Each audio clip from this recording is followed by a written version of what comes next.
Damon Runyon Theater.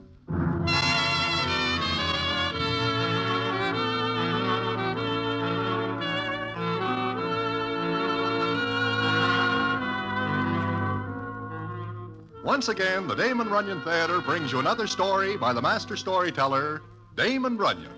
And this one, The Big Umbrella. And to tell it to you, here is Broadway. Thanks. Now, the Club 23 is a high-class trap which is patronized by the better-heeled element of citizens in New York. So what I am doing there one day goes back to when I am standing in front of Mindy's and I see Spider McCoy sneaking along the street. Now, Spider does not usually sneak. He walks like he owns the world, which he does not. So I watch him for a minute, then I catch up with him. Oh, my goodness, Broadway, do not sneak up on me like this. Huh? It seems to me you are the one who is sneaking. What is the idea of acting like an Indian spy? I am trailing somebody. Oh? Whom? The big guy with the cutaway coat and striped trousers. What is he advertising? Advertising? Unless he is out of his ever-lovin' mind, nobody wears a rig like that in broad daylight. Listen, I just see him put the chill to a cab jockey down the street with one punch. I see. Well, that explains why you are sneaking up on him. No, it does not. Like I say, it does not. Goodbye. I will leave you to your games. Drop in Mindy's sometime. We will have a fast game of hide-and-go-seek. Listen, Broadway, come along with me. You want I should sneak with you? Why? To meet the next heavyweight champion of the world.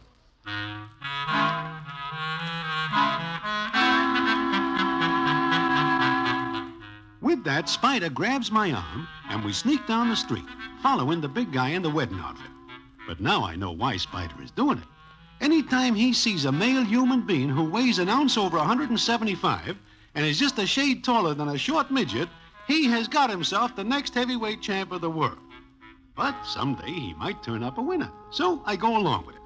And the story of the guy we follow is quite a one indeed, and I will tell it to you in a minute.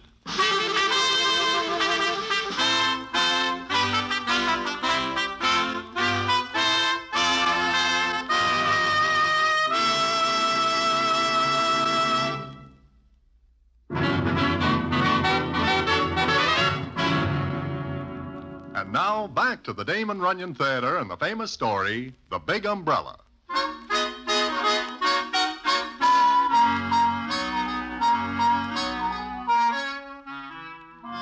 Like I say, we followed the big guy, who I can see is maybe just over 21, with shoulders like a battleship. In fact, he does look like a heavyweight. Then he turns into the Club 23, and Spider says to me... He's got to stop this. Stop what? Going to nightclubs in the daytime. Come on, we will talk to him. Spider, does it ever occur to you that maybe he does not want to be the champion? What? Where is his ambition? Everybody wants to be heavyweight champion. Not my mother. You're a wet blanket. Say, there's Sammy. The doorman? Look, Spider, he is only a middleweight at best. We will ask him about the big guy. Come on. Well, Sammy boy. If you are here to put the bite on the management of this club for a free squeeze, go away. Please, Sammy, I am here for information. Sure. Anything free you are here for. What do you want? Who is the big guy in the split coat and the fancy pants? Him? Just one of them ex-kings. What? Yeah. Some dictator puts the finger on this guy's country, and this guy fades and comes over here. Well, he is really a king. I tell you, he does not work at it. Look, Spider, he does not have a dime, and the chances are he just steps in and pinch a free meal. We are going in to talk to him. Spider, do not cadge in there, because I will get the bounce for letting you in. Do not worry. I wish to buy this ex-king a sandwich. Come on, Broadway.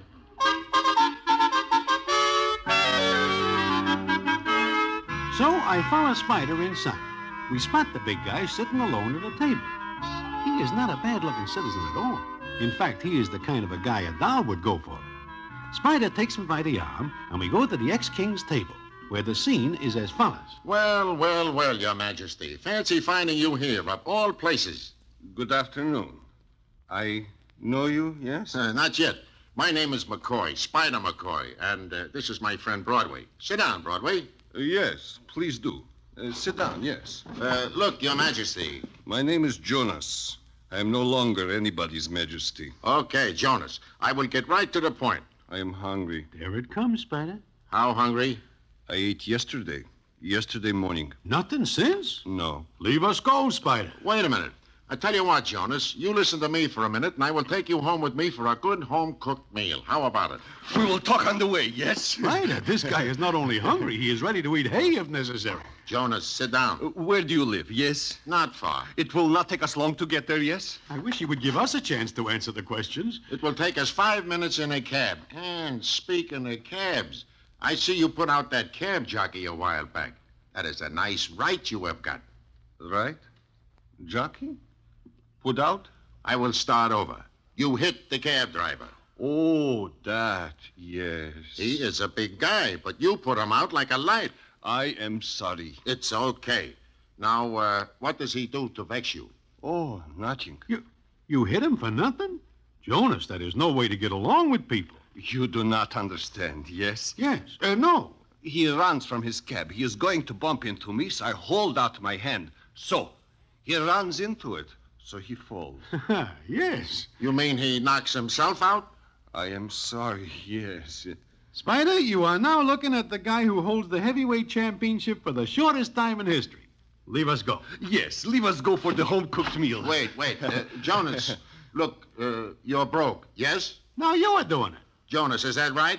You do not have any scratch? Money? That is right. And I find this somewhat necessary. Then tell you what, we will talk in the cab. And I think I have a proposition that will interest you. Well,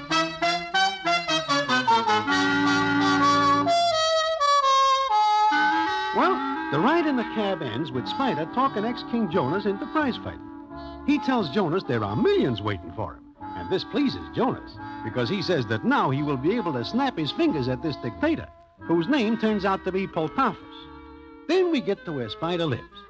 His niece, Margie, keeps house for him, and she is a Judy of maybe 20, and a little more than somewhat all right. We get to the flat, and Margie opens the door, and the first thing she says is, Good grief, another big umbrella. Margie, please, this is different. This is the next heavyweight champion of the world. Jonas, this is Margie. Margie, this is Jonas. I am enchanted, Margie. I kiss your hand. Ooh, I never hear of a guy who kisses hands being heavy champ. Ah, such delightful perfume you are wearing. I was peeling onions. Okay, come in. There's enough for all of you. This guy is the real stuff, Margie. He's a bum like all the rest. Shh, he will hear you. All right, Uncle Spider. Supper's almost ready, fellas. Will you stay, Broadway? Well, Okay, I'll put a plate on for you. Excuse me, yes? I wish to wash my hands. Yes, please? Sure. Come on. I will show you. You will excuse me, please? Yeah, go ahead. I love the smell in here. It's like food. Oh, where did Uncle Spider get this one? He stalks him down Broadway. Oh, this is a fourth world beater in 3 months. Now he picks up one with an accent. But this one is an ex-king. Ex-king, ex-waiter, ex-anything. He's out of work. No, this one is on the level. I believe you. Nothing surprises me. Well, an ex-king won't be any bigger an umbrella than the others. What do you mean by big umbrella? They all fold up. Oh. Margie, it seems to me that you have more than a few chances to get out of this. You are a very good-looking doll, and there are quite a number of citizens who think so. Including you? Definitely count me in. Proposing, Broadway? I do not think you would like my little hotel room. Broadway, if I ever found the right guy, it could be a tent in Central Park. If only... If only what? Uncle Spider. He holds up the whole thing? Always chasing the end of the rainbow. Always looking for the next champion of the world. Yeah, like a big kid. Sure. You know, I'd be out of this place only 10 minutes, and he'd have half the characters in town sponging off him. He'd have this flat crammed with heavyweight prospects, eating him out of house and home. Sooner or later, you have got to think of yourself. I guess so, sooner or later. Who knows? Maybe this Jonas is the answer. Him? Oh, 10 to 1, he's like all the others. Why do you say that? You say he's an ex-king. That is correct. Why is he an ex-king? Well, it seems that a dictator named Poltaphus puts the finger on Jonas's country, and Jonas takes the win. Beat it out, huh? I guess so. Then he comes over here and does exactly nothing. Walks around in fancy clothes. Those are the only ones he has got. It seems he is locked out of his hotel room because of lack of scratch. But he didn't try to get a job. Well, not from what I hear. He lets the dictator take away his country. He comes over here and lies down. That seems to be it. See what I mean, Broadway? Just another big umbrella.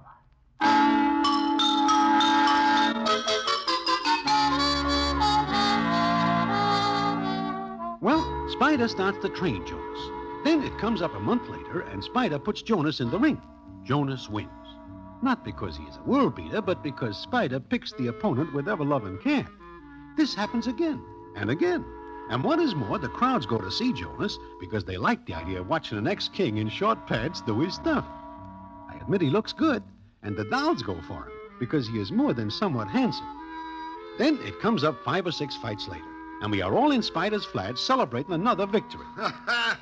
Yes, sir, Jonas. You stick with me and you'll be able to tell that dictator Poltafus to go crawl in a knothole. I will be heavyweight champion, yes? Well, take it easy. We've got to build you up slow-like.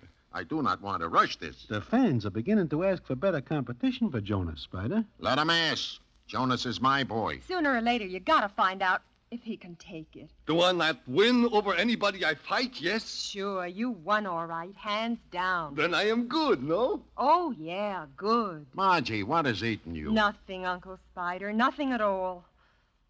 Maybe we better change the subject. There is something wrong? What is the matter? Nothing at all, Jonas. Margie. What?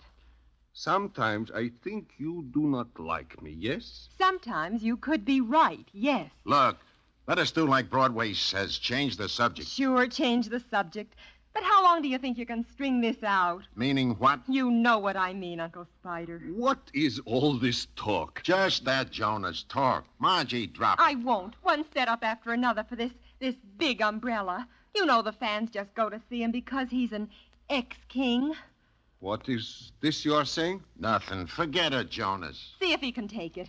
See what happens when you match him with a real good heavy. Look, I'm doing the matchmaking and managing. Nobody else, see? Sure, I see. I see, all right. Where you going? In the kitchen, where I belong.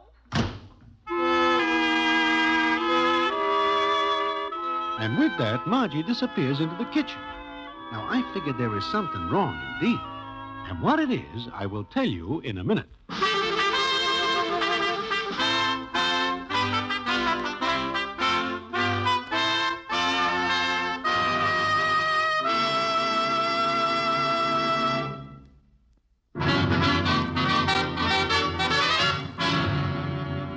And now, back to the Damon Runyon Theater and the famous story, The Big Umbrella.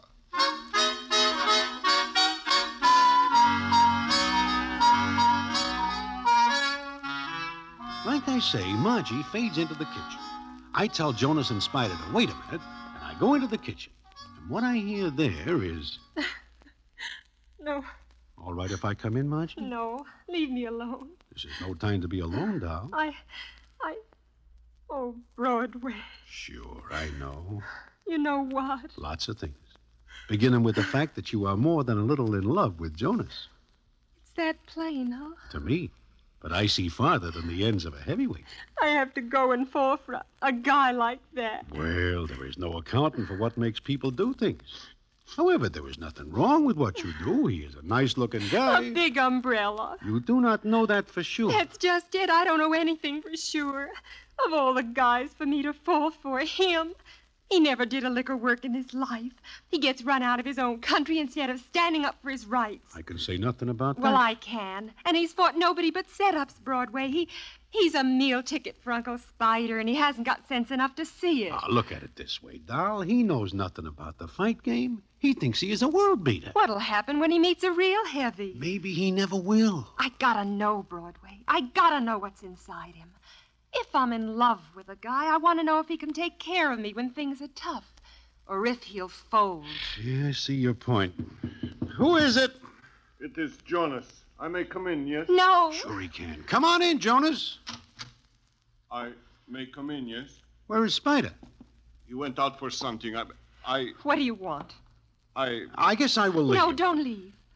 Okay. Margie, why do you not like me?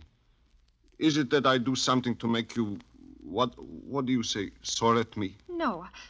I like you very much. Yes, very much. You do? I remember nobody else I like so much. Well, that seems to be that. It's not that simple, Broadway. Jonas, why did you leave your country? Because Poltophus made me leave. Didn't you try to stand up to him? To Poltophus? But nobody does that. You had a country, your people. You left them flat. I could do nothing. Why not? Why? Because I do not know. Did anyone else stay to fight against him? Oh, yes. There were many who stayed. But you, a king, you left. Poltophus is... I'm not talking about him. I'm talking about you. What kind of a man are you? Man? What kind? Broadway, what does she mean? Well, seems to me that is a pretty good question she asks. Got an answer, Jonas? No, I do not have an answer. I do not think about it before, I guess. Then you better start now. Sometimes I wonder why I did not stay in my country. But I am a king. But do you not see? I am to rule. I am born for that. All my life, people tell me that. I have never, what you say, had to fight for anything. I see. All right, Jonas, let me tell you something. The men you fought in the ring were hand-picked. I could have licked them. Do you get it? Understand? Margie, shut up. Spider, what is this she says? Do not pay any attention to her. But she says that... I make the matches. I do the managing. Yes, you do. Jonas, ask him to get a real opponent for you. Ask him. Jonas, you want money, don't you? Yes? The fans crowd in to see you fight because you're an ex-king. They will keep crowding in as long as you win. But once you lose, the money stops. Now figure it out. Spider, take it easy. Sure, but I do not take chances. Figure it out, Jonas. What can you do to make a living? Why, nothing. Uh-huh, nothing. A guy like you likes to live high. You cannot do it without scratch. Okay, either do what I say and keep on lining your pockets, or cut loose and go on the bread line. What'll it be? Well, Jonas, is it riches or rags? Take your choice. Margie. Take your choice.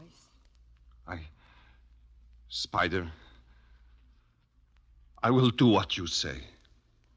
And another big umbrella folds up.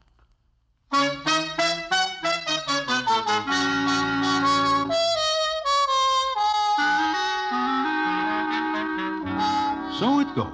Jonas fights 3 or 4 more guys that Spider picks like an ever-loving wife picks a Christmas necktie. Margie puts the frost to Jonas, but I know she is very much in love with him. And from what I can see, Jonas is also an easy mark for Cupid. Of course, I see Margie's point. Being tied up with a guy who has no more spine than a dish towel is no fun. Then it comes on one day, and I'm sitting in my hotel room when somebody knocks. Come in, come in. Broadway, I'm glad I find you. I'm in bad trouble. Trouble, Spider? You? I cannot find Jonas. What? He is not at his hotel? I go there. The clerk tells me Jonas gets a telegram in the middle of the night and takes the wind, but fast. Who is this telegram from? I do not know. Where is Margie? She is out looking. Oh, well, where do you look so far? Every place. It seems to me you do not look every place because Jonas is still missing. Say, I just think of something. Like what? That telegram. Broadway. What if it is a telegram saying for him to go back to his country? In which case, you are out one heavyweight. No, he cannot do this to me. Look, Spider, let us go back to his hotel. I tell you, I was just there. Okay, so Jonas does a fade in the middle of the night. Now, suppose he takes a cab to wherever he goes. Huh? Sure. There are not many hacks sitting around in front of his hotel that time of night. So, we find the jockey that drives Jonas to wherever he is going. You are a Sherlock Holmes. Come on.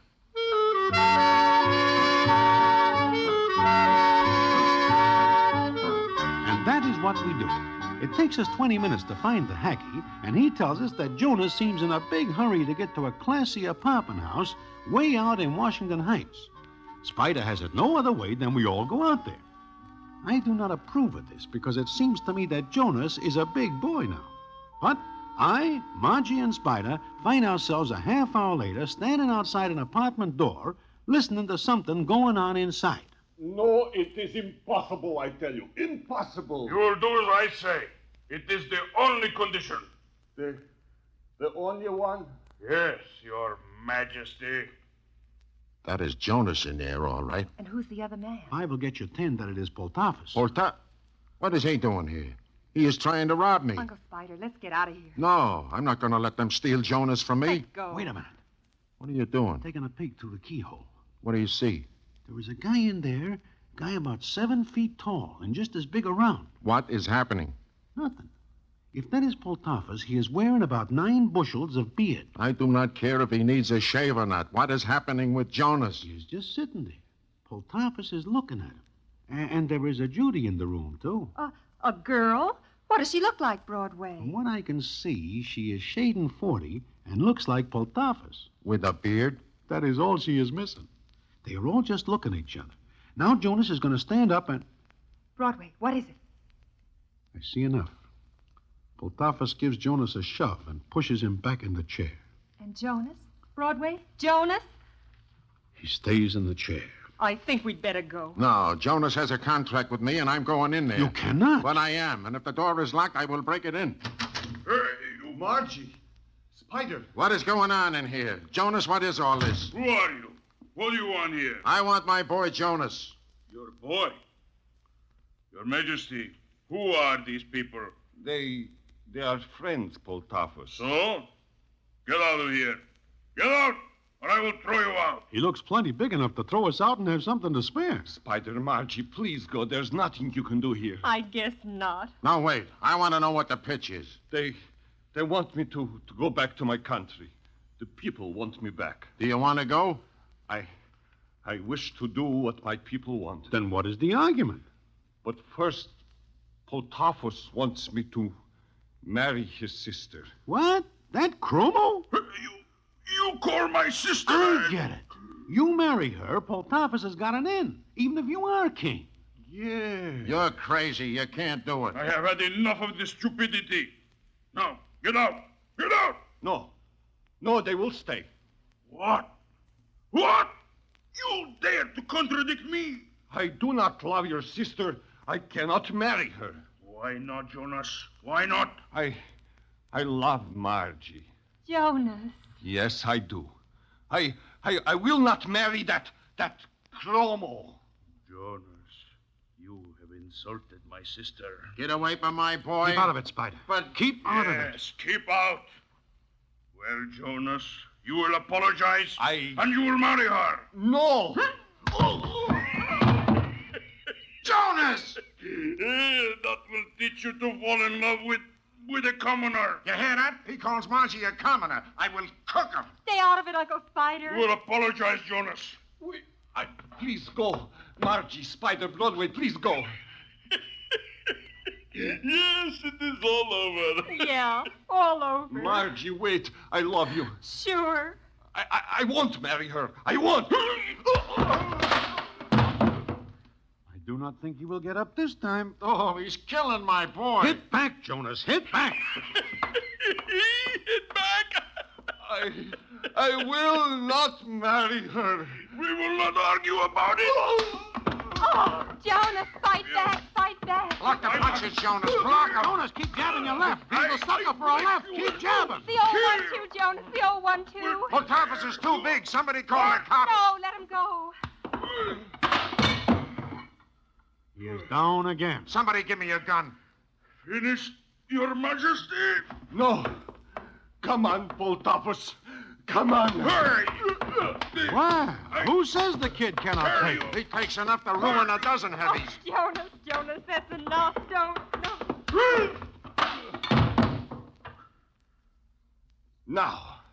Now you. Get up, Poltafus. Come on, get up. I will kill you. It looks like curtains for Mr. Poltafus. Now, get this. I will not marry your sister. You understand, Poltafus? I understand, Your Majesty. And furthermore, I will go back to our country, and you will take orders from me. And I will marry Margie, and she will be my queen. Understand? You wish the old one to again? No, Your Majesty. Margie. What, Jonas? You think you will like my country? I'll love it. You big umbrella. Umbrella? Broadway? What does she mean? Nothing at all, Jonas. Nothing at all.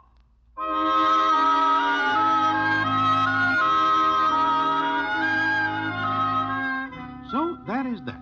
Jonas goes back to his country with Margie as his wife. Spider goes with them because he will never let go of a good heavyweight. But that is not the end. The payoff comes sometime later, and I will tell you about it in a minute.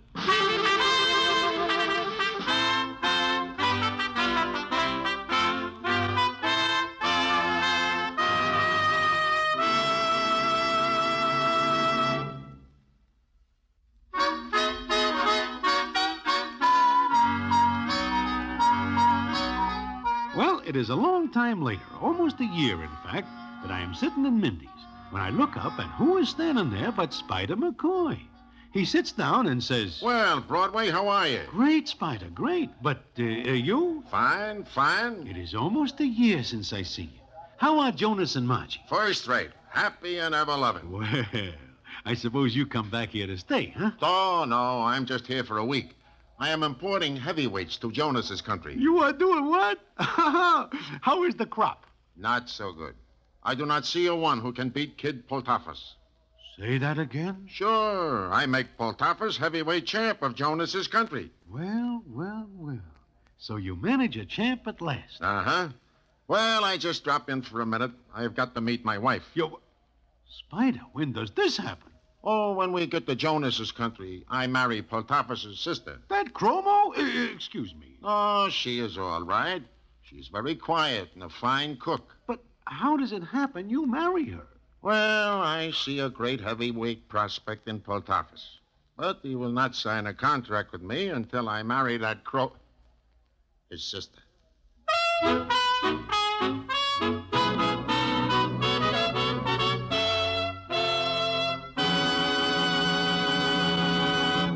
And so ends the famous Damon Runyon story, The Big Umbrella. Listen in again next week for the Damon Runyon Theater.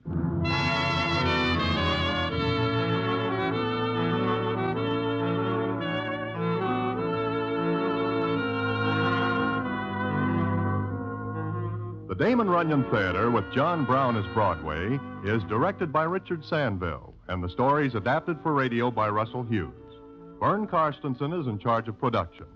This is a Mayfair production.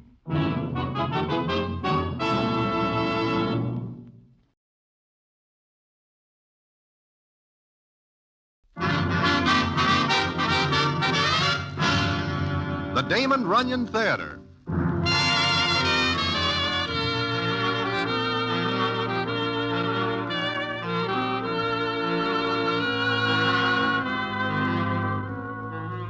Once again, the Damon Runyon Theater brings you another story by the master storyteller, Damon Runyon. And this one, Earthquake. And to tell it to you, here is Broadway. Thanks. One night I am sitting quietly in Good Time Charlie's place on 48, talking with Charlie, when we hear quite a commotion going on outside. I and Charlie listen for a minute, then he says to me, My goodness, that sounds to me like the gendarmes are raiding New York as a whole. Those sounds are getting closer. I wonder who they are after now. It is getting so a citizen has to be careful. Look who comes in. Holy mackerel. It is Earthquake. Back way, Charlie. It open? Earthquake, why do you come into my place and draw coppers? Shut here? up. I want to know, is the back way clear? Yeah. Earthquake, what is the matter? What do you do that sets the coppers playing games with you? How do I know? Might be any one of a dozen things. I got no time to recollect. They are at the back, too, Earthquake. Yeah. Ain't no other way out, is there? Short of cutting a hole in the roof, you are trapped. Me? Not me. Broadway, Charlie, get back out of the way. You are not going to shoot it out. Are you able to think of a better way? Get back. Earthquake, think of the innocent bystanders. Nobody gets hurt but coppers. Now stand back and keep out of the road. They're coming in.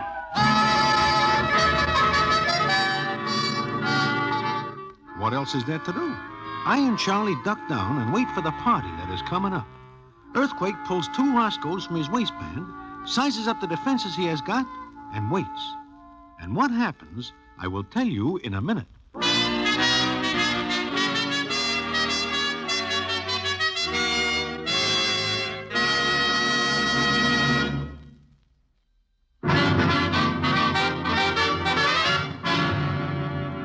now, back to the Damon Runyon Theater and the famous story, Earthquake.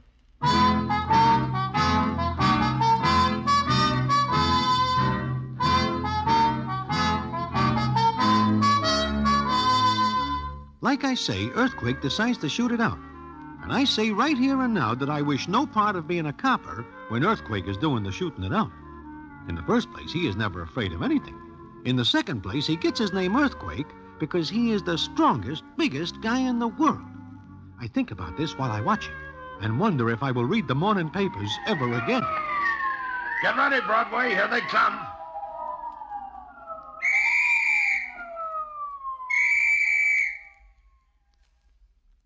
What happens? They go away? Ah, they got a trick up their sleeves. Charlie. What? That alley in back. Where does it go to? It ends up backstage at the theater. Uh-huh. They are figuring out a plan. Okay, so will I. I figure they got more men in front than back. Okay, I will try the back. You are going? I got no chance in here. Goodbye. This'll teach them to round me up. Which way do I run to get to the theater, Charlie? To the right. Okay, now listen. I'm gonna fling this door up, and when I do, I'm going out shooting. You two duck down and you'll be all right. This I will have to see. When I count 3. 1, 2, 3. Get out of the way, copper! He went out the back, that way. That way. Fire, you dopes! Hold your fire. There's a crowd of people at the stage door. We got into that crowd, Lieutenant Brannigan. We didn't have a chance. You hit him? No, sir, but it's Mulcahy, Lieutenant. Okay, bad? I think so, Lieutenant. Over there.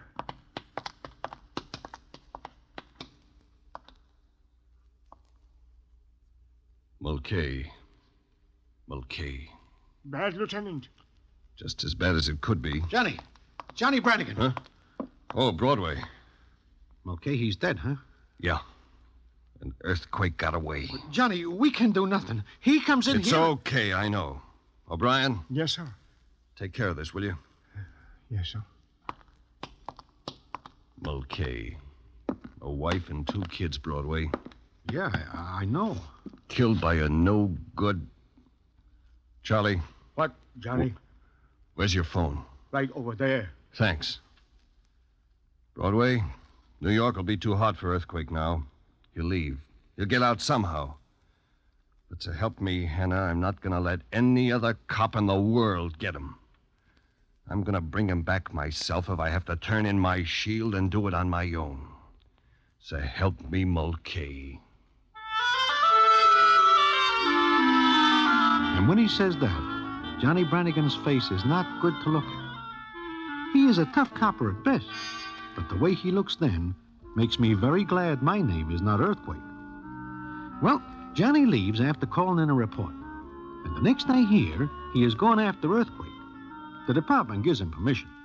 In fact, they are glad Johnny takes the job, because if anybody can bring back Earthquake, it is him.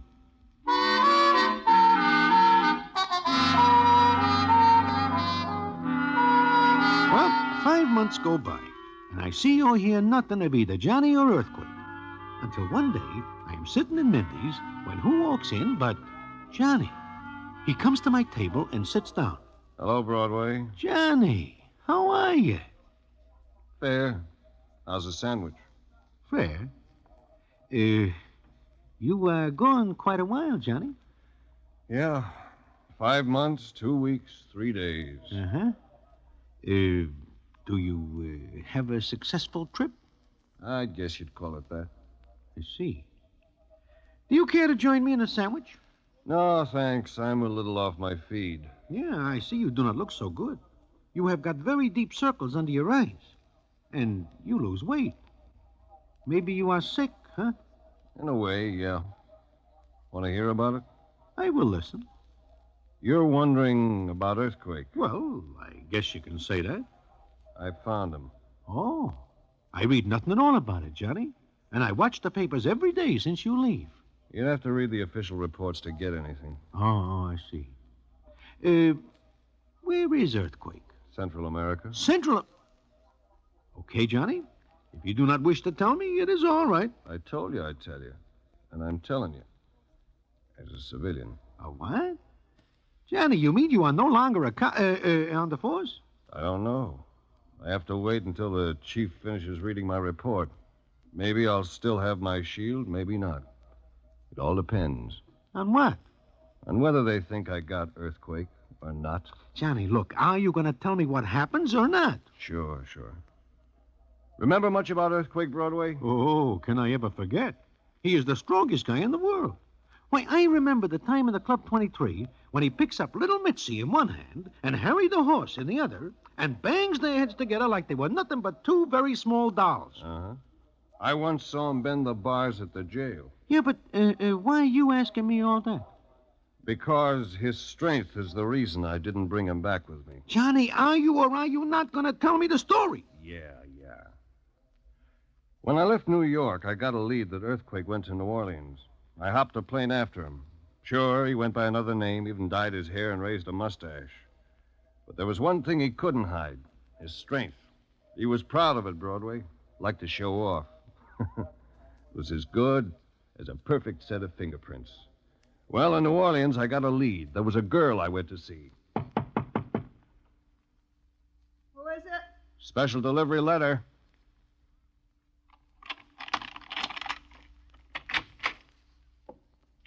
Letter for me? Yeah. Hey, what's the idea? Take it easy. You're not going to get hurt. What do you want? Who are you? Anybody here with you? Sure. Lots of people. Now beat it before I call the cops. You already got one. Take a look. I ain't done nothing. What do you want me for? I don't. Now step aside. Wait, You're alone, huh? Yeah. Now look, cop, I tell you I ain't done nothing. Now get Where's your boyfriend? Boyfriend? I ain't got one. You had one. A big guy. Calls himself Earthquake. I never heard of the guy. Well, maybe he had a different name. Maybe he took another name. What's the matter? Where'd you get this? What do you care? Can't arrest me for having a horseshoe in my flat. I know, but this one's bent straight. Do it yourself? Smart guy. Look, the guy who gave you this is wanted for murder. Hey, look, I didn't know the guy at all. He just took me out a couple of times, that's all. And gave you this as a keepsake? Yeah. He was awful strong. Where'd he go? I don't know. All he said was he was going someplace where they could use a muscle man. He said he was going to make a lot of dough. That all he told you? Yeah. Except for one thing. What was that? Well, it wasn't nothing he told me. It was just that he kept trying to learn Spanish. Spanish? Yeah. No, that's all. Honest, I didn't know nothing about him. Okay. Here. This is all you'll ever have left of him.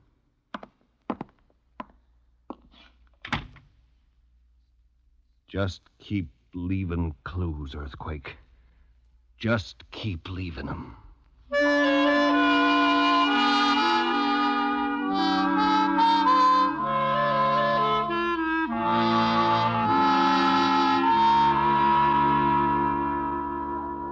That was my first lead, Broadway.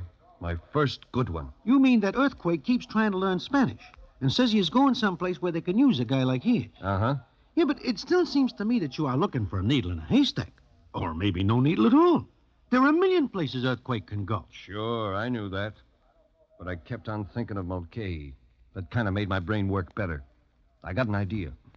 I went to see a guy at the Federal Building in New Orleans. Federal Building? What for? I had an idea, and the idea was pretty good, because the guy there told me. I haven't got much to tell you, Lieutenant. As a matter of fact, I'd rather not say anything until given permission. Look, the guy I'm after killed an officer with a wife and 2 kids. I gotta catch up with him. Well, from what you told me, Brannigan, your friend is heading for Central America. Yeah, why? He's learning to speak Spanish. He said they, whoever they are, could use a good muscle man. A gunman. Yeah. Well, maybe a revolution would be the answer. If he'd get dough out of it, it is the answer. He would. But I'm not at liberty to tell you the country we suspect. However, here's a map of Central America. Now, this country, and this, quite peaceful. But What's the matter with the one you skipped over? nothing yet. But there might be. Very soon. Yeah, I see. Okay, thanks. And you didn't tell me a thing you shouldn't have.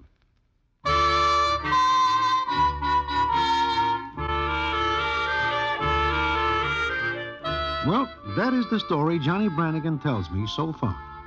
But it is not all, not by a long shot. And what happens when Johnny goes to Central America is something I will tell you about in a minute.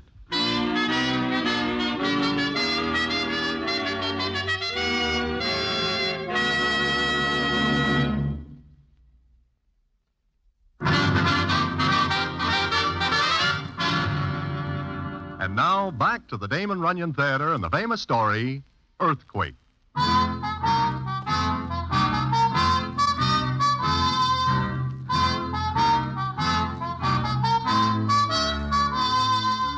Well, I am very anxious to hear the rest of the story that Johnny Brannigan is telling me.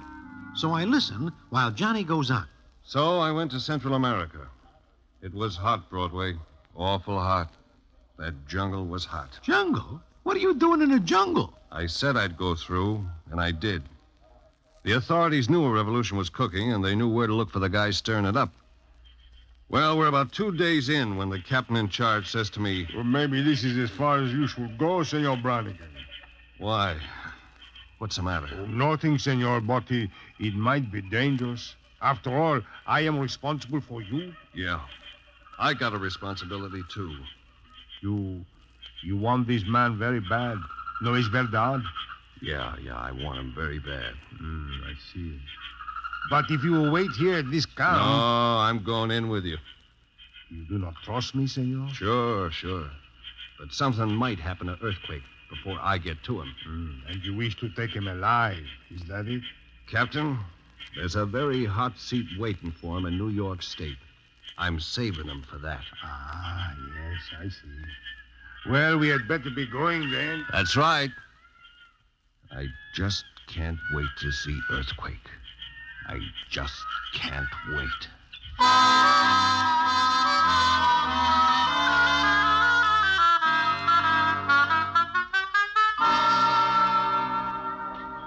I'll skip the next couple of days, Broadway. But we caught up with the guys who were cooking up the revolution. Uh-huh. But do you find Earthquake? Yeah, they caught him. And they were very careful to bring him to me alive. I'll never forget that, Broadway. The look on his face when he saw me. There he was, big as ever, stripped to the waist. I swear he looked like the biggest guy in the world, sweat pouring out all over him. Took 5 men to get him. Then he saw me. Brannigan! Hello, Earthquake. You! How do you like this? You! Not surprised, are you? Knowing you, no. We got a date in New York, Earthquake. A real hot one. If we get back. We will. Maybe. When do we start? Right now. Captain. Captain. Si, Lieutenant Brannigan. You ready to go back? Well, senor, there is difficulty. Huh? What? We must go farther into the jungle. We do not capture everyone. Father, but I thought... I'm sorry, senor, but you can go with us. There's liable to be more fighting? Si, there is. In which case, I could lose my prisoner if you're outnumbered. Well, there is that possibility, yes. Okay. I'll take him back myself. I will let you have some of my men, Lieutenant, but I do not know the size of the force I will meet. You see. Yeah, sure. Okay, Captain. Thanks for everything. Por nada, Senor Brannigan. Please to excuse me now. All right, Earthquake. On your feet. Let's go. Sure, Johnny. It's a pleasure. Just you and me through that jungle. Just you and me.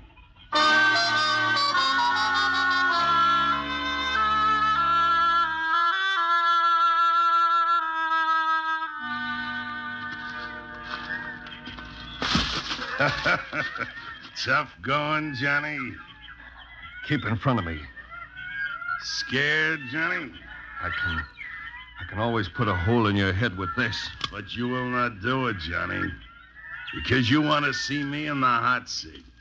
You want to lead me into New York by the nose and be a big hero. Nah.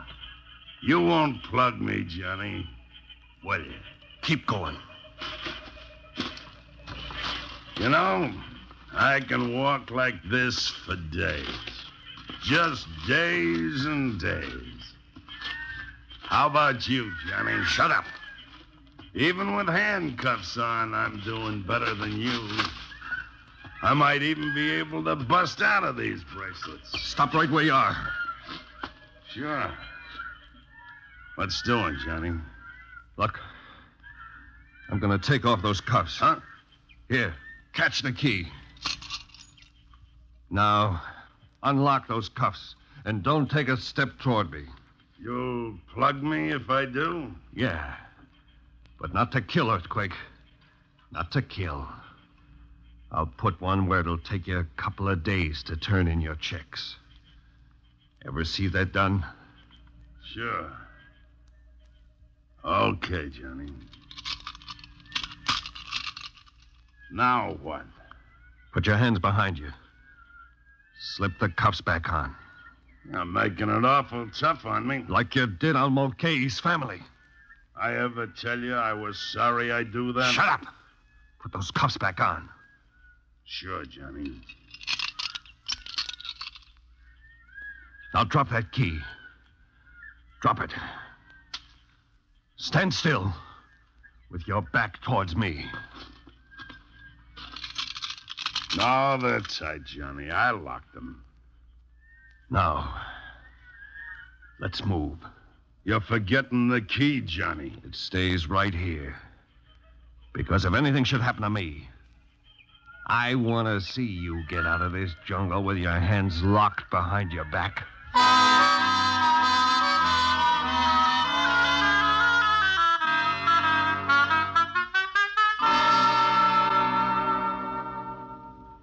So we moved on, Broadway. Yeah. But go on, Johnny. What happens? For 3 days, we walked through that steam bath. At night, I stayed awake and watched him. What does he do? Sleeps like a baby. And on the 4th day, we got out of the jungle and into a little town. There was a railroad junction there. Well, then you are safe. Your troubles are over. Well, sure. Yeah, but wait a minute. What does happen to Earthquake? You say there is a railroad? Yeah. Well, there wasn't a train due for 2 days. I parked Earthquake in a local jail. It was one of those jails with walls 3 feet thick and the big wood beams across the windows and doors. He was safe there. Then I went to get some sleep. Broadway? I slipped. Then all of a sudden, something wakes me up. Senor! Come in. What's the matter? What's going on? He's an earthquake, senor. You must get out of the house. Earthquake? See? Get out, senor. Get out. You will be killed here. The jail. I gotta get to it. Madre de Dios, senor, we will all be killed. Come on, I gotta get to that jail. We will all be killed. This way, out into the street. Okay. Stay out in the open. You'll be all right. No, do not leave me, senor. Do not leave me. All right, come on. The jail is this way. I know it. Just a few more steps. Well. Out of bed early, ain't you, Johnny? Where's the jailer? He takes off at the first rumble. Looks like a real welcome for me. Earthquake and all. You're getting out of there. I'll take my chances in here, Johnny. And there ain't no way you can get me out. You're coming out. Yeah? Only if this place busts wide open, and I don't think it will. Look at the railroad tracks, Johnny. All heaved up in the middle. Senor, look. What's the matter with you? The convent. The convent. They will all be killed in there. Convent where? Right across the street, Johnny. Looks like everybody's trapped. Full of children will be killed, all of them. Hey, there are kids in there? Yeah, they're in a bad spot. That doorway's the only way they can get out, and it's sagging in right now. Please do something, senor. Do something. I can't do anything. Johnny. Shut up. Look, if that doorway can be held up, there's a chance they'll all get out. But if it caves in, they're trapped. That roof's gonna crash in a minute. What can I do about it? Nothing. But a guy with a lot of strength can brace himself against that door and maybe hold it on for a couple of minutes. You? You think of anybody else big and strong enough to do it? I'm taking you back to New York. Oh, sure, and let them kids and nuns in there all be killed? Okay, I'll sit it out in here. I'm safe. Senor, please, look, the door's getting smaller. Shut up. I could hold it up for a couple of minutes, Johnny. You can't get out of that jail. You got a gun, shoot the lock off. No. Them kids in there are gonna be smashed to bits, Johnny.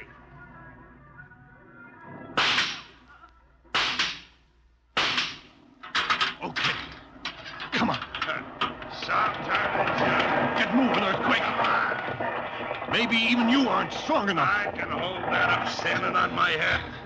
I could do better if my hands was loose, but you threw away the key. Get in the doorway. Yeah. Now look, I get myself wedged in like this, back against one side, feet against the other. Now get those kids and nuns out under my legs. Okay. You kids, come on, this way. Come on, kids, come on. Move them fast, Johnny, move them fast. Come on, you kids, come on, keep moving, will you? Come on, kids, get out, come on. Hey, Johnny, there's a couple of them laying down in there. Hurt. Go in and get them. Kids, yeah. All right, kids, come on. Up you go, come on. Hurry it up, Johnny. That's all of them. They're out. Yeah, they are. All right, that's great. Let go, come on. Are you kidding? What for? Earthquake, come on, I said. Johnny, while you was in there, I could have got out and left the whole thing busting on you. But now, you better beat it, Johnny. I'm staying.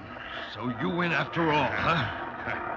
I got no wish for the hot seat. Better this way. Tell Mulcahy's family I'm sorry. Now, get out. Get out before I fold up and let this whole mess down on you. Get away, Johnny.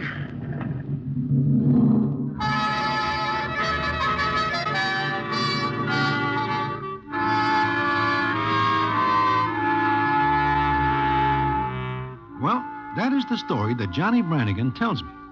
But the story is not finished yet. And how it ends, I will tell you in a minute.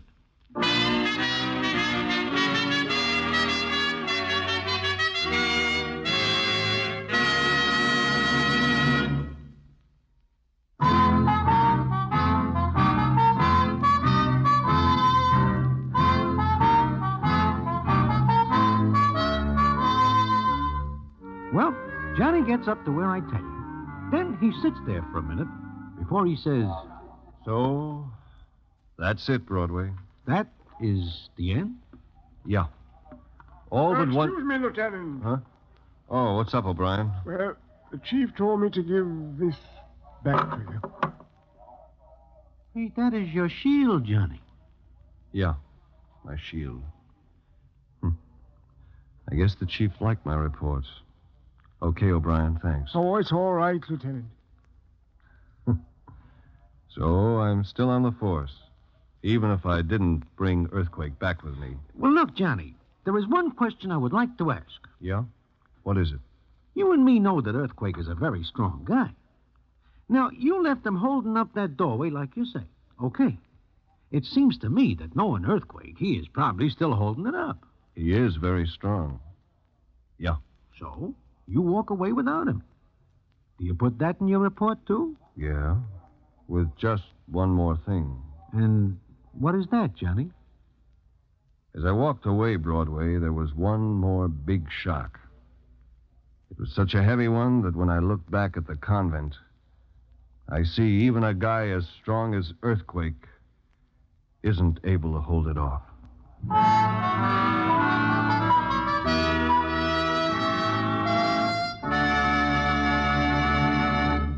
And so ends the famous Damon Runyon story, Earthquake. Listen in again next week for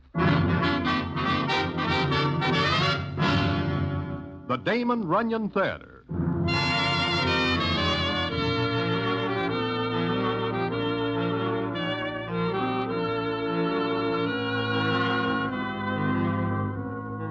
The Damon Runyon Theater, with John Brown as Broadway, is directed by Richard Sandville, and the stories adapted for radio by Russell Hughes.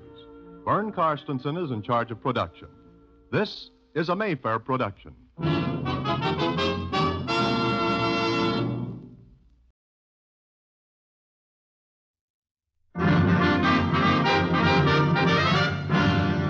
The Damon Runyon Theater.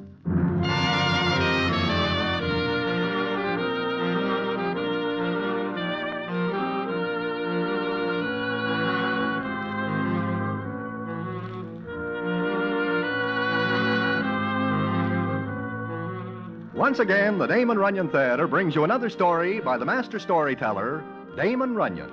And this one, The Bloodhounds of Broadway. And to tell it to you, here is Broadway. Thanks. You know, at 4 in the morning along the main stem, one is apt to see many peculiar things. For example, it is about that time I am standing in front of Mindy's with Regret, the horse player. We are talking of things, mostly nothing, when we hear something happening at the curb. Oh, please, just a nightcap? I said no. It's early. It's only 4. It is too late as far as I'm concerned, Mr. Clay. Good night. Oh, now, wait a minute, baby. I said good night. I guess she says good night, Broadway. She does it with a great deal of gusto. I do not blame her in the least. Regret, who is the citizen she does not wish any more part of? Him? That is Marvin Clay. You know him. Oh, yeah. He has plenty of scratch. Yeah, from his father. Yeah, there is a guy like Marvin Clay who is loaded. Here is a guy like me who is the opposite. Will you take his money if you have to be him? Yeah, that is something I do not care to offer an opinion on right now. Holy mackerel, Broadway, look at what is coming down this way. From where I am standing, it looks like a citizen leading 2 ponies. Broadway, those things are dogs. Dogs? I never see dogs that big. It must be glandular with them. Now, what do you suppose that strange-looking character is doing with dogs this hour of the morning?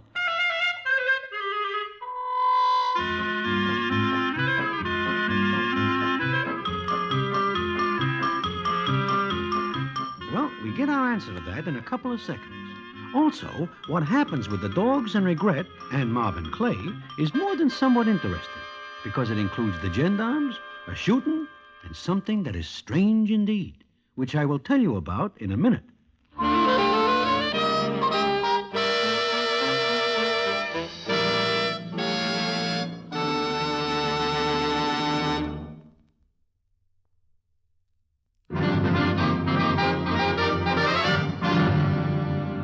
And now, back to the Damon Runyon Theater and the famous story, The Bloodhounds of Broadway.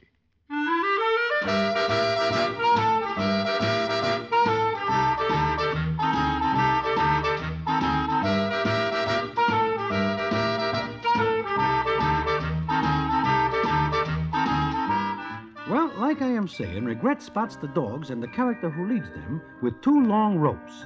They get up to us, and Regret says as follows. Hi there. Me? You talking to me? Uh-huh. Oh. Hi. Well, one thing about being up this early in the morning, the conversation is not long and dull. So long. Hey, wait a minute. Me? Yeah, you. What are those dogs you have got there? Mine? Yeah, well, what kind are they? Bloodhounds. They have got ears like bed sheets. How old are they? Coming on 3. The yaller one's Nip and the brown one's Tuck. 3 years old, huh? What's the matter with them? Nothing. Why? Well, they are very wrinkled. Nip there especially. He looks like he has many things on his mind. Yep. That's Tuck. How are you, Tuck? Why does he make that noise, huh? He smells food. He ain't et in 2 days. Well, then get him away from my legs. Nip's hungry, too.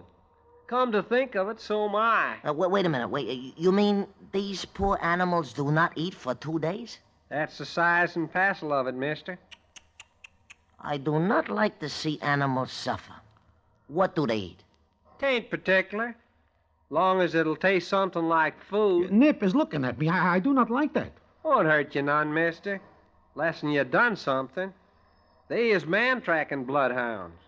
Follow a man from one end of earth to other. How do you like that? Gendarmes with fleas. Tell you what. I do not like to see animals suffer. You bring them in Mindy's and I will set them up to some food. I'm hungry, too. Okay. Come on. Hey, wait a minute, Regret. You are not figuring to take them Shetland ponies in Mindy's. Why not? Guess it won't hurt them. Come on.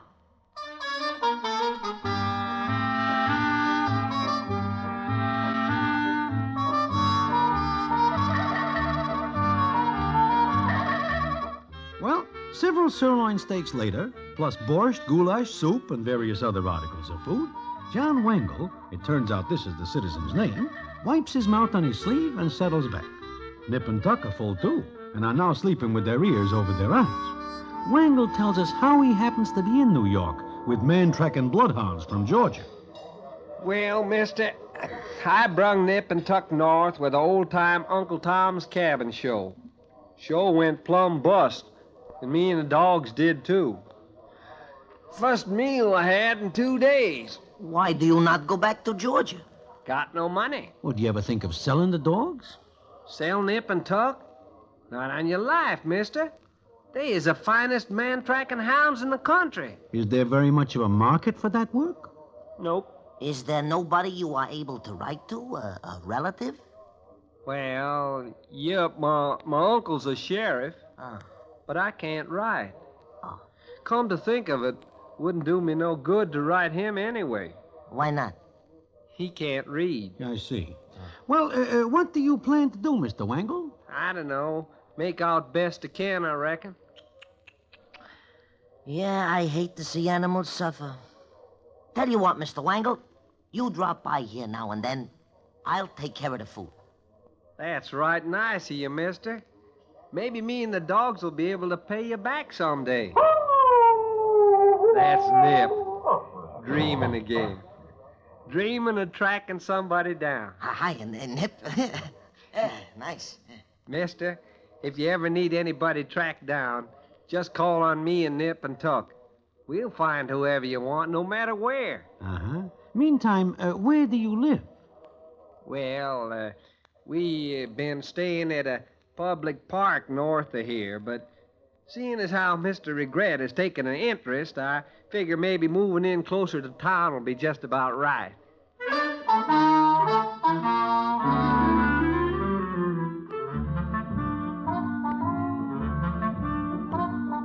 So, Regret, because he is very soft-hearted about animals, takes the bloodhounds under his wing. But it seems that now he has to take the grub out on the sidewalk because Mindy objects. Naturally, Nip and Tuck grow very fond of Regret. So does John Wangle, because all three of them are beginning to fat up very nicely. In fact, in several days, the bloodhound's ribs become practically invisible, where before they stick out like bones on a well-picked heron. Then it comes up one night, and I am with Regret in the 300 Club, where the scene is as follows. Now I ask you, Broadway, this is the life, huh? It is all right. Wonderful music, beautiful dolls. Yeah, speaking of dolls, is that not Miss Lovey Lou sitting over there? Huh? Yeah, it is. And soak me for a herring if she is not with Marvin Clay. Broadway, it burns me when I think of a very nice doll like Lovey Lou being with a heel like Marvin Clay. Well, he is a very well-heeled heel. Miss Lovey Lou is not one to overlook fine points like that. I will thank you not to talk about Lovey in that manner. Oh, it seems like you take an interest in her. I am interested, yes. I am interested. What is happening over there? It seems to me that Marvin Clay wants to dance without getting up. Why, dirty. I'm going to put a stop to it. It is none of your business, Regret. I'll make it mine. Do not be a sap. I'm going to smash his ever-lovin' face into pieces. Come on. Regret, do not bother yourself. It is no bother. It is more like a play. You will be bounced out of here. Please behave yourself. Take your hands off Miss Lovey Lou. Who the devil are you? Take your hands off her. That's what I keep telling him. I will give you a split second to unhand her. Go away, you idiot. Mr. Clay, I am going to unhinge your head from the rest of you. Oh, you dare? And I'll have you thrown into jail so fast You asked for it, Mr. Clay. I'll get you for this, you tout. Get up and get out of here, fast. Go on. You heard what the man said. Beat it. You'll hear about this. Yeah. Come on, Lovey Lou. It's all right, everyone. Just a little accident. That is all. Regret. That was wonderful. Oh, it is nothing, Lovey. Any time at all. Regret, I think you are in trouble. Me? Why? Marvin Clay is not the kind of a citizen who will take this laying down. Then I will see that he lays down. Huh. Meanwhile, I have a dance with Miss Lovey Lou. How about it, Lovey? I think that'll be just lovely.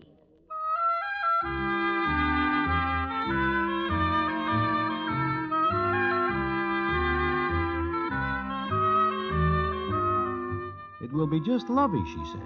And it is. It seems Regret falls for Miss Lovey Lou, and for the next week he sees a great deal of it. In fact, he cannot miss, because she is in the floor show at the 300 Club, and one is able to see a great deal of all the dolls there. Anyway, it seems he forgets all about John Wangle and Nip and Tuck for some days. Then it comes up one morning, and I am again standing in front of Mindy's at about 4 a.m.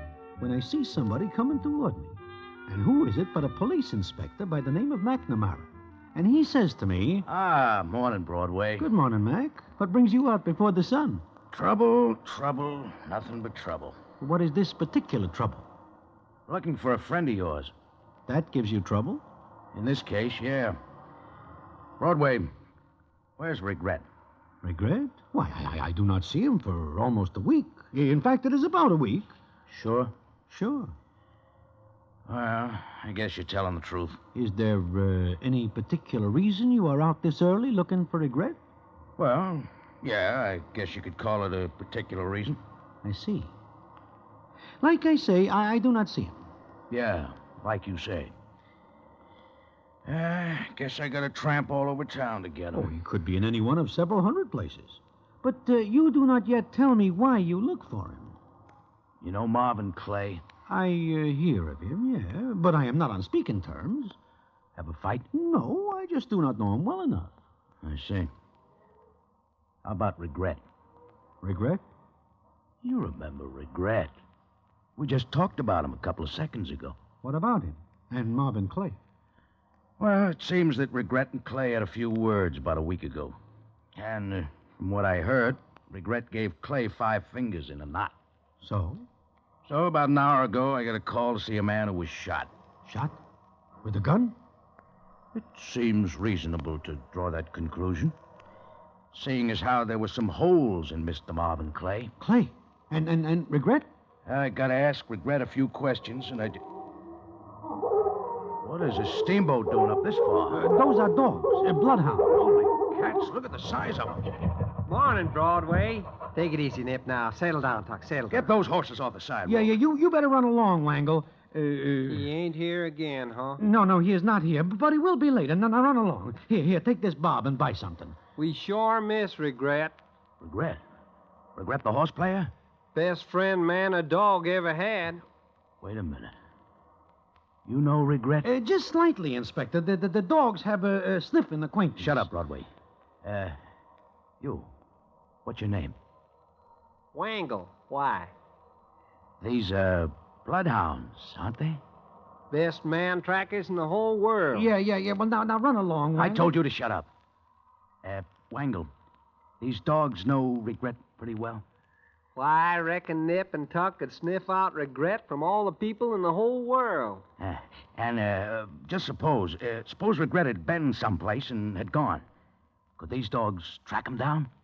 Mister, even if the trail's more than a day old, they can do it. Okay. Here's where I save some legwork. Come along. Where to? You want to find Regret, right? Wangle, do not listen Shut to this. up. How about it, Wangle? Mister, you could just show Nip and Tuck where Regret was last, and they'll get to him in no time at all.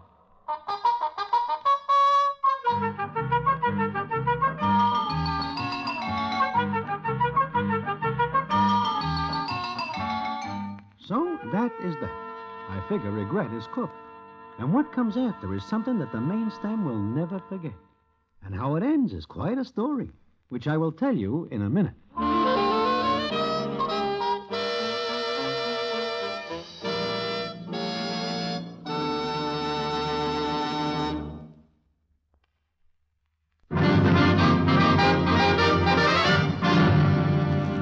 And now, back to the Damon Runyon Theater and the famous story, The Bloodhounds of Broadway.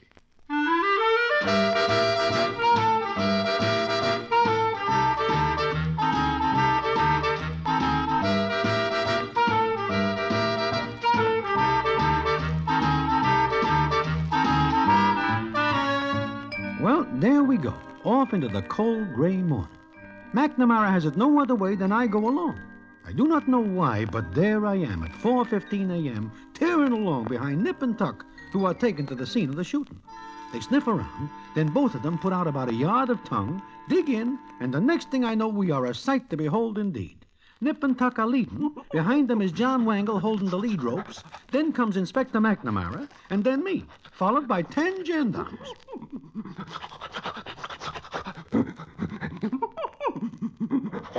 Hey, Wangle, slow him down a little. Mister, when Nip and Tuck are after somebody, they go like greased lightning. Poor Regret. And after all he does for those flea circuses. Yeah, saves me plenty of legwork.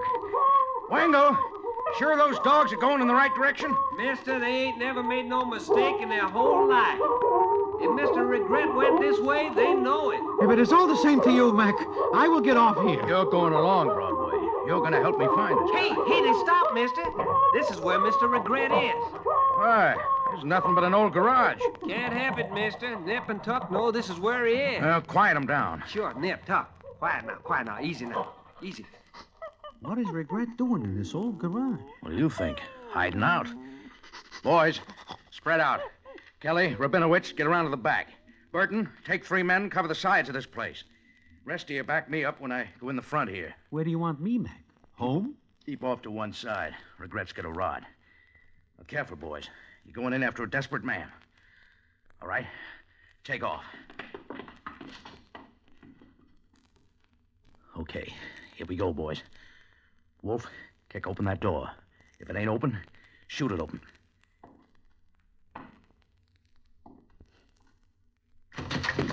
All right, Regret, you're covered. Drop the gun. What am I?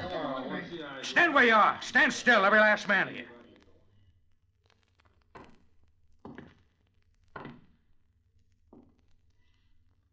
Well.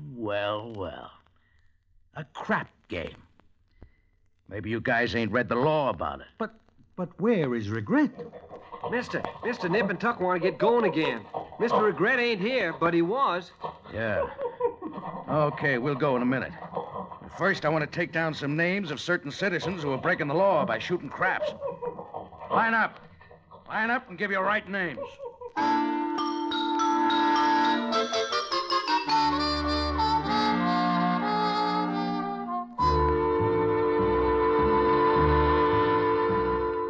Well, McNamara makes this haul, and we take off again with Nip and Tuck leading the way. They make stop after stop. By this time, there is quite a crowd following, because it is by no means a usual thing to see a troop of gendarmes chasing after 2 bloodhounds who have got their bellies close to the pavement. Every now and then, the dogs let loose with those loud wails, and the result is a lot of citizens hurt themselves leaping from windows and fire escapes, figuring somebody's after them. Then Nip and Tuck make another stop, and the scene is as follows. Look, Wangle, this is the 18th stop we've made. Where is Regret? I can't help it, mister. Every place Nip and Tuck stopped, Regret was there. He is quite busy. So far, we break up 3 crap games, 2 poker parties, various and sundry other illegal enterprises, and etc. Wangle, these dogs are nothing but stool pigeons. I can't help it, Mr. Broadway. I go where Nip and Tuck go. All right, Wangle. We'll try this joint. Hey, wait a minute. This is no joint. This is where Miss Maud Milligan lives. So? She is Big Sam's friend, and I wish no part of being any place that Big Sam might be. We're going in. All right, boys. Once more. This may be it. Spread out. Your gendarmes are becoming pretty tired, man. Oh, shut up. All right, Wolf. Give the buzzer a punch.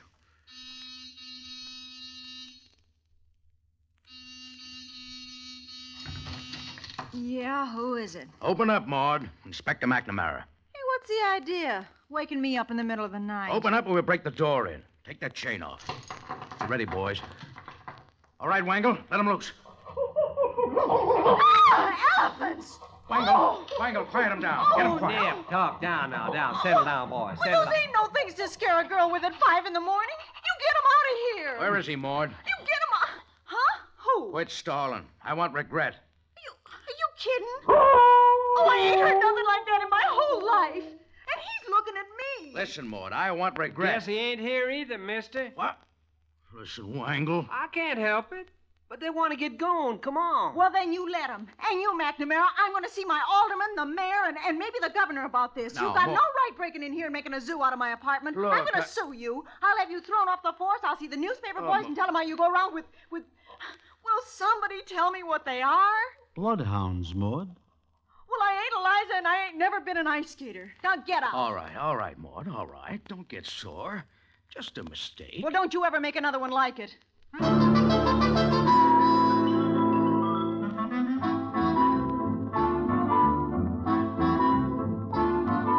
Well, McNamara gets out. So do Nip and Tuck. By this time, McNamara is no dog lover, and I know he never will be. But he gives Wangle one more chance to find regret or get thrown in the tank for obstructing justice. So off we go again, and we end up at the Club 300. And this time it is the end of the trail, because sitting over the table with Miss Lovey Lou is nobody but regret.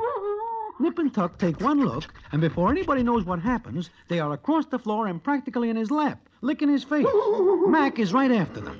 There he is, boys. Get him. Hey, what is going on? Oh, you can't go far. No, it's Broadway. Hey, Wango, call him off. Get him away from me. And all this comes from being kind to animals. Oh, they're too far. Wango, get him away from him. Get him away. I want him alive for the shooting of Marvin Clay. No. Wango, do something. I can't see regret in the Get him away. No, don't let them take him, Broadway. If you are able to think of how I can stop 11 coppers, do so now or forever hold your peace. Oh, it's all my fault. It's all my fault. Maybe so, but it is too late to think about it now. You don't understand, Broadway. Regret didn't shoot Marvin Clay. I did. Oh, sure. Huh? Listen, come over away from this real fast. Come on. Now, what is this you say? It's true. It's true. He's a healer. Maybe so, but there is the law against shooting even heels. What'll they do to Regret? Does Regret know you shoot Clay? No. What'll they do to Regret? What do you think? Broadway, it was an accident. I swear it was an accident. I found out he was going out with my baby sister. I never know you have one. I do. I went to see Marvin Clay. He laughed. He took a gun out of a drawer and said I had to get out. And I got mad. I slapped him, and there was a fight. The gun went off. Yeah, I see. But what about Regret? Broadway, I'll tell him what really happened. Then you better hurry up before one of two things happens. Either he is taken to the pokey, or he is swallowed by those dogs.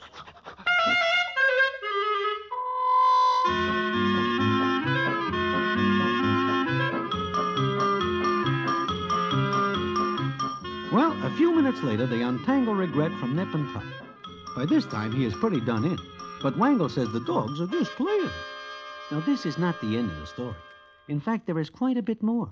And I will tell you the payoff in just a minute.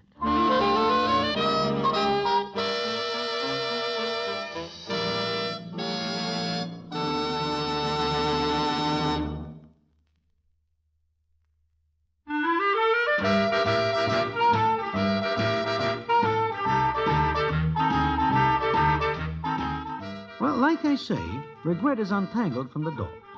McNamara arrests him, but Miss Lovey Lou comes forward with her story. The upshot is the whole bunch are taken to headquarters, including me. Well, of course, I am released because I am just an innocent bystander. Well, it is 2 days after all this that I am sitting in Mindy's when in comes Regret, all dressed up, and he has 2 suitcases with him. He sits down and says, Hello, Broadway. Regret, I am glad to see you. Yeah. I am leaving town, Broadway. I see you are carrying suitcases. And it seems to me you look more than somewhat nervous. Uh-huh. I'm just killing time before I leave. How does the whole thing turn out, Regret? Oh, all right. Yeah, I hear that Marvin Clay is not dead. Also that he does not prosecute Miss Lovey Lou. Yeah, that is correct. Because he does not want unfavorable publicity. Sure. By the way, what becomes of Wangle and Nip and Tuck? Oh, they are ingrates. But they are sent back to Georgia. It seems some of the boys take up a collection which sets them up for life. Because they are very dangerous to have around here. They get plenty people in trouble the night they look for me. Yeah, they do. I can see why certain citizens would rather take chances with the gendarmes than with Nip and Tuck. Exactly. So I am leaving town for a while. Oh, you and Miss Lovey Lou are going on a honeymoon? I am through with Miss Lovey Lou. What? But she saves you from trouble. You know she does not have to say anything. You are the logical suspect for the gendarmes to collar, and it would be tough for you. I know. But I do not like to be married to any doll who handles a rascal, even by accident. Think what would happen. Yeah, I see what you mean. But then, why are you leaving town? Broadway, what is the last stop Nip and Tuck make before they find me? Crab Cane, the poker... Oh, Maud Milligan's place. Uh-huh. Well, Big Sam is out of town at the time. But I hear he is coming back.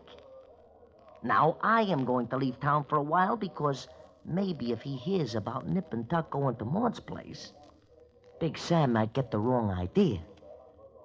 Goodbye, Broadway.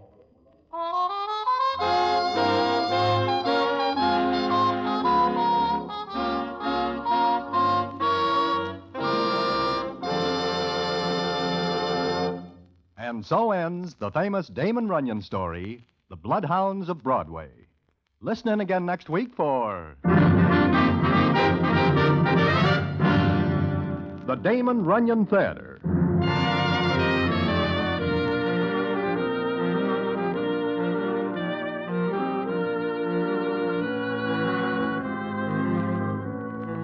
The Damon Runyon Theater, with John Brown as Broadway, is directed by Richard Sandville, and the story is adapted for radio by Russell Hughes. Vern Karstensen is in charge of production. This is a Mayfair production.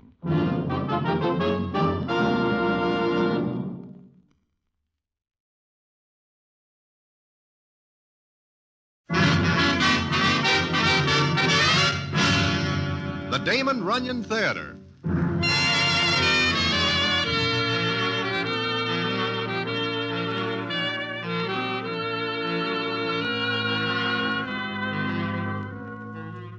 Once again, the Damon Runyon Theater brings you another story by the master storyteller, Damon Runyon. And this one, The Lily of St. Pierre. And to tell it to you, here is Broadway. Thanks. Well, there are four of us, including Louis the Lug, sitting in Good Time Charlie's little joint one Tuesday morning about 4 o'clock, doing a bit of quartet singing, very low, so as not to disturb McNulty, the cop on the beat outside. We are about halfway through a song when this happened. In a cabin, in a canyon. That's very pretty, boys. Very pretty. I am sorry to bust it up. Don't reach for that rod, Louis. Don't. You do, and I'll make you look like a used punch board. Jack of Hearts. Why, I do not even know you are in town. No, I guess not. How are you, Broadway? Just fine. And you? Tired. Louis, sit still. Now, look, Jack, unless you and me have a few words. Sure. A few words. Jack. What do you want, Charlie? Look, please do not make no trouble in my place. Please, Jack. Trouble? This ain't no trouble at all, Charlie. I didn't think you'd have the nerve to come back here, Louis. Jack, why you making all the fuss about just a little... Don't finish that, Louis. Don't finish it, or I might put a period to it with this.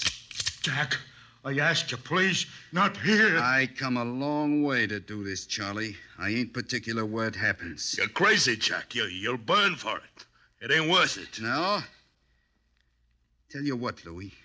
We'll all sit here and I'll tell a story. And we'll let the rest of the boys decide whether it's worth it or not. Kind of like a jury. What do you say? You mean you will listen to us? Yeah. You promised us? I promise. Well, Jack of Hearts, I know you are a guy who never goes back on a promise. You have got that reputation. Okay, we will make the deal. Fair enough. You guys are all nuts. There is a copper outside. He will hear the shots and you will all be part of the deal. You seem pretty sure what our answer is going to be, Louis. Even before we hear Jack's story. Yeah, he is afraid, Broadway. But I am not. Okay. You all settle back and I will spill the piece.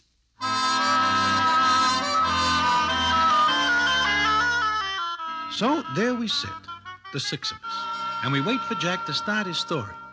And what that story is, I will tell you in a minute.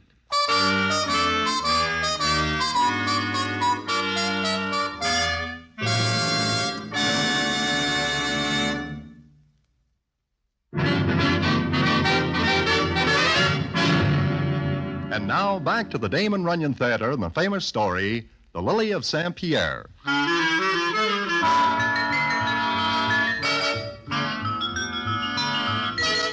Like I say, there we sit. Jack's Roscoe is pointed right where it will separate Louis's breathing from the rest of it. And Louis is staring down at the rod and sweating so that the stiff collar he is wearing just turns over. The rest of us are looking at Jack, who never takes his eyes off of Louis. And Jack begins as follows. Maybe you guys remember about a year ago when I'm doing a job for John the boss. Yeah, I remember, Jack. Uh-huh. Well, the job takes me up into Canada on a boat. We get into a little trouble with gendarmes, and we make a run for it one cold night when it is raining. It seems that I get a bad cold, and it gets worse. In fact, it develops into pneumonia, and I pass out. Now, a guy with pneumonia is no citizen to have along on a tough job. So John the boss leaves me off in a place called St. Pierre. Remember it, Louis? Look, Jack. Shut up. Anyway, I get pretty sick. When I wake up, I find myself in a nice little house, listening to a funny kind of sound.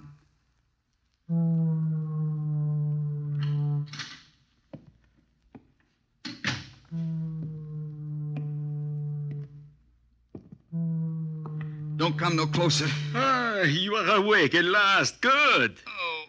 Oh, what happens to me? You are very weak. You were very ill, monsieur. Hey, who are you? I am Dr. Armand Dorval. Your friends leave you here. Oh. What's that noise? Noise? Oh, the fog warning. It is out in the harbor. Harbor? Where am I? The village of St. Pierre, Newfoundland. How long have I been here? 3 days now. But it is better if you rest, not talk. Are you hungry? Yeah. Hey, I am. Good. But only broth at first, then more solid food later. Wait a minute, you. Oui, monsieur? Where you going? To get you some broth. Uh-huh. Look, any coppers around? Coppers, monsieur? Gendarmes. You speak French. You kidding? Just answer my question. Any coppers? But no, monsieur. Okay. But be careful. But yes, monsieur.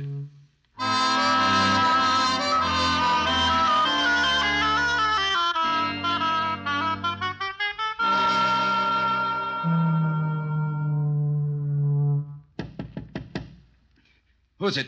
I brought you something to eat. May I come in? Just like that, you bust in. You better eat this while it's hot. Hey, who are you? I'm Lily. What's your name? Jack. Jack of Hearts. Jack of Hearts. That funny? Is that your real name? Jack is. Here, take some of this. Oh, what are you trying to do? Boil me alive? It's hot. No, ice cold. Why is your name Jack of Hearts? Why you want to know? Because it's an odd name. Yeah. Ever play poker? No. What is it? Card game. No. I've never played cards. No. Well, anytime I get a Jack of Hearts in stud poker, I stay in the pot and win. Get it? No. And skip it. Yes. Hey. Yes? I'm sorry I blew my top. Blew your top? Don't nobody around here talk English? I do. Yeah. Come to think of it, you don't talk like the old guy. Anybody'd think you're American. I was raised in the United States, just across the border in a convent. Oh.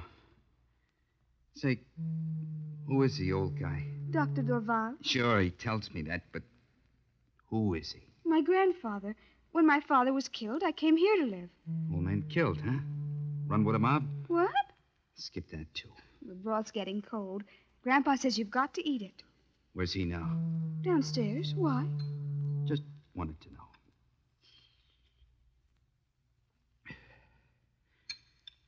Your name is Lily, huh? That's right. Yeah. Look, why do you keep staring at me? You never seen a guy before?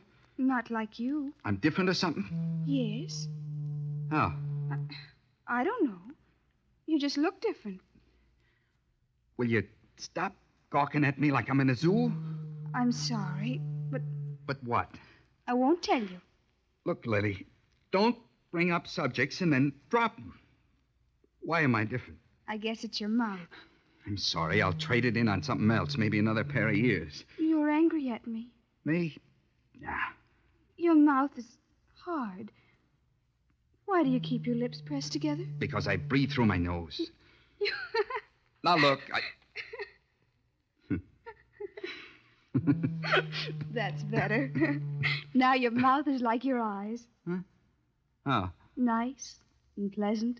Nuts. Beat it and let me eat my soup.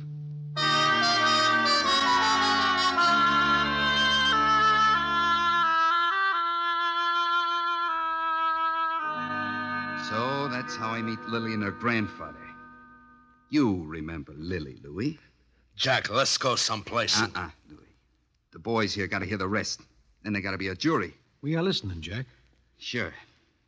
Like I say, I meet Dr. Val and Lily. She's only 16. Pretty. With eyes that look like they're looking at the whole world at once. Well, a few days go by with Lily taking care of me, and then I get so I can use my pins without wobbling around. The fog warning stops blowing, and it's pretty there. So one day I go downstairs, and outside for the first time, Lily's in the garden and sees me. Jack, glad to see you. Hiya, Lily. Oh, you're up. Yeah. I feel like somebody goes over me with some rubber hose. Knocked out. A few days of this air, and you'll be all better. Sure I will. That the village over there? Yes, that's Saint Pierre. Yeah, it is pretty, ain't it? Would you like to go over in the boat when you feel well enough? No, I'll stay here. Why don't you want to go? I'll stay here, I said. Oh, I've never been anyplace else but the convent and here. Sometimes I think I'd like to go someplace. Yeah? Lily? What, Jack? Don't. Don't what? Don't get that kind of idea in your head. You belong here. Like what? How do I know? I ain't Shakespeare. I'm going inside now.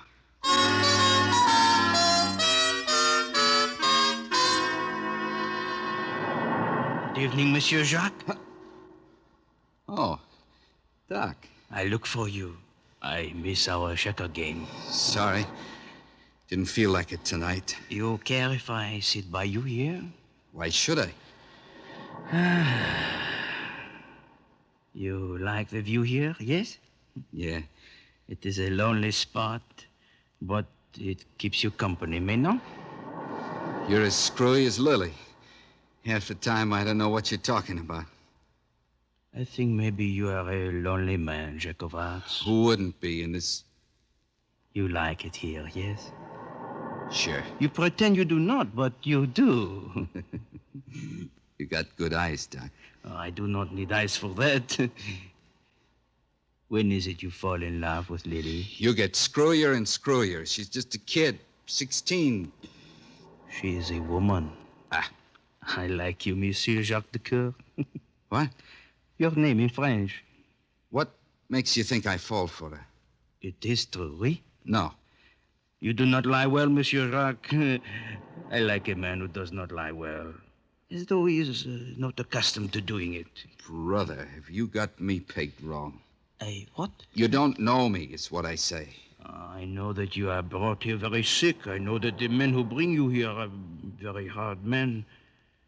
When a man's life is at stake, I do not ask questions. Will you go back to them, Jack of Hearts? Huh? What else? I thought perhaps... Don't think nothing. And as for that crack about me being off my rocker for Lily, that's a big yuck. That's English for laugh.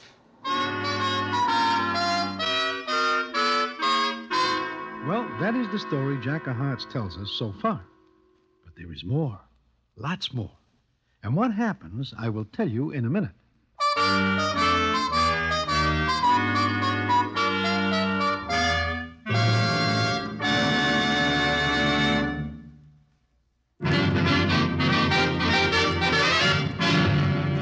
And now, back to the Damon Runyon Theater and the famous story, The Lily of Saint Pierre.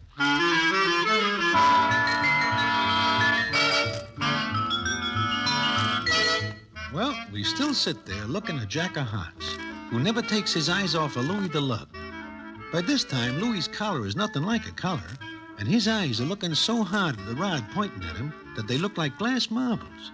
And Jack says as follows. So I leave St. Pierre that night. Sure, the old man pegs me. I fall for Lily. A wrong guy and a right doll. Then sometime later, who is it runs into me in Chicago but this... Jack, please. Not yet, Louis. But you are hot at that time. You need a place to hide out. Where do I take you? Tell him, Louis. Where do I take you? Saint Pierre. What? Jack, you mean you take him there? But why? I tell myself it is to do him a favor until the heat is off him, but It is because I want to see Lily again and the old man. So we get to St. Pierre, and old Doc Dorval acts like I am his son. He is that glad to see me. Jacques, oh, Jacques, it is wonderful to see you again. We miss you when you are gone, and you leave without a word. Why? We'll talk about that later. Right now, is it okay I bring a friend with me? Oh, but yes, certainement, oui. Well, don't get too happy, Doc. You ain't seen him. Oh, if he is your friend, he is mine. Jack. Oh, Jack, it's so wonderful to see you again. Nice to see you, too, Lily. How have you been? Why didn't you say goodbye? I don't like to. Yes? You're different. A bit older, Jacques. Yeah. A bit older. Hey, what's going on? I'm sitting out there in the car like a pigeon. Take it easy, Louis. This is Doc Dorval. Doc, this is my friend. I am pleased and honored, monsieur. Yeah. So it's a joint, huh, Jack? Brother, this ain't a hideout, it's a tomb. Shut up. Huh? Oh, sure. Hiya, babe. Her name's Lily. Get it straight the first time. Okay, so I'll call her Lily. I'm gonna give the place a case. Don't pay no attention, Doc. He shoots off his mouth all the time. I understand, Jacques. Yeah, I knew you would. You know, it's just like being back home again.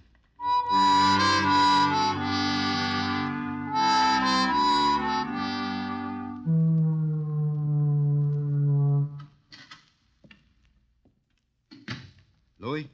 Yeah, it's me. Where you been? Walking around this tomb 3 days here, and I'm talking to myself. Keep it that way. Sure. How long's that racket keep up? Till the fog's gone. How do you get any sleep? Tell you what. You don't like it here, why not hop back to the States? You'll run into lots of company. There are plenty of people to talk to, including a DA, maybe. Okay, no offense. I'm just going stern out of Innisburg. Maybe you'll get to like it. Huh. How'd you find this joint? What's the difference? It's safe. Yeah. Only I'm thinking it's funny. You taught me up here, you know, a million other places. This is safer. Maybe prettier, too, huh? Meaning? The doll. What's her name, Lily? You hear me? I hear you. Mind if I turn on the light in here? Leave it off. Okay. Think of a joke? Yeah. Real funny one. Like what? You ain't kidding me, Jack. Kidding? What am I kidding about? The doll. Anytime a cookie like you holds up my joint like this, there's gotta be a good reason, okay? She's a good reason. Plenty good. I don't blame you. Why, you... I'll cook you. You slug me. You want to start cooking, Louis? I get it. And keep it. Sure. So you fall for it, huh? Do you tell her? No. Okay. It was a nasty slug you put on me, Jack. Anytime you want to try to get it back, I'm here. I would never think of it, Jackie. I would just never think of it. It is about a week after what I just tell you when I am sitting down by the sea. It is a dark night, and just like before, old Doc Dorval comes and sits. Good evening, Jacques. Hiya, Doc. Jacques, I must talk to you. Sure, Doc. What about? Lily. Yeah? Anything wrong? I do not know, Jacques, but your friend... Louis? What about him? Is he the right man for Lily? Doc, what's been going on? You do not know? I don't, I swear it, Doc. He talks to her. Oh, Jacques, she's so young. She knows nothing of people and the world. Okay, that's enough. Where's Louis? With her now in the garden. Come on.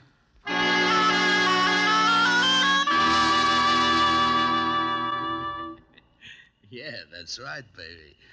Now, there ain't no place in the world like New York. Yeah, there ain't.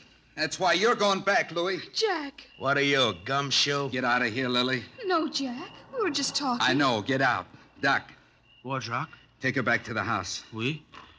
Lily, please. All right. Okay. Now. What's eating you, Jack? So I'm giving a kid a line, it don't mean nothing at all, just passing the time. Yeah. Guy can go nuts here if he don't find anything for laughs. We're leaving tonight. You're kidding. The heat's still on me. I'll buy you a fan. We're leaving tonight. Can't get to first base with her yourself, huh? That it? That's the second time you do that, Jack. Want to feel a third? Okay, forget it. Only let's get out of this bike.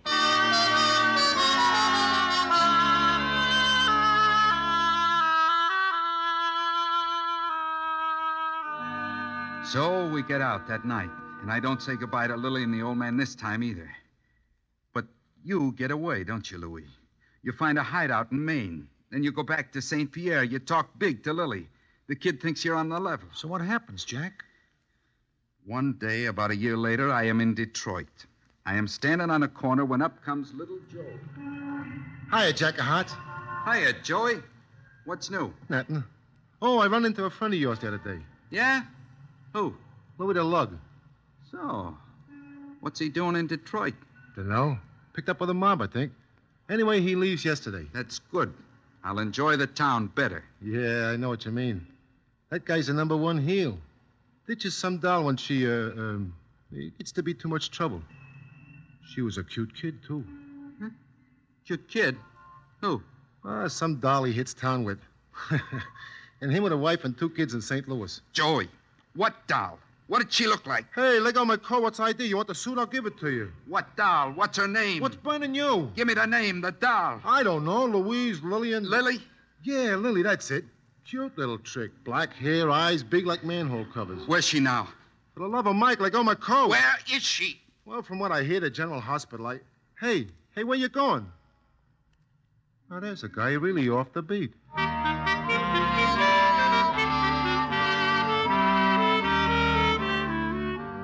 This is the charity ward. Please stay only 5 minutes. The other patients... Yeah, Doc, 5 minutes. There she is. Where? Her? That ain't her. It's a mistake. I'm sorry. That's Lily Dorval. Remember, 5 minutes. Lily. Lily. Grandpa? No, it's me. Jack. Jack of Hearts. Oh, Jack.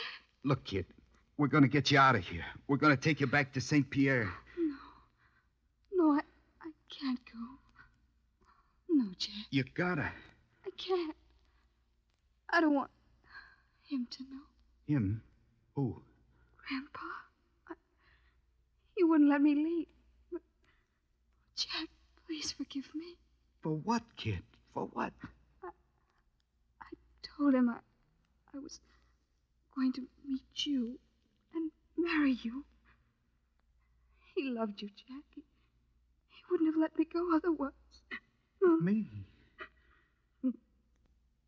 Me? You mean it would have been all right for me? Oh, kid. Forgive me. Sure. Sure, you... Wait a minute. Doc, get over here. Please be quiet. Listen to me, Doc. Will she get better? She... 1 more day at the most. Then look. Get a minister, a priest, anybody. Get somebody to marry us.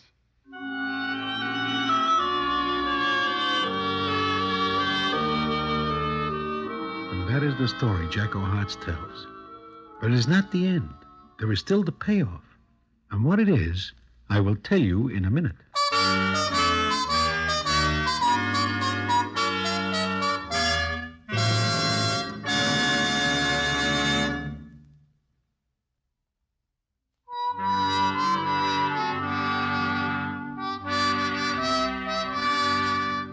Like I say, Jack tells us the story.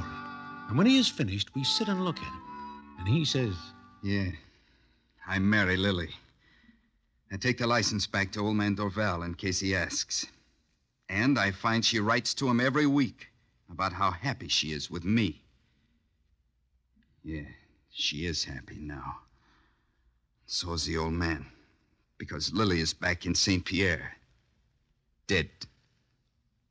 Look, Jack, I got no idea you're crazy about the kid. I swear I wouldn't have looked at her if I knew. You're a dirty liar. I tell you, I swear it. Okay, Broadway.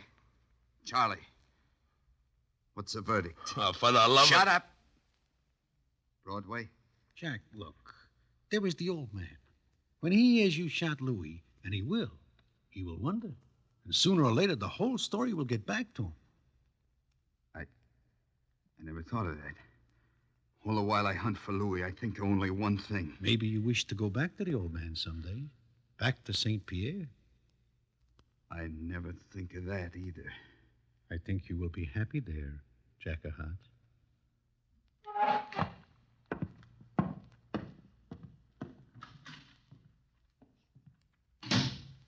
Hey, he's gone. Hey, Broadway, you saved my life. Come on, I'll buy you a drink. Please, buy it someplace else. What? Come on, break it up. Get out of here, Louis. You kidding, Broadway? No, I am not. Get out, or I will take great pleasure in throwing you out. Huh?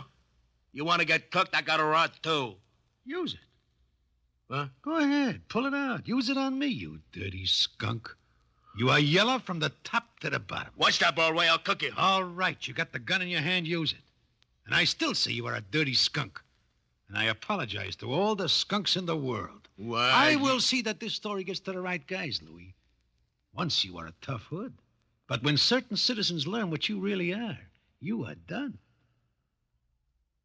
Now, do you still wish to pull the trigger? You are all nuts.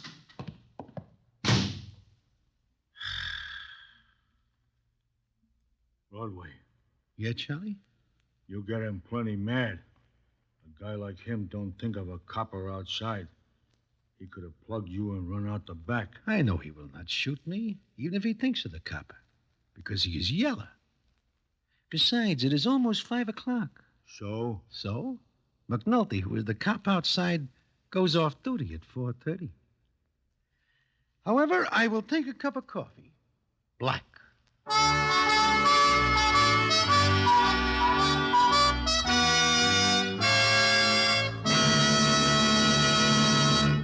And so ends another famous Damon Runyon story, The Lily of St. Pierre. Listen in again next week for the Damon Runyon Theater.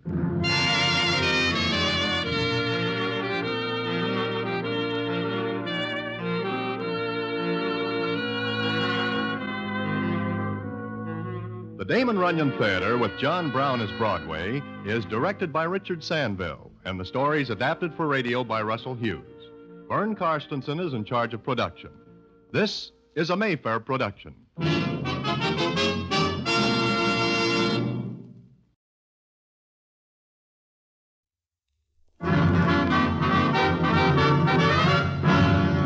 The Damon Runyon Theater.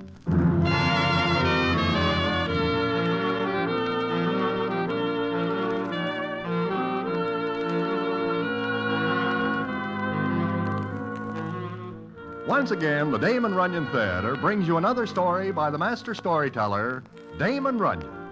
And this one, the comedy masterpiece, It Comes Up Mud. And to tell it to you, here is Broadway. Thanks. One season, I am in Hialeah trying to turn a few bobs by outguessing the minds of some horses when I run into little Alfie and Miss Beulah Beauregard. Now, this story does not end with that meeting. In fact, before it is over, it includes a millionaire by the name of Paul de Vere, a horse by the name of Last Hope, and the most peculiar ride in history. And how this all comes about, I will tell you in a minute.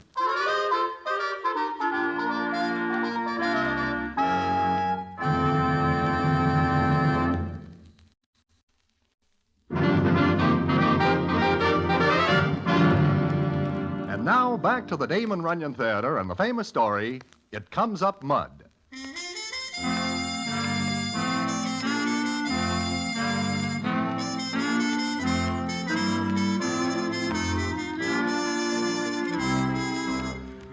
Like I am saying, I am in Hialeah for the racing season when I run into little Alfie and his ever-loving fiancée, Miss Beulah Beauregard. Now, little Alfie owns 2 horses that are strictly caterpillars. One is called Governor Hicks, and the other is called Last Hope. They are Alfie's pride and joy. Although, to tell the truth, and I think I will, the chances they will win a race are a slightly insane dream. But Alfie dreams. And Miss Beulah Beauregard tells him what she thinks in no uncertain terms one night when we are sitting in Alfie's hotel room. I'm telling you, Alfie, it is me or the horses. Now, Beulah, baby. Don't baby me. For 5 years, you baby me this and baby me that. And it ends up the same. I go to work. Oh, I get you nice jobs. Broadway, I ask you... Do not. This is a war out of my territory. I'll ask you, Broadway. Please, Beulah, I cannot make exception. Never mind. I'll tell you anyway. I've been engaged to Alfie for 5 years. He tells me I'll lead the life of Riley. I do not tell you which Riley. There are lots of Rileys. Some live better than others. You know what he does this afternoon, Broadway? Make me guess. He hawks the engagement ring he gives me. He hawks it. I need the scratch to enter Last Hope in a race. Broadway, I wish to tell you something. Here I am working night and day to make something of my horses. And what does she do? I ask you, Broadway, what does she do? I will ask her and find out. I will tell you. This afternoon, I see her kissing Paul DeVere behind a hibiscus bush at the paddock. She knows I cannot stand hibiscus. Mr. DeVere is a very wealthy man. He wants to marry me. Ha! Oh, you think I'm not good enough for him? Who says that? You did. I'll have you know I come from a proud old Southern family. If I hear that again, I will die. At last you make some sense. Beulah, how can you say that? It comes easy. Well, I guess I will go. No, Broadway. I am not finished. Someday she will be sorry. Someday when Last Hope wins the Kentucky Derby. What? Now, Alfie. You do not believe it either. Last Hope will win, especially if it comes up mud. He is born to run in the mud and he... Somebody is at the door. It is my date, Mr. Paul DeVere. What? You ask him to come here? Take you out from under my very nose? I do. You are setting a bad example to all fiancés. Mr. DeVere wishes in. I'll thank you to be polite to my friend. Ah, good evening, Beulah.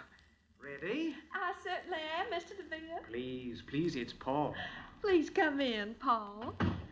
I believe you know my friend Alfie. Oh, yes. How are you? I am never worse. I hope you are the same. What? And this is Broadway. How do you do? Good, sometimes. Well, shall we go, Paul? Yes, how would the Blue Heron Club suit you? Just fine. Just fine. She will like it. In fact, she once worked there, displaying her shape. You shut up. Say, what is all this? I will tell you, Mr. Paul DeVere. I will tell you in 2 words. You viper. What the devil's the matter with you? I wish I could challenge you to a duel. Well, are you crazy? Don't pay any attention to him, Paul. Mr. DeVere. What? Take this. Why, you little... Paul, don't. But he reached up and hit me. Mr. DeVere, put up your dukes. Alfie, do not be foolish. This is ridiculous. What, do you think I'd fight you? Come on. Alfie, consider ourselves apart from now on. Come on, Paul. All right, Beulah. As for you, Alfie, I'll think of some way to make you very uncomfortable. Why are some guys always holding up the wrong end? I never do anything bad to anybody in my whole life. Forget it now, Alfie. Maybe things are not as bad as they seem. No, maybe not. Listen, Broadway. I enter Last Hope in the Kentucky Derby. I know, but Broadway, I tell you that everybody will look at me different when Last Hope wins.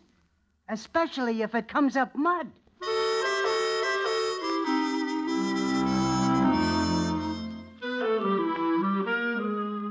Well, I know, and everybody else knows, that Last Hope cannot walk 1.25 miles, which is the Derby distance, let alone run so far. But little Alfie believes that Last Hope is just born to eat mud. Well, it comes up the next day, and I am having something to eat with little Alfie when who comes up but Cap Duhane, the Pinkerton in charge of gendarmes at the track. Well, Broadway, how are you? First rate. You a good friend of Alfie's? I am his friend, yes. What? Well, tell him something for me, will you? Tell him? But here he is. Oh, yeah. So he is. Yeah, you are a wise guy, Duhane. Now you be. Meaning what? You know a guy named Paul DeVere? That does it. I now have no appetite. There are lots of things that you don't have, Alfie, and one of them is a welcome sign in this town. Huh?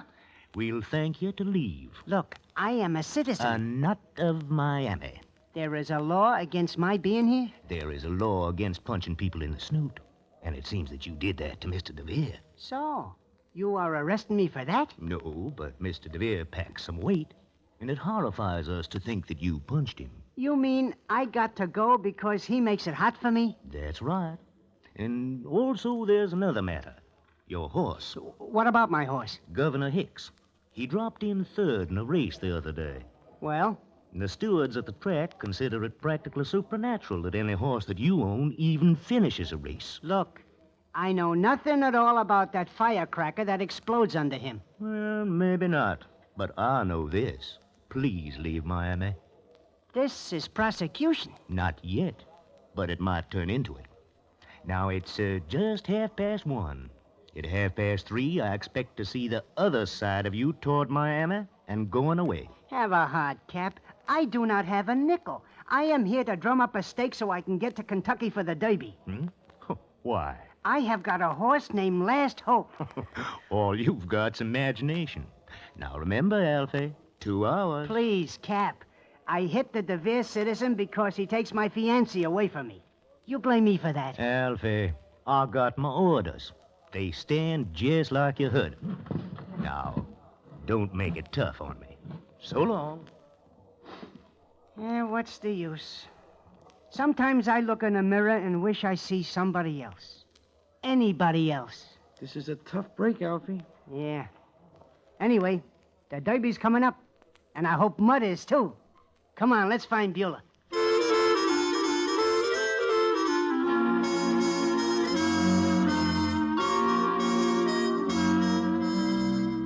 Well, we looked for Miss Beulah Beauregard, but she is very scarce. In fact, she is invisible.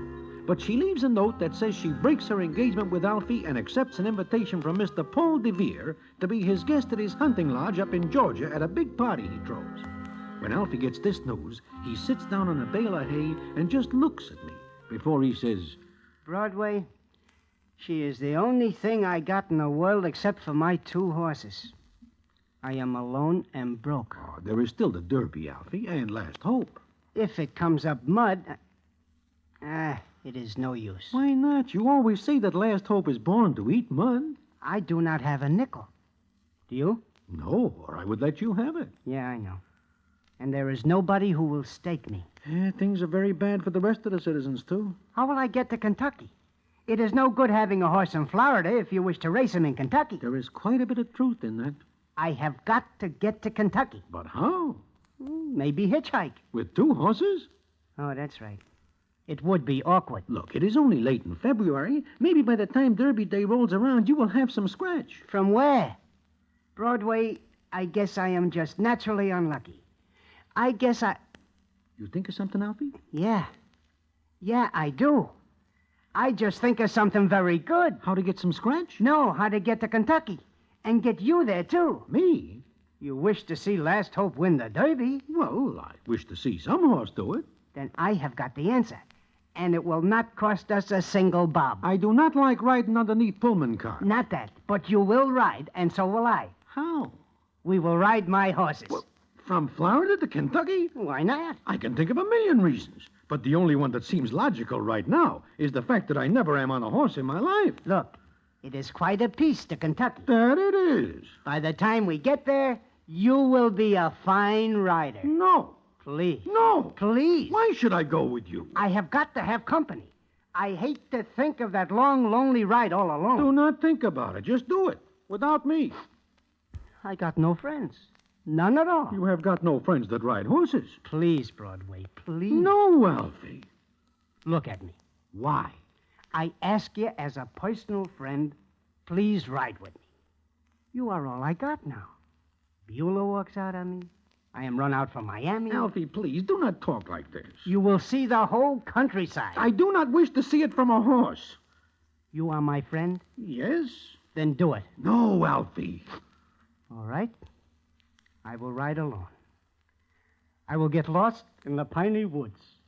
And you will remember how I asked you to go with me, and you will think that I would be alive today if you act like a friend.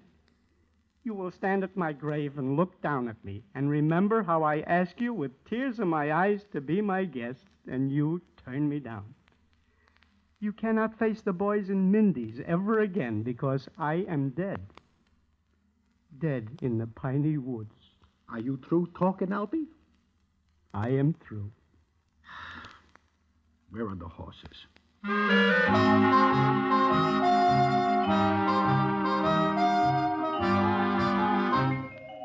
So there I am. Alfie talks me into riding horseback with him from Florida to Kentucky.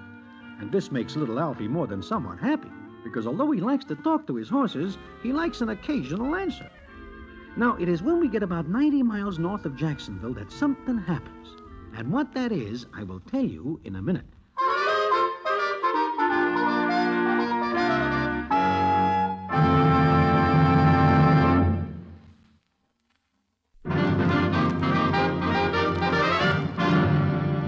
And now back to the Damon Runyon Theater and the famous story, It Comes Up Mud.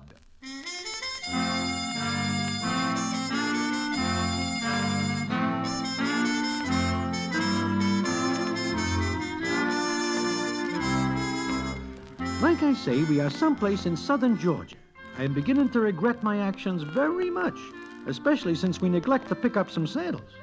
I am riding Governor Hicks, and little Alfie is up on last hope. Yes, sir, Broadway. If it comes up mud for the Derby, I certainly am going to show a few parties certain things. What? I say nothing. I am shifting my position to get a better deal from Governor Hicks. Oh, yes, sir. I will build a home. You ever own a house, Broadway? No.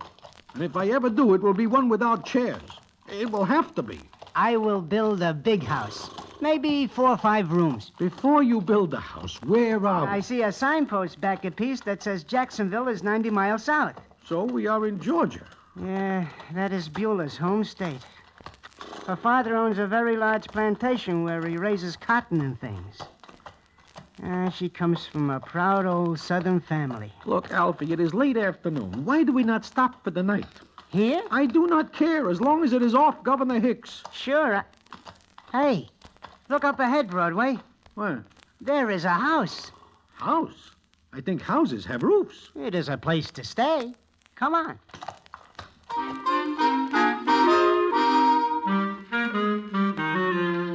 My goodness, but this certainly is a terrible place. I wonder where they keep the ghosts. Well, howdy there, boys. You, come to see me? We are glad to see anybody. My name's Simpson. Them your horses? Mine. Nice-looking critter. Look, Mr. Simpson, we are wondering if we could put up for the night here. Got any money? No. Too bad. We will send you some when we get some. Airmail. Well, reckon how I can't turn down 2 strangers. Come on inside. Oh, darn it, I forgot to buy oil again. Make yourselves at home. Well, that's that. Don't need no oil now. It can get very drafty in here. Just make yourselves to home, boys. I'll dig up a little refreshment. Alfie, let us get out of here. We will spend the night here and then push on. If we are able. I don't see much of people back this way. Kind of off the track. Excuse me, but what is that you are pouring?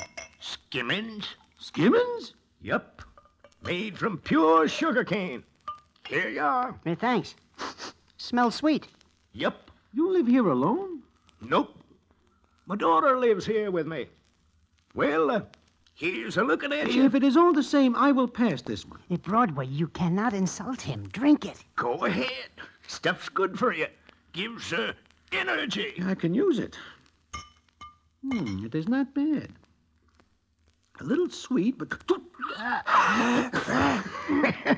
Yeah, don't worry. If you ain't used to it, you kind of lose your voice for a couple of seconds, but it'll come back. I think the soles of my shoes are on fire. Oh, who's Whose horses are those in the yard? Well. Beulah.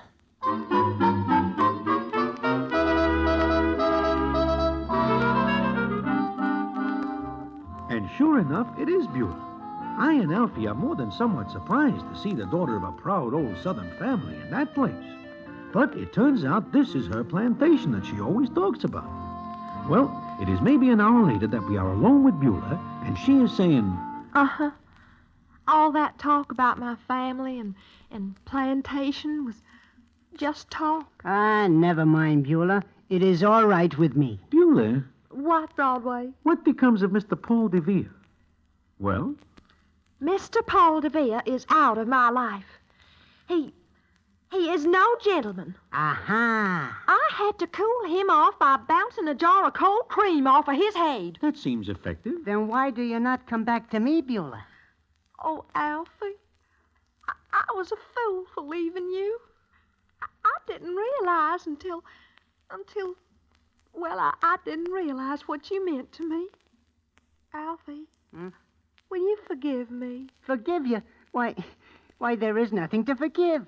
Look, Beulah, I got Last Hope with me. I am taking him to the Derby, and he is going to win it. Does it ever occur to you that Last Hope might not win? Broadway, he will win, if it comes up mud.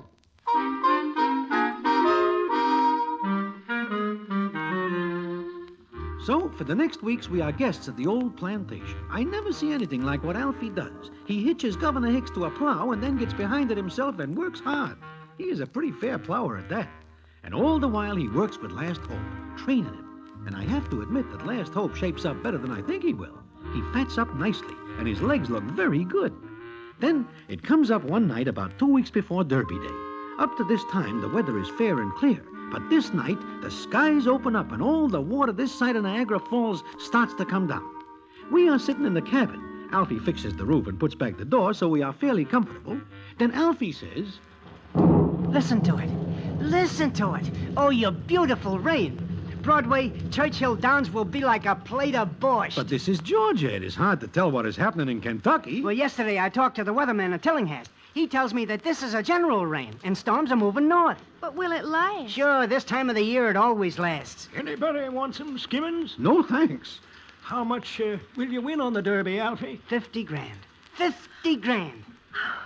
We can have a great big old plantation. Maybe some foxhounds, huh? All you want, Pop, and foxes to go with them. Silver foxes? Sure, and we'll have... Hey, somebody at the door. On a night like this, he must be a good swimmer. That is not doing the door any good. I will answer it. I'm sorry to disturb you, but... You, Mr. Paul DeVere, and you! Mr. DeVere. Shut the door!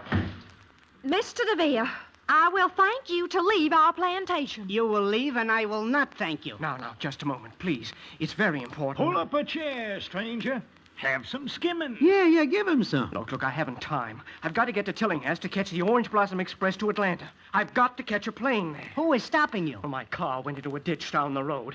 Please, have you one I can borrow, buy? I'll pay anything for it. Well, I'm sorry. We don't keep a car. No car? We're going to buy 4 or 5 after Derby Day. Well, I must be in New York by tomorrow morning. I say that for weeks, but here I am. Please, lend me a horse and a buggy, anything. Got no buggy either. Why do you have to be in New York, Mr. DeVere? Well, look, if I'm not there tomorrow morning at 10 to replace some money in my firm, I'll lose every cent I've got in the world, maybe go to jail. Well, Mr. DeVere, that certainly is the right place for you. Please, I apologize for everything, but I must get to Tillinghast to catch that express. There is no way. Look, I saw 2 horses in the shed as I came up the path. Lend me one of them. What? Those are race horses, especially Last Hope. Good, I can ride. Just lend me the horse. Wait a minute. Nothing doing. I'll pay you. Wait. What time does the Orange Blossom Express get into Tillinghast? 10:05. 10:05? Why, it is 10 now. You do not have a chance. Well, I can try. I don't want to go to jail. Let me see. The distance to Tillinghast from here is a mile and a quarter. Derby distance. And it comes up mud. Broadway, you see? Now we will know for sure. What are you talking about? Will you lend me the horse or not? You weigh maybe 160. That is practically a brick house for a racehorse to have on his back. Alfie, what are you thinking? A trial run. If Last Hope makes it in good time, we will keep it quiet and we will make $1 million on Derby Day. Do I get the horse or not? We have got no saddle. I don't care. Just lend me the horse. Look, it's 1 minute after 10 now. That is 4 minutes to make the train. Come on, Mr. DeVere. You are going to ride.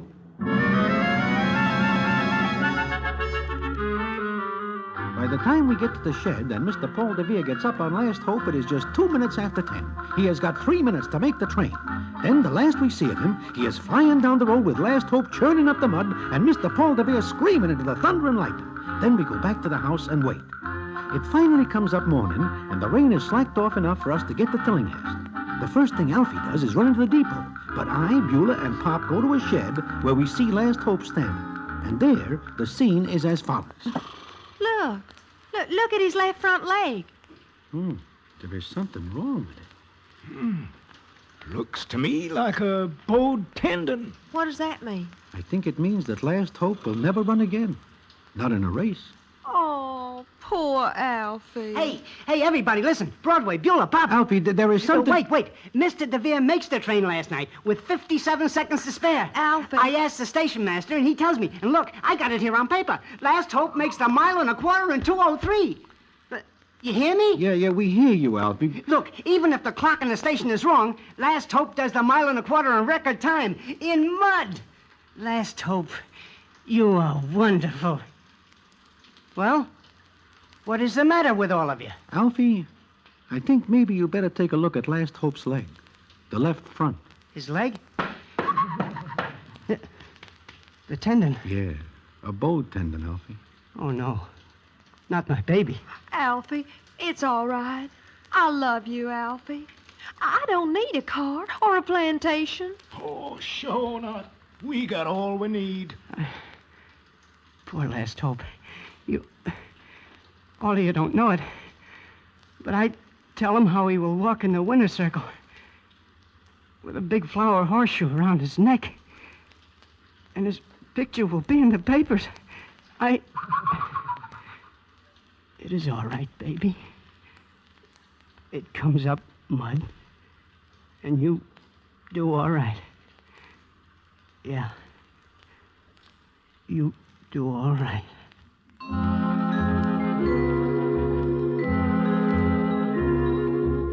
Well, we get Last Hope back to Beulah's ancestral home. Alfie says he will stay, and the last I see of him is when he marries Beulah. I get back to New York one way or another. Now, this is not the end of the story, because the payoff comes maybe a year later. And what it is, I will tell you in a minute.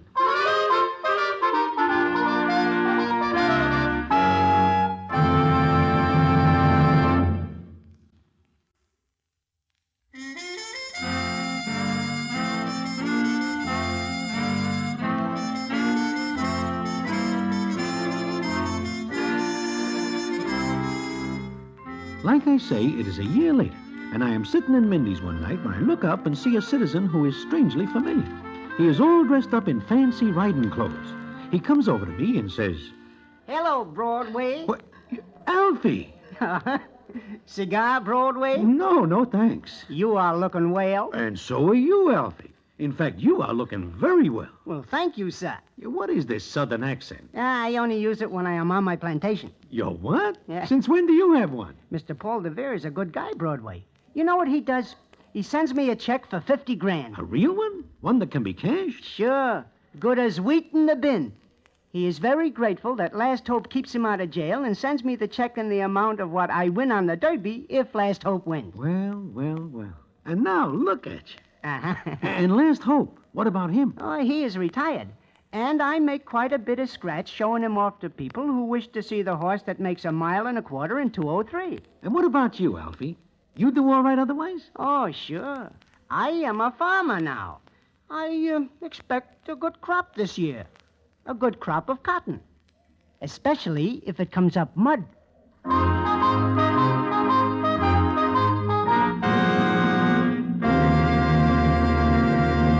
And so ends the famous Damon Runyon story, It Comes Up Mud.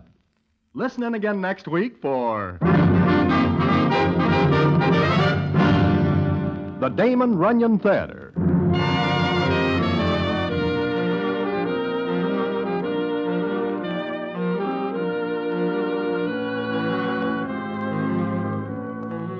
Damon Runyon Theater with John Brown as Broadway is directed by Richard Sandville, and the story is adapted for radio by Russell Hughes. Vern Karstensen is in charge of production. This is a Mayfair production.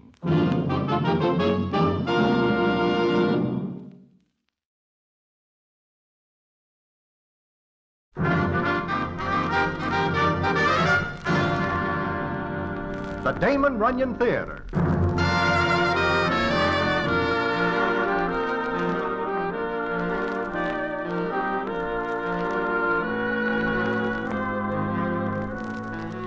Once again, the Damon Runyon Theater brings you another story by the master storyteller, Damon Runyon. And this one, Broadway Financier. And to tell it to you, here is Broadway. Thanks. Once there is a doll by the name of Silk. That is not her real name, but nobody ever thinks of one that fits her better, so that is what we call her. This is the story of how Silk scores over 3 million bobs from one guy, which is a pretty fair score, considering that she starts from nothing. And how that happens, I will tell you in a minute.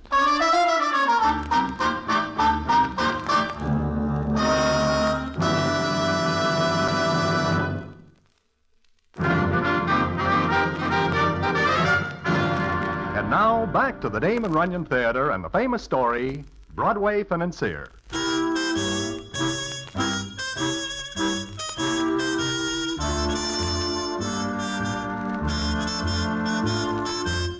I first hear of Silk one night maybe 4 years ago when a guy gives me a message to go to a knocked-out joint on 10th Avenue. There I find Satin Clark, one of the smoothest con men who ever sells a bridge that does not belong to him. But to my surprise, Satin is like I never see him before. Yeah, it's me, Broadway. I'm ready to put my checks back in the rack. Oh, now, Satin, do not talk like that. I know what I'm saying. I got maybe a couple of days, but I gotta do something first, and you gotta help me. Sure. What do you want me to do? I got a kid, Broadway. A doll. Oh, I never know this before. Never mind that. Look, keep an eye on her for me. Me? But, Satin, I know nothing at all about keeping eyes on young dolls. You got to. And tell the rest of the boys I'd appreciate it if they'd give you a hand. Oh, look, Satin, she has got relatives. None. An aunt, maybe? No, none. I told you, none. All she ever had was me. All she ever... Dad. Yeah, baby. Come on in. Feeling better, Dad? Smooth as satin. Baby, this is Broadway. You hear me talk about him lots of times. Oh, sure. How are you, Broadway? First rate. Her name is Silk, Broadway. Silk? Oh, Silk and Satin. Yeah. We made a great team. Sit down, Silk. All right, Dad. Now, look, baby. You know I've got maybe a couple of more days. I know. No blubbering? None. Good girl. Now listen to me. Broadway's gonna keep an eye on you for me. He knows everybody. I know, you told me. Mm-hmm. What else did I tell you, baby? Get a sucker before he gets you. What? Satin, is this a way to raise a doll? In this world, yeah. Go ahead, Silk. What else? Take everything you can get and give nothing. And keep what you get. All the time. I forgot that, Broadway. I forgot it, and now look at me. Silk, don't you ever forget it. I won't, Dad. There's only one way you can live in this world and live right. Dog eat dog. When you get a sucker, play him as long as you can, then pull him in and put him in the basket. Satin, this is a young doll. I'm 17. That is ancient. She'll do all right. I know I will, Dad. I got a few bucks stashed away, enough to keep her going till she's ready to go out on her own. Silk, I want you to learn every dodge and pitch you can pick up. Holy mackerel, Satin, what are you thinking about? Her, Broadway. Just her.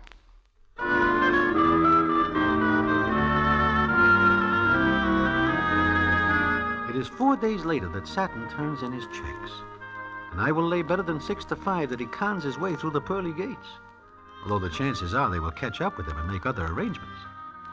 Well, it is maybe 2 weeks after Satin dies that Silk comes into Mindy's, where I am sitting with an old guy we call Professor D.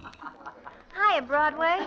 Hiya, Professor D. Hello, Silk. Good afternoon, Silk.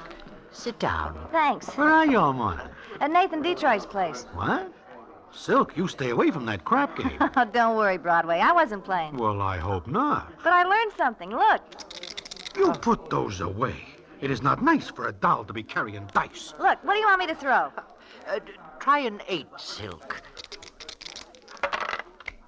5-3. That's an 8. How do you like this? Do it again. What number? 11. Anything else? Who teaches you that? Big Sam. Tomorrow, Doc Darrow's going to teach me a few things with cards. This is an education? Do you like to learn these things, Silk? Why not? Dad always said keep one jump ahead of everybody else and nobody will get ahead of you. You're only 17 and you think that already. I think it. I know it. There are other things beside dice, cards. And horses, Professor? And horses. Silk, that is not nice of you. I never want to hear you talk to the professor like that again. Okay, I'm sorry. Oh, it's all right. I guess you're right, Silk. Who am I to talk? Now, look, Professor, Silk does not mean anything when she says that. I know. But, Silk, there's not much I can teach you in the way of dice or cards. I'm not even very good at picking horses. Ah, forget it. However, I was a professor in a college in Ohio. Professor of philosophy. What's that? Philosophy? Well, I suppose it's what might be called an attempt to study life, to try to figure it out. How far did you get? Not very far. No one has. I will. How? By sticking to what Dad told me. I think all you gotta remember is never go soft. I'm 65, you're only 17. Maybe you've beat me to the answer at that. Maybe. However, I would like to give you something, contribute my little bit toward your education. Sure. What? Well, I have some books I'd like you to read. What about? Oh, lots of things, Silk. Drop around sometime and pick them up. Now, if you'll excuse me, I have an appointment. Goodbye. So long, Professor. Bye. An appointment with a bookie. Now, look at me, Silk. I do not wish to hear you make fun of the old guy ever. And you go to his place and pick up those books he talks about. You have got to learn something else besides how to switch in a pair of tops in a crap game and pull a slick ace from a deck of cards. Okay. So I'll pick up the books and I'll read them. But they won't change anything because I remember Dad dying in a moth-eaten flat on 10th Avenue because he went soft. Just once.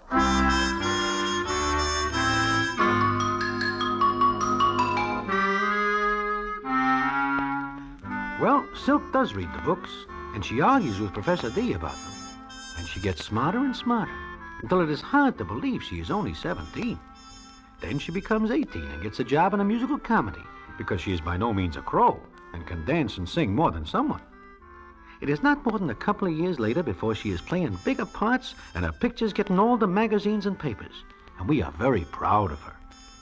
Then one night after the show, she comes in Mindy's. Hiya, boys. Oh, hello, Silk.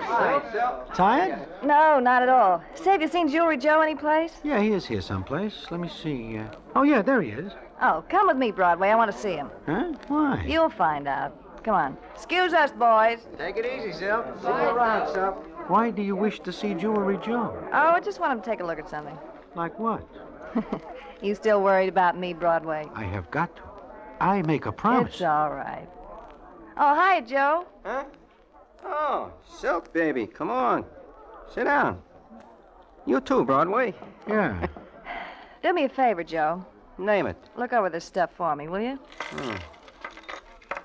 Silk, where do you get that jewelry? Somebody gave it to me. Now, look, you tell me the truth. I am. Somebody, gives it you, huh, Silk? That's right, Joe. Give it back. What? This stuff is strictly slum. It is not good enough for you, Silk. What is the matter with it? Like I say, strictly slum. Cheap. Maybe the whole layout's worth about, a C-note? I thought so. Now, where do you get it? Some Johnny who thinks he's in love with me. Who? His name is Simon Link. But he gives you this stuff. Why do you take it? Because he gave it to me. Why? Because he wanted to. I say why. Don't worry, Broadway. He worships his love a faraway star, a star no hand may touch. Talk English. I did, from one of the professor's books. What you gonna do with this stuff, Silk? Keep it. Maybe it is only worth 100, but it's a start. It's a start. And it turns out that this Simon Link citizen keeps on sending jewelry to Silk because he is more than somewhat overboard about her.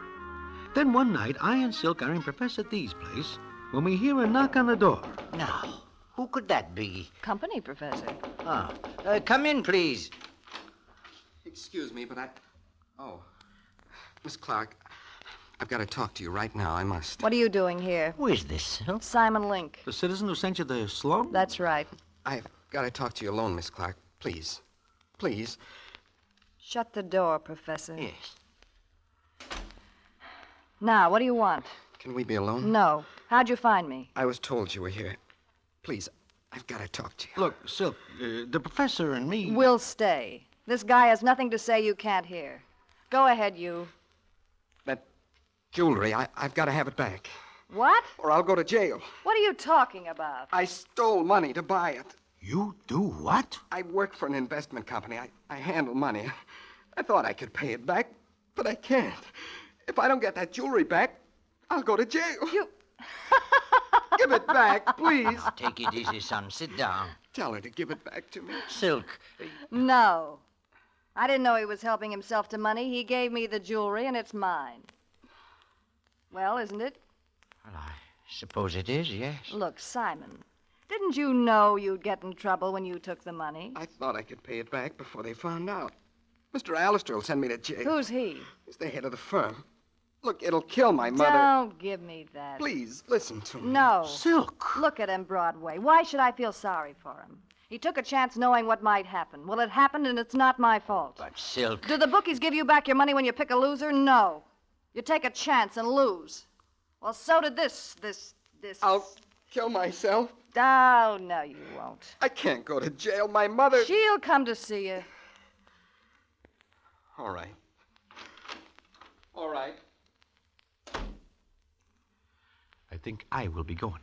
I'll walk a piece with you, Broadway. Wait. Yes, Silk? He won't go to jail. No? No. Didn't he say something about Mr. Allister? So what? So I've heard of Mr. Allister. He's very wealthy. Likes musical comedies. I think I've seen him sitting down front. What are you thinking about? Broadway, why don't you go see Mr. Allister tomorrow with me? Might be interesting. I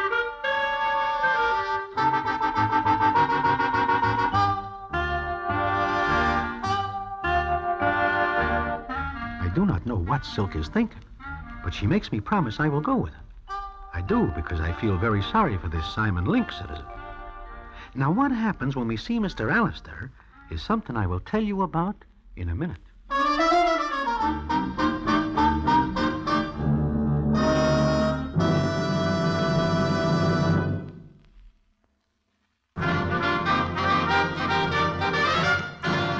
And now, back to the Damon Runyon Theater and the famous story, Broadway Financier.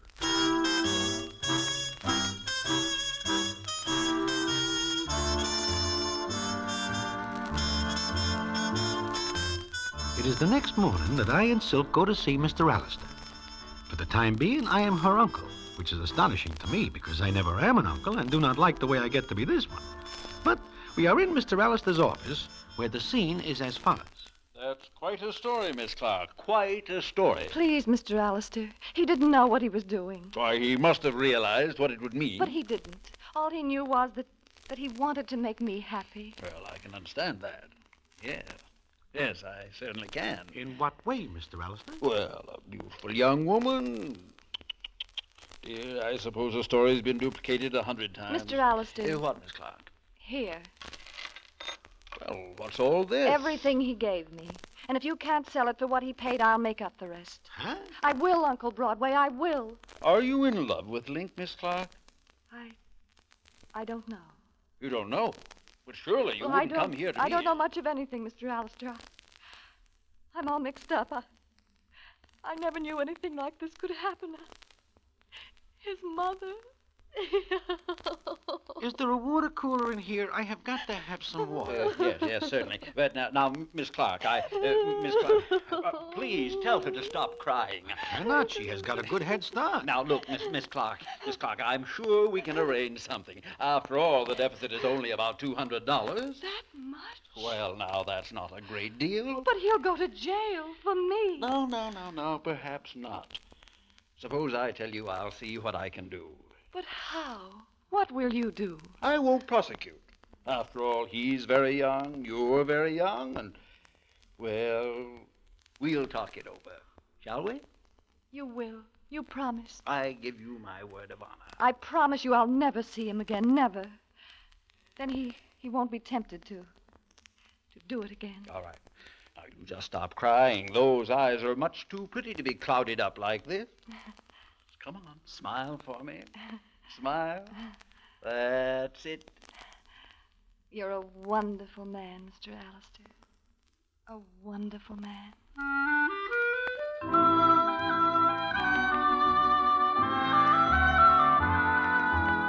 Mr. Allister is also a very wealthy man.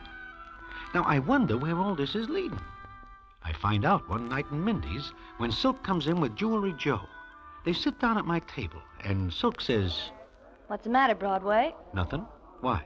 You look sour. Okay, so I look sour. Sprinkle me with sugar. Mad at me? No. Look at this. Pretty? Where do you get that? It's an emerald. That right, Joe? This is an emerald, which is strictly not slum. I will lay better than 6 to 5 that this moves Allister back at least 2 G's. Allister? Why not? Well, you know what kind of a citizen he is. Sure I know. I've got him all pegged out. Stay away from him. Why? What would your father say? Want me to tell you? This emerald is strictly not slum. You shut up, Joe. She asked my opinion. I give it her. I'll tell you what Dad'd say, Broadway. He'd say, take everything, give nothing. I've never forgotten that. What kind of a score are you trying to run up? A real big one. And Allister's the rack to run it up on. You are talking like a cheap chiseler. An emerald worth $2,000 isn't cheap. Who is talking about the emerald? You're sore. Sure I'm sore. Why? Look, Silk, I am around the stem for more years than you are in the world. I see lots of guys and dolls come and go. High shots and then little fish. Sooner or later they come up against something they cannot handle, and it beats them. I can handle Allister. Sure you can. But can you handle yourself? When I can't, chalk up a miscue for me. But you'll never see the day. Well, that is that. Silk takes aim and fires away at Allister. She never misses. And it is not long before everybody is talking about the score she is running up. Then we hear that she takes a trip to Europe and is gone a year before we hear she is back.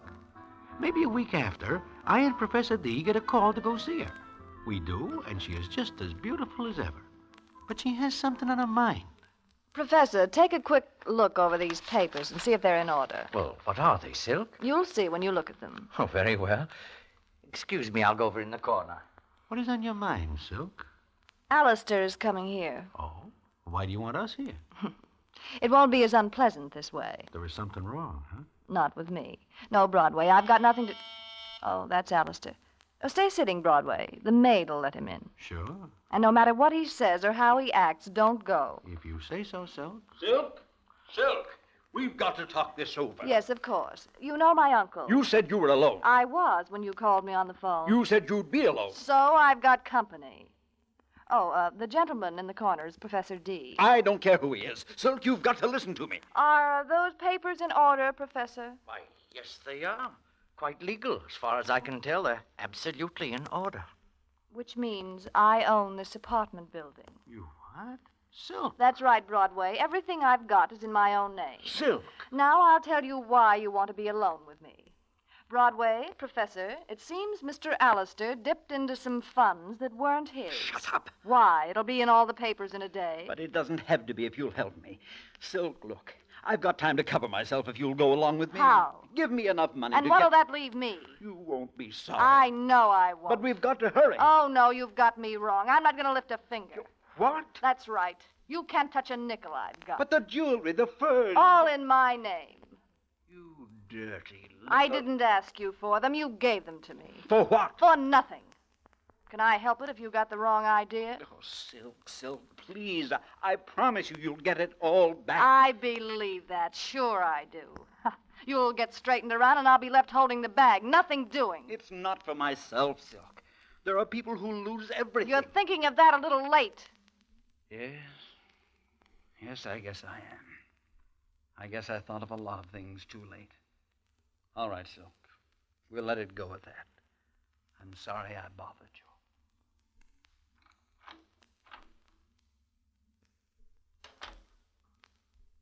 Well, Silk, you're a very smart girl. Everything in your name. It's funny, isn't it? A few years ago, I didn't have a nickel. Today, what do you say I'm worth, Professor? Material things, Silk? The only things that matter. Roughly 3 million. Well, well. So you do run up a big score, huh, Silk? I'm satisfied. Sure. Come on, Professor. What do you say we run along? I guess so. There seems to be nothing here for us.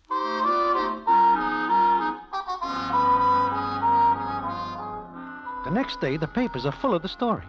It seems some smart reporter gets hold of the real angle, and Silk's picture gets all over the front pages. But like she says, she is clean. Nobody can touch her. Then it comes up that afternoon, and Professor D asks me to go downtown with him to where Alistair's company is located. We get there, and there is a whole mob of citizens banging around. But the doors of the place are closed. And no matter how the people yell and pound on the doors, they stay closed. Poor devils, the poor devils. Look at them, Broadway. All their savings gone. No hope for tomorrow. Some of them are pretty old, citizens. Yes, pretty old. Why do you want to come here? I sent word for Silk to meet me here. What? Why? Maybe this sight will change her mind. You think it will? I don't know. Let's hope it does. I think you are whistling in the dark. Maybe, but it's worth a try. Okay, then you can start trying, because here she comes. Hello, Broadway, Professor. Hello, Silk. Look around, Silk. What is this? The people who are going to lose everything. And you've called me down here for this? I thought you might like to see it. Well, you're wrong.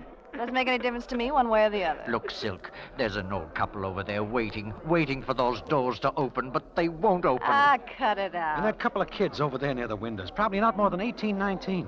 I guess they got their scratch in there, too. I'm crying. I didn't take their money. Alistair did. But you could help them. Leaving me what? Well, what would I get out of it? Nothing. I'm getting out of here. Look, there's the girl. Hey, look. Silk, that guy spots you. No. So what? She's the one. It's her fault. She's Get to the your one. car, Silk, quickly. Hey, get her. She's the one. Get her. Come on. Let's get her. Come on. Where are the cops? We got no time to look for them. They can't do anything to me. Oh, can't they? They know it's your fault, They're Silk. crazy. Don't let her get away. Get her. Broadway, Long, Professor, Silk. help me. This way, Silk. Come on. This way, Miss Clark. This way. Hey, who are you? Never mind. Come this way. To my house. Come on. Don't let her get away. Take your hands off of her. Get away from her. Follow me, mister. That house right there. Get her in there. Come on, Silk. Professor. You let her alone, Mr. Abrams. Get away, Mr. Broadway. Help me. Get him back of me, Silk. The old dame will hold him off. Come on. Come along. The old doll who comes out of no place bangs around her with a broom and gives the professor and me time to get Silk into the house. I have no time to think why the old doll is doing this. And then it is a couple of minutes later. Thanks. Whoever you are, thanks. Are you hurt, honey? No, not much. Just a little torn. That is a pretty close call. They would have killed you, Silk. Yeah. They would have killed me. But it's all right now, honey. It's all right. I'd like to give you something for what you did. Give me some... Oh, no. Well, look, you did me a favor. I'll pay you for it. I couldn't take anything from you. Why not?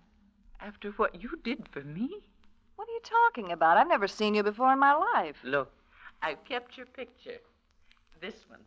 I always hoped I could do something for you. What is this? Who are you? My name is Mrs. Link. Link? Link? Yes, don't you remember? Simon Link's mother.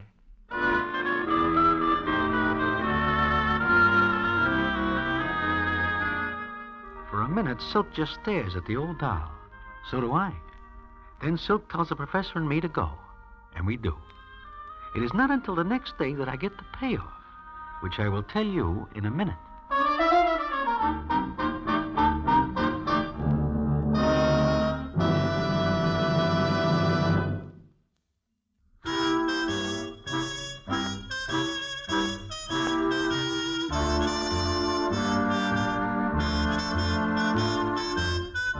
It comes up the next afternoon, and I am with Professor D and Mindy's.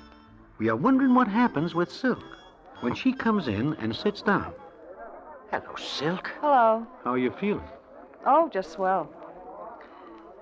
Well, why are you looking at me like that? Are we? Yes.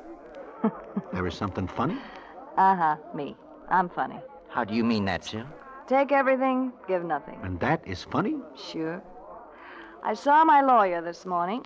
Seems I've got enough money to take care of things for those suckers we saw yesterday. Oh. You know what? I stayed with Mrs. Link for 3 hours yesterday. And all she talked about was how wonderful I am. Me. Maybe she's right, Silk. Sure.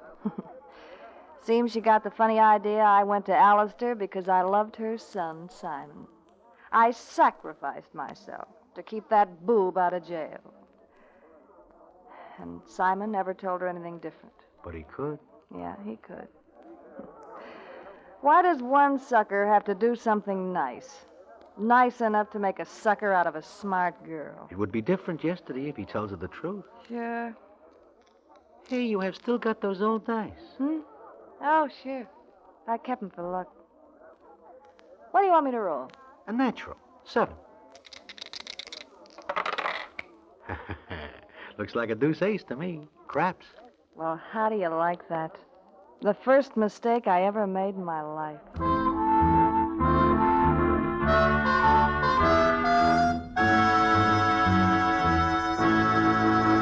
And so ends the famous Damon Runyon story, Broadway Financier. Listen in again next week for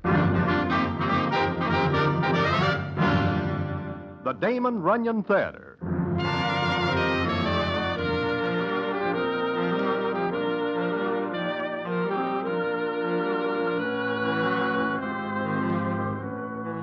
The Damon Runyon Theater, with John Brown as Broadway, is directed by Richard Sandville, and the story is adapted for radio by Russell Hughes.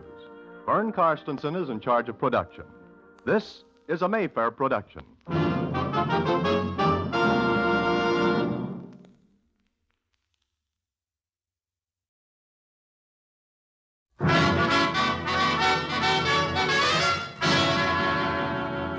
The Damon Runyon Theater.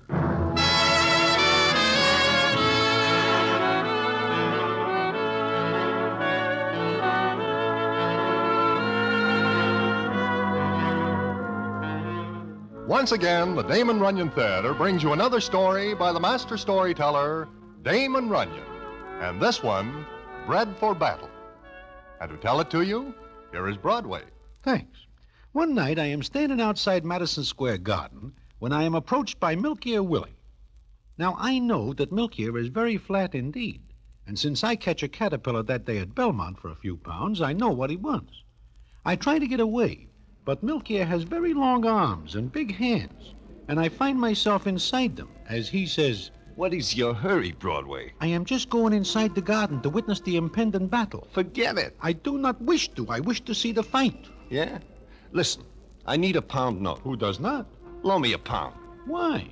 "I wish to go to Newark, New Jersey." "Now I have an even better reason for asking why." "Broadway, I got something real important, and I am going to let you in on it." "I thank you, but I will stay outside." "Listen, you wish to make yourself a sizable chunk of scratch?" "If it is a listenable proposition." "Then go to Newark with me, and I will cut you in on one of the greatest things that ever hits town."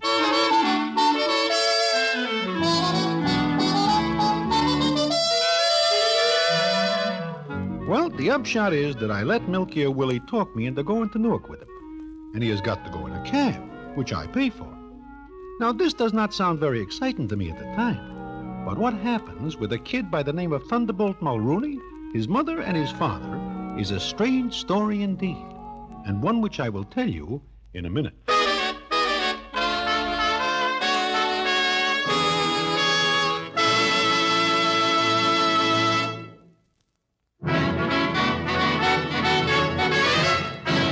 And now, back to the Damon Runyon Theater and the famous story, Bred for Battle.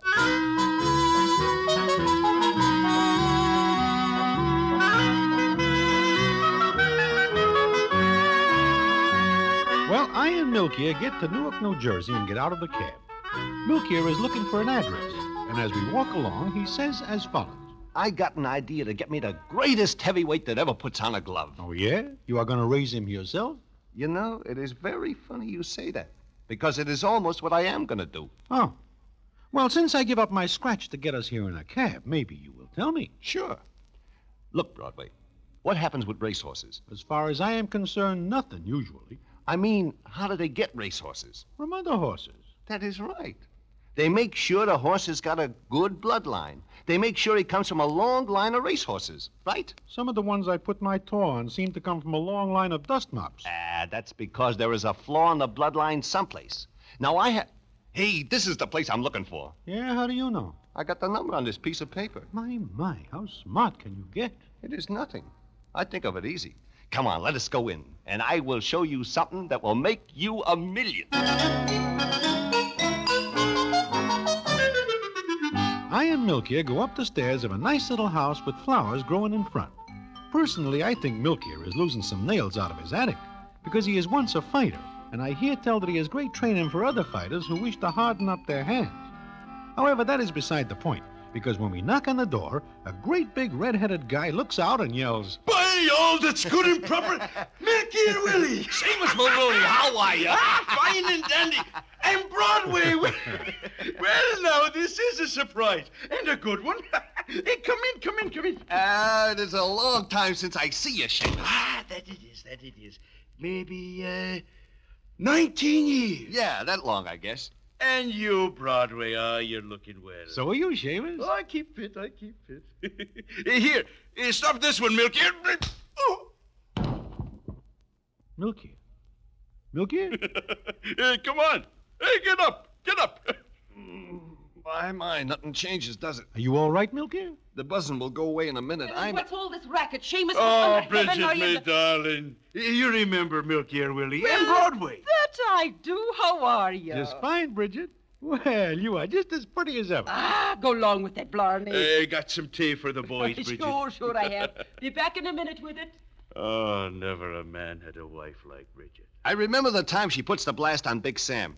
She hits almost as hard as you, Seamus. Yes. I could have been heavyweight champion, but for breaking me hands on O'Shea's head that night at the old garden. Yeah. I'm in a prelim that night. What a fight that is between you and O'Shea. Yes. Well, it's gone in by the boards now. But sit down, boys, sit down. Sure. Thanks. Now, what'll we talk about? Old times? Seamus, I have got a proposition. You got a son. 2 boys. Aye, 2 boys. And one of them is about 19 now? Yes, 19 just a week ago. Yeah. Seamus, you and Bridget are both great ones in a fight. So, your son comes from a fighting family. He is bred for battle. So that is what you are thinking. Why not? If it works for horses, it has got to work for people. Milky here. Yeah? I don't know. You mean you do not want your son to become heavyweight champ? I'd give me eye teeth to see him champ. But what, Seamus? Well, are you sure you're talking about Raymond? Raymond? That is his name? Yes, it was Bridget's ID. We will change it. Oh, but Milky, are you sure you mean him? He is 19? Yes. It is him. It is who, Milky? Your son, Bridget. What about my son? I figure he is a great fighter because he comes from a long line of fighters. Oh, yes. Me father, his father before him, and me great-grandfather was a holy terror. Sure. You're not thinking of making a fighter out of Raymond? Why not? I won't have it. You won't. He's my son, too. All the more you should want to see him live longer. He's a mollycoddle. Because he's not ever less than punching somebody in the head, he's a mollycoddle. Moaning around and playing the piano. What kind of life is that for a Mulrooney? Hold your tongue, Seamus Mulrooney. I'll not hold me tongue. By all that's good and proper, I've held it long enough where Raymond's concerned. He's a fine, sensitive boy. Mollycoddle. Seamus. Hello? Is anything wrong? This is Raymond? Yes, this is Raymond. Raymond, darling. I'm sorry I'm late, Mom, but, well, there was a concert. I went to hear it. Concert? There you are, Broadway. Milky, there's me son Raymond. What's the matter, Dad? Nothing. There's nothing wrong, darling. He's 19, and she calls him darling. When I was 19, I was hauling bricks on me back, and when I was 20, I was fighting the best of them. Look, maybe Raymond is a little on the lean side now, but I can train him and get you a champ, Seamus. Hey, wait a minute. Are you talking about me? Sure, kid. The next heavyweight champ. But I can't fight. We'll learn you. In a couple of months, you'll be the... No, I won't do it. Well, I guess that is that. It is. Now no more talk of fighting in this house. Hold it a minute. Bridget, you seem to forget I'm the man of the house. You're a fine wife and a wonderful woman. But I am still the man of the house. You're talking quiet now, Seamus. Aye, which means I mean what I say. Raymond. What, Dad? I love you, and you're me son. But I want a son to be proud of. I want people to say, there goes Seamus Mulrooney's boy. And I want them to say it with a sparkle in their eyes. Not a laugh in their throats to make me ashamed. I'll make you proud of me, Dad. I want to play the piano. First, you'll fight. I can't. Are you coward, Raymond? Well, are you? I don't know. I don't know whether I am or not. Then find out. Not by fighting. I say you will. If you're a coward, we'll find it out now. Because playing piano or hauling bricks, no coward ever got through life. Milk here. Yes, Seamus? I say take the boy. Oh, no, Seamus, please, no. Bridget, darling, I said for Milky to take the boy.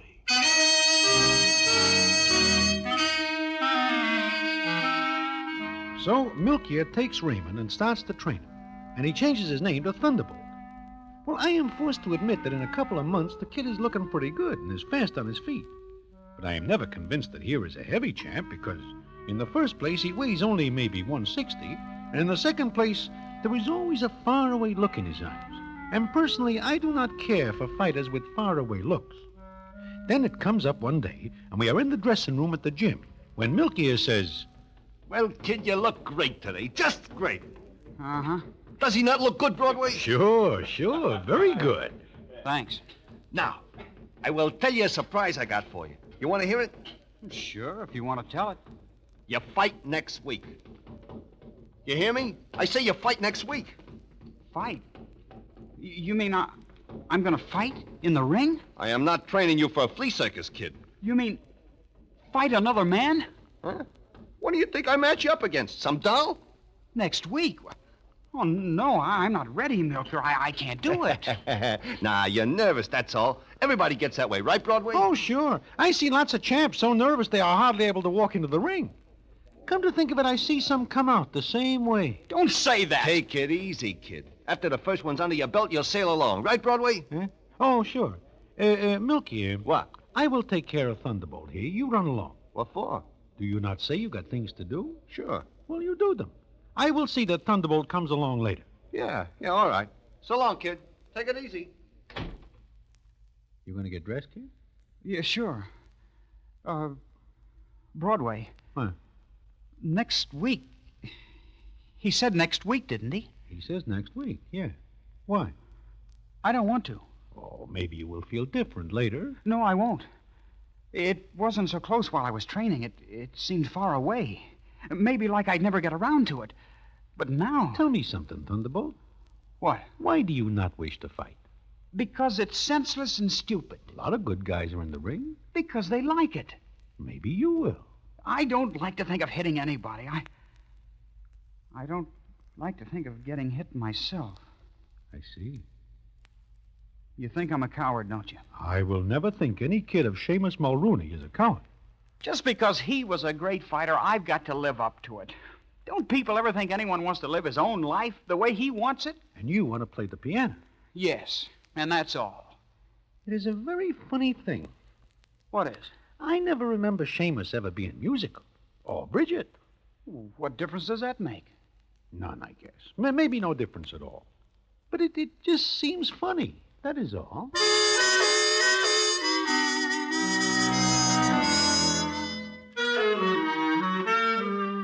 And the more I think about it, the funnier it seems. And the more Milky keeps talking about the kid being bred for battle, the more I think. Because it is true that he comes from a line of fighters, and yet, well, just about this time, it seems to me I remember something that happens a long time ago. And I do some checking up. And what I find out is strange indeed. And what happens because I find out is something I will tell you in a minute.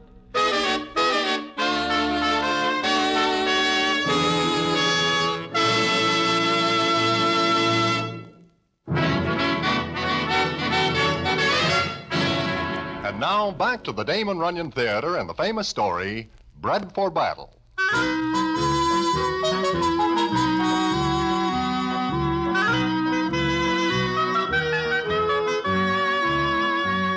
Like I say, I find out something. But I never believed that anybody should talk about what he finds out, especially if he wants to keep on good terms with other citizens. However, I now like the kid and wish to save him a lot of trouble. So I asked Bridget Mulrooney to come see me because I wish to talk to her. Why didn't you come to see me, Broadway? Well, I figure maybe we would not be alone at your place. Oh? I wish to talk to you about Raymond.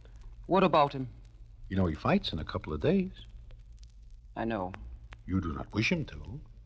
Afraid that something had happened to stop the fight. Nothing will stop him. He mustn't get hurt, Broadway. He mustn't. You love him more than somewhat, Bridget. Yes. Maybe even more than your other kid, Terry. Why do you say that? Look, Bridget, when Raymond climbs through the ropes in a couple of nights from now, he will be scared. He will not have his mind on the fight. Now, the ring is no place for a fighter who has got his mind someplace else. He has got to think only of the fight. Why are you telling me this, Broadway? Because I like the kid. I do not wish to see him get hurt. Maybe hurt real bad. That's not all you want to tell me, is it? I guess you know I know, huh, Bridget? I guess I do. But all I know is that a long time ago, a very pretty doll indeed falls in love with a guy. But her mother and father do not approve of this citizen, so she runs away with him. They get married upstate. Then the guy is killed in an accident. Maybe not more than a month after they get married. You got to tell me all that. You've got to make it all come back again. Like I say, the guy is killed, and the doll comes back. Nobody but her mother and father know what happens, and they say nothing. Then along comes another guy, a guy who is in love with the doll. He marries her. But you don't know. Oh, Holy Mother, you can't know that Raymond isn't Seamus' son. I do know, Bridget. Because it seems I remember that the young guy who is killed plays the piano very good. Oh. And what'll you do, Broadway? What'll you say? I will say or do nothing, Bridget. Then why did you tell me? Because there is only one way to keep Raymond out of that ring. I can't. Seamus thinks the kid is a coward. He is ashamed of him because he thinks no son of his has got a right to be scared. But if he knows... I can't tell Seamus. Not after 19 years. Oh, he's a fine man, Broadway. I've come to love him so much I'd rather look on my own coffin than see him hurt.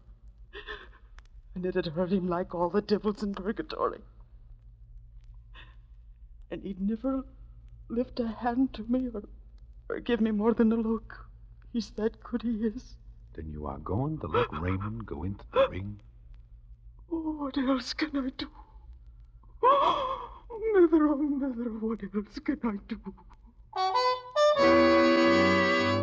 So that is how we leave it. Then it comes up the afternoon of the fight. We are all at Seamus Mulrooney's place in Newark. Seamus is very happy indeed, because he listens to Milk here say, I tell you, Seamus, we have got a natural. He's as fast as a feather. Of course, I could ask for a little more beef, but a good light heavy is nothing to laugh at, is it, Broadway? What? No, I guess not. What's the matter, Broadway? You'd think you was the one to go into the ring tonight. How do you feel, Thunderbolt? All right. Look, my boy. Stand up. What? Oh, what did you say, Dad? Stand up. No. Now take your fighting stance, boy. Oh, look, Dad, I'd rather get some rest. Let the boy alone, Seamus. Oh, Bridget, me darling, I was just going to give him a bit of advice for tonight. He's nervous and tired. Let him get some rest. Oh, the nervousness will run out of his fingers the first time he steps in the ring. I said let him alone. Now, please, let him alone. Now, what is eating Bridget? Oh, she's as nervous as the boy.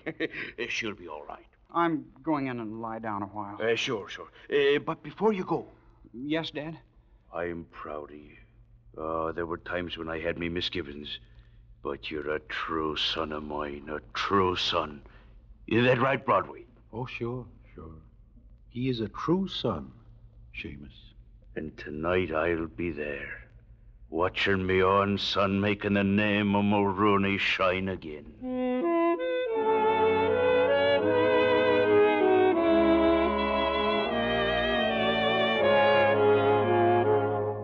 Well, when I hear Seamus say that, I almost tell him what I know. But I change my mind, hoping that something will happen. It comes up that night the kid is carded third on the bill, which is a good spot for any new boy. It seems that everybody remembers Seamus and will do anything for his son. Of course, this does not extend to the kid's opponent, who is as rough as they come.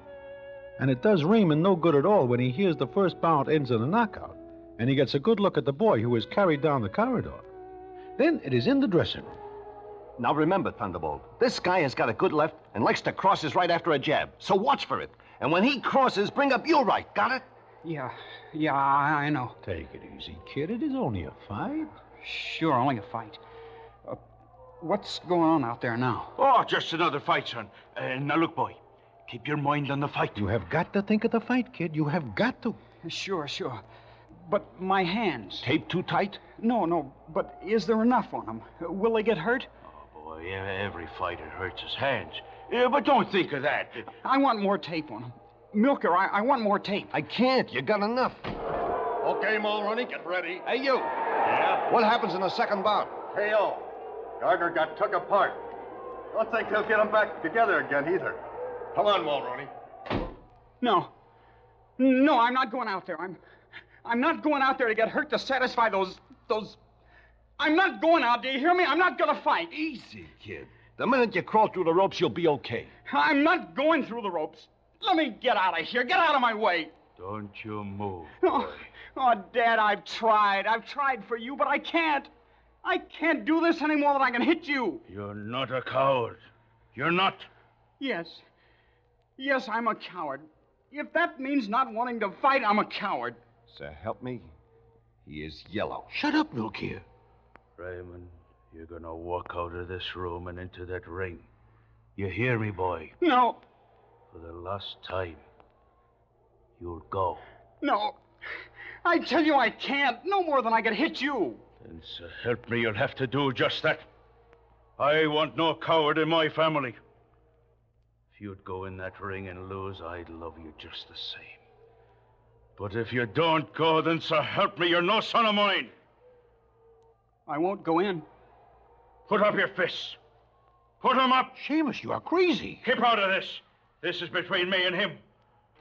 Put up your fist, boy. Seamus, get away from him. Richard, go away. Get out. Put down your fists, Seamus Mulrooney. Put them down. You have no right in here. You have no right to come between me and my... Your son, Seamus. Aye, my son. Will you let him do as he wants, Seamus? Will you let him walk out of here as he wants to do? No. He's my son, and I'll not see him. He is not your son, Seamus Mulrooney. What are you saying, Bridget Mulrooney? I have said it. Now I'll tell you more. Something that should have been said 19 years ago to save the hurt I've got to do now. Look at him, Seamus. I look close at him and look at him while I talk to you.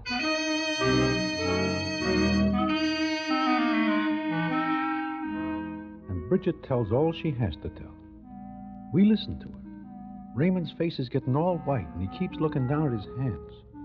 Seamus Mulrooney's jaws stick out a foot, and his mouth works, and the muscles at the sides of his face go in and out. Then Bridget finishes, and Seamus just looks at her and says, And you waited until now to tell me. Until now. And may the saints forgive me, Seamus. Aye, may they indeed.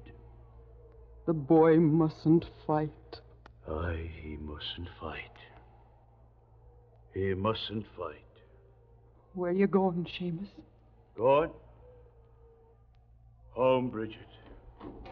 I'm going home. Oh, Seamus. Seamus. I guess we better cancel about. Yeah, I guess so. Sure. You go along and do it, Milky. I will wait upstairs. Mom.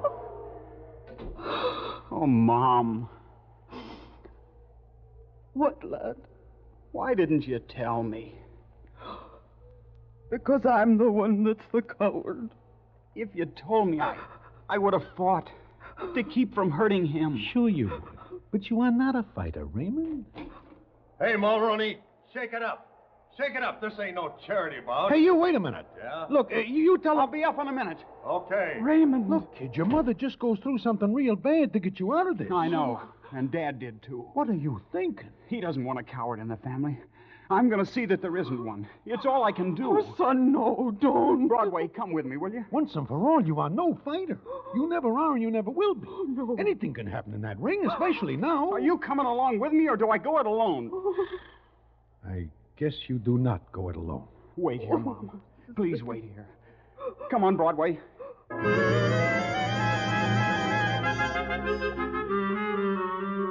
will never forget that fight as long as I live. Neither will anybody else.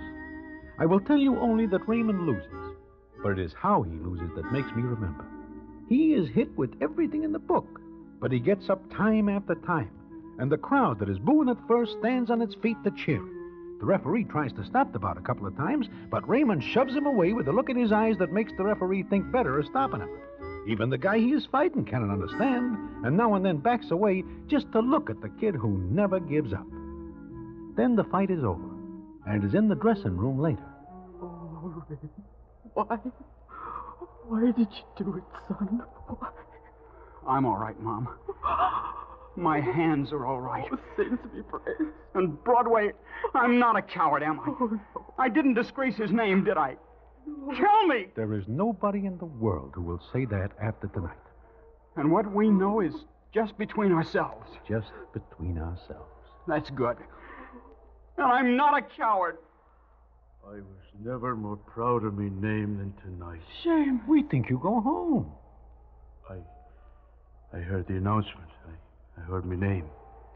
I stayed. You saw it then? I saw it. Oh, let me look at you, boy. Shame. It's all right, Bridget, me darling. Now, Raymond? Yes, Dad? I guess it's time we were getting you home, son.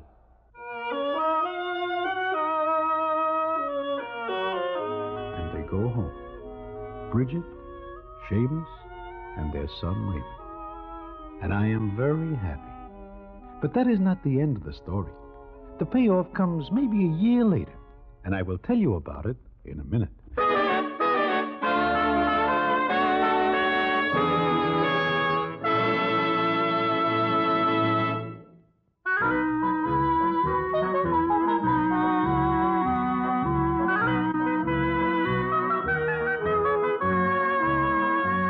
Well, like I say, it is maybe a year later that I am sitting in Mindy's when in comes Milk-Ear Willie.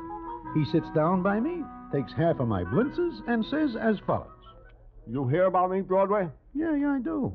Seems to me I hear that you are now managing a very good lightweight. Uh-huh. Good blintzes. Wonderful. Why do you not buy some? Not hungry. Well, anyway, like I say, I manage a very good fighter now. You do not say it, I do. However, I am glad you come in, Milk-Ear, because there is a slight matter of finance between us I would like to clear up. Or so? How's that? 1 year ago, you touched me for £1 to get to Newark, New Jersey, to see about a heavyweight prospect who turns out to be Raymond Mulrooney. So? What is the financial difficulty? Since I advanced the fin, you give me a piece of Raymond Mulrooney as a fighter. I never see the fin again. I wish it back. Broadway, you buy a piece of Raymond. That fizzles out, and so does your investment. We do not speak about lightweights at the time. Broadway, you have got to be very careful where you invest your money. Now I got to go see my boy Terry. Who? Broadway, like I always say, blood will tell. He is bred for battle. Who is bred for battle? Bridget and Seamus' son, Terry Mulrooney.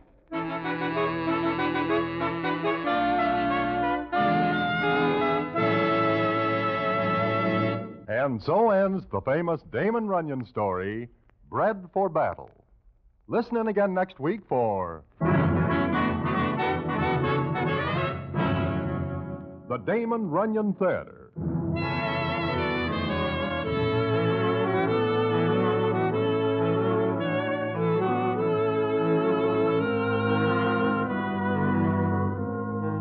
The Damon Runyon Theater, with John Brown as Broadway, is directed by Richard Sandville, and the story is adapted for radio by Russell Hughes. Vern Karstensen is in charge of production. This is a Mayfair production.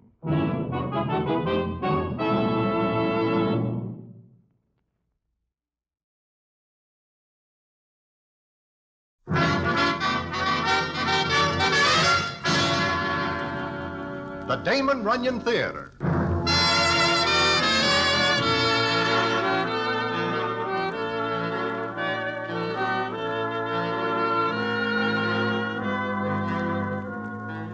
Once again, the Damon Runyon Theater brings you another story by the master storyteller, Damon Runyon. And this one, So You Won't Talk. And to tell it to you, here is Broadway. Thanks. It is one nippy evening of February, and I am just about to go into Mindy's to partake of some hot onion soup, which is very warming, when I see a hack pull up at the curb. An arm reaches out, and a finger on the end of the arm curls back and forth at me. Naturally, I am more than somewhat curious, so I go to the hack and look in and hear, I am very glad I saw you, Broadway. Ambrose Hammer.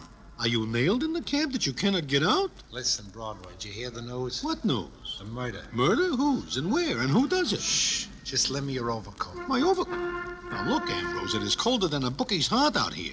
Besides, I see you are wearing a Benny. It's not for me. It's for what I got with me. Where? On the floor of this cab. Now, don't look in. You might attract attention. I will attract more attention by taking off my overcoat in the middle of the sidewalk. Listen, I am not kidding when I say I got the only eyewitness to the murder of Grafton Wilton. Grafton Wilton? The playboy? The same. Somebody cooked him earlier tonight. And you have got the only eyewitness? The only one who can talk. Now, do I get your overcoat? Yeah, but I... Broadway, do not argue. Give me your overcoat so I can get this eyewitness into Mindy's.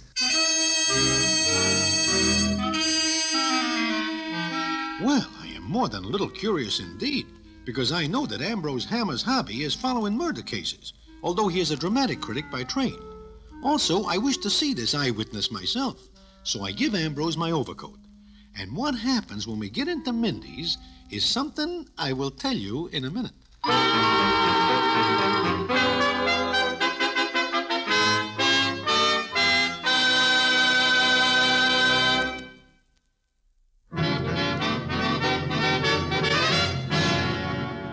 And now, back to the Damon Runyon Theater and the famous story, So You Won't Talk.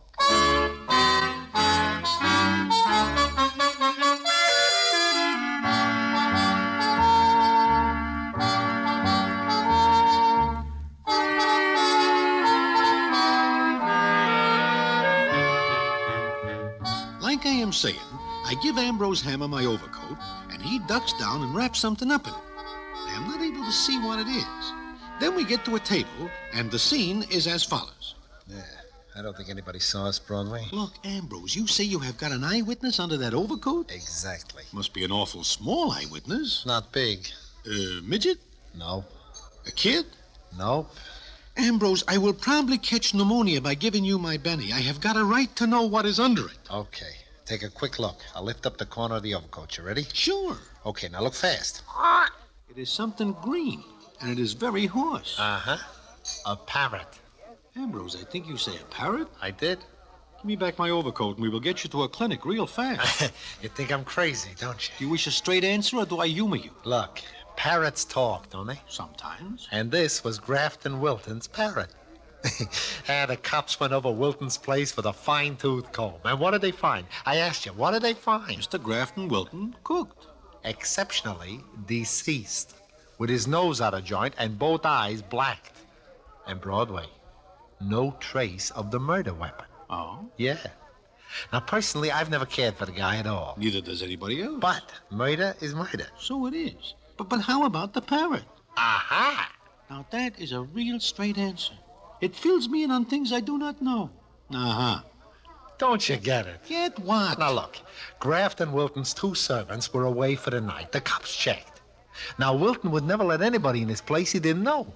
So I figured the party who killed him was a friend. My, how friendly can you get? It seems to me that chopping a citizen between the eyes hard enough to make him deceased is more than somewhat distinctly hostile.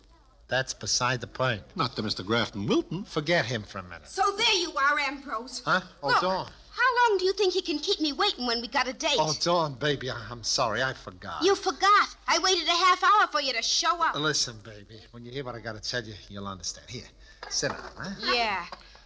Hiya, Broadway. Hello, Dawn. How is the dancing business? It's a hard grind. Now, look, we'll have something to eat here, and I'll tell you all about the murder of Grafton Wilton. Wilton. Did you say Grafton Wilton? Sure, why? Grafton Wilton? You sure, Ambrose? Sure, I'm sure. Hey, baby, you're all pale. What's the matter? Oh, nothing. I'm just tired, I guess. Yeah, that's all. Just tired. There. Tell me about the murder.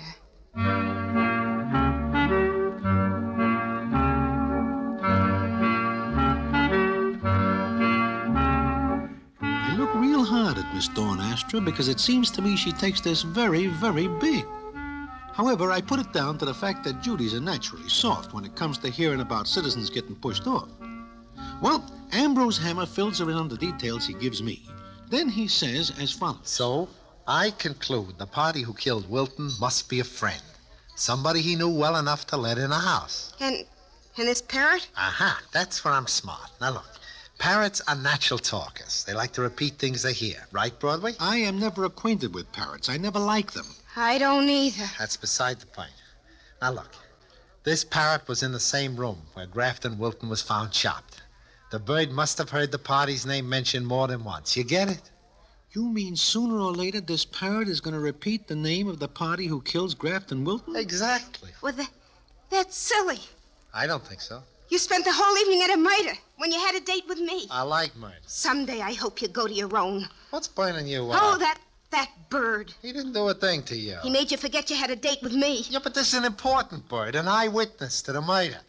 And sooner or later he'll talk. And he'll repeat the name of the party who killed Wilton. You sure of that? He's got to. Ambrose, lift up the overcoat and see what he has got to say now. Sure. Now watch. He says that when I first meet him. It'll take patience, but he'll talk. And until he does, I'm not going to let him out of my sight. You mean you'll take that bird along when we go out on a date? Why not? He's small. I should say not. I will say one thing for this bird. He never lets go of an idea. And the idea now seems to be nothing but... Oh, shut up. Never mind. You'll all sing a different tune the day I walk into police headquarters with the killer's name.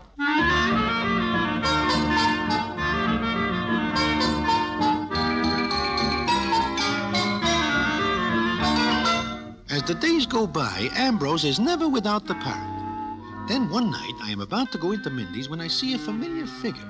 It belongs to Miss Dawn Astra, and there is never any mistaking her figure for a sack of potatoes.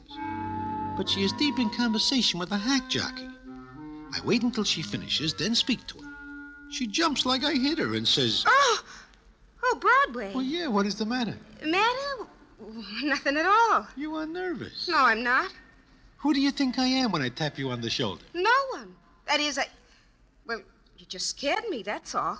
Why? Why what? Why do I scare you? What difference does it make? Not at all to me. And by the way, is not that cab jockey I see you talking to one Julius Smung? Well, yeah. Yeah, it was. He is at one time your fiancé. That's all over. Oh, sure. What's the idea asking me all these questions? I am very sorry. I will not ask any more. All right, don't. So I will be still. Where's Ambrose? Since I am not in the habit of making dates with him, I do not know. Has he still got that awful parrot? The last I see of him, it looks like he might marry into the bird family. Why? Has it said anything? Just... Oh, I see.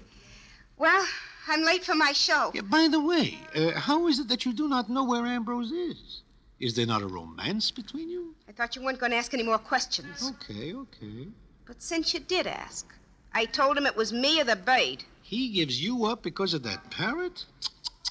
He is developing rattles. Yeah, well, I gotta go now. I'll see you later. Yeah, I will see you later, Miss Dawn Astra.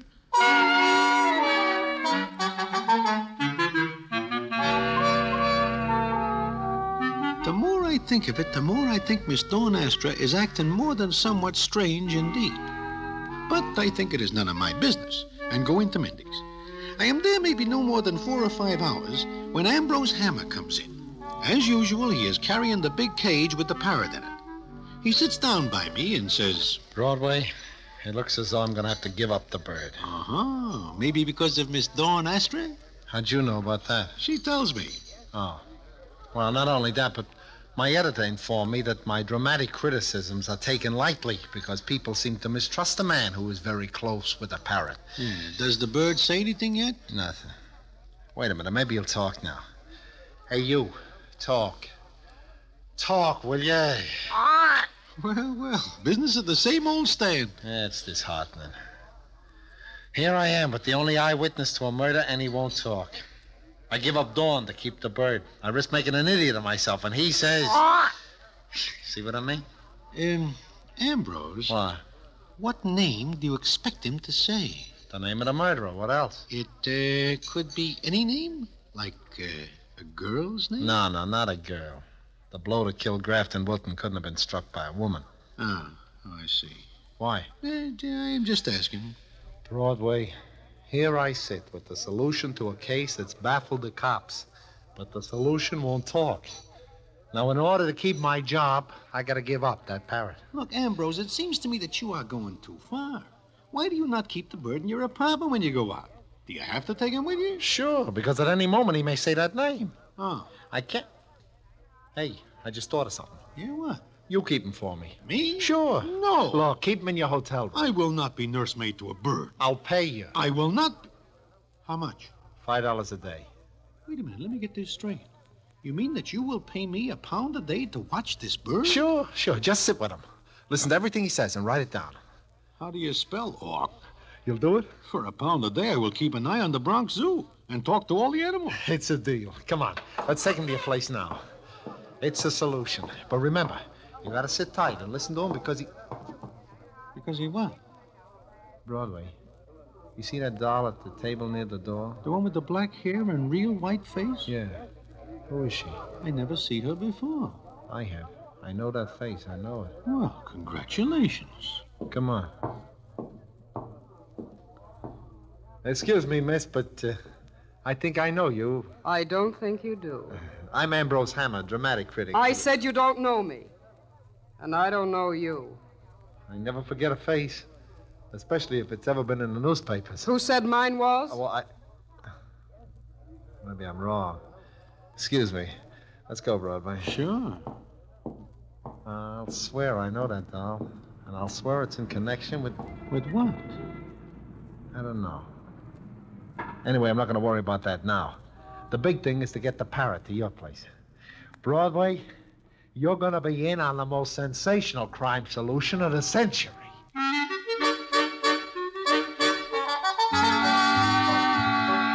And he is right. But it does not turn out quite like he expects it. However, it is very strange indeed what does happen. And what that is, I will tell you in a minute.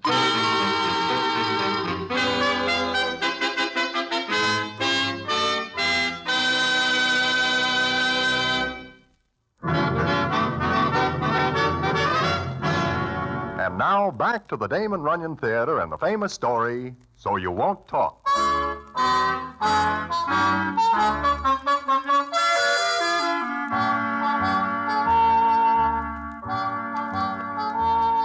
Well, like I am saying, Ambrose Hammer gives me the parrot. He also gives me $1 a day for being the bird's secretary, although I have to admit that it is the most non-committal parrot I ever see. It comes up one night, and I am in my room just looking at the bird when the scene is as follows. You say something? Look, Big Nose, it is time you open up with a little information. It is now 3 days since you live here, and I am getting tired of talking to myself. You hear?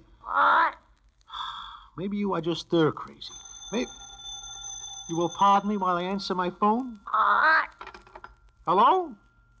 Oh, yeah. To be quiet is not for you. No, I'm not talking to you, Big Sam. Huh? What? Well, how big is the game? Yeah, I see. Yeah, well, look, Big Sam, I would dearly love to toss a few cubes, but I have got a job and... Yeah, I see. Okay, I will be there. Yeah, in 10 minutes. So long. Excuse me, but I have got to go out. Do you mind? Thank you. Look, I will leave you a pad and pencil. If you have got anything important to say in the next hour, write it down. Goodbye.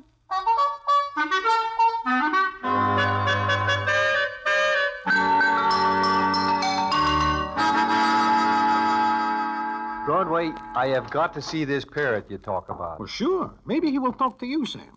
Where is he? Over there in his Oh, my goodness. The door to the cage is open, and your window is open. He is a most ungrateful bird. I give him a good home, and he deserts. Well, look out the window. There is nothing out there but New York. Sam, the bird is gone. Ambrose Hammer will be very angry because this is a valuable bird. Besides, he pays me a fin a day for taking care of it. Oh, that is bad. A pound a day is a pound a day. Yeah. Hey, look. You win 15 fish tonight. It is not worth it. Wait a minute. There's some pet shops over there on 8th Avenue. Why not mosey over there and pick up another bird? It will not be the same as this one. Oh, who knows the difference? They're all green. Unless this one has a birthmark. Yeah. Maybe that is a good idea. Sure. You buy another bird, put it in this cage. Ambrose will never know the difference. And you will go on collecting the 5 a day. And besides, you will keep out of trouble with Ambrose. Sam, you are right. Come on.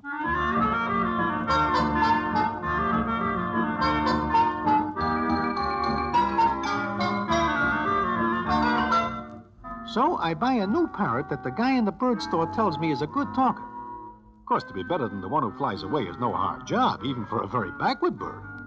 I put this new one in the cage the old one vacates on short notice. Then I look up Ambrose Hammer, who is at Mindy's. I take the parrot there, and the scene is as follows. Uh-huh. I've been waiting for you, Broadway. Yeah, I know. Did he talk yet? Not a word. I got 4 pages of arcs written down. Take the cover off. In here? Of course, why not? Well, Ambrose, maybe we better wait. What's the matter with you? Take the cover off. Okay. But before I do not be surprised. At what? At anything. Go ahead, take off the cover. Sure. Hello there, fella. Yeah, you see what I mean? He has got a one-hawk mind. Yeah. I thought maybe different surroundings would make him talk. Broadway, I tell you, this bird knows the killer. Maybe he shuts his eyes at the time. Sooner or later, he will talk, and he will... You're here. Listen, he talked. He said something. Yeah, he talks. Come on, boy, talk some more. Broadway, give him a crack. Sure, here, have a cracker. I can lick anybody in the joint. That is nothing for even a parrot to say, what with certain citizens in the place. Well, he's getting over the shock of seeing his master killed. The mental block is going away. It was psychological before, but now you... What a babe. What a babe. Look, every doll in the place turns around. Quick, put the cover back on. I don't want him to spill the name in front of everybody. Get the cover back on. I do not like the way certain citizens are looking at us. This parrot can be dangerous. Now I'll show people a few things. They thought I was crazy before. Wait till this bird gives me the tip. I'm going to... Broadway, look. There's the same doll sitting over there. Yeah, the one that says she does not know you. I know her from someplace. I never forget her face. Especially one like that. Coal black hair, white skin, big dark eyes. I never see her around here before the night you first see her. Yeah, her name's on the tip of my tongue. Come on, let's talk to her. Without an introduction? What's the difference? Come on. How about the bird? Bring him along, but keep him covered. Look, Ambrose, she is watching you. Yeah. And does it seem to you that she looks a little scared? Mm-hmm, it does. If only I could think of her name. You are just like the parrot. Yeah, that's right. Yeah. Shh. Hello. Goodbye. Look, I know you from someplace. I said you don't. You tried that line the other night, and it didn't work then. It won't work now. Yeah, but I never forget a face. Maybe I forget names, but not faces. All right. Take a good look at me. Well? Just can't find a name. All right, then stop staring at me and stop talking to me. You've taken a good look at me. You don't know me. Now leave me alone. You hear? Just leave me alone. Well, it looks like the lady wishes nothing to do with you, Ambrose. Yeah, I guess it does at that. Well, it's not important. What is the fact that this bird's finally decided to open his mouth and turn stooly. And it won't be long before you'll read in the papers that Ambrose Hammer cracks the Grafton Wilton murder case. A few more days go by. Ambrose Hammer is tossed out of places because he now insists on taking the parrot with him again. In fact, Ambrose Hammer has to defend himself several times when certain citizens claim Ambrose makes nasty remarks about them or their dolls. But it is only the bird telling all and sundry what he thinks of them. and the parrot's choice of language is by no means pure. However, Ambrose stays with it. Then it is one night in Mindy's, and the scene is as follows. So close and yet so far. Nothing yet, huh, Ambrose? The bird's gone through all the names in the world.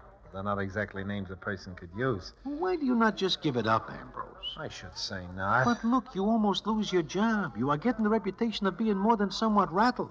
And you also lose Miss Dawn Astra. Mm-hmm. Hey, that reminds me. Where is Dawn? I do not know. I do not see her for several days. Yeah, it's very funny. Hey, that reminds me again. When I walked in here tonight, a waiter gave me an envelope. What'd I do with that? Oh, here it is. Who's it from?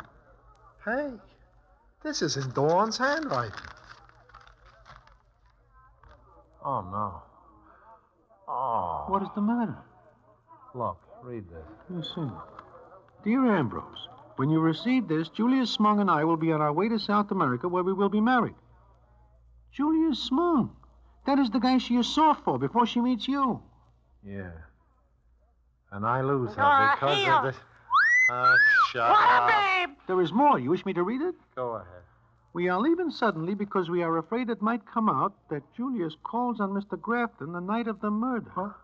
Go ahead, read more. I do not tell you this, Ambrose, because I know you will get mad if you find out I once have a date with Grafton Wilton. Julius goes to see him for insulting me and... Well, go on. Ambrose, she says that Julius hits Grafton Wilton and kills him. Wow. How do you like that? That dirty double-cross... Broadway, all dolls are no good. She let me carry this undersized eagle around for weeks, and all the time she knew it was Julius Smung who killed Wilton. There is more. That's enough. It says P.S. Kindly do not tell it around that Julius kills Mr. Wilton because we do not wish any publicity about it. All the dirty... Oh, shut up. No, wait a minute. That bird just said a name. But Ambrose... Polly, Broadway, that's it. Pretty Polly. That dame, that doll, the one whose name I was trying to remember, that's it. Now, look, Ambrose, there is something I have got to tell you. No, it'll keep. Where is she?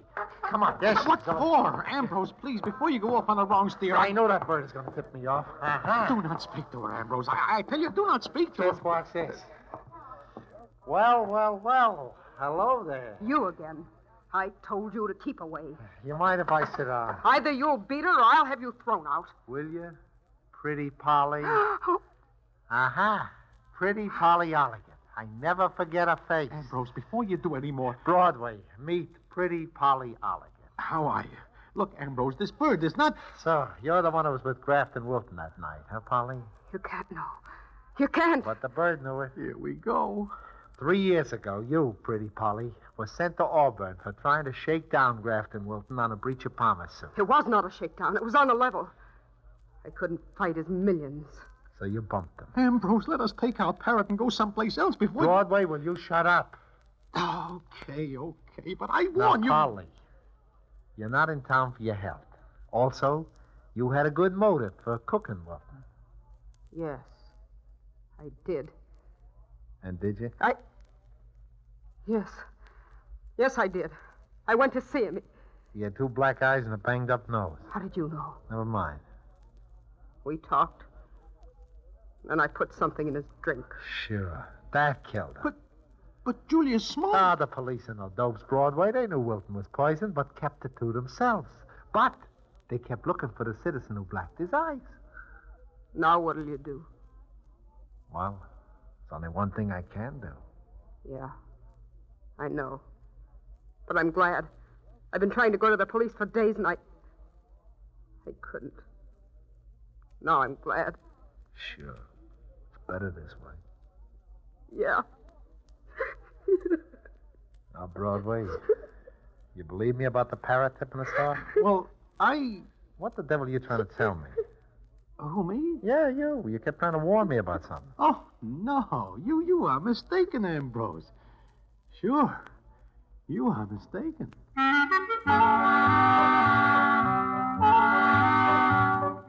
Of course, I figured that telling Ambrose about the switch and the parrots will do no good now. And there is no sense in getting him mad at me for nothing. But that is not the end of the story. The payoff comes a couple of days later, and I will tell you about it in a minute. Like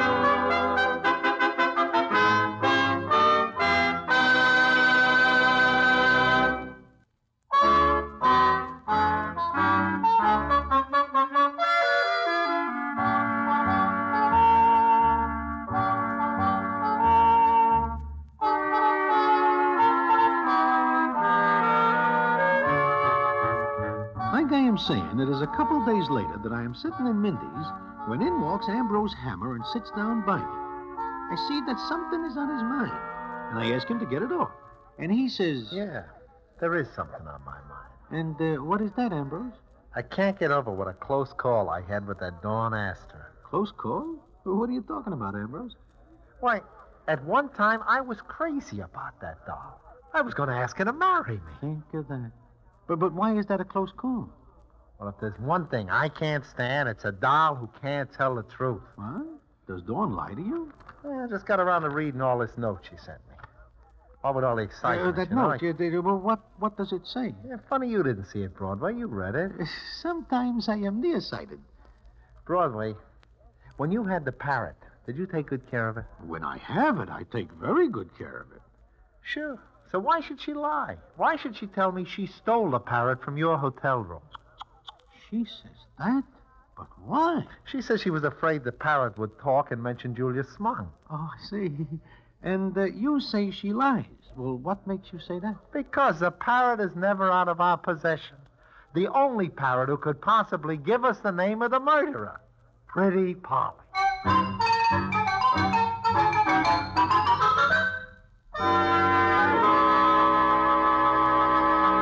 And so ends the famous Damon Runyon story, So You Won't Talk. Listen in again next week for the Damon Runyon Theater.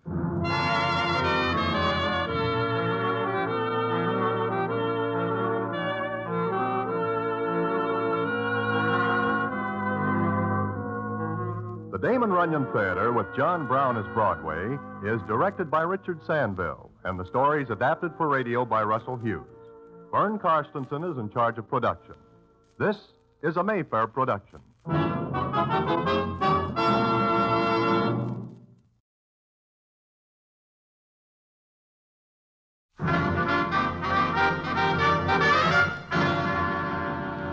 The Damon Runyon Theater.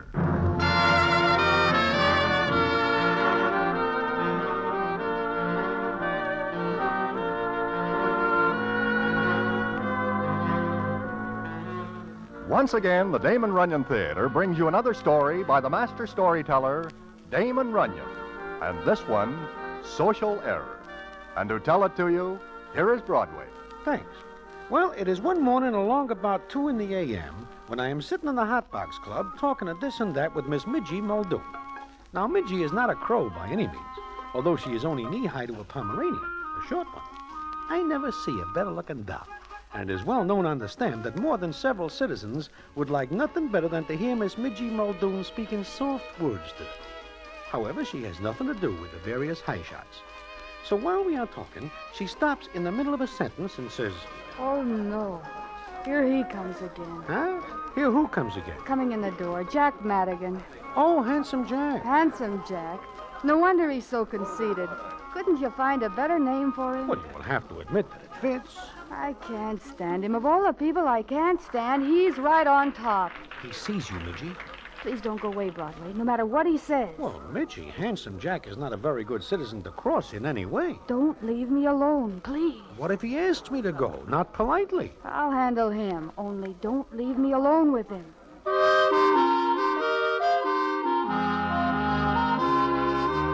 So I stay because Midgie asked me to.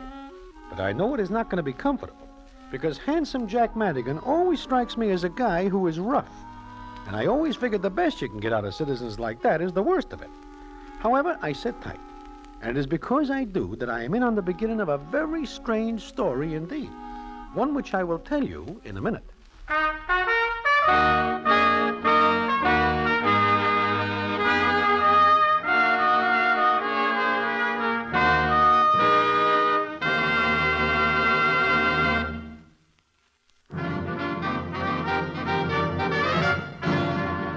And now back to the Damon Runyon Theater and the famous story, Social Error.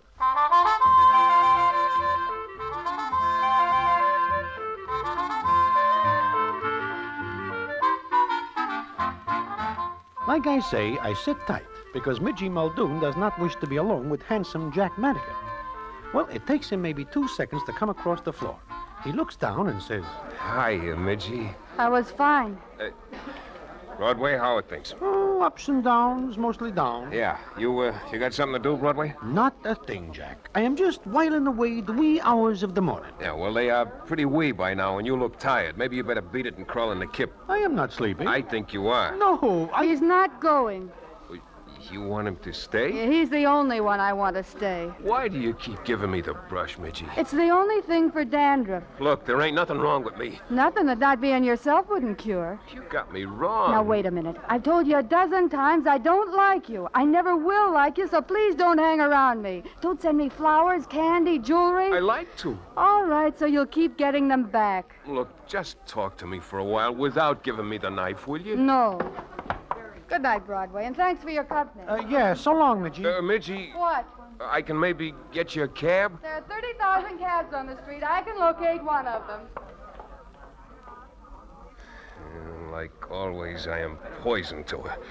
And I am a 14-karat gold inlaid sap for making a play for her. There are $1 million that would roll over and sit up if I give him a tumble. Well, Jack, do you ever think that maybe Miss Midgie Muldoon thinks that you think she is one of those dolls? I can never figure dolls. Maybe you do like her, huh? Yeah, Broadway, maybe I do. But you are not the only one she puts the frost on. The pale-faced kid, Red Henry, Big Sam. Bums, 2-bit characters. Ain't 1 2 in it with me. I see. What do you see? Maybe if you lay off being such a tough character for a while, she will think different. What are you giving me? Well, she will have nothing to do with anybody who is not legitimate. That is why I say I can never figure dolls. I can never... Nobody ever figures a doll, Jack. Hiya, Broadway. Well, Dave the Dude, sit down. Hi. What is your beef, Jack? Never mind. Okay. Keep it to yourself. We are just talking about Midgie Muldoon. Ah. First base is still a long way off, huh, Jack? Oh, shut up. I'll see you later. Just think of it. Handsome Jack Madigan souring up because of a doll. Maybe he is on the level. Jack? Ha! Like a corkscrew. Look, Dave, I see a lot of guys. Tough guys, high shots. So? So? Each one of them has got a place inside where things can hurt. Not Jack. Maybe. Okay, maybe. But until I see that guy do something for somebody, something that does not figure to put him on a winning end, I say he is not level. And I do not blame Midgie Muldoon for passing up a case of measles like that guy. Well, somehow I figured that Dave the Dude is wrong about Jack, because there is something in the way Jack looks at Midgie that makes me think here is a guy who is well lighted inside with what the poets call the old love light. He continues to be soft for her, and she continues to walk past him like he is someplace else. Then, it is about a week later in the Hot Box Club, which Dave the Dude owns. I am sitting with Dave and Jack when the scene is as follows. Nice crowd tonight. Very nice. Yeah, and it is certainly not the food that brings them in. You ought to know better than to eat in here. Well, I think maybe because you are a friend of mine. The sandwich will not be all rubber and wood. Hey, Dave. Yeah? There is your friend again. Huh? Oh, the McKyle dame. Every night she comes in. She is not choicey about her dancing partners. McKyle. High society stuff. Oh, yeah, Harriet McKyle. It seems to me I remember her getting into quite a few newspapers for one thing or another. Yeah, one thing of another. Dancing with Red Henry. There is something I cannot understand. A doll with all the toy in the world, and she dances with tough guys. No offense, Dave, Jack. She thinks it is smart, romantic. She goes back to her society friends and tells them she dances with a safe blower. I think if I wish to dance with a safe blower, and I do not think that is likely, I will pick a nicer one than Red Henry. Funny, ain't it? Here is this McKyle dame. She can take a pick of any society guy she wants, but she puts on the eye for guys like Red Henry. So?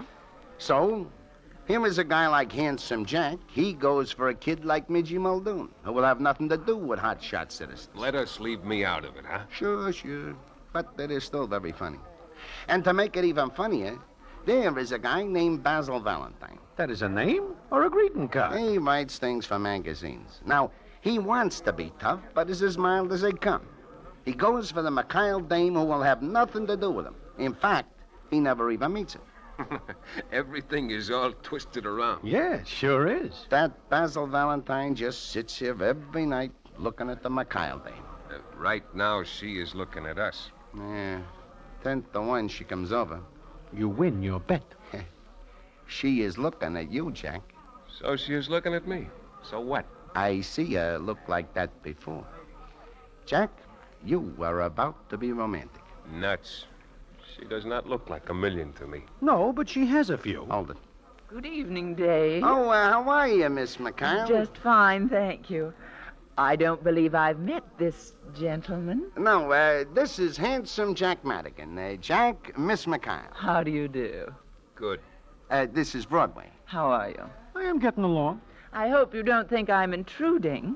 Not in that dress. Ah, thank you. Sit down, Miss Mikhail. Thank you. Having a good time? Oh, a little bored. May I have a cigarette, Mr. Madigan? Help yourself. Light? Sure. So, you're the famous, handsome Jack Madigan. Yeah, real famous. Look, I got some work to do. Enjoy yourselves. Yeah. See you later, Dave. Goodbye, Dave.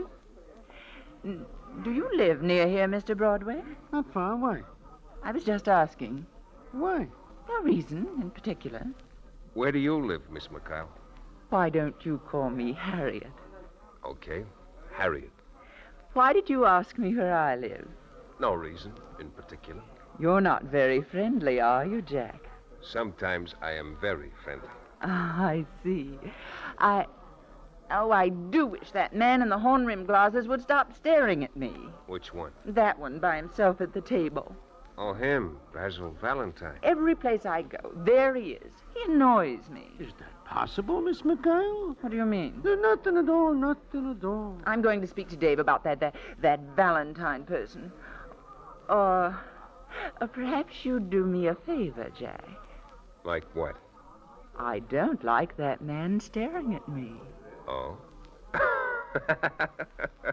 Do you think it's funny? Sure, because if you think I am going over there and talk to Bad Basil, you are crazy. Talk to who? Bad Basil Valentine. Bad Basil? Sure, why, he will kill anyone quicker than you can say scat. That harmless-looking man. Miss Mikhail, Bad Basil can scarcely sleep good any night he does not kill some guy. Jack, what are you saying? It is all right, Broadway. Miss Mikhail here is a friend. We can talk about Bad Basil. But he seems so gentle-looking. Miss Mikhail, I once know a hood who is so gentle-looking that the people mistake him for a spaniel, but he ends up in the chair at Sing Sing. Miss Mikhail, you asked me a minute ago where I live. I am now going there. Good night. Oh, no. I'll go. Maybe you would like to meet Bad Basil, huh? Well, yes, but later. Good night. Good night. Jack, the sandwich you eat is not that bad. What is the matter? I fix it up for the guy, do I not? Who knows what will happen now? You are so right. Who knows what will happen?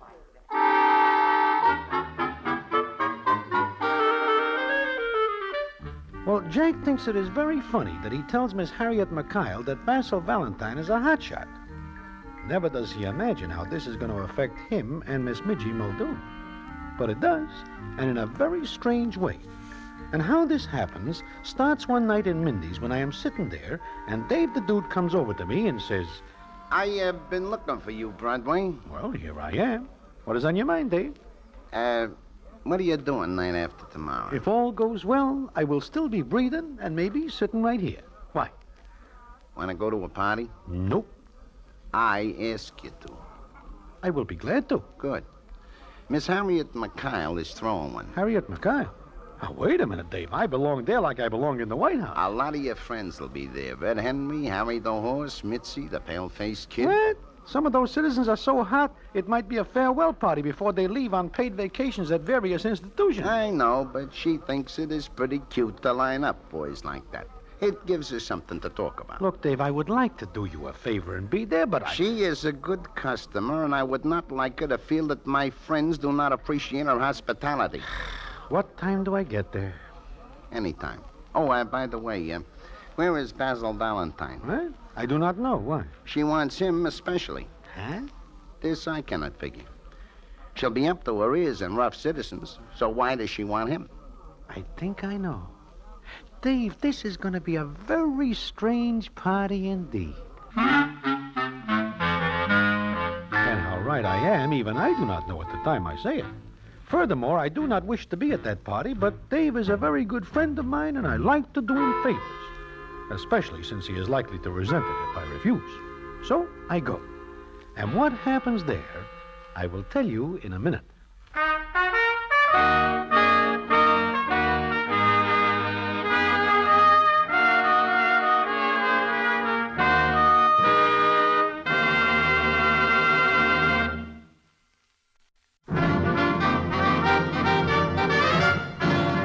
And now, back to the Damon Runyon Theater and the famous story, Social Error.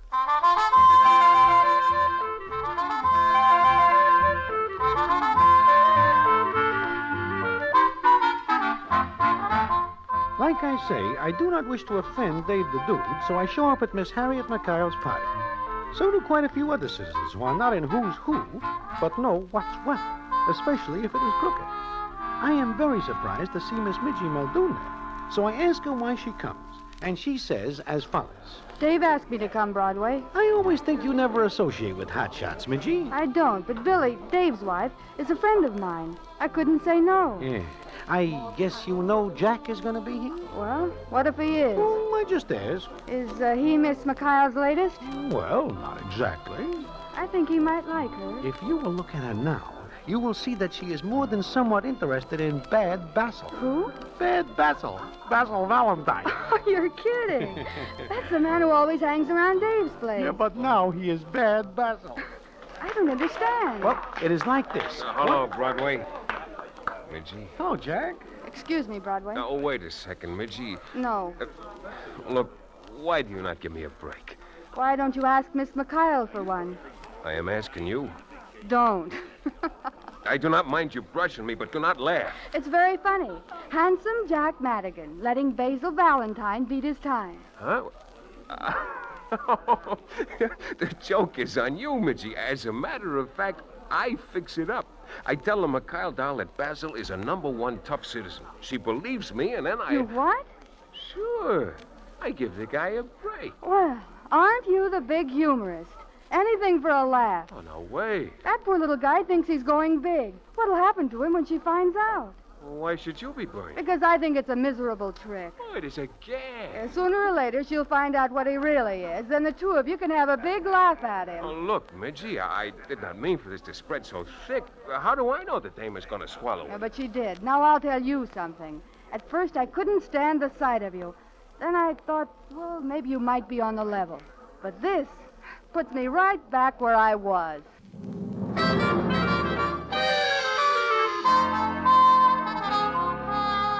With that, Midgie walks away, and Jack looks after her like a dog that is lost. I know now that he is really level.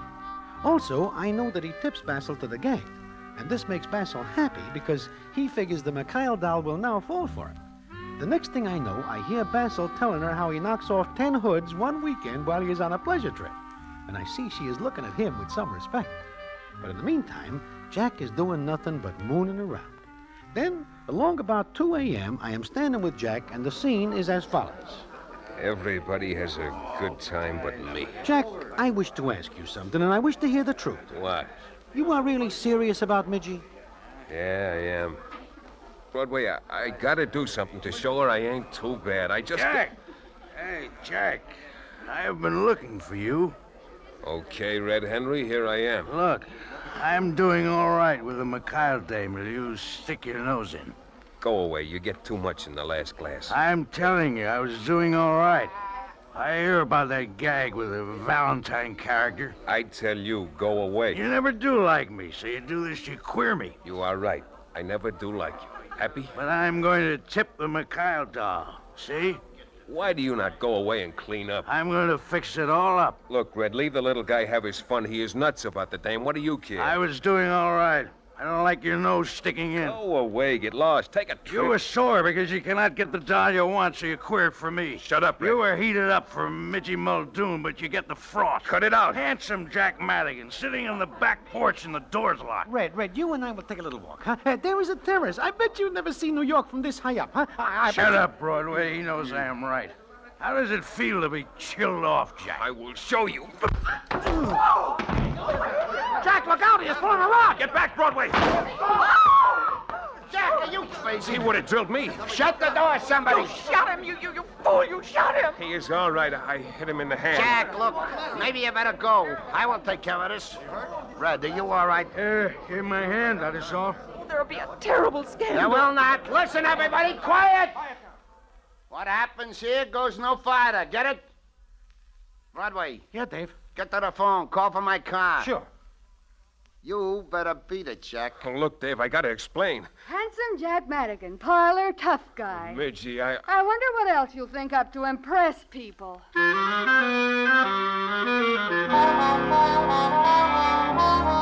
Well, the little affair is hushed up because none of the citizens there wish to answer questions, especially if they are asked by gendarmes. And Miss Harriet Mikhail is glad to listen to Dave the Dude because she does not wish the publicity. Red Henry is hustled away, and it turns out the shot in the hand is nothing at all because Jack is pretty fair with the rod and just shoots the pistola out of Red's hand. However, he figures he is all washed up with Miss Midgie Muldoon.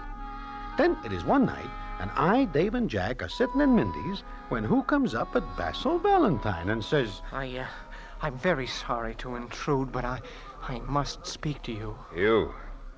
Look, you caused me enough trouble. I'm terribly sorry, but I've got to talk to you. Let him sit down, Jack. Thanks. How is bad Basil? Well, that's what I want to talk about. Basil, do you not tell Miss Harriet Mikhail the truth? No, I've let her go on believing I'm what you told her I was. So what happens when she finds out the truth? I asked her to marry me, and she said she would. What? You are kidding. Now I hear everything. But she wants me to correct something before we go away to be married. Correct something? What? Well, she says that Jack committed a social error when he shot Red Henry the other night. Jack, you've got to let me do something about it. If you don't, I'll lose her. Okay, I will go to her and say you made me apologize. But that's not enough. I have to strike you or something. Okay, strike me. But in front of her. Basil. What, Dave? You go back and tell that dame the truth. I can't. Dave, Jack, Broadway, I love her. That much, huh? Yeah. You will get over it. No. Wait a minute, Dave. Basil. Yes? How would you like to shoot me? Jack. Shoot you? Yeah, say in Dave's place, night after tomorrow. I am not interested in making a shooting gallery out of the hot box. I got an idea. Listen, nobody gets hurt. You bring the doll to the hot box. Dave, close up the place to outside customers early. What are you getting at? Basil comes in with the Mikhail doll, sees me, pulls a rod, lets me have it. Oh, no, I might hit you. Not with blanks in the gun. You really do this for me? Sure. Why not? I'll never forget it, Jack. Go on now. Beat it. Go on, get yourself a gun. With blanks. Right away, Jack. Right away. Well, how do you like this? What gets into you, Jack? Well, maybe I know just how the little guy feels.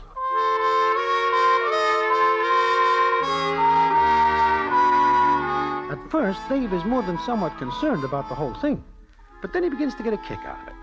It seems that Jack will fall down like he is hit, Basil will leave with Miss Harriet Mikhail, and everything will be fine. But as they say in books, quite a few things are liable to go wrong, and often do. Now, I and Dave tell nobody about this arrangement, and it comes up 2 nights later that we are in the hot box. The only citizens there are those we know, and this includes Miss Midgie Muldoon. I and Jack and Dave are waiting, and the scene is as follows. Now, you are sure everything is all right, Jack? Sure. I get in touch with Basil this morning. He is bringing the dame here. I am standing here with my back to the door. You know, something tells me I would not trust that little guy with a dud firecracker, much less a Roscoe. Stop worrying, will you? Okay, get ready, Jack. Here they come. If it is all the same to you, I will step back out of the way. Yeah, go ahead. Here he comes. The muzzle of the gun he is holding is going in circles. Madigan! Yeah? Turn around. I do not want to shoot you in the back. Oh, hey, do not shoot me, Bad Basil. You've made your last social error. Oh, look, give me a break, Bad Basil. Now you're going to get it. Jack, look out! Look out, Jack! Midgie, get back. Jack, please! Oh, Jack! Jack, Midgie, oh, you spoiled the whole thing. Midgie! That is no bank. She is hit. Jack, he was going to shoot You stepped in front of me, Midgie. Dave, she is hit. Is she dead? Please, is she dead? What happened? This gun... Let me see that. Where did you get this? Well, I didn't have a gun. I borrowed this one from Red Henry. Red Henry? Midgie, baby.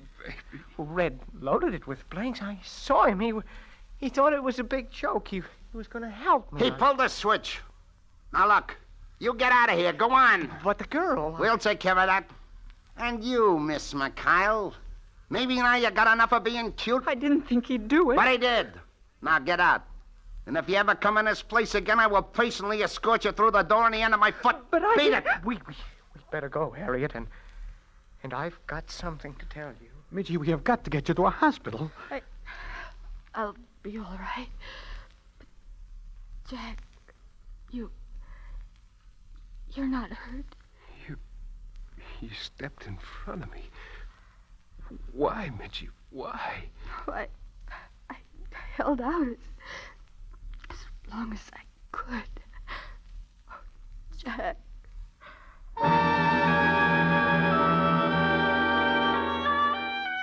Well, Midgie is only hitting the shoulder and turns out okay. And Dave fixes it so everything is smoothed over. Of course, no one is more surprised than Jack when he finds out that Midgie is in love with him. However, that is not the end of the story. The payoff comes later. And what it is, I will tell you in a minute.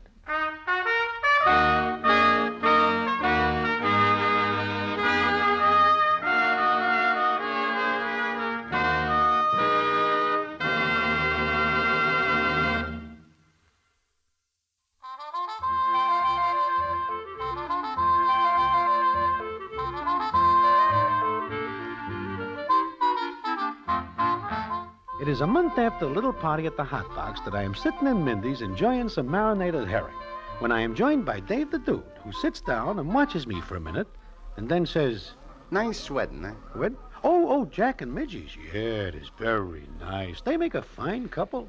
Well, he's a good boy. She talks him into going legitimate. Well, he is in love. We have got to make allowances for that. It is very funny that we do not hear from Basil Valentine and the McKyle Dane. Oh, I almost forgot. They get married, too. She marries him? But she finds out about the whole thing, and he is far from being a tough citizen. She is so relieved to find out that Basil is not tough and is not apt to go around shooting people that she marries him. However, she takes no chances. Like what? It seems she will not allow him to associate with anybody over 10 years of age. And she will not allow him to hold anything more dangerous than a niblick.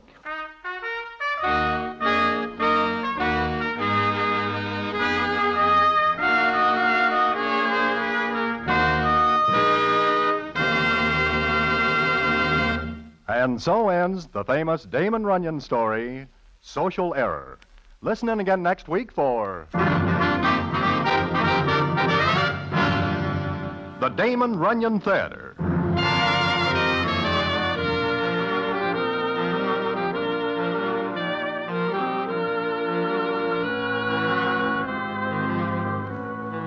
The Damon Runyon Theater, with John Brown as Broadway, is directed by Richard Sandville, and the story is adapted for radio by Russell Hughes. Vern Karstensen is in charge of production. This is a Mayfair production.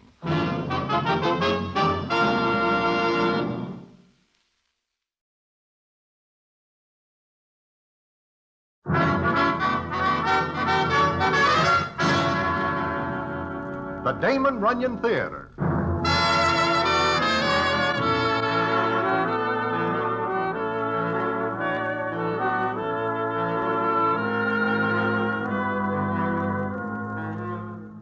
Once again, the Damon Runyon Theater brings you another story by the master storyteller, Damon Runyon. And this one, Cemetery Bait. And to tell it to you, here is Broadway. Thanks. One day I get a call to go to the state penitentiary. I go there because a character by the name of Gentleman George sends for me. Now, being in such a place is no novelty for Georgie, and ordinarily will cause him no confusion.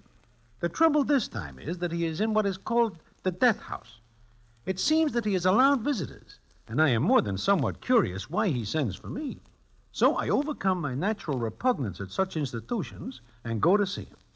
And he tells me a very strange story indeed, and one which I will tell you in a minute.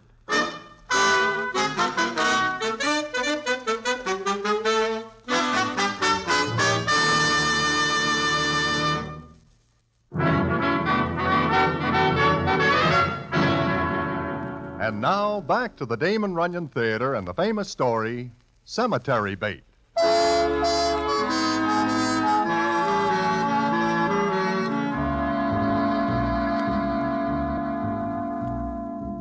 Like I say, I find myself at the state penitentiary. I also find myself sitting in the cell with Gentleman George, and he says as follows. It is very nice of you to come, Broadway. Maybe you wish to know why I get you up here. I am curious, yes. Uh-huh. Well, as you know, tomorrow I am to be placed in Mr. Edison's rocking chair and given a severe shock in the seat of my britches. I hear that, yeah. So I wish to tell you a story, because you are a good guy, and you will let it be known that I perform a great public service. You do, Georgie? I do. I wish all citizens to be more kindly disposed toward me. So I will tell you. Yeah, well, please make it short, George. Huh? I am getting a severe case of feeling cooped up. Sure. Well, it is in the summer of last year that Lou Adolia comes to me. You remember Lou? Oh, sure. He is a hot citizen who cases joints for diamonds and such. Yeah. And then he gets another citizen to knock over the joint.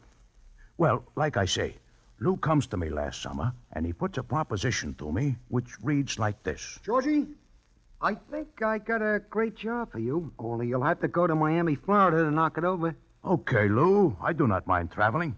What is the layout? Well, there's a certain doll married to a guy. Oh, nix. I do not knock over guys so their dolls can have good times. Nothing like that.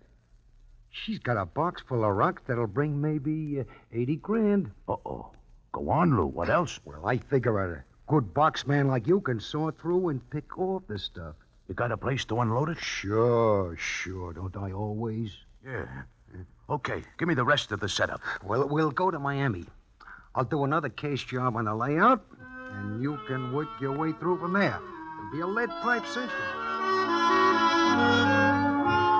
So, Broadway, it is not more than a week later that I find myself on a train going to Miami, Florida. The way Lou talks, it looks like I am going for a cinch job. Then it comes up one night on the train, and I am as sick as a pup because I eat fish, which I can never stand. I am on my bed when I hear a knock on my door.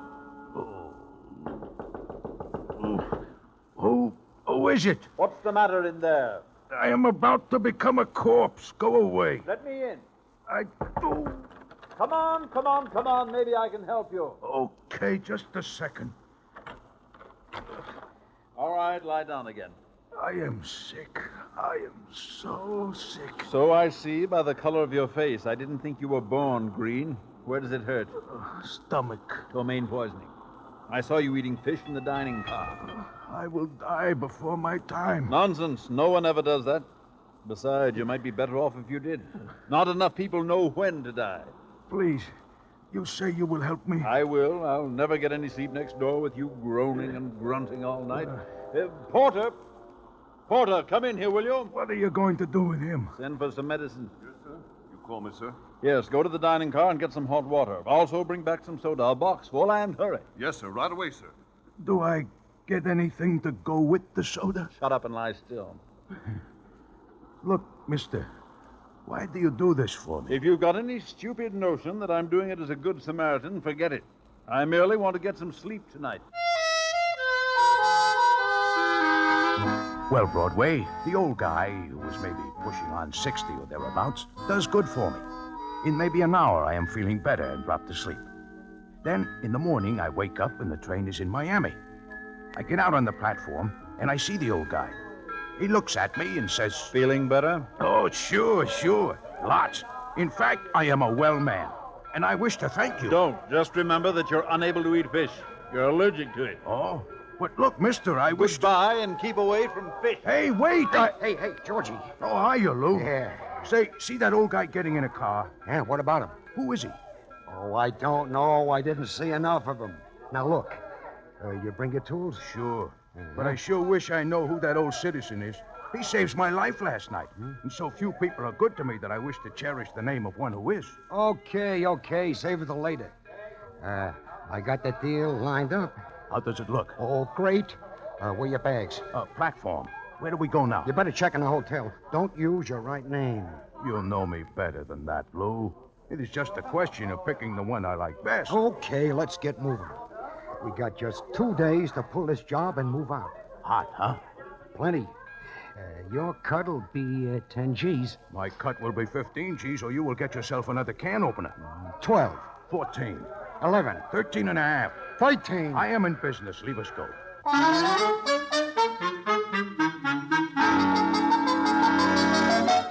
Well, Broadway, 13 G's is not bad for a day's work, so... Well, Georgie, I ask you to skip the details.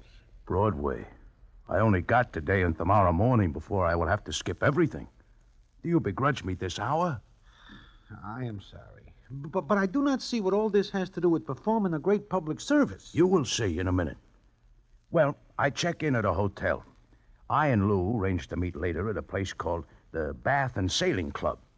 It is a bad name because I do not see anybody taking a bath or sailing. Although some of the dolls in the dining room seem to be dressed for the first occupation. Then I see a beautiful pancake walk in and sit at a table by the window. Now, Emil, the head waiter, is a good friend of mine. So I ask him who the doll is, and he says... The one in white, Mr. George? Yeah, the pancake with the dress that is made for dolls like her. Mr. George, she is cemetery bait. Uh-oh. Married, huh? To a jealous husband. This is bad arranging. Her husband is very selfish. That he is. My. She is very lovely. Oh, gorgeous. But there is something about her I do not like, Emil.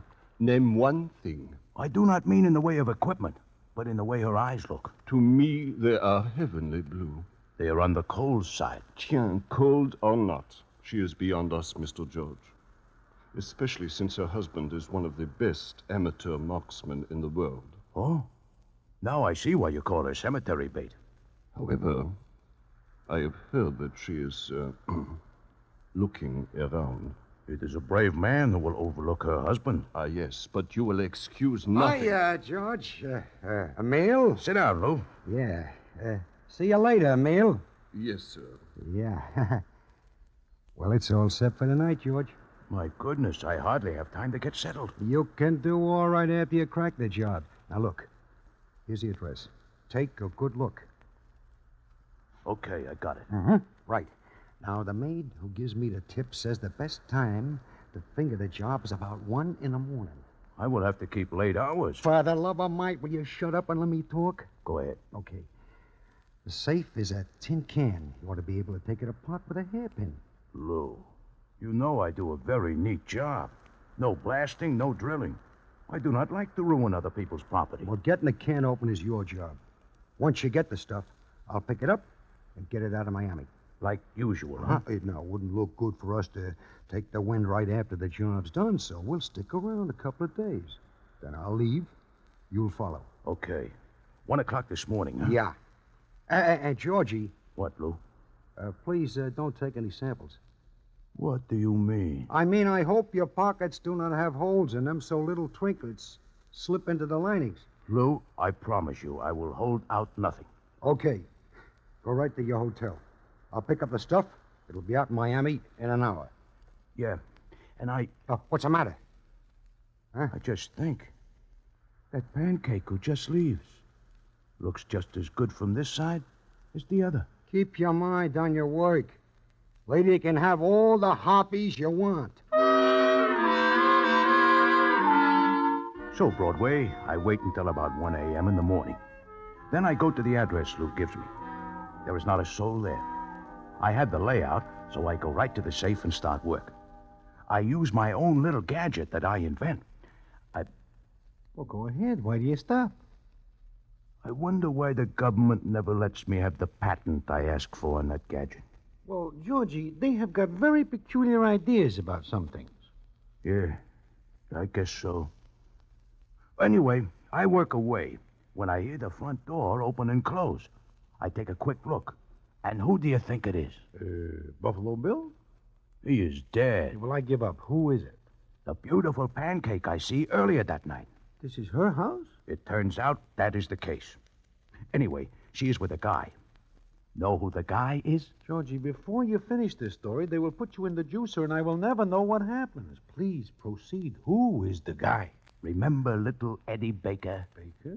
Oh, sure. The shake man. Yeah, blackmailer. Broadway. He is very crooked. More than somewhat. So what happens? The doll does not turn on the lights, but they come into the room where I am going about my business.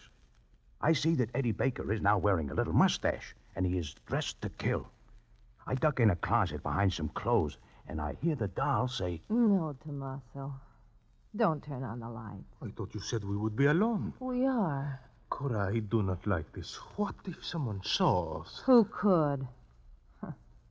Frightened, Tommaso? Your husband. Away on a fishing trip. But he may come back sooner than you expect. I don't think so. He likes the fish. Cora, you're so lovely. Am I? You know you are. So? Listen to me. Why can't we go away together? How much money do you have, Tommaso? None.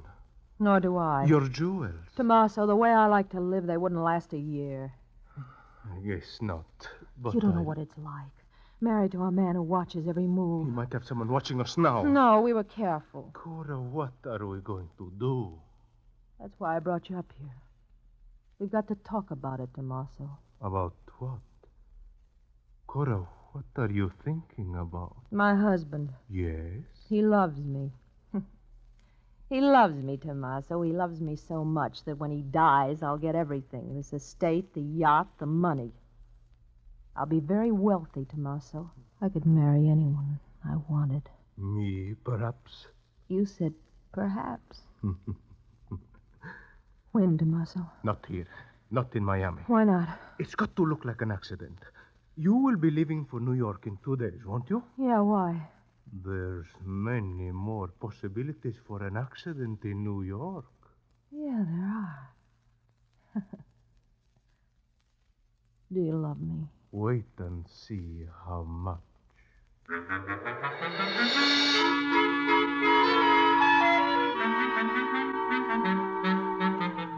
Well, that is the story the gentleman George tells me so far. And even though I am sitting in a penitentiary listening to it, I cannot leave because I wish to know what happens. I find out. And it is very strange indeed. And I will tell you about it in a minute.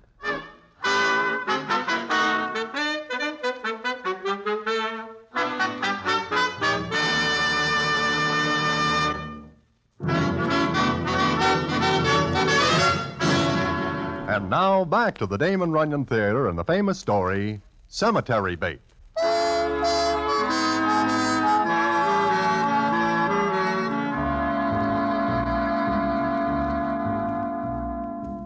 Like I say, I am sitting with Gentleman George in the death house listening to him.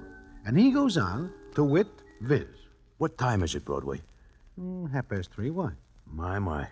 Time goes real fast in a place like this. Yeah, it does, George. But you are telling me a story. Yeah, and I wish you to promise me that you will tell it so everybody can see what a great public service I do, even though I am waiting to be fried. I promise, George. Okay. Well, I hear this Cora doll and Eddie Baker, whose name now seems to be Tommaso, set up a thing to knock over her husband, who seems to be interfering with their amusement. But I figure it is none of my business until the next day I am at the beach with Lou Adolia. That was a good job last night, Georgie. You are happy with it, huh? Yes. I figure the stuff should bring maybe more than 80 grand. Yeah. It is gone, huh? Yeah, it was out of Miami an hour after you slipped it to me. And when do I get my cut? As soon as the heat's off. Okay. Yeah. Meanwhile, this is a very fine life. My. There is a doll wearing a handkerchief. Yeah. What a small handkerchief. Uh-huh. Hey, Lou. What's the matter, cops? No. Oh. There is the old guy who saves my life on the train. Look, will you forget that? All you had was a stomach ache. I am very grateful to him. It is very seldom that people do things for me, and I wish to speak to him. Okay. Go ahead. I will be right over there where the red umbrella is. Yeah, I see. Georgie, sit down. Huh? Why? Sit down, you flat brain. Sit down. What is eating you? You know who that is? Yes, he's the man who saves my life. He's the guy whose joint you knocked over last night. Oh, no. Oh, yes. Colonel Samuel B. Venus. Lou, why do you not tell me this before I do the job? Why, you... Look, how did I know he was the guy that cured your stomach? Besides, there's 80 grand. I am very sorry. Will you shut up? I am very ungrateful. I should speak to him. Look, just keep away from him. I guess you are right. Of all the dumb clucks you knock over a guy's joint, the thing's still hot than you want to talk to him. Maybe I will find some other way to thank him. Maybe I will... Holy mackerel! Georgie, you give me the knives. What's now? I just remember something. That's impossible. But what is it? Nothing, Lou. Nothing, I guess.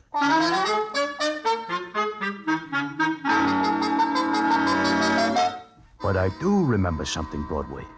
This Colonel Samuel B. Venus is the husband that Cora and Tommaso are going to decease. Yeah, that is right. Now, personally, I would not care if they do it on somebody else. But the Colonel saves my life. You understand? Sure, I understand. But somehow it seems to be a little unimportant considering where we are. Huh? Nothing. So what happens then, Georgie? Well, I figure I will try to do something without getting myself in trouble for the little job I do for Lou Adolia. So I stick around, and I find that the Colonel and Cora are going to New York by boat. So I go the same way. The boat is named the Castilia. Castilia. That is very familiar. Sure. I just tell it to you. No, I mean I read something about that boat. Oh, well, I will tell you what it is you remember. Yeah, well, all right. You are on the boat. So is the Colonel and the doll Cora. Aha. And so is Tommaso. But you know what? I do not know what. What, Georgie? The Cora pancake and Tommaso never even look at each other. It is like they are strangers. That is very strange, right? Well, perhaps they do not wish the Colonel to see them together. Yeah. That is real smart of you. But I watch them. But they never make a move to do in the old guy. Then it comes up one night, and I am in my cell. Cell? Cabin. Oh. Yeah, I'm in my cabin with Lou Adolia, who is along. I'm just getting some sleep when all of a sudden I hear a lot of noise. Hey, what's that? The bell. Hey, what's going on? Who is throwing a party? George, let's get out of here. This tank is on fire. What? Come on, quick. I am not dressed. Get going, you big dope. Come on. Which way, Lou? Come on, let's get up the stairs. With all this water around, how does a boat catch on fire? Come on, move faster, will you? Wait a minute. What for? Look, I have got an idea. Oh, not at a time like this. You go ahead. I will follow. What are you going to do? A lot of people will be rushing out and maybe leave valuables. I can pick up some trinkets. You sat there in time. It is all right. You go ahead. I will make hay while the sun shines. Okay, it's your funeral. See you later. Anybody in here? I just wish to tell you the boat is on fire.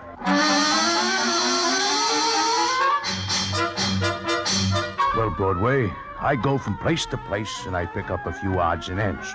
In fact, I do all right. Then I get to one cabin and go inside. I see nobody at first until I start to leave. Then I see there is somebody on the bed, all tied up and gagged. You know who it is? Colonel Samuel B. Venus. How do you know? Never mind. What happens then? Well, I get him untied and get the gag out of his mouth, and he says, Thank you.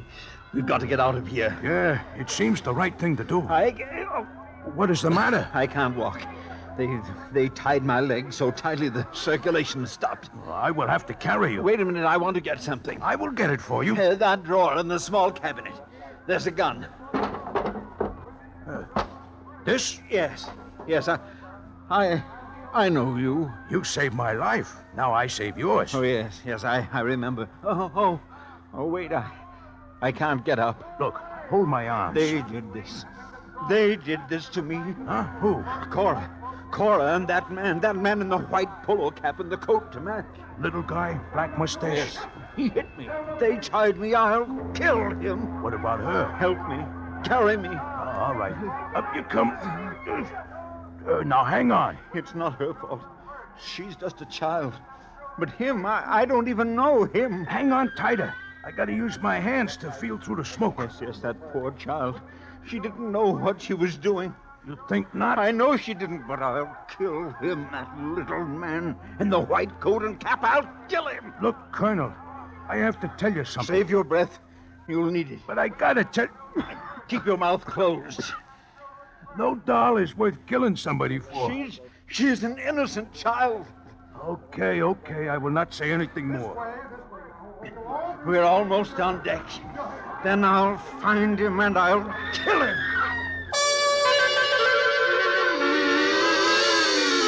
I get the old guy on deck. He is pretty done in, so I take a look around for myself on deck. Everybody is getting in little boats and on rafts. And I see a few things, and I do a little thinking about the old guy and the doll he thinks is an innocent child. Then I go back to where I leave the colonel, and I see he is looking out to sea. Look in that lifeboat. Out there, do you see? Yeah, I see. Somebody in a white polo coat and cap. Oh, but better get on this raft, Colonel. That's the man. I won't let him get away. Look, Colonel. I'll kill him. You're going to shoot him? Now. Nobody will hear the shots. But you cannot hit him at that distance. And the boat is bobbing up and down. I've hit harder targets than that, and for less reason. Watch.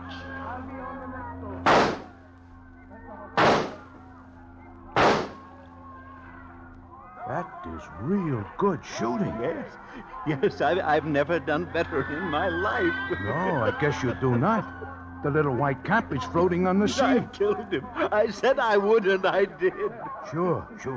Now we better get on this raft. Come on. No, wait, Cora. We've got to find Cora. There is no time, Colonel. Besides, it is more than likely that she gets on a boat. I've got to find her. Look, I tell you, I take a look around. She is not on this boat. Then I'm not leaving until I find her, that poor child. I've got to find her. Do you understand? Colonel, once you saved my life, now I have got to do something for you. Like I say, I have got to get you on the raft. And it is easier if you are unconscious this way. So I get him on the raft, and it is not long before another big boat comes and picks us up. Yeah, see. How you doing, George? Huh? Oh, fine. Got the time? Yeah. It's 3:40. Uh-huh. Anything you want? No, I guess not. Thanks just the same. Yeah. Take it easy. That guard is a real nice guy. There is another one who is not so nice. Probably because I take $2 away from him, a two-handed pinochle. Yeah, but George... Huh? You say you do a great public service, and you wish me to tell people about it. However, I cannot tell people what it is unless you tell me. Oh, yeah, I am coming to that. First, got a cigarette? Sure. Here. Thanks. Light? Here.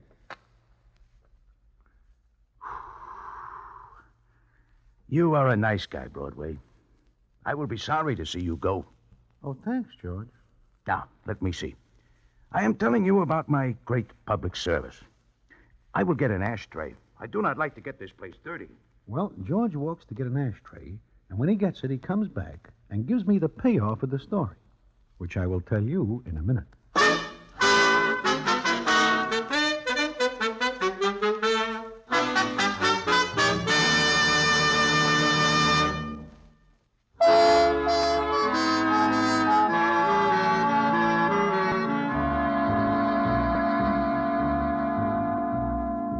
Like I am saying, George gets the ashtray, comes back, and sits down. For a minute, he just looks off into space. And then he says, You know, I am criticized very severely for what I do when I get on that raft. Oh? What is it you do, George? Well, It is very crowded, so I have got to push away a female character who is trying to get on. You do what? I push this character off, especially when I see she has got a small black mustache. What are you talking about? Well, I do not tell you, and I do not tell the colonel, that when I take a look around, I see Tommaso making this Cora doll change clothes with him at the point of a knife, thinking he can get in a boat reserved for women and children. What? Then the colonel, he shoots... Yeah, he shoots Cora.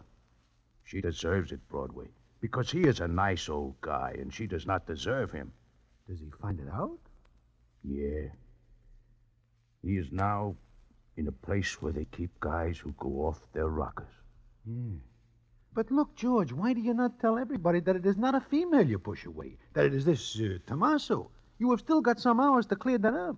Well, I tell you, do I not? But I cannot keep you out of the juicer. Oh, you misunderstand. I am not here for giving Tommaso the heave-ho, although that is the public service I speak about, because I figure he is a menace to the sanctity of the American home. Well, then why... I am here because Lou Adolia forgets to give me my cut. And one night, I push his car over a cliff, and I forget to remove him from same. Yeah. Yeah, I see. Well,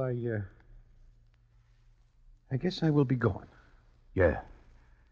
Thanks for coming, Broadway. Oh, not at all. Well, George, bon voyage. Thanks. The same to you. And many of them.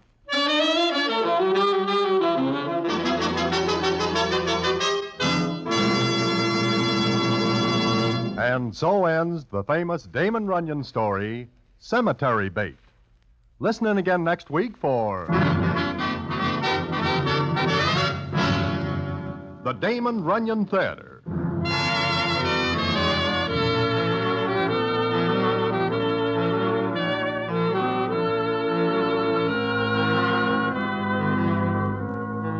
The Damon Runyon Theater, with John Brown as Broadway, is directed by Richard Sandville, and the stories adapted for radio by Russell Hughes.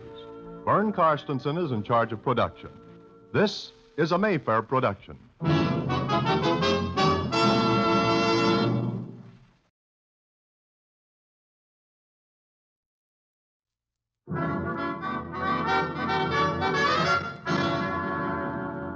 The Damon Runyon Theater.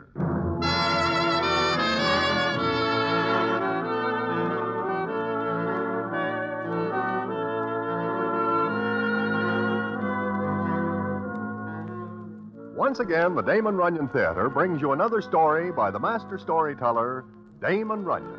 And this one, The Melancholy Dane. And to tell it to you, here is Broadway. Thanks. Well, it is a matter of a few years back that I am sitting in Mindy's enjoying a snack when I look up and see that Ambrose Hammer, the dramatic critic, is looking down at me. Now, it happens quite often that citizens come into Mindy's and pick my table for some discussion or other, so I think nothing of it when Ambrose seats himself and opens the proceedings as follows. Hello, Broadway. Doing anything special tonight? No. What is on your mind? Want to go to a play? What kind? Hamlet. Oh, no. Ever see it? Oh, I never see it, but I know all about it. At 2 a.m, this place is crowded with citizens who think they are actors and who do all their practicing as follows. To be or not to be? That is the question. Whether it is nobler in the mind to suffer, etc., to wit. You know, Ambrose, that makes for very dull conversation because it is very one-sided. Uh-huh. Anyhow, go with me tonight. Well, what is special about tonight? Mansfield Southern is playing the Melancholy Dane. I think you say it is Hamlet. Yes, it is. Mansfield Southern, huh? The same. But is he not the musical comedy citizen? It seems to me he is reaching for a wide one when he swings at Shakespeare. Aha, that is just it, Broadway. We are going to see Hamlet tonight, and in the morning, I'll make Mansfield Southern wish Shakespeare had written only letters to his tailor.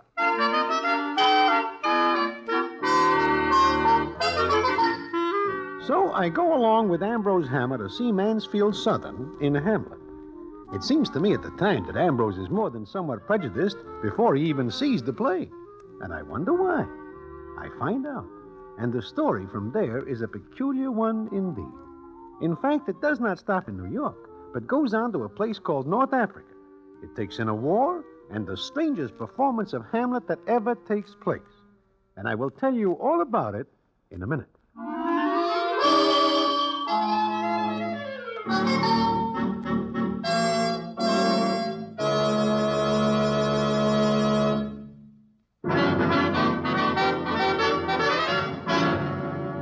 And now, back to the Damon Runyon Theater and the famous story, The Melancholy Dane.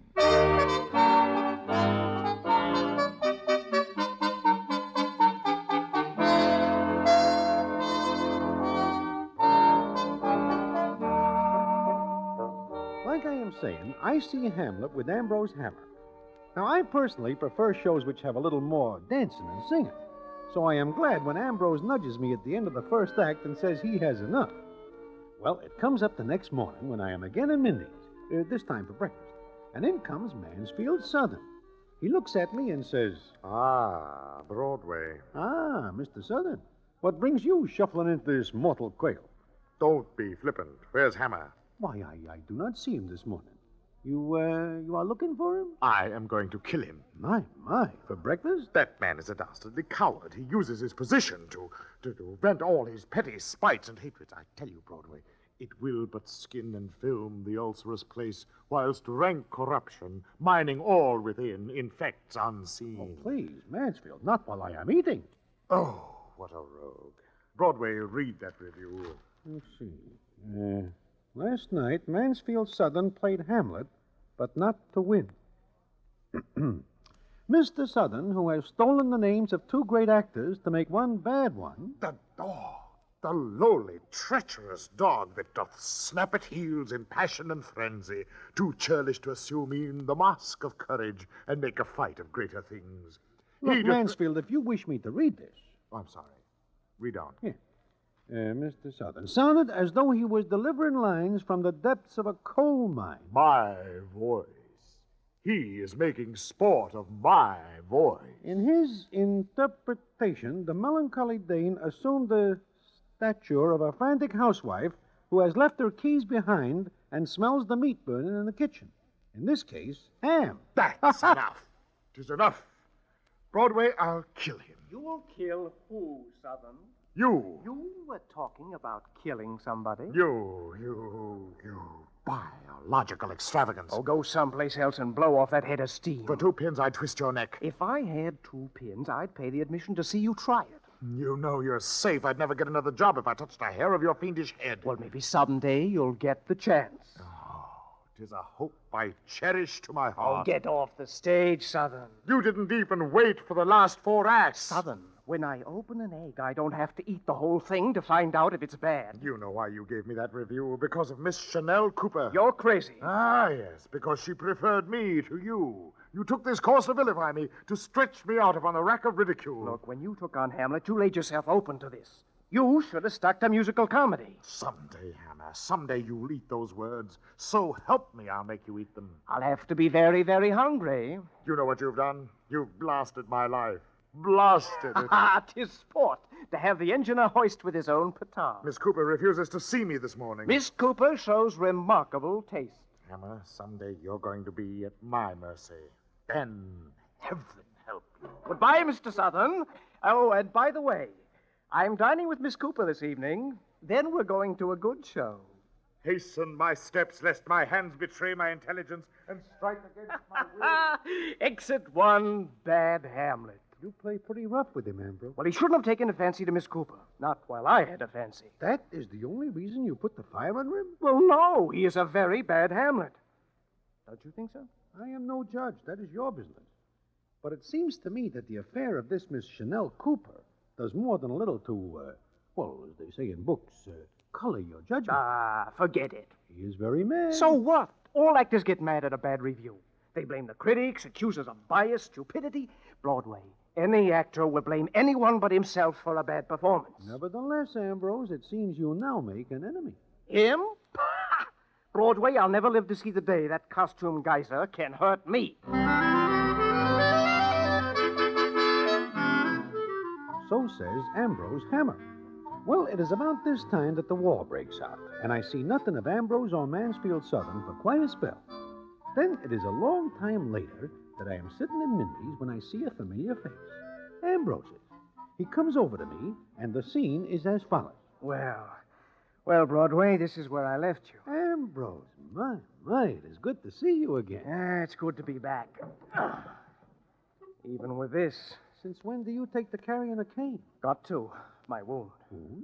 You mean you are in the war? Correspondent, North Africa. I pick up a piece of Jerry lead. Well, now you are a hero. Hero? Oh, no, not me, Broadway. Why do you say it like that? Oh, just because.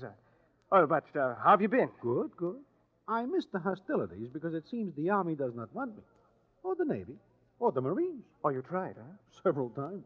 Well, you're wearing a service ribbon. Yeah, Merchant Marine. Oh. Would you like to hear a story? If it is a good one. Oh, it's good. With a great cast and a great performance by a guy named Mansfield Southern. What about him? Well, I'm here now because of him. But the last time I see you two together, Mansfield Southern is in a mood to take you apart. Uh-huh. Okay. Settle back. I am ready.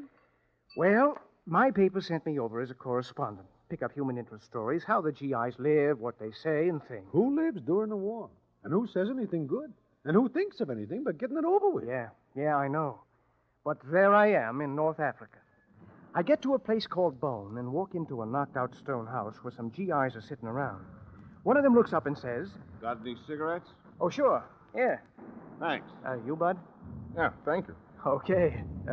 Matches? Got some. Quiet sector, huh? It'll get noisy. It always gets noisy when I get sleepy. The Jerrys lay quiet all day when I ain't sleepy. Then when I start to drowse off, they open with the 88. Oh, where's the front? It moves around, mister. First it's back, then it's in the middle. Then it ain't no place. Yeah, I see. You mind if I sit a while? Help yourself. I'm a correspondent. Yeah, I see. Writer, huh? That's right. When I get home, I aim to go to Tuskegee. Know where that is? Oh, sure, Alabama. Yeah. Maybe I can write. Oh, why not? No reason, I guess. You're crazy, Bama. Why? What do you want to write for? Well, I got things to say. Sure, everybody's got something to say. I got lots to say. I guess you have. How you going to say it, Bama? That's what I got to learn. I got to say it the way my skin will let me say it. You do all right, Bama. How are things back home, mister? Oh, all right, I guess. Here comes one. 88. Big wave, man. Keep going. Oh, 88. Bama, you owe me 6 bits. 6 bits. Mark it in the book, Ginger. What was the bet? Well, we got a standing bet. 5 cents on every 88. Ginger bets it don't hit us. I bet it does. You bet it does? Suppose you win, Bama. How do you collect? I don't mind losing. And I never think of collecting. Well, we got to get going, Bama. I guess so. Where are you going? Got to go to war. There's one out there. Yep. Hey, you say you're looking for the front? Well, yes. Well, we are, too. Want to go along? How? Gee, used to be 4 of us. Yeah, 4. Oh, I see. Well, if you don't mind my tagging along, I'd like to go. Glad to have you. Sure. And you can do us a favor, too. Well, glad to. What is it? Get the FBI to investigate the guy who invented these rations and see which side he's betting on. Let's go.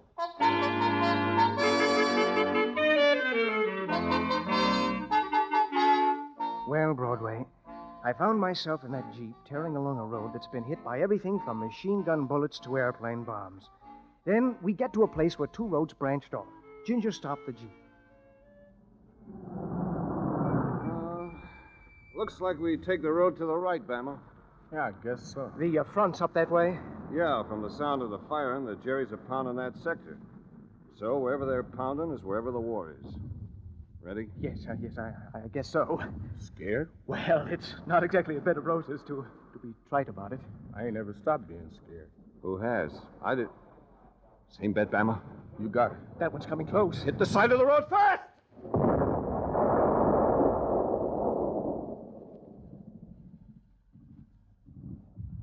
Bama. Bama! Do I owe you 80 cents now? Or don't this one count? 80 cents. Oh, glad to. Hey, where is he? Uh-oh. Hey, mister. Mister! Here. I'm here. You all right? I think I'm hit. Uh-oh, come on, Ginger. Here. Here I am. Well. Here, mister, sit down.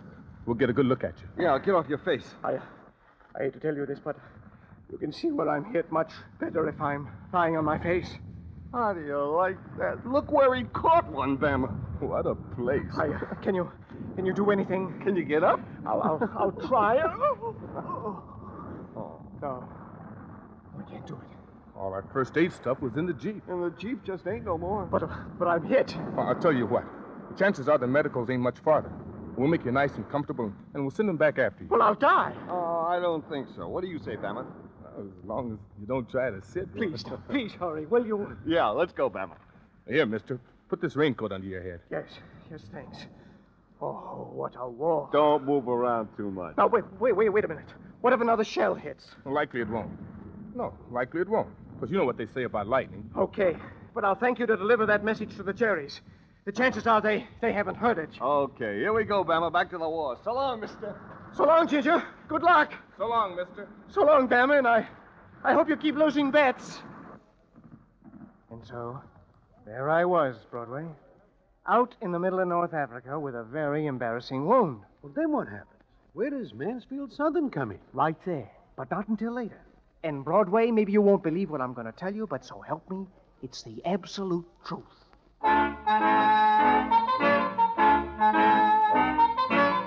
With that, Ambrose settles back and lights a cigarette.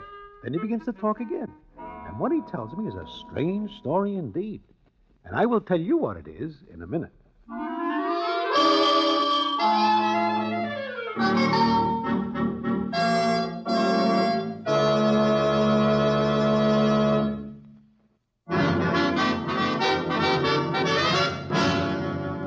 And now, back to the Damon Runyon Theater and the famous story, The Melancholy Dane.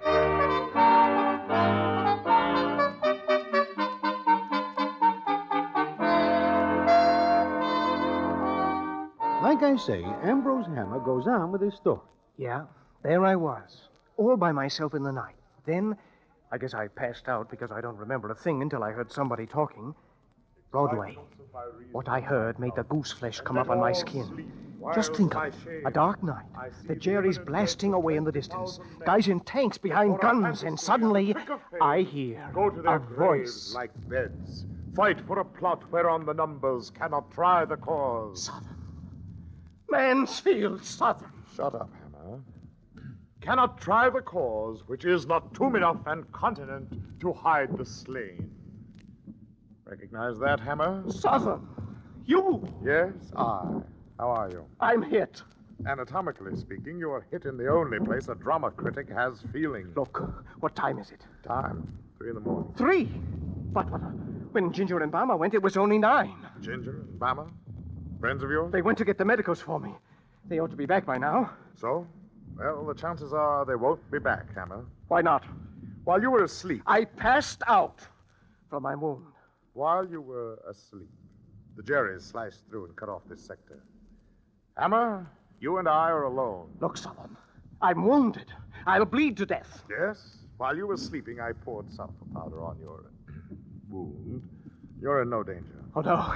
Well, I've got to see. Oh. You're in pain, Hammer? Yes, I'm in pain. It hurts. Just so.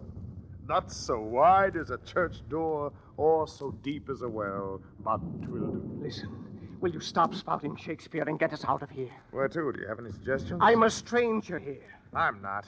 I've been here for weeks and weeks. Yes, I see you're in uniform. Yes. Try to move. All right. Oh, I can't. Bright, bright pain that maketh children of us all. Now you know what I felt like after that review you gave me. For the love of Mike Mansfield, you're not thinking about that at a time like this. But I am. I've thought of nothing else. Hammer, do you know what you did to my dramatic career with that review? Southern, you were a musical comedy star. You shouldn't have tried Shakespeare, much less Hamlet. I see. According to your philosophy, Hammer, a man must live and die in the same rut. All right. That's neither here nor there right now. Just get me to a doctor. I could leave you here. I could leave you here and spend night after night, day after day, thinking delicious thoughts of the pain you have. Southern, you're insane. You wouldn't. No. I guess I wouldn't. Hammer, I have a much better idea. Much better. What is it? You'll see, my kindly viper. You'll see.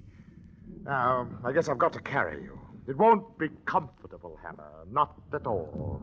In fact, it'll probably hurt a great deal. But for your sins ye shall pay.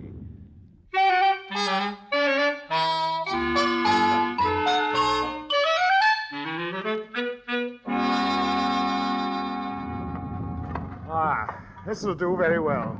Down you go. Where are we? What is this place? At one time, it might have been a stone house. Right now, your guess is as good as mine. But we can't stay here. Why not? Well, the Jerrys, you said they had this sector. That's right. But you and I have a little business, Hammer, and this is an excellent place to conduct it. What do you mean? As I recall, you saw only one act of my Hamlet. Oh, what's that got to do with anything? You missed my greatest scene. Southern, you've gone crazy. Yes, my greatest scenes. For example, the scene with the gravediggers. You have to mention that at a time like this. Mr. Hammer, since you missed most of my performance, it's only fair to you that you see it now. What? The gravedigger scene. This is quite a setting for it. Ruins, earth that has felt the tear of war, the terrible wind of combat. You are crazy. No, by the Lord, Harry, you're going to watch me. This time you're going to sit through my performance. This is an experience any actor would give his soul to go through. Now, let's see. A skull. I've got to have a skull. Don't look at me like that. Don't worry. Stone. Not a skull, but near enough. Now, listen, Hammer. Listen. Southern, the Jerrys are shelling this place. Be quiet. Now, listen. Alas, poor Yorick. I knew him, Horatio. Oh, I forgot to tell you, Hammer. You're playing Horatio, all right? Southern, not now. Wait for your cue, please. I knew him, Horatio. Oh. A fellow of infinite jest, of most excellent fancy. He hath borne me on his back 1,000 times. And now, how appalling.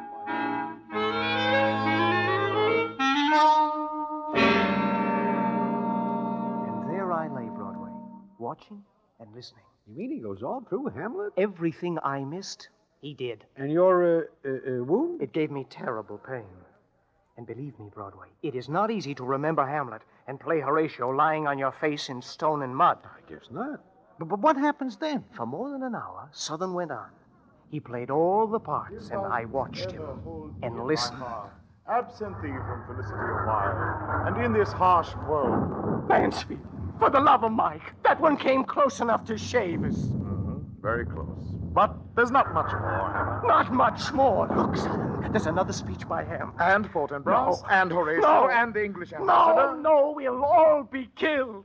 That is entirely possible. But what have I to live for? My career? You ruined that.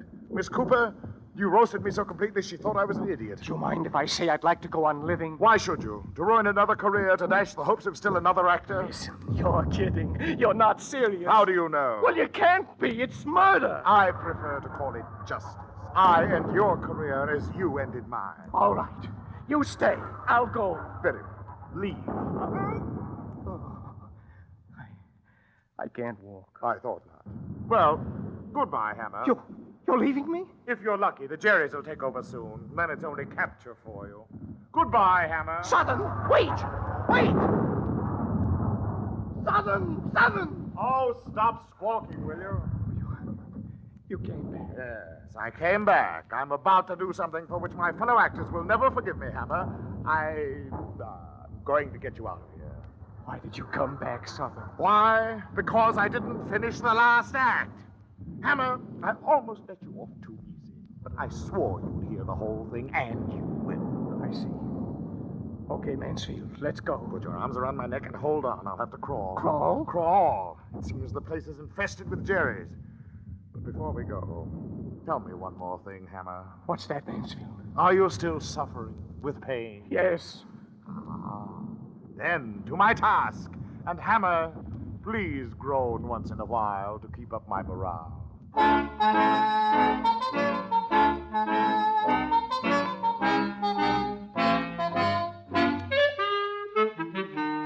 So he crawls with me on his back, Broadway. Through the Jerry lines? Right through. I'll never forget that night. Especially will I remember Southern whispering very softly to himself, "Imperious Caesar, dead and turned to clay, might stop a hole to keep the wind away." How long does this go on? I don't know. I passed out. And when I woke up, I was in a field hospital, an American one. But what about Southern? What becomes of him? I never saw him again. What? I heard he was decorated for saving me, and several times later for various actions. But where is he? Well, I see you don't keep up with the theater, Broadway. Well, just the musical comedies and such. Why? Mansfield Southern is opening tonight in Hamlet. Again? Hey, wait a minute. Are you going to review it? My paper assigned me to it. Uh-oh. Broadway. He is a lousy Hamlet. You still think so? I'll never change my mind. Yeah, but if he opens tonight, and you are going to review the show, and he saves you I've already written the review. Without seeing the play? If you think I'm going to sit through one more performance of Hamlet, you're crazy. I've written my review, and it'll be printed as I wrote it. But Ambrose... That's all, Broadway. You can read my review in tomorrow's paper.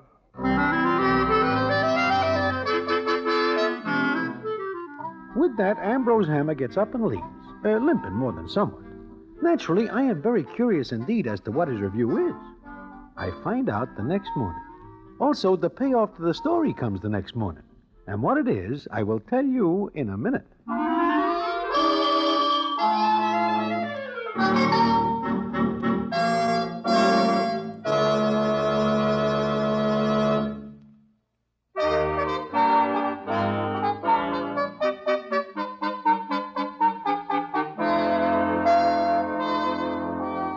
Well, like I say, I am in Mindy's the next morning, and I am just starting to read the dramatic page when I look up and see somebody coming to my table.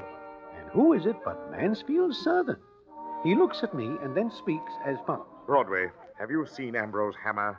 Not this morning, Mansfield. Why, are you looking for him? Yes, I'm looking for him. Oh, I see. Did you read the review? I am just getting to it when you come in. Read it. Maybe later. I saved his life. I saved his miserable, narrow life. Oh, what a fool and just am I. You are? Read that review. Sure, Mansfield. I'll say one thing for him, though. He praised me to Miss Chanel Cooper, but what a little thing. What a small return for my gesture. Oh, then everything between you and Miss Cooper is all right. I suppose so. We're going to be married. Well, that seems to indicate a pleasant relationship between the two of you. The review, man. Read it and see what a scurrilous knave that Hammer is. Sure. Mansfield Southern's inspired performance of Hamlet last night leads us to the hope that in this sterling young actor... Well, go on. You haven't come to the villainous part. Oh. In this sterling young actor, we have a new dramatic force of the power in Shakespearean roles of all the mighty figures of another day. Oh, Mansfield, I see nothing in this to make you hot. The next phrase, Broadway, the next phrase. That's the one. Read it. Of all the mighty figures of another day, including even the immortal John Barrymore. The dog! The treacherous dog! Hey, wait a minute, Mansfield. It seems to me that Ambrose pays you off in full account with him, including saving his life. He gives you Miss Chanel Cooper. He also establishes your future in the theater. Broadway, there is still a streak of venom left in Ambrose Hammer. If there weren't, why should he even mention John Barrymore in the same review?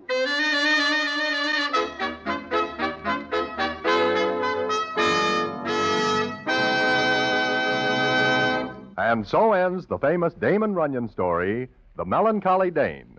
Listen in again next week for... The Damon Runyon Theater.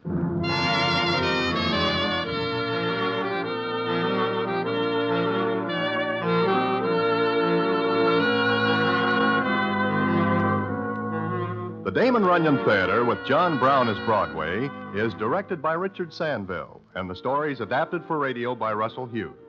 Vern Karstensen is in charge of production. This is a Mayfair production.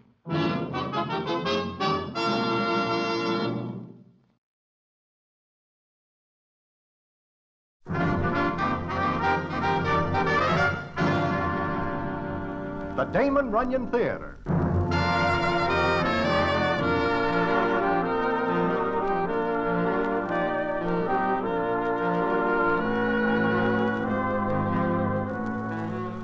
Once again, the Damon Runyon Theater brings you another story by the master storyteller, Damon Runyon, and this one, The Brakeman's Daughter. And to tell it to you, here is Broadway. Thanks. Well, it is of a fine spring morning, and I am just standing on the corner of 44th watching the spring weather take over and trying to get a few gulps of fresh air in between large portions of taxi exhaust. That is a wonderful morning, and I am thinking how wonderful it is when I feel a tap on my shoulder. I look around and see a young guy's face grinning at me. The face opens and says, "Well, now, my old pal, Broadway." "The Hummingbird." Well, and how are you? Just great. You ain't changed a bit since I saw you last. 2 years ago, huh? Yeah, just about. What brings you to New York from Cleveland, Ohio? Oh, the big false face sent for me. Uh-oh. No rough stuff, just sort of a business conference. When the big false face calls a business conference, it is very likely to get rough. Nah, everything's peaceful. Oh, boy, what weather. I like spring. It has its points. Mainly, it brings on no snow. Uh-huh. You know, Hey, Broadway, take a look at this doll coming at us. Yeah, she is very restful on the eye. You know her? Never see her before.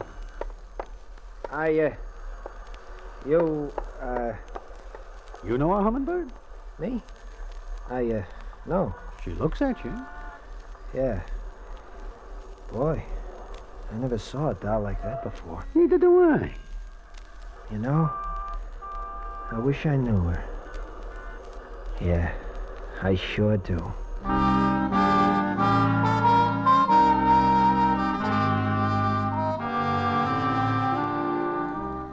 Well, I cannot help agreeing with the hummingbird, because the doll who passes is very pleasant to behold. Also, she looks at him, and he looks at her, and it is just the same as if they hold 2 hours' conversation. But they are both young, and it is spring. And the way language can pass between young guys and young dolls without them saying a word is practically uncanny. Well, the hummingbird gets his wish. He meets her. And how he does, and what happens after, is something I will tell you in a minute.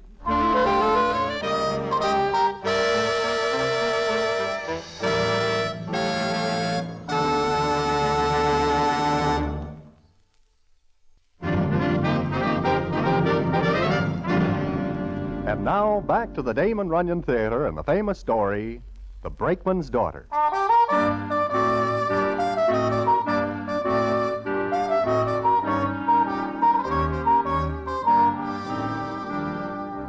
Like I say, the hummingbird gazes after the doll. She looks back at him, and there is almost a high voltage line between them.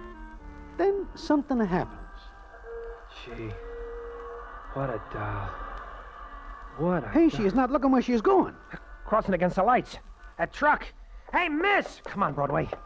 Hey, miss! Look out! Hey, you, what do you think you're doing, crossing a cow pasture? Are you hurt? You all right? Why, yes, that was stupid of me. Nah. Well, look where you're driving a truck, Mac. Yeah, maybe you want trouble, huh? None at all. But I got some extra if you want any. Oh, please, it was my fault. I wasn't looking. I crossed against the light. Sure you did. You better move on, Mac. Who do you think you are? I said you better move on. Yeah, sure. Look, miss, you gotta get out of the street. Come on. Thank you. You all right, little miss? What? Oh, yes, thanks.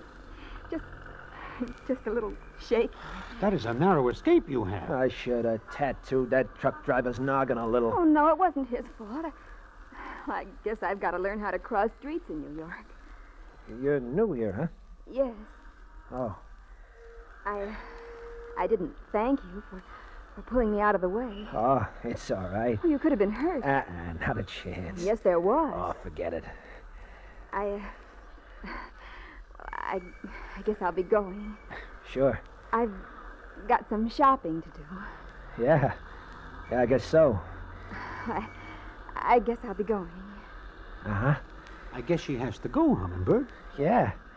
Well, goodbye, and thank you again. Oh, sure. Don't mention it. Goodbye. I've got to be going. So long. Her name is Sophie Glutz, and she lives in Flatbush. Huh? You say something, Broadway? I say her name is Ermeline Wurzenheimer, and she lives in Schenectady. What? Like I say, her name is Salome Schultz. She lives in the Bronx. Holy mackerel, I don't even know her name. Now, that is very strange. You practically save her life, and you do not find out her name. What a dope, what a sap. Well, she is walking very slow-like. I do not think she is in much of a hurry to get someplace. Sure, come on. I will wait here. Well, get going. For a guy who is hurrying after her, you are giving a great imitation of Grant's, too. Let it go. Now I see everything. The hummingbird passing up a chance to meet a doll. That kind, yeah. Why do you say that? Dolls like her ain't for me. She does not seem to think so. Nah, she don't know me from Adam. This is news. Well, you don't get it. You got a good look at her? I am fairly busy taking in details, yes. Why? So, a doll like that wouldn't give a guy like me a tumble if she knew who I was. Uh-huh. Well, you know it. Chances are she'd keel over in a dead faint if she found out I was the hummingbird. You got another name? Forgot it long ago. I see. A hummingbird. Flits from doll to doll. All the same kind of dolls. Not like her. I get your point. But things can change. For me? Yeah, what am I standing here for? I gotta find the big false face and see what he wants with me. Oh, sure. Besides, he promised to introduce me to a real classy doll. Oh, so? Sure. Doll he calls the Brakeman's daughter. The Brakeman's daughter? Yeah. Hey, you said that like you knew her. No, I never meet her. Well, why you got that funny look on your face? I have, maybe I think of something funny. Oh, okay. You want to come along with me? Where? See the big false face. Who, me?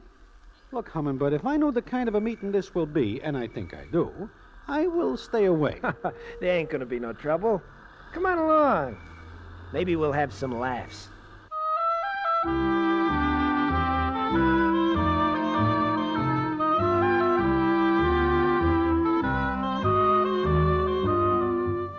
Maybe we will have some laughs, he says. He does not know that the big false face has a sense of humor. And one of the face's biggest jokes is the Brakeman's daughter. Anyway, I go along with the hummingbird, and we get to the place where Big False Face is having this little meeting. He is called False Face because he always wears a castor oil smile that looks like it is painted on. This smile is strictly a throw-off because he is often smiling when he is not amused at anything. Well, like I say, we get to the place. The hummingbird goes in a room. I sit outside with a guy by the name of Crowbar Connolly, one of the Face's boys. And the scene is as follows. How come you come along, Broadway? Me? Well, Crowbar, it is a long time since I see the hummingbird. And You didn't tip him to the gag, did you? No. Good thing. False face don't like his gag spoiled. Does he not ever get tired of the Brakeman's daughter, Rip? Why should he? It's a good gag. I remember the time Rocco Scarpati got it. Yeah, so do I. It was in the dead of winter. Rocco didn't find his way out of the woods. He froze to death. Yeah, I remember. Of course, it wasn't False Face's fault. No, of course not. He has nothing to do with it. He just likes his fun, that's all. A very light-hearted guy. Working the gimmick on the hummingbird is going to be good. The kid's a lady killer. You know what the False Face tells him? No. He tells the hummingbird that the Brakeman's daughter sees him the last time he's in town. Can't wait to meet him. That good? Oh, it is screamingly funny. And it will be especially funny when the hummingbird finds out there is no such character as the Brakeman's daughter. Look, he ain't gonna find it out unless he's tipped. As I told you before, the False Face don't like his gags tipped. Believe me, Crowbar, as much as I like the hummingbird, I like to live also. You're smart, Broadway. I am alive. Yeah, boys are in there a long time. Maybe the False Face is having trouble with Cheeks. Cheeks? Cheeks Cherokee? Yeah, why? Oh, there is a bad boy. Yeah, the False Face got him to rights. If Cheeks don't want to go along with the merger, well... Yeah, I see. Uh-huh.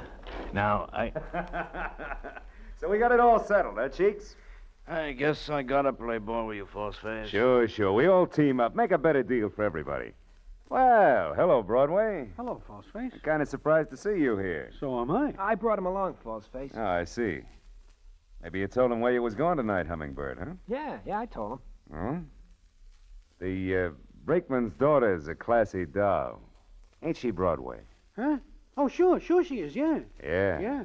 I gotta be running along, Face. Sure, Cheeks. Yeah, see you later. Wait a minute, Cheeks. Yeah. You're satisfied with the deal, ain't you, Cheeks? Sure.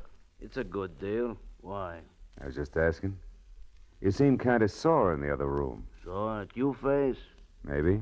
Why should I be sore? Maybe because you ain't gonna like me as top man. I got no argument. That's the way, Cheeks. That's the way. You play ball my way. And you'll play ball a lot longer. Sure. I get it. Well, see you later.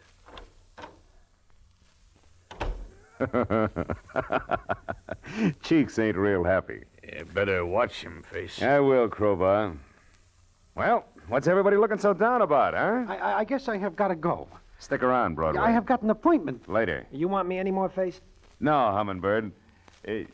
Oh, boy, are you a lucky guy. Ain't he, Crowbar?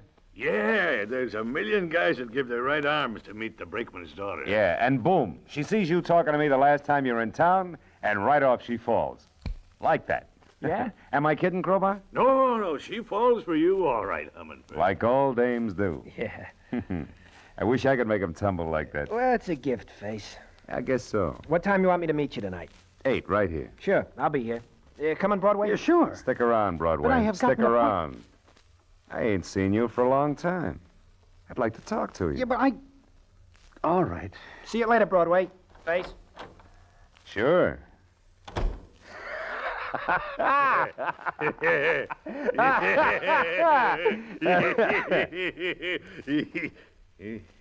You don't think it's funny, Broadway? Ha ha. You got objections? Look, Face, why pull the gag on a nice kid like the Hummingbird? Pick a guy like Cheeks. He knows the gag. I pulled it on him 2 years ago. Oh. You ain't figuring on maybe tipping the Hummingbird, are you? Broadway, I like to have my fun. Yeah, but the Hummingbird will find out I know the gag. He is not going to take it kindly that I do not tip him. And I won't take it kindly if you do. You don't want to spoil no fun, do you, Broadway? I love to see everybody happy, including myself. But one cannot have everything in this world, I guess. That's the ticket. Look.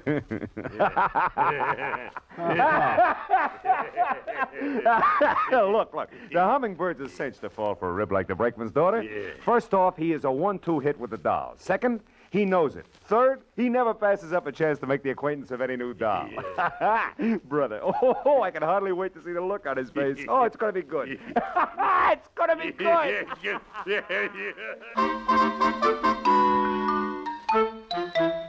Yeah, it is a big joke. But it turns out a little different than the big false face thinks it will. Now, maybe you are wondering what the gag is and what is all the mystery about. Well, I will tell you that in a minute.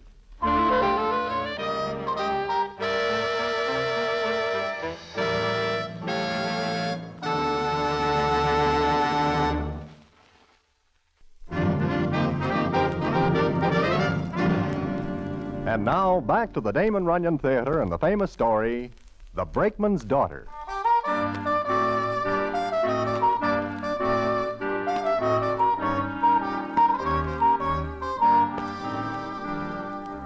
Well, it comes up that night. The Hummingbird comes into Mindy's where I am having a bite to eat. He sits down, and the scene is as follows. I'm kind of jittery tonight, Broadway. Huh? To tell the truth, I am more than somewhat nervous myself. Yeah? What about? Well, I do not know. Come to think of it, you've been acting kind of funny. What's eating you? Nothing at all, Hummingbird. Nothing at all. I got a kind of funny feeling maybe I shouldn't go with the false face tonight. What makes you feel that way? I don't know. Yeah, it's a funny thing. A week ago, I'd have jumped at the chance to meet up with a classy doll like the face says the Brakeman's daughter is, and... Yeah? Why do they call her that? Well, you see... But does not false face tell you the whole story? Well, he did say something about her old man being pretty careful about the doll. That is it. And, they live out in the island, way out. That is what I hear. You know, I wonder if it's worth it. Maybe I just ought to forget the whole thing. Maybe you should. On the other hand, why should I pass up the chance to meet the doll? She says she wants to meet me. Uh-huh.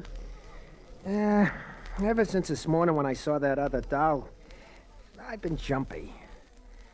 I wish I'd have gotten her name and address. She seems like a very nice doll to know. But not for me, I guess. Well. Hello, Hummingbird. Broadway. Hiya, Crowbar. Crowbar? Ain't it about time you got going, Hummingbird? Well, it's only 7:45. Yeah. Gee, I wish I was you, kid. I see the Brakeman's daughter once, and she is 100%. Me. No doll like that ever goes for me. Well, guess I'll be going. Sure. Good luck, kid. Thanks. See you later, Broadway. Okay, Hummingbird. Been a good boy, Broadway? Yeah. Face can hardly wait. He's got a new angle all cooked up for the Hummingbird. Oh? I think he thinks of every angle. He works the gag 100 times. Oh, this is different. He planted some of the boys out there. And listen, when he knocks on the door, one of the boys is going to start blasting away with a rod.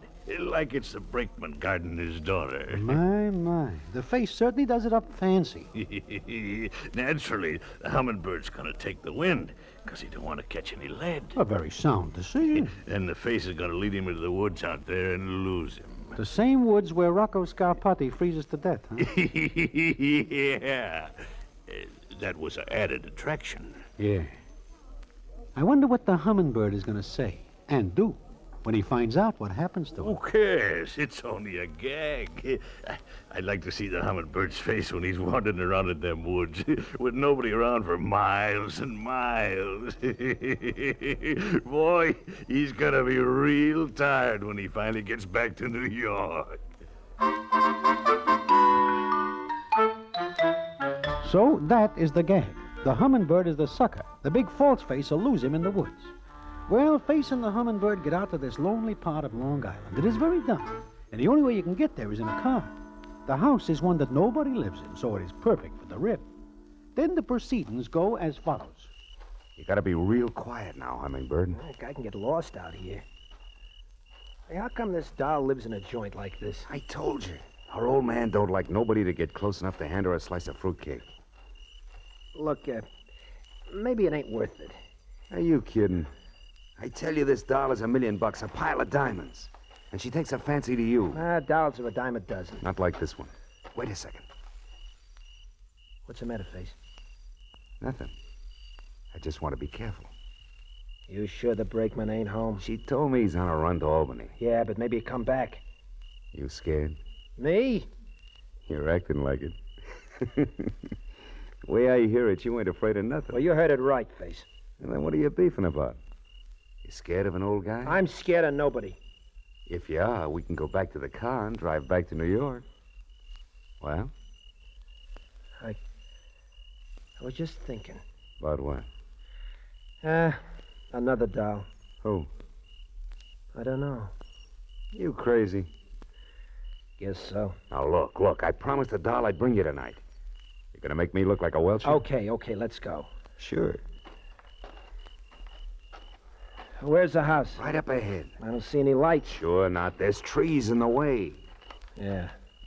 Now, look. I'm gonna go onto the porch with you, and I'll knock on the door. When the doll answers, you're on your own, see? I get it. All right. I'll wait at the car for you. Okay. Careful now. We're almost there. There's the porch.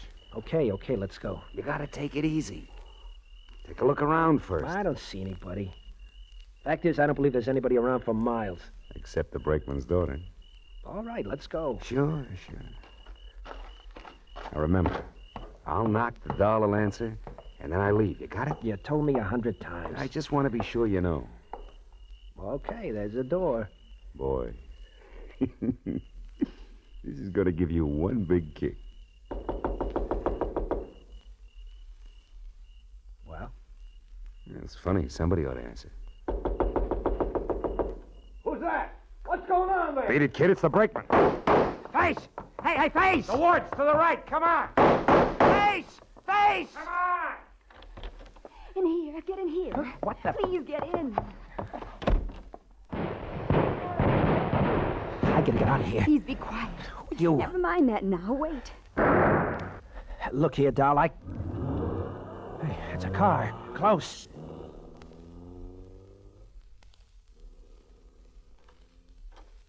Hey, you. You're the girl this morning. I guess they're gone. Who are you talking about? What are you doing here? I live here. No, you ain't the... Oh, I was scared. Those men came here. They hid all around the house. What men? Look, miss, open up, will you? Spill it. What happened? I was upstairs. I heard a car pull up and stop, and then I heard some men talking. I was scared. Well, why didn't you call the cops? There's no phone. Well, you could have put on the lights. There are none, not yet. Look, maybe we better start from the beginning. Now, tell me what happened. Well, I heard the car and then the men. I came downstairs. Somebody tried this door, but I'd locked it from the inside. They tried the windows, but I'd locked them. Yeah, then what? Well, I waited and listened. And they went off the porch around to the side of the house. I heard them talking. Well, who? Who were they? I don't know, but I heard one of them say something that sounded like chic. Chic? Chic? Cheeks! Was it Cheeks? Yes, that was it. Cheeks. You wait here. Where are you going? Please don't leave me. Okay, come along. But easy.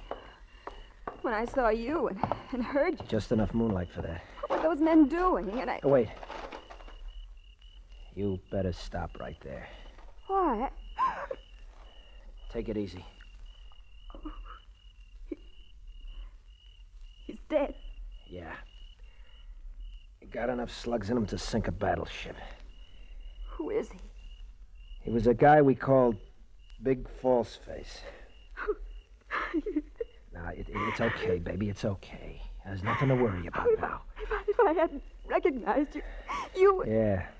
If you hadn't, I'd have been with False Face, right alongside him. They'd have killed you, too. Seems likely. Now, maybe you better start doing some explaining. Me? But... Yeah. How come you were here? I live here. So you're the... I just moved in today. It was the only place we could find. That's why there are no lights, no phone. Oh, yeah. And you're sure nobody lives in this place before you come in? No one. That's why I wondered how you found out who I was and how you found my address so soon. How did you? Don't make no difference now. Looks like a real funny gag. Yeah, a real funny one. Only it didn't work out the right way. For a guy I used to know.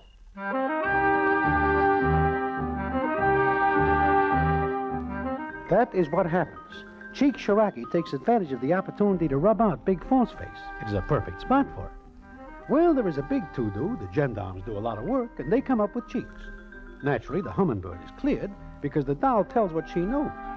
But that is not the end of the story.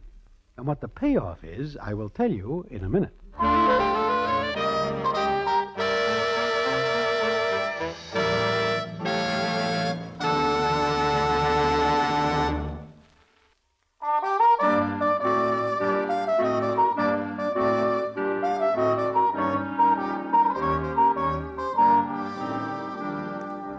Like I say, Cheek Shiraki is tagged for rubbing out Big False Face. Then it is a couple days later that I am sitting in Mindy's with the hummingbird talking about the whole thing. Cheeks had it figured perfect. He knew the False Face was going to be out there. I'd be the only witness. Besides a couple of the Face's boys who were rubbed out first. And the doll saves you, huh? Yeah. Cheeks didn't know she was in the house. It looked perfect. But it wasn't. Yeah. Mm-hmm. You know... Hey, what did you know about the gag? Me? I know it all along, Hummingbird. You do, huh? Yeah. And you didn't tell me? Only because I have no idea what is going to happen. Nah. Okay. Oh, no. What is the matter? Look, the doll coming over here. I got to get out of here. You do? Why? Well, just because I... Hello there. Hi. Hello, miss. Sit down. No. Hummingbird, where are your manners? Thank you. You left so suddenly the other night. Yeah, I did. Why? Well, I had some business to attend to. I guess so. I thought maybe you'd come out and see me, but you didn't. So I asked about you, and someone told me I might find you here. Okay, you found me. So what? Nothing. Nothing, I guess. You know, Hummingbird, it seems to me that a young miss like this needs somebody to show her around New York. Okay, show her. Who, me? I can think of no place interesting she might like to see if I took her. Okay. What odds will you give me, Broadway? On what? On my chances. Oh, I never take such a short-hand bet. What are you talking about? Oh, Brakeman's daughter. What? What did you say? The Brakeman's daughter. But, forget it. You're an amazing person. I am? He is? Why? Why, because first you found out where I lived without even knowing my name, and then you seem to know my father. I do? Well, you're only a little wrong. You see, my father is one of the oldest and best-known conductors on the Erie Railroad.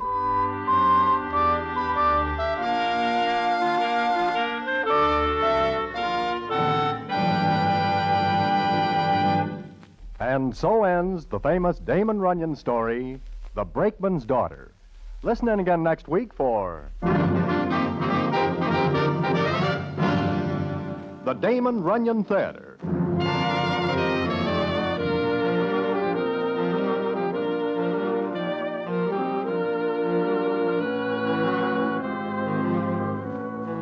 The Damon Runyon Theater, with John Brown as Broadway, is directed by Richard Sandville, and the story is adapted for radio by Russell Hughes.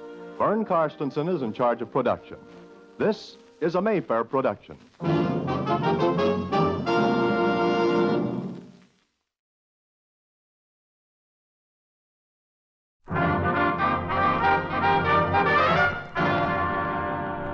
The Damon Runyon Theater.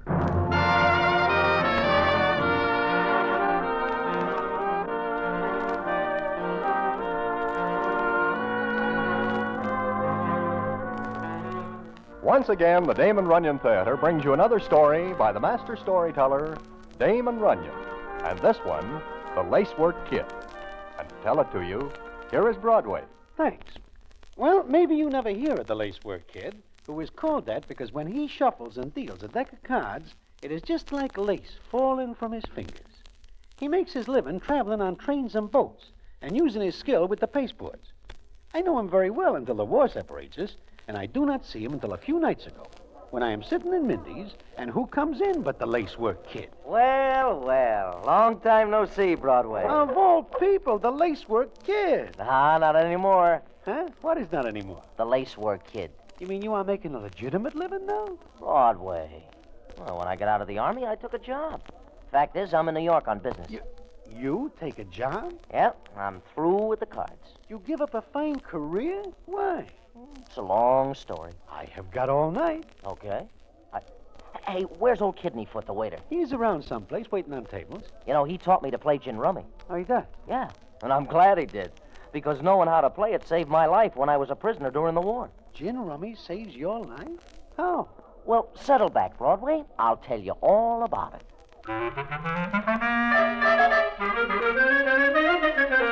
Well, the Lacework Kid settles back and tells me a story which is strange indeed. In fact, it is so strange that I later checked, and I find out it is true. And what that story is, I will tell you in a minute.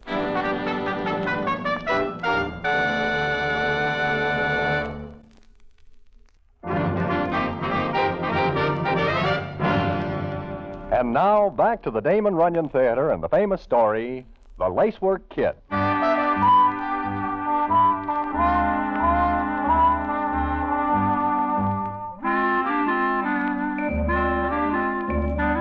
Well, the kid tells me how he gets to be a sergeant in the Air Force and is waist gunner in a flying fortress when it is severely jostled by anti-aircraft shells. The kid has to bail out with the rest of the crew, but he lands by himself out in the middle of no place. He is just trying to find his way out when the scene is as follows. Halt! Halt! Halt! Okay, Kraut. You got the gun. I ain't. Bleib stehen. Ah, you speak German.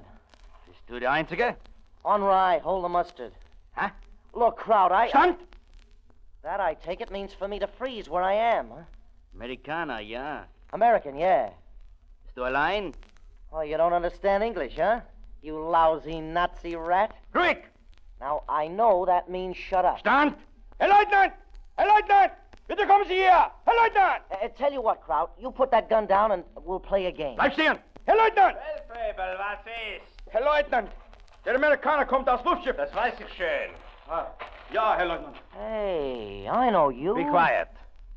Are you the only one? Yeah. All right. Get in front of us and walk that way. Okay, chump, okay. But I know you. Your name is Schultz, and you... Be quiet. Now move, and be very careful.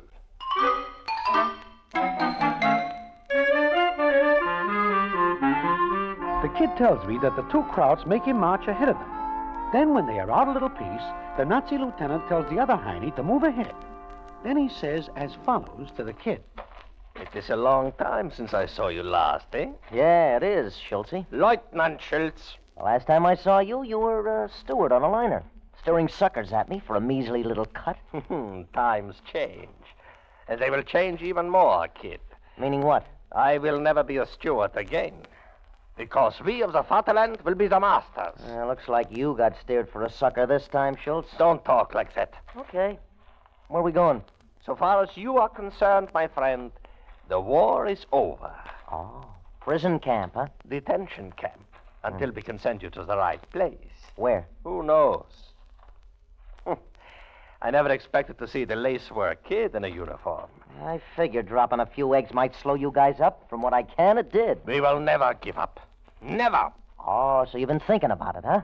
Shut up. Sure. You will tell me something, kid. Don't know a thing? I said you will tell me something. Look, Schultz, Lieutenant, you ought to know I won't open my yap about anything. All I know is name, rank, serial number. I don't want to know anything like that. No. There is something else I wish to know. Oh? What's on your mind? Are you still so very clever with your hands at card playing? Oh. I keep up with the times. Why? Can you play gin rummy? Any moron can play it. Do you play it well? Who can't? 95% luck, the other 5 is skill. I can teach any dumb animal to play gin if I can get it to hold 10 cards. I do not mean that. I meant, can you play to win, and win only? What? I don't get you, Lieutenant. Never mind now. I will explain later. We are almost at the camp.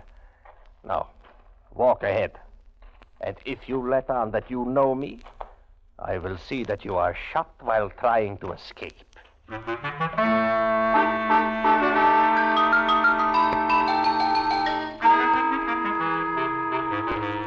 Well, this does not sound good to the Lacework kid. As he tells me, it sounds like Lieutenant Schultz has got something up his sleeve besides a knife.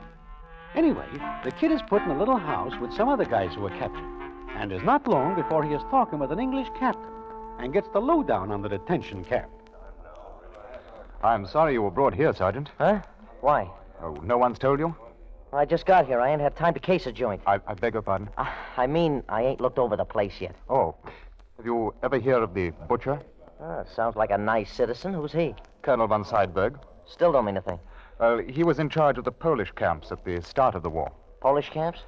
That's what they were called, but the so-called scientists of Nazi Germany used them for experimental purposes. Oh. They're real nice people, these little Nazi playmates. Oh, delightful. But, what about the butcher? Well, he originated a form of Nazi culture called making the world safe for the Aryans. He killed 10,000 men, women, and children in 5 days. Oh, that's a pretty good score, even for a Nazi. He's in charge of this camp. I see. But it seems to me that I hear that when any Nazi does a good thing for the fatherland, like what you said, he gets to be at least a general or gets close enough to Hitler to look at him through a pane of glass. The butcher bungled one job, and they sent him here as punishment. Oh, so it's tough here, huh? Yes, it is. In some strange, indirect way, the butcher likes to blame us for his exile. Uh-huh. I get it. Any way out of here? Escape? Yeah. Look out of that window. So? What's out there? A barbed wire fence, electrically charged. You just touch it and... Oh. Every one of those guards you see is a born killer. Filthy sadist who use any excuse to further the glory of the fatherland and the Fuhrer. At our expense. Our lives. And what's worse, our self-respect. Yeah, I see. I see. A guy'd be better off dead than here. Well, that's what we thought at first. Even suicide seemed a good way out, but... What? Why give the Nazis the satisfaction? I guess you got a point. Well, I'm... Careful. Here comes a guard. That's the guy who helped bring me in. Achtung! Sergeant, you better get to your feet. Stand up for him. Please. Achtung! Achtung! Huh. One I owe you, Kraut. Sergeant O'Shea? Me. Come. Where to? Go with him, Sergeant. Okay. See you later, Captain. Yes, and good luck, old man. Thanks. Okay, Superman, let's go. Well, the kid does not know where the crowd has taken him, but he thinks he's going to be asked a lot of questions. Because at that time, the Nazis are beginning to come loose around the edges. Their fatherland is breaking up, and Mr. Hitler seems like a bad deal. So the kid figures they want information about the Air Force for a last stab. He and the Nazi walk across the yard to a little house that stands back a piece. The Nazi knocks on the door. Ja? Der Amerikaner, Herr Leutnant. Das ist alles? Ja, Herr Leutnant. Come in, Sergeant O'Shea. And how is Sergeant O'Shea this evening? Oh, why be so formal, Schultze? Call me kid. You know, if it suited me, I could have you shot. No, not really. Or perhaps worse. Yeah. Now, look, you didn't get me here to tell me what games you could play. Now, what do you want? I need you, or I would not let you talk to me this way, not for a second. Sure. I did not say you could be seated. I'm tired. I cannot tell whether this is courage or bravado. I don't know what that last word means, but if it means I ain't afraid of you and your pack of weasels, okay. I need you. Like I said before, the only questions I answer are Sergeant O'Shea, serial number 320... You are wrong, kid. No. I need your skill. Huh? I remember on the boats you were quite clever. Very talented. Thanks. I will get to the point. Might as well. Our commandant here is Colonel von Seidburg. Sure. Better known as the Butcher. Shut up. Okay. Get on with your story, Schultze. I will. You have one chance to make things easy for yourself here. Yeah? Go on. You will play gin rummy with the Colonel. Go over that again, Schultze. I heard some wrong notes. You will play gin rummy with Colonel von Seidburg. You're kidding. I am serious. Either you will do it, or I can promise some very unpleasant moments. Even hours. Yeah, I guess you can. Okay, you want me to play gin rummy with the Butcher. Now, why? A very good reason. I will tell you. And what Schultze tells the Lacework kid is something for the books. And it leads... but that is getting a little bit ahead of the rest of the story, which I will finish telling you in a minute.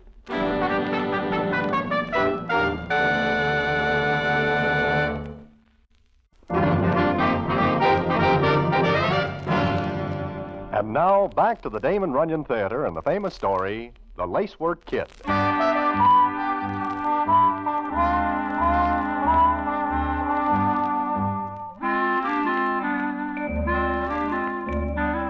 Like the kid tells me, Schultze wants him to play gin rummy with Colonel von Seidburg. And the reason why comes out as the scene goes on, as follows.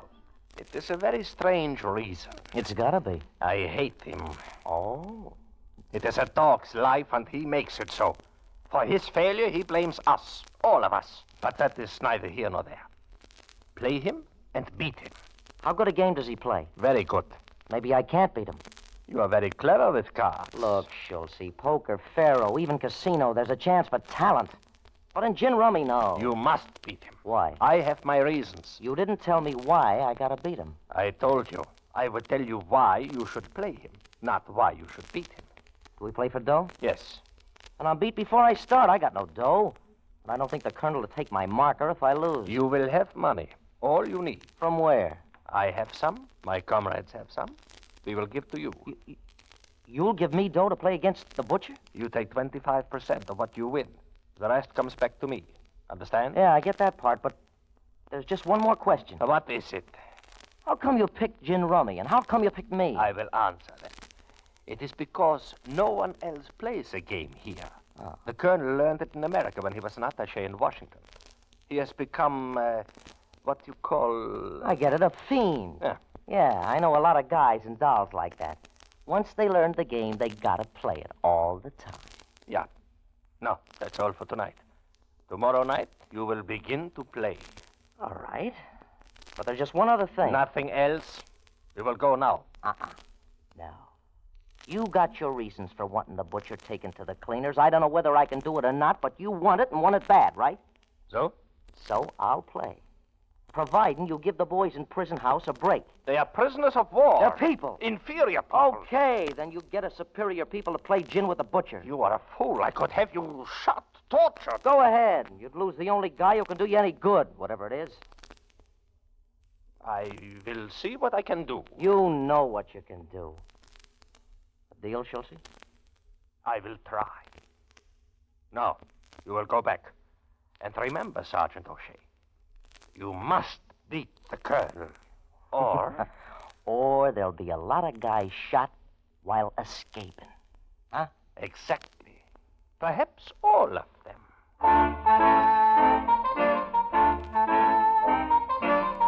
So the kid agrees to play the colonel. He tips off the rest of the prisoners. But nobody seems to know why Schultz wishes the butcher cleaned out. Then it comes up the next night. A guard comes and gets the kid. Schultz takes over, and on the way to the colonel's house, Schultz gives out as follows. Now you will remember, he is a good player. You will use anything to beat him. I told you, Schultz, I'll do my best. Where's the dough? Here. 900 mark. How much is that in money? It is money. Okay, how much in American? About $360. What stakes does he play for? Very high. What if I lose this? There is more, but not too much more. All right. These are his quarters.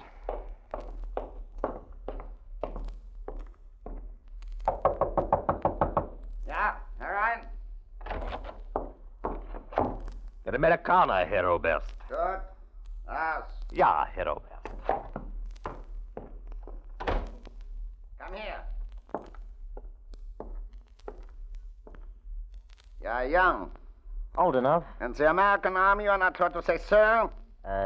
Yes, sir. Sit down. Lieutenant Schultz has told you? Told me what, Colonel? That I wish you to play Army with me. He told me. Sir? Good. He's a fool, a stupid fool. He wants to be a captain. He is a common person, and he wants to be a captain. Well, he will not. You know who I am?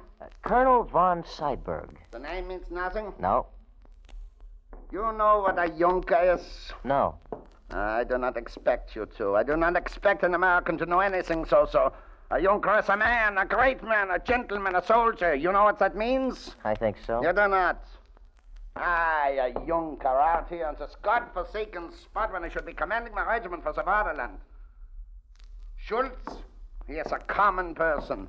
He belongs here on the dung heap. He belongs here with the swine and the filth and the garbage. All of you do.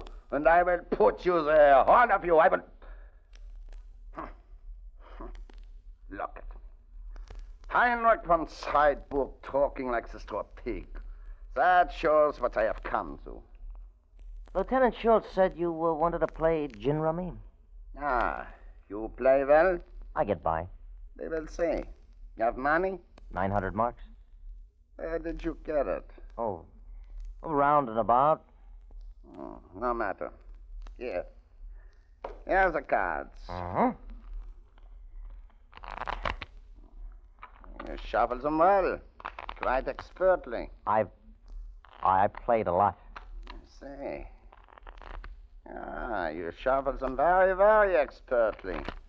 I will have to keep my eyes on you, nicht wahr? Cut for deal? Yeah. Your deal. Yeah. We will play 3 games across. When we are on all 3 games, we start another 3. We play for 100 marks a game, gins and undercut 20 each, Schneider's double. Understood? Yeah, it's pretty steep. Afraid, American? No. Then let us play.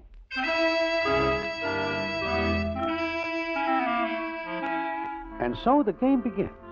The kid says the butcher is by no means a rank sucker and has more than a good share of luck. They play for 6 hours, and the kid at the end of that time is down over 400 marks. Then they quit for the night, and Schultz takes the kid back to the prison house. On the way over, he says, You are an idiot.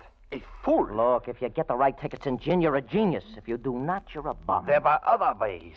Sure. That guy's got eyes like a hawk. He ain't a sucker. Schultz, he's half. You have got to beat him. If I get the tickets, I will. Make sure of it. What is your reason, Schultz? None of your business. I am putting up the stakes. I am backing you. So are my comrades. Lacework. It is not good if you continue to lose. Oh, so I'm on a spot, huh? You may call it that. There ain't another word for it. You will play again tomorrow night? Yeah. Starting at 8 o'clock. You will need more money. Looks like it. I'll get it for you. Okay, but what? Nothing. Very well. Now get back in the prison house. So the next night, the kid and the butcher play again. And the next night, and the next. For a whole week they play, and the kid keeps losing. Now suddenly, the kid's luck turns. He begins to win night after night. Then it is one night several weeks later, and the scene is as follows. I get down with 4. 4? Flipped. I wait for 1 card, just 1 card. What's your count? 15. Mm-hmm. Yeah, that makes 12 games for me. 3 blitzes. What does it come to? In money? What else, you idiot? Let me see. 900, 3, it's 1,500 marks. 1,500, yeah, 1,500. Want to go another 3 frames? No, not tonight. Okay. 1,500 you owe me. I said you're down for 1,500 marks, Colonel. You're afraid I will not pay? Did I say that, sir? Yes, you did. The way you said it. Didn't mean to. I pay my debts as a Junker should. Do you believe if one sidebook would not pay? All I said was you're down 1,500. Yes. Well, you will wait till tomorrow night? You mean to play again or to pay me? You know what I mean, you swine. You mean you want to give me an IOU? I give you my word. On paper. Do you know what you just said? Sure. You told me my word was no good. I should have you killed for that. Oh, is that the way a Junker settles his debts? Has the guy killed? You swine! Oh, you're the boss here, Colonel. You can push me around or anybody else, all you want. But that won't make you any prouder of being a Junker or a von Seidberg. Maybe the news of how you had a guy killed because you couldn't pay off will get around. Maybe even back to Berlin, to Hitler and the Reich. I will give you my note for 1,500 marks. Okay with me. It will be honored. I will honor it. Here. Thanks. Now get out. Get out! You! Yes, sir. You're a fool. Huh? Why? Get out! Oh, she. Kid. Huh? Oh, Schultz. What happened? I took him again. 1,500 marks. Got his marker for it. Good. Now you will have to borrow money again from me and my comrade. Huh? You mean the dough I went from Hymie borrows from you guys? Yeah, each one of us has his note. Wait a minute. That don't make sense. You lend him dough so he can play with me, lose to me. Then I give some of it back to you and he borrows it all over again? Where's the percentage in that for you? My percentage will come not from money, but from his Junker pride. Hey, somebody's shooting! Sooner than I expect. Was ist? Das war ein Schuss! Zurück an den Posten, ich mach das selbst. Jawohl, Herr Leutnant. You come with me, kid.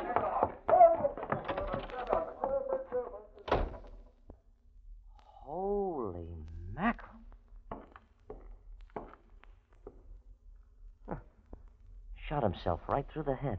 The only way an honorable Junker could settle his debts.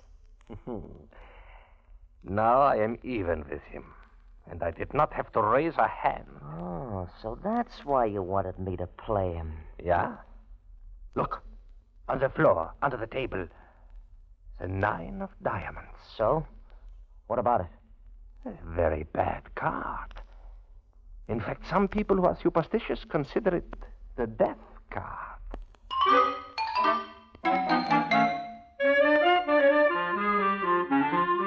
So that is the story the Lacework kid tells me, up to a point. However, that is not the end. The payoff is even stranger than the story. And what it is, I will tell you in a minute.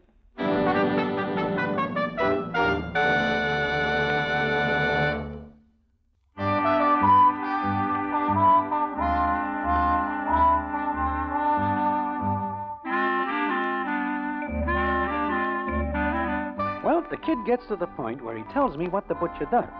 Then he says, Sure, he knocked himself off. He knew that when the story got around about him touching the common soldiers for dough, he'd be purged. Yeah, I see. But what about you and the rest of the guys? The master race didn't mind making a few bucks. I bribed the guards to let the gates open one night. Bribed them with their own money I won from the butcher. That is what they call poetic justice, huh? Yeah, I guess it is. Well, I gotta be going Broadway. Like I said before, I'm only in New York on business. Legitimate. Uh-huh. Well, good luck, Mr. O'Shea. Thanks. Be seeing you again sometime, Broadway. Yeah, so long, kid. Wait a minute. Yeah? What's the matter, Broadway? You say the butcher never takes his eyes off your hands. In which case, how do you manage to take him to the cleaners if his luck is so good? Oh, I guess his luck didn't hold. So long. Yeah, so long, kid. See you around. Hey, Broadway. Oh, hiya, Kidneyfoot. Hi. Hey, give me a cup of coffee, will you? Oh, yeah. But, ain't that the Lacework kid I seen you talking to? The same. Ain't seen him around for a long time. He quits the business he's in. Oh, too bad. He's a very good mechanic. And from what he tells me, a great gin rummy player. Huh? You kidding? He's a rank sucker at it. I know, because I teach him the game a long time ago. Oh? He is a rank sucker, huh? Sure. Oh, there ain't much chance for him to use his educated fingers in gin. So I teach him a trick that gives him a big advantage over an opponent. Advantage? Trick? What trick, Kidneyfoot? Why, you never try to draw for a certain card, but your opponent does. I do not get it. Broadway. All you gotta do is accidentally on purpose drop a card under the table. Any card you know. Like, for example, the 9 of diamonds? The death card? Sure, any card. Oh, why'd you say the 9 of diamonds is special? Only because it seems to me that is a particularly special card. In a certain case.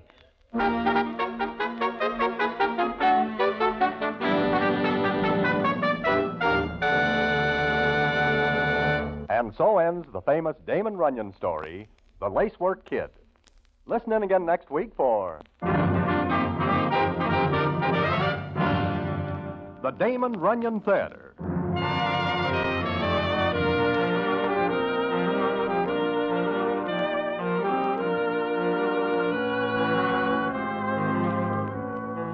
The Damon Runyon Theater, with John Brown as Broadway, is directed by Richard Sandville, and the story is adapted for radio by Russell Hughes.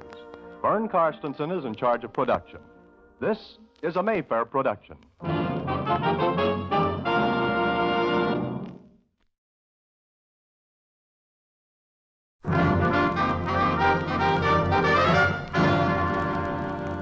The Damon Runyon Theater.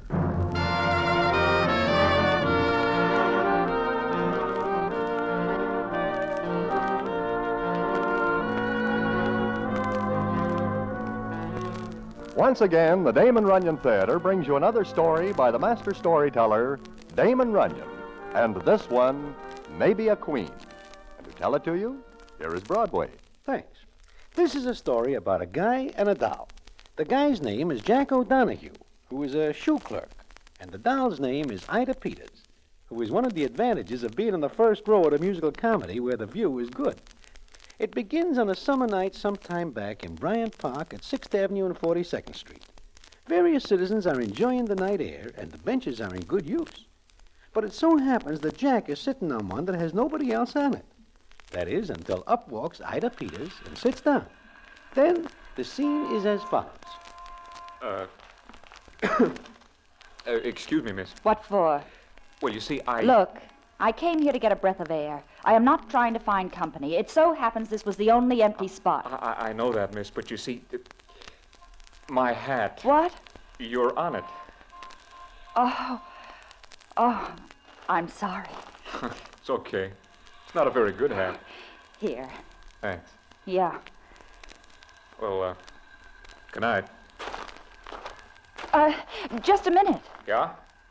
I'm sorry I blew my top like that, but... Oh, well, it's all right. I guess you thought I was being fresh. Sure, but I should have known better. You sure? Uh-huh. When you got up just then, the light hit your face. Oh, well, now I'm sorry. For what? I should never stand in the light. When I was a little kid, the other kids called me What did they call you? Froggy. Oh, I've outgrown it a little. sure. Well, good night, miss. Good night. Hey, Yeah? hey, your hat. Oh, thanks. Good night. Yeah. Good night.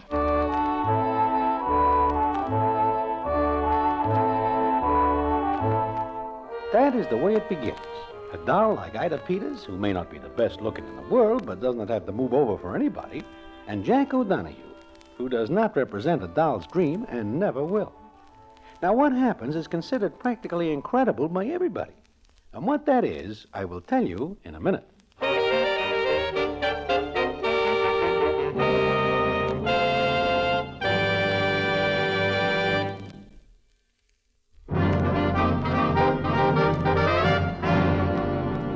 And now, back to the Damon Runyon Theater and the famous story, Maybe a Queen.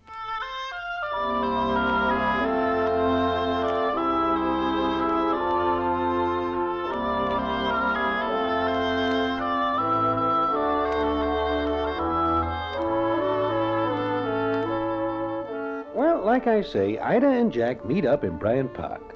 And this meeting goes on for quite a few nights. If anybody asks Ida why she goes there, it is a little better than 6 to 5, she will not know. That is, until one night when they are taking a little walk. Jack, I'll have to leave you in a little while. Leave? Are you going away? No, not leaving town, if that's what you mean. That's what I mean. I'll stick around for a while. No, I'm meeting somebody at midnight. Oh. Here in the park? No, It's 11:40. I know. You got a date, huh? How'd you know? I never kid myself. What do you mean? I'm all right to take a walk with in the park, if we stay out from under the lights. But I guess it stops there. Now, look. Maybe your trouble is thinking bad things about yourself. Sure, you're not handsome. I wouldn't even call you nice looking. Your nose is on all wrong. Your mouth slants in a funny way. But you're beautiful. But you've got nice eyes. They're, well, honest and clean. Thanks. I guess I like you better than any guy I've ever met. How big a field is that? Pretty big, Jack. Mm-hmm. Pretty big. I admit it, I wish you wouldn't to me. but I keep things on the level. You want me to walk you to the edge of the park? No. Will you be here tomorrow night? Will you? It's the only time of day I look forward to. It's the only time any time matters. It's the only time New York looks good to me. Jack, cut it out. Eye to eye. Okay. Okay, so you kiss me. That gives you a ticket to what? I love you. I don't love you. No, I guess not. I don't love you. I never will. Oh, for the love of Mike, I do. Ida. But forget it. Forget I said it. Forget you said it. Why? I've got a date in 10 minutes. You're going to keep it? Yes, I am. Well, don't look at me like that. I was wondering. I was wondering about tomorrow night. No. Good night, Ida. Goodbye. Oh. Sure. Goodbye. What's the matter? Why'd you stop? Same time. Same place. Tomorrow night.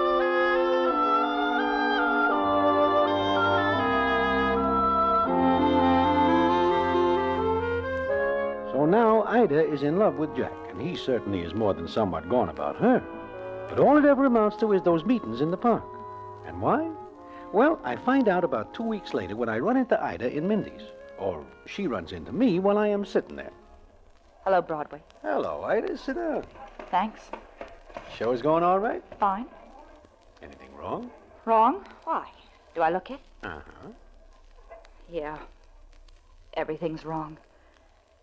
You know Jack O'Donohue? Slightly. He's a clerk.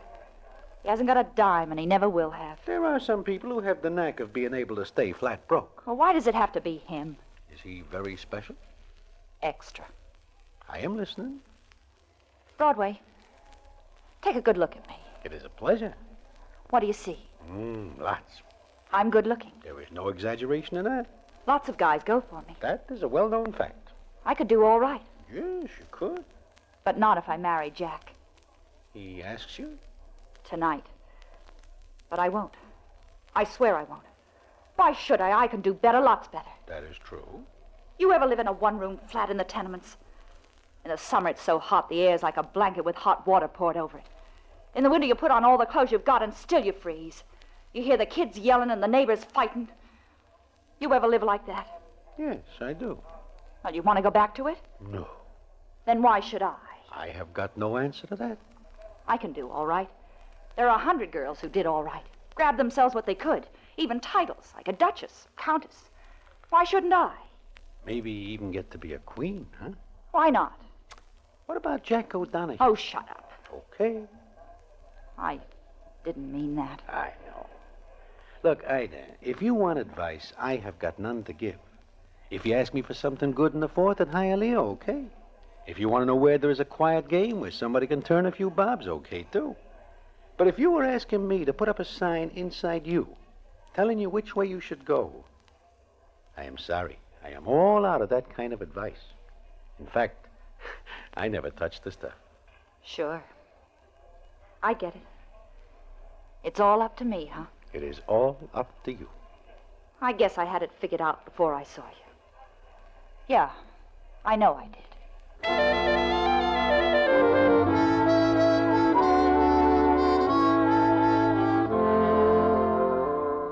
So the next night, Ida meets Jack in the park as usual. But this time she has got something to tell him. And the scene is as follows. You're quiet tonight, Ida. Mm-hmm. Anything wrong? Nothing's right. I'd like to make it all right, Ida. If you'll give me half a chance. Jack. Look, let me get this all out before I get myself twisted so I can't talk. Last night I asked you to marry me because I love you, and you love me. Yeah, I love you, but I don't love what you mean. Besides, I'm getting married. You're kidding. No. I'm going away with him next week. Who?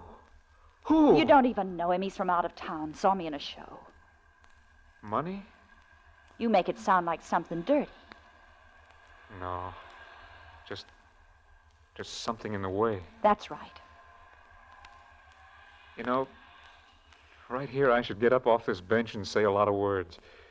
I should tell you you're doing the wrong thing, that you'll be sorry. But I can't, Ida. I just can't. Good luck. Wait a minute. Jack, listen, don't be sore. I'm not. I guess it takes a spot like this to make a guy realize what a dope he really is. Listen, I love you. I'm going away, but I'll be back. When? A year from tonight, right here, to see you. What? Sure, both of us. Just like the first night we met, right here. Every year on the same date. Why? Why, Ida? I don't know. Maybe it's just that I gotta have that much left of us. If you get married, do the same. You mean that? I swear it, Jack. Okay, Ida. I'll be here. Every year, same date, same time. So will I.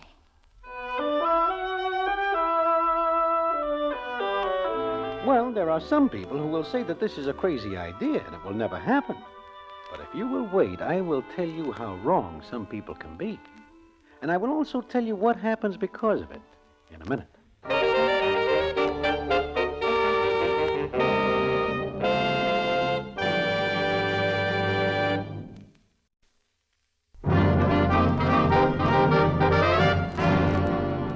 And now back to the Damon Runyon Theater and the famous story, Maybe a Queen.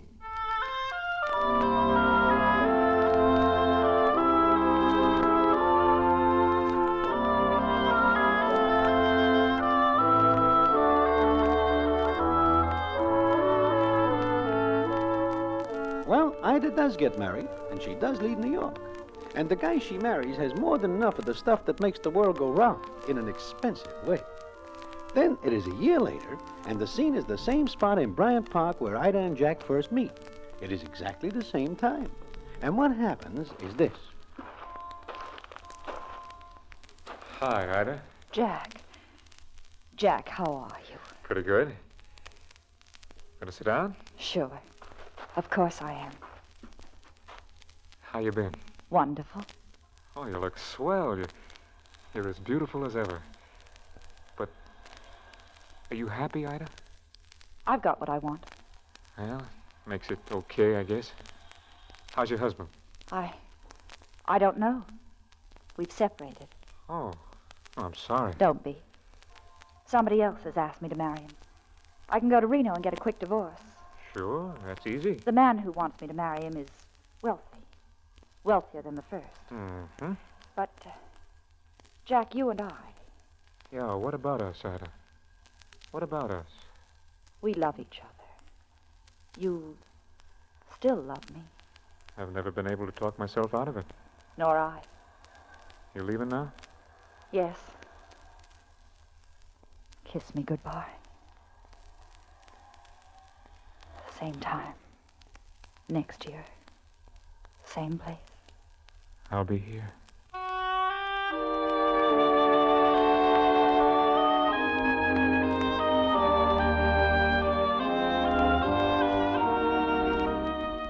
So Ida and Jack leave it that way.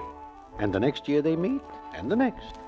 Meantime, Ida keeps making good scores for herself. We are keeping count along the stem, and the book shows 4 husbands and some financial arrangements which are certainly not 5 and 10. But there is never a word of bad talk, and she tells each husband about Jack and their meet. We figure this is a smart angle because not one of her husbands is able to put a smudge against her. Then one night, I run into Jack O'Donoghue in Mindy's, and the scene is as follows. Hello, Broadway. How are you? Just fine, Jack. How you doing? Oh, good, I guess. If you do not mind my mentioning it, you do not look so good. Well, I got a cold, cough. You see a doctor? Tomorrow. How is Ida? Oh, I saw her tonight. She's fine. You wouldn't recognize her, Broadway. She's a lady, real lady. She even talks different now. And she's been all over the world. Told me all about the places you read about.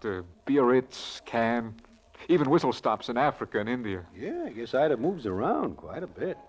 But no matter where she is, she always turns up in Bryant Park on the same date, huh? She never misses. Gee, a year goes slow. Jack, what will you do if she ever does miss one of those meetings? She won't. Maybe something will keep her away. Nothing could. Listen to me, Jack. I watch you now for a long time. You are sick, broke. Oh, I got a few dollars. Wait a second. What I am trying to say is that someday Ida might not get to Bryant Park for your date. You have got to think about that. Right now, you keep alive for just one day a year. That's right, Broadway. 364 days I'm dead. One day I come alive. She might miss one of these years. She won't. Stop saying it. Okay, Jack. But meantime, if you ever need... Oh, I'll get along. It's okay. Go see a doc, huh? Sure. Sure, tomorrow. Okay, Jack. Meantime, take it easy. Sure. I always take it easy.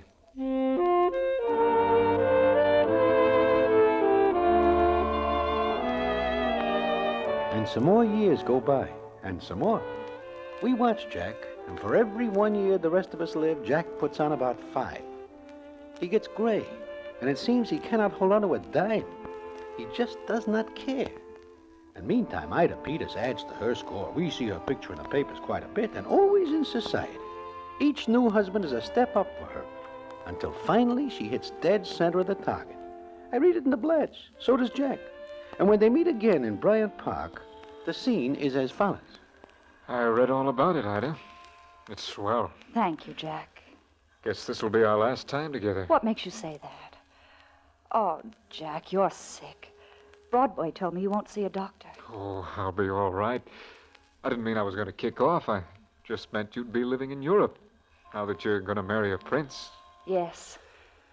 I walked up the ladder without missing a single rung. There's no place else to go. I guess this is it, Jack. What I've always wanted. They say he's a pretty nice guy. Yes, he is. And I told him about you, Jack. No? What did he say? It was one of the conditions under which I'd marry him, that I'd see you every year. All the way from Europe? If I have to, yes. He hasn't got a country. There was a revolution. But he's a prince, and you'll be a princess. Princess Ida Peters Watkins Van Goring Courtright Benson Morgan Stooping de Moran.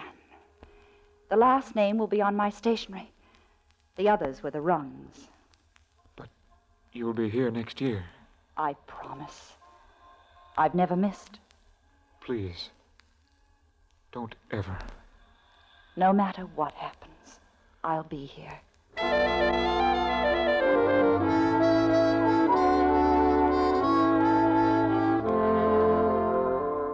So Ida Peters marries a guy who carries the handle of Prince Paul de Moran, and she becomes the Princess de Moran.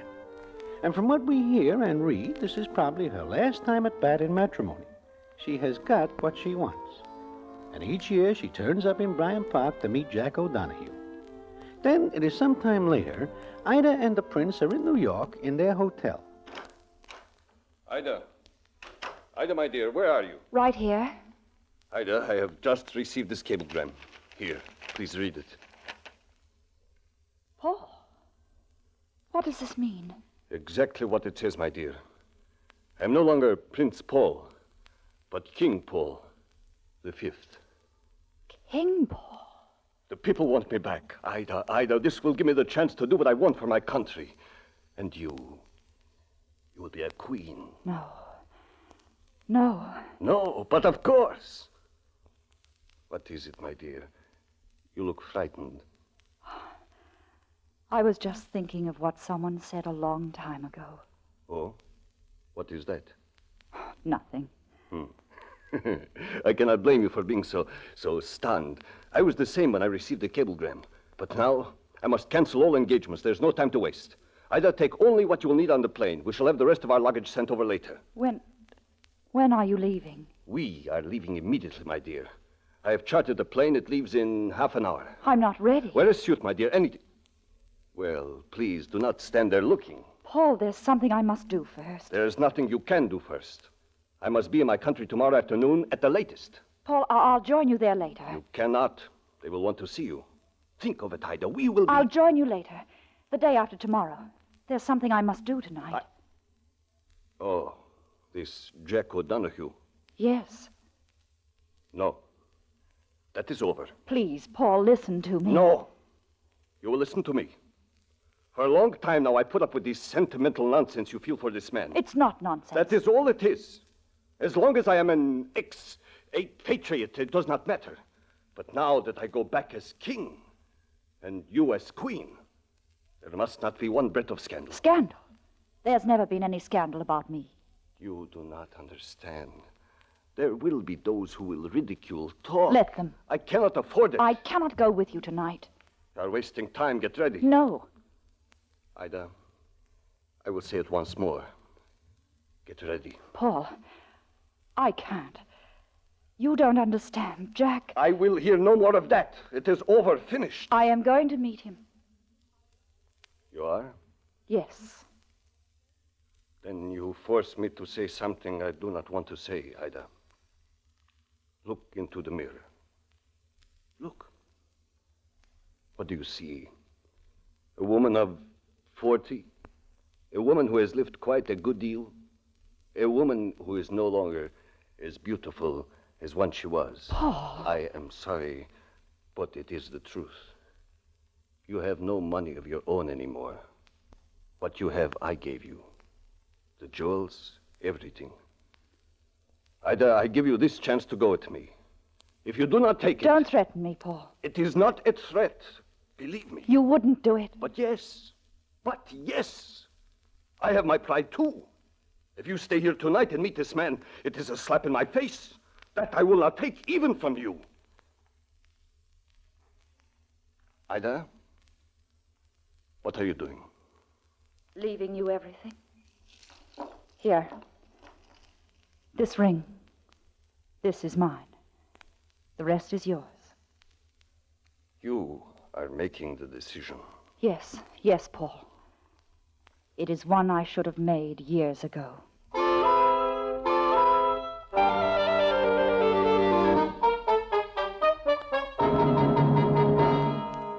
Broadway. Hi there. Hello there. Have you seen Jack? Jack? No, why? He's not in the park. He is not at... Oh, this is the night you had the date with him. But he's not there. I just left. I do not see him for some time. In fact, almost a week. Help me find him. Please help me find him. Okay, Ida, take it easy. You call his hotel? Yes, he left him plenty of time to get to the park by 11. But he wasn't there. I waited. He wasn't there. How long do you wait? 5 minutes. Well, maybe you do not give him enough time. Come on, we will go to the park and see.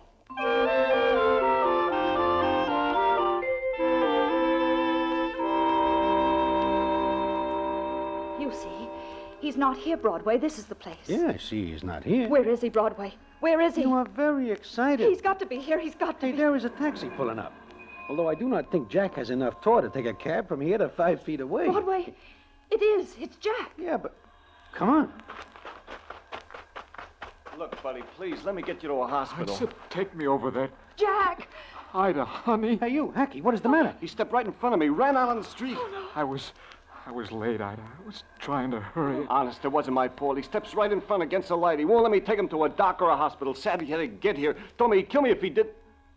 I think he would have. Jack, Broadway, he... It is bad, Ida. Real bad. Look, let's get him to a doc or something, please. No, never mind. It wasn't your fault. Go away. Please, go away. Mister, It is okay, fella. We will take care of him. You got my number in case. Sure. Let me sit down here. Here, take it easy, Jack. Sure. Broadway, stop that driver. We're going to the hospital. No, it's no use, I'm telling you. It's no use. I'm kind of busted inside. I would have waited for you, Jack. I would have waited. I know, honey. But I always like to be here first.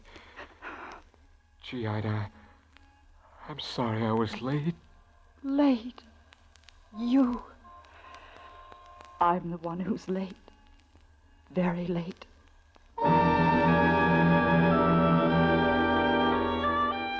Well, there is not much more to tell. We get Jack to a hospital, and the doc tells us that he has a 50-50 chance if his lungs are okay. But they are not. It is some hours later when I and Ida leave the hospital, and Jack. There is nothing more to do. But the story is not over. And what the payoff is, I will tell you in a minute.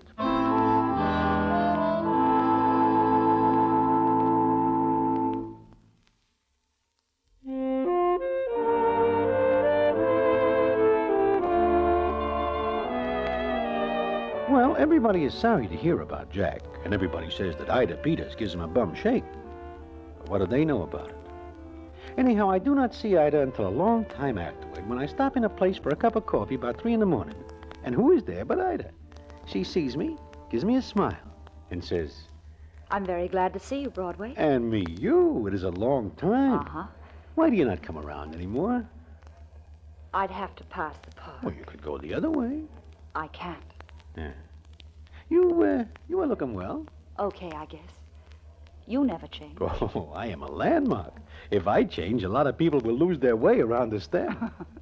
Sure. I see by the papers that the prince is now a king. Yes, he is. And you could be a queen. Like rolling off a log. What are you going to have? Me? Coffee. Coming right up. You know, I'll bet this is the only coffee joint in town with a waitress whose ex-husband is a king.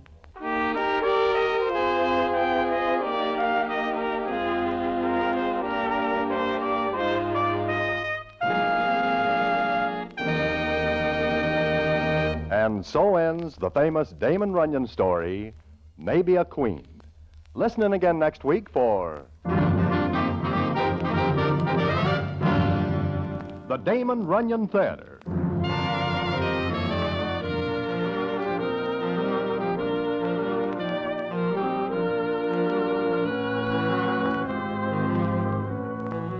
Damon Runyon Theater with John Brown as Broadway is directed by Richard Sandville, and the stories adapted for radio by Russell Hughes.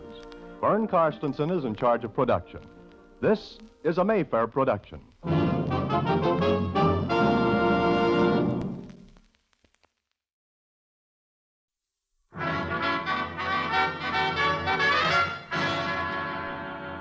The Damon Runyon Theater.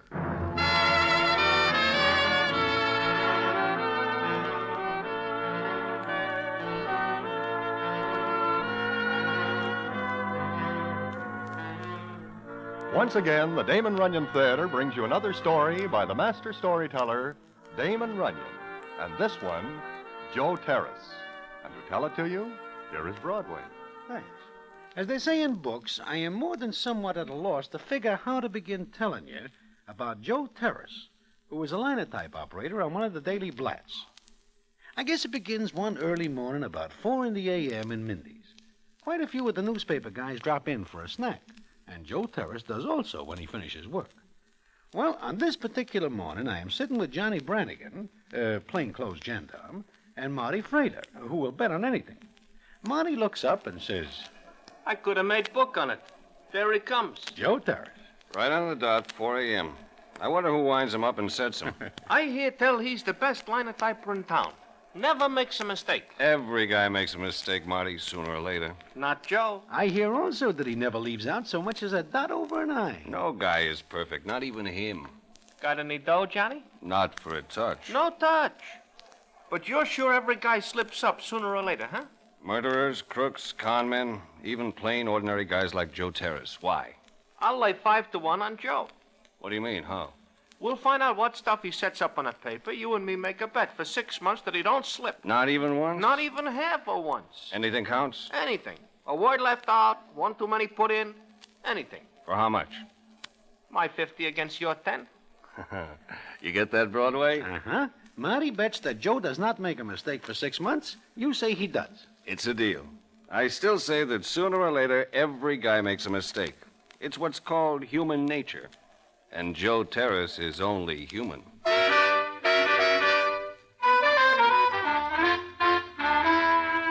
So that is the way Marty Frater and Johnny Brannigan make a bet. Personally, I think Johnny stands to lose the sawbuck because I know Joe Terrace and he is like a machine. However, what happens is something for the books, and I will tell you about it in a minute.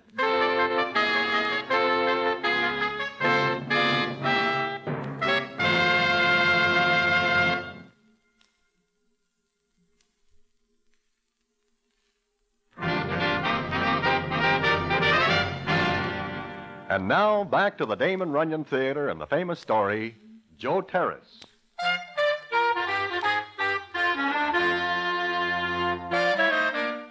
Well, like I say, Marty and Johnny make that bet, and a couple of weeks go by, and Joe Terrace never forgets so much as a comma or a similar item. Now, I purposely leave out telling you about Joe's wife before, because it is hard to tell you what she is like, except that she is short and a little more than somewhat on the full side in build. However, it is always 4:30 a.m. when she comes in Mindy's to get Joe. And one morning, the scene is as follows. I like to come in here, Broadway. Want another cup of coffee, Joe? Oh, no. Thanks, Broadway. It's about time for Tubby to show up, and she never likes me to have more than one cup. Oh, I see. You've never been married, have you? I've managed to evade the possibility for some time now. Have you ever thought about it? Oh, I think about it. But then I dismissed the idea as foolish. Oh. I've been married for 18 years. Just a Tubby, huh? Just a Tubby. Well, it is nice to see a citizen who is steady. Hiya, fellas. Oh, sit down, Johnny. Thanks. How are you, Joe? Just fine, Johnny. And you? Good. When are you going to slip up, Joe? Huh? Slip? What do you mean? You don't know about the bet, huh? What bet? Oh, Johnny here and Marty Frater make a bet on you, Joe. Marty bets you never make a mistake in your work. Johnny says you will. I've never made one yet in my work. I got 24 weeks left to see you do it. A lot can happen in 24 weeks. I'm counting on that. Well, here comes Tubby. I guess I gotta go. Well, here I am right on the dot. Hello, Broadway, Johnny. Oh, hello. You ready to go, Joe? Yes, dear, I'm ready. I always like to see Joe come in here after work. It relaxes him. His line of work is so exacting, don't you think? Well, a man needs to relax, don't you think so? And I think a man's wife should always help him do that. I think after sitting in that stuffy room at the paper all night, he needs his wife to talk to, don't you? Well, Joe and I talk about a lot of things, don't we, Joe? Yes, we do.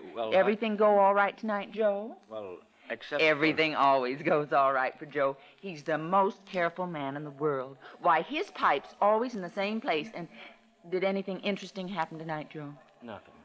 Nothing at all. Oh, you poor dear, you're tired. Come on, I've got the car parked at the garage. We'll walk there and pick it up. Oh, I had the tank filled and the whole thing checked. Oh, was something wrong? Joe, don't you know what day tomorrow is? Another day. Joe, it's our day off. Oh, I forgot. Just like a man. You know, we always take a drive up the Palisades on our day off. We haven't missed in 10 years, have we, Joe? Except for the time Not once in 10 years. We pack a lunch and just relax. Yeah, I can see that. Well, let's go, Joe. I know you like to talk to your friends, but you got to get some sleep sometime. Good night, Broadway, Johnny. Good night. See you later. Sure, okay, Joe. Be good, Joe. Yeah, good. Joe, I think you ought to talk to the man about the paint on the house. Funny that a Peeling off quiet guy like Joe should marry a dame who likes to talk. Maybe Joe is not quiet 18 years ago. Maybe he just gets that way. I see what you mean. Yeah, there's nothing to laugh about.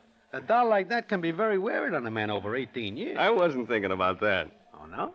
What do you think about, Johnny? Oh, just that I made the wrong bet. How do you figure that? I should have made the bet 18 years ago because, brother, he made his big mistake then.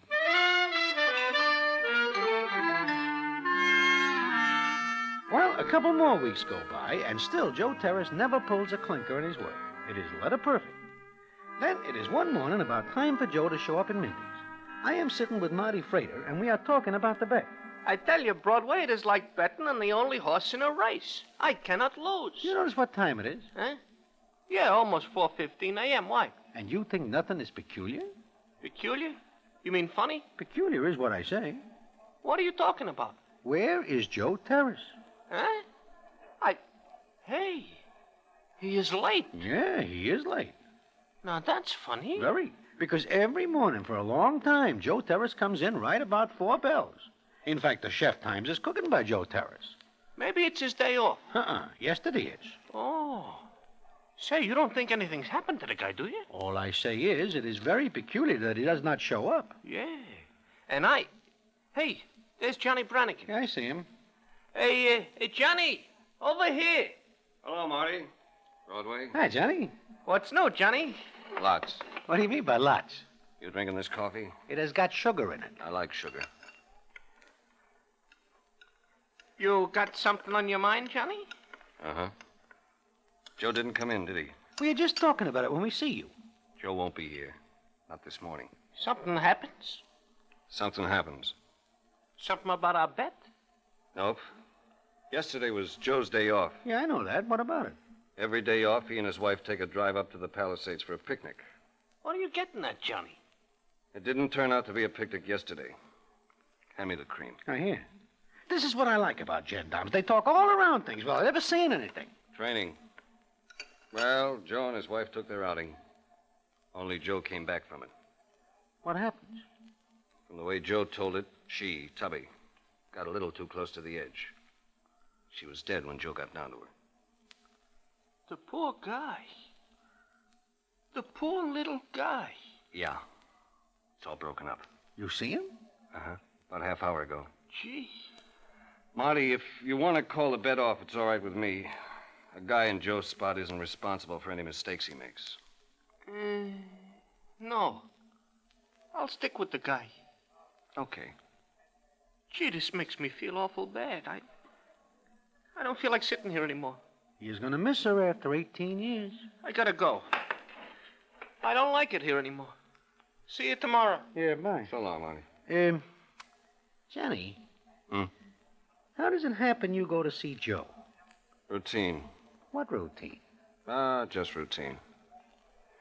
By the way, you doing anything special tomorrow? Well, I plan on a few hours at the track at Jamaica. You never pick the right GGs. How about saving yourself some money and take a trip with me tomorrow? Where to? The Palisades.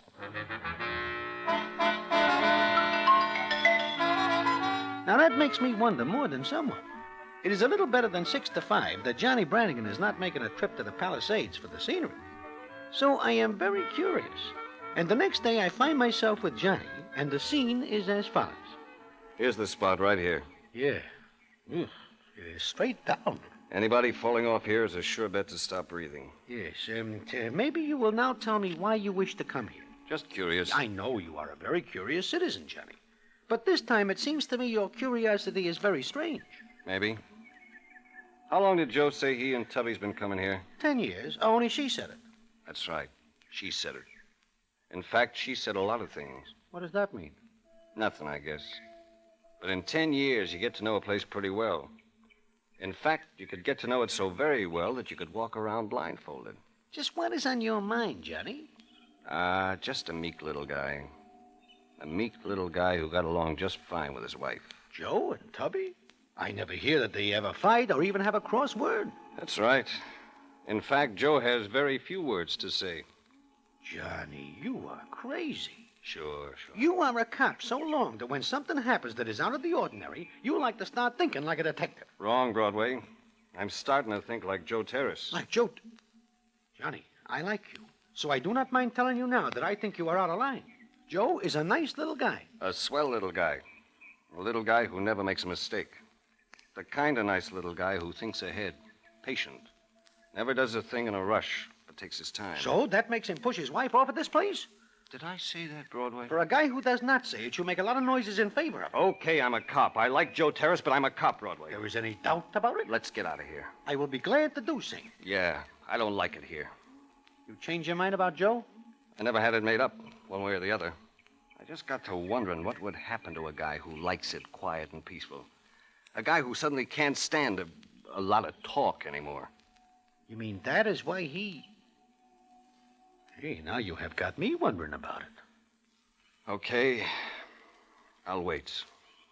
Wait for Joe to make his mistake. Well, you know he never makes any. Oh, I'm not thinking about my bet, Broadway.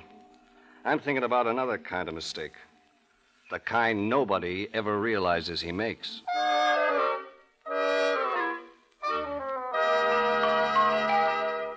So, that is that. Johnny is a real smart cop. But nobody ever believes that Joe does anything wrong. In fact, I think Johnny is crazy. But like I say, he is a smart gendarme. How smart he is and what happens, I will tell you in a minute.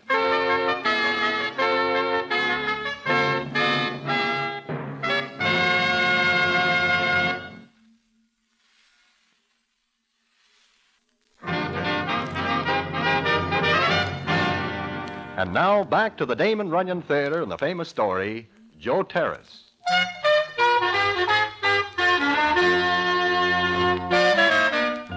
Well, after that day at the Palisades with Johnny, I keep a very careful watch. And I see that Johnny watches Joe Terrace. In fact, Johnny makes it a point to be in Mindy's every morning when Joe comes in for his coffee after work. But Johnny never says anything about Tubby or the accident. He is very careful to talk about everything else. Until one morning when the three of us are sitting at a table. And what happens is like this. You're looking better again, Joe. Better? Oh, thanks. Yeah, come to think of it, you are looking better, Joe. Pretty good for an old man, I guess. Old? You can't be more than, say, 45, Joe. 46. 46. You don't look it. Now take me, a cop. I'm only 37, but I look 50. 51? Thanks, Broadway. I only feel 52. But I guess it's my work. You know, being a cop takes something out of a guy. I think it's because he has to, well, be suspicious. Suspicious? Of everybody, Johnny? Sometimes. Not always. Tomorrow's your day off, isn't it, Joe? Tomorrow? Oh, yeah. Yeah, it is. Gonna stay in town? Sure. Why? Nothing. I was just thinking, you must miss those picnics you and Tubby used to take. Johnny, for the love of No, Mike. it's all right, Broadway. I do miss him. I miss him a lot. That's a pretty spot you used to go to, Joe. How do you know? I went there the day after. Why? I don't know. Well, I gotta be going now. See you later, Broadway, Johnny. Yeah, take it easy, Joe. Sure, take it easy. Brannigan, it is not very long ago that I think you are a good guy. In fact, for a gendarme, you are a very good guy. But that is 10 seconds ago. My opinion has changed more than somewhat. You're fickle, Broadway. You give that poor guy a very bad needle. Did I? Please do not act innocent with me. It is only a month ago that the accident happens with Tubby. A guy like Joe is not over it yet. And you sit here and make him remember it even more. Maybe I had a reason. Oh, you are still on that kick, huh? Yeah. Broadway, what are you doing tomorrow? Keeping real far away from you. Let's go to the Palisades. What? What is the matter with you? Look, go with me. Just once more. Why? Well, I like you. I like to think you like me. I don't want you to change your mind. It is already too late to hope that. Look, go with me tomorrow for the last time. And I promise you something. Like what, for example? If you don't agree with me even a little after we get back, I'll never say another word about the whole thing.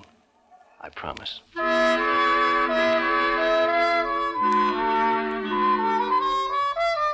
I do not know what Johnny is thinking. All I know is that he has got me very curious indeed. So it is the next day about noon that we end up at the Palisades. Johnny parks his car a good piece away from the spot, and I wonder about this, but not for long. Because just when we get to the edge of the place we come the last time, Johnny grabs my arm and says, Look, Broadway. But, Joe, it is Joe Terrace. Yeah, Joe Terrace. What is he doing here? Want to find out? What are you going to do? Just talk to him. Come on.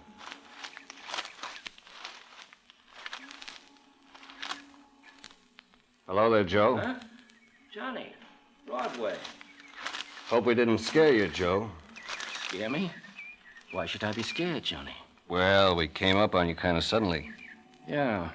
What are you doing here, you and Broadway? Looking.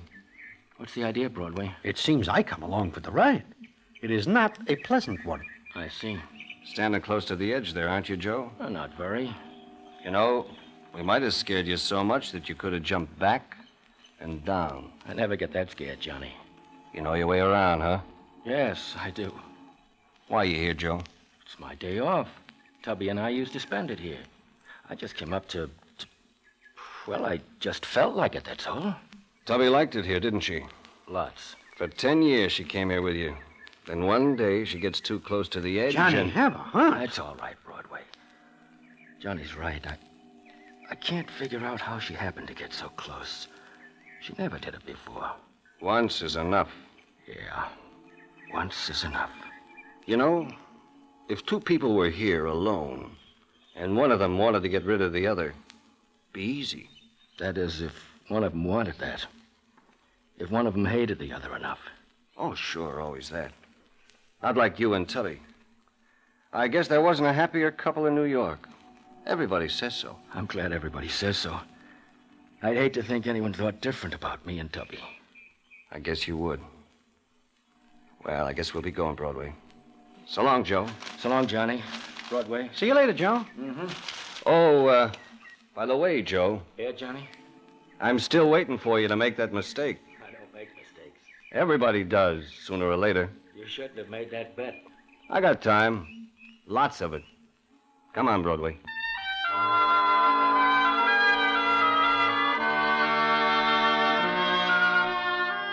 Well, I have got to admit that maybe Johnny has got something. There is the way Joe looks at him, the way he talks, the way he seems so sure of himself. And he does not seem real broken up. However, Johnny never lets up. He keeps watching Joe, and whenever the two meet, it is like a couple of boxers. Then it comes up one night in Mindy's, and the scene is as follows. Where's Johnny, Broadway? Huh? You say something, Marty? Yeah, I say, where is Johnny Brannigan? Oh, I do not know. Why do you ask? Just because tonight is the last night he has got. Oh, it is 6 months already, huh? To the day. A sure thing, Broadway. I could have give 20 to 1 and never lose a wink of sleep. Joe Terrace just don't make no mistakes. You know, Marty, it seems as though you are right. Very right. You'd have thought a guy losing his wife like he does would have slipped one time or another. But nope. He goes right on like a machine. Yeah, like a machine. Yeah, speaking of your bet, here comes Johnny. Oh, yeah, watch me give him the needle. Not too much. I do not think he is liable to take it kindly. Sore loser, huh? Yeah, maybe, but not the way you think. Hiya, Johnny. Broadway, Marty. Johnny, you owe me a sawbuck. Not yet, Marty. It is 6 months. It'll be 6 months at 4 o'clock tomorrow morning. We bet on the hour, too? Yeah, we did. Fair enough, Broadway? It seems to me that it is. The 6 months will be up at 4 o'clock tomorrow morning. So that gives me 6 more hours. Okay.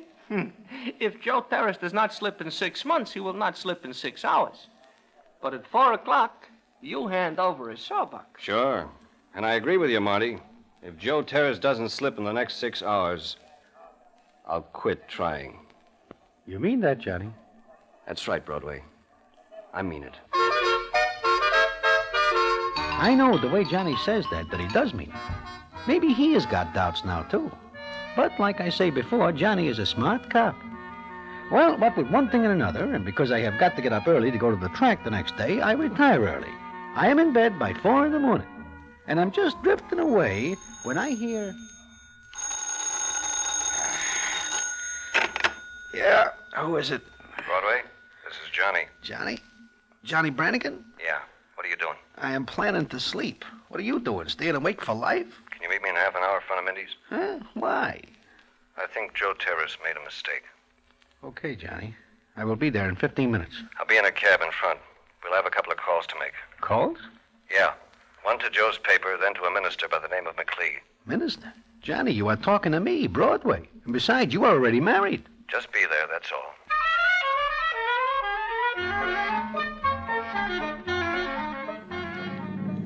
Johnny, please tell me what this is all about. First you rush to the paper and you do a lot of talking. Now you're rushing out to a minister. Yeah, that's right. I just wanted to make sure Joe set up the linotype for this. What is it? Tell you later. I guess this is it. Wait here, cabby. Be right back. Come on, Broadway. It seems to me that 4:30 in the morning is no time to be paying a call on anybody, much less a minister. I called him. He knows I'm coming. I will try to be patient, but the top of my head is bulging. How do you do, Mr. Brannigan? Me. It's nice of you to go to this trouble, Reverend McLeod. Not at all. Your phone call was very unusual. We won't come in. That it in your hand? Yes. Here you are. Won't take a minute. This is exactly the way you wrote it? Word for word. Nothing left out, nothing added. It's an exact copy. In fact, you can see that's a carbon. Can I have this for a while? Certainly. And I hope for his sake that you're wrong. Yeah, sure. Well, thanks, Reverend McLeod. Goodbye. Goodbye. Now the top of my head is all the way off, Johnny. Broadway, let's go see Joe Terrace.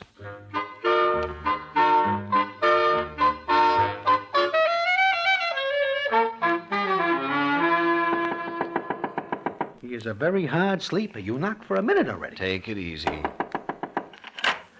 What's the matter? Oh. Hello, Joe. Johnny. Mind if we come in? No, come on. Joe, this won't take only a few seconds. Joseph Terrace, I hereby arrest you for the murder of your wife. You do? Why, Johnny? On your confession. Confession? Johnny, he does not say a word. He didn't have to. Did you, Joe? What do you know, Johnny? How do you know? Here.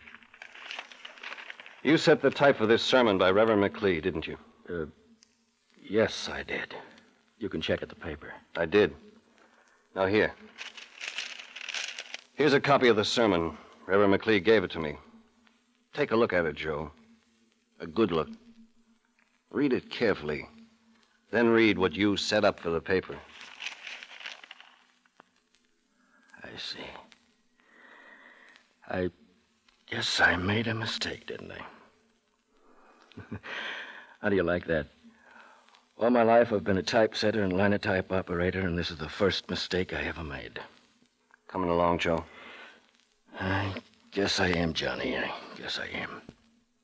You know, I'm glad. It was kind of a strain on me. Else I never would have made that mistake. Okay, Johnny, I'll dress and go with you.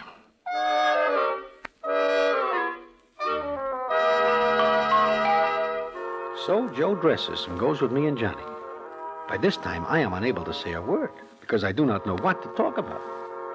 It is later that morning, after Joe is booked, that Johnny and me are sitting in Mindy's, and he tells me the payoff, which I will tell you in a minute.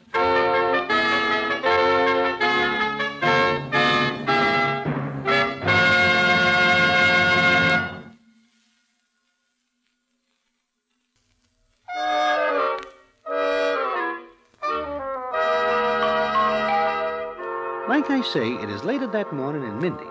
Johnny is talking to me. I just about gave up Broadway. In fact, I would have if it hadn't been for that bet with Marty Frater.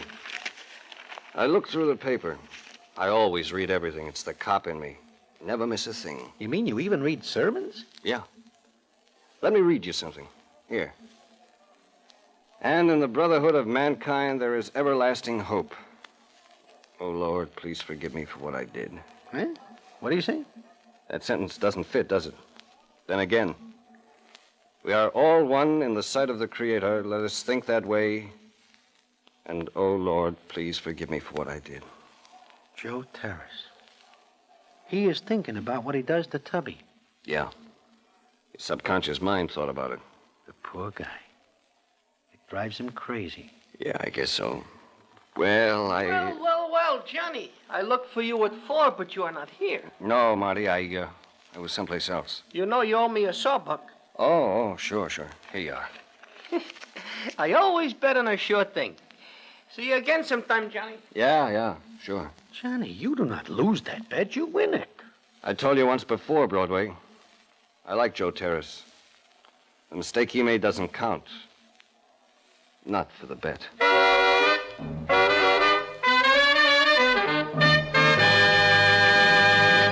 And so ends the famous Damon Runyon story, Joe Terrace. Listen in again next week for the Damon Runyon Theater.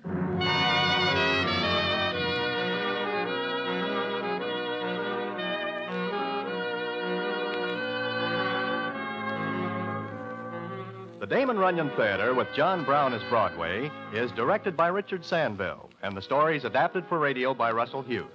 Vern Karstensen is in charge of production. This is a Mayfair production.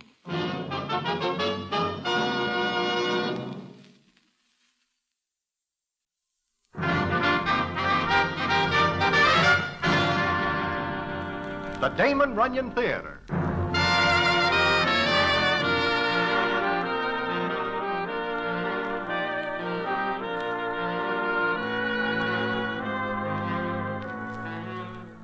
Once again, the Damon Runyon Theater brings you another story by the master storyteller, Damon Runyon. And this one, Lillian. And to tell it to you, here is Broadway. Thanks. What I always say is that Wilbur Willard is nothing but a very lucky guy. Because what is it but luck when one morning I am helping him to his hotel? It is snowing, and it is a very pretty sight. But I am not able to pay too much attention to the beauties of nature, what with having to guide Wilbur. Wilbur, it seems, like always, has got himself to the point where the little animals will soon take over. In fact, as we are walking along, he is talking funny. Are we near the summit, Broadway? Huh? Summit? What summit, Wilbur? We will be the only men to reach the top of Mount Everest. We are walking on 46th Street. Where are all the Tibetans? They are all in bed. All good little Tibetans are in bed at this hour. Now you be a good little Tibetan, huh? Do not call me names. Oh, Wilbur, I am trying to get you to your hotel. Oxygen. Break out the oxygen. This way, Wilbur. We are just around the corner from where you live. Ah, the only men to reach the summit of Mount Everest and live. Sure. The newspapers will be full of it. Now, just a couple more steps, and you can stand on the summit and wave at the people down below. What people? We're lost, Broadway. Lost in a trackless waste of snow and ice. Send up a flare. I will send up a flock of rockets later. You're a good guy, Broadway. A real good guy. Broadway. What? What is the matter? Get your gun ready. I what? Wilbur, I never carry a Roscoe. I never... Look, a leopard. What, on 46th Street? There it is, a black leopard about to spring. Never mind. The elephants will get him. I tell you, there's a leopard. What? Oh, that is nothing but a little black kitten lost in the snow. It's a leopard. Okay, a leopard, and you should know. Now, I am going to take it home with me. Think of having a real live leopard in my room. Sure. Okay, Wilbur, it is your leopard. Pick him up and leave us go. Broadway, I may start a zoo. This is only the beginning. Only the beginning.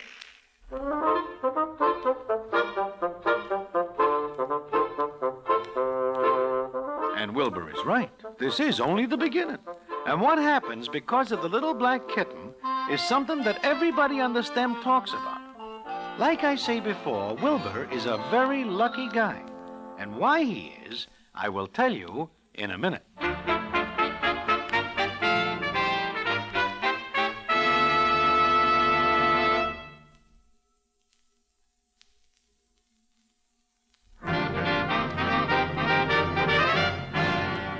And now, back to the Damon Runyon Theater and the famous story, Lillian.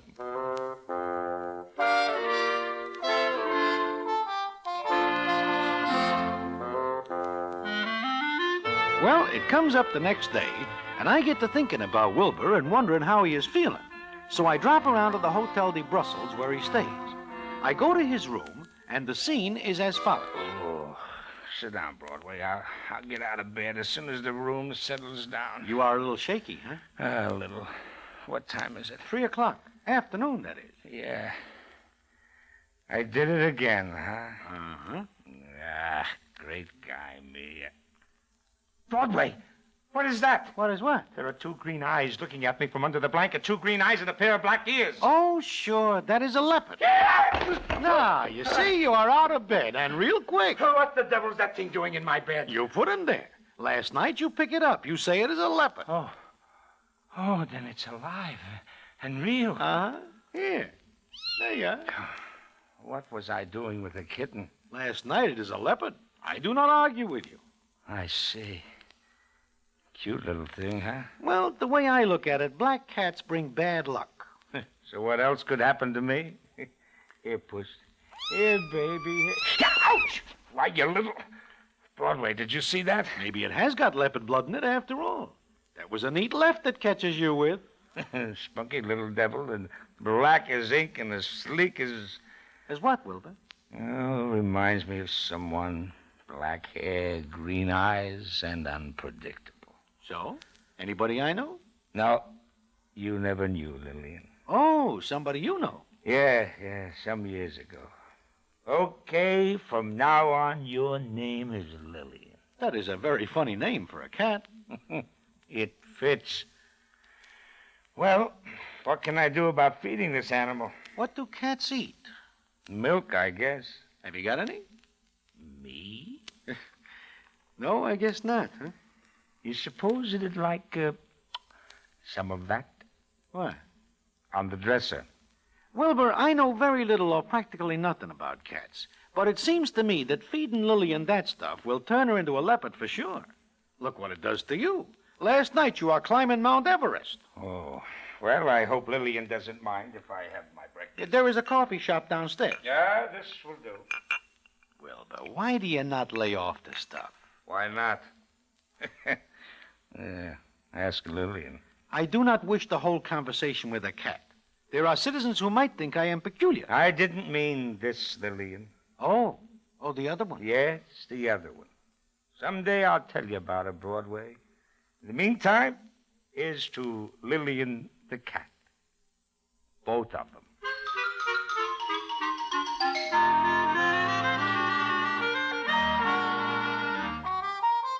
Well, this is the first inkling anybody has of why Wilbur Willard is such a bottle smasher.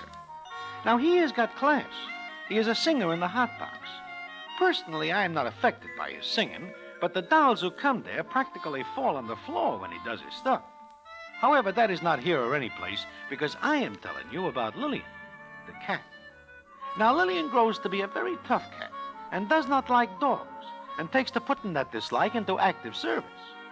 Then it comes up one night at the hot box. Wilbur is finished singing, and I am in his dressing room when there is a knock at the door. Get that for me, will you, Broadway? Sure.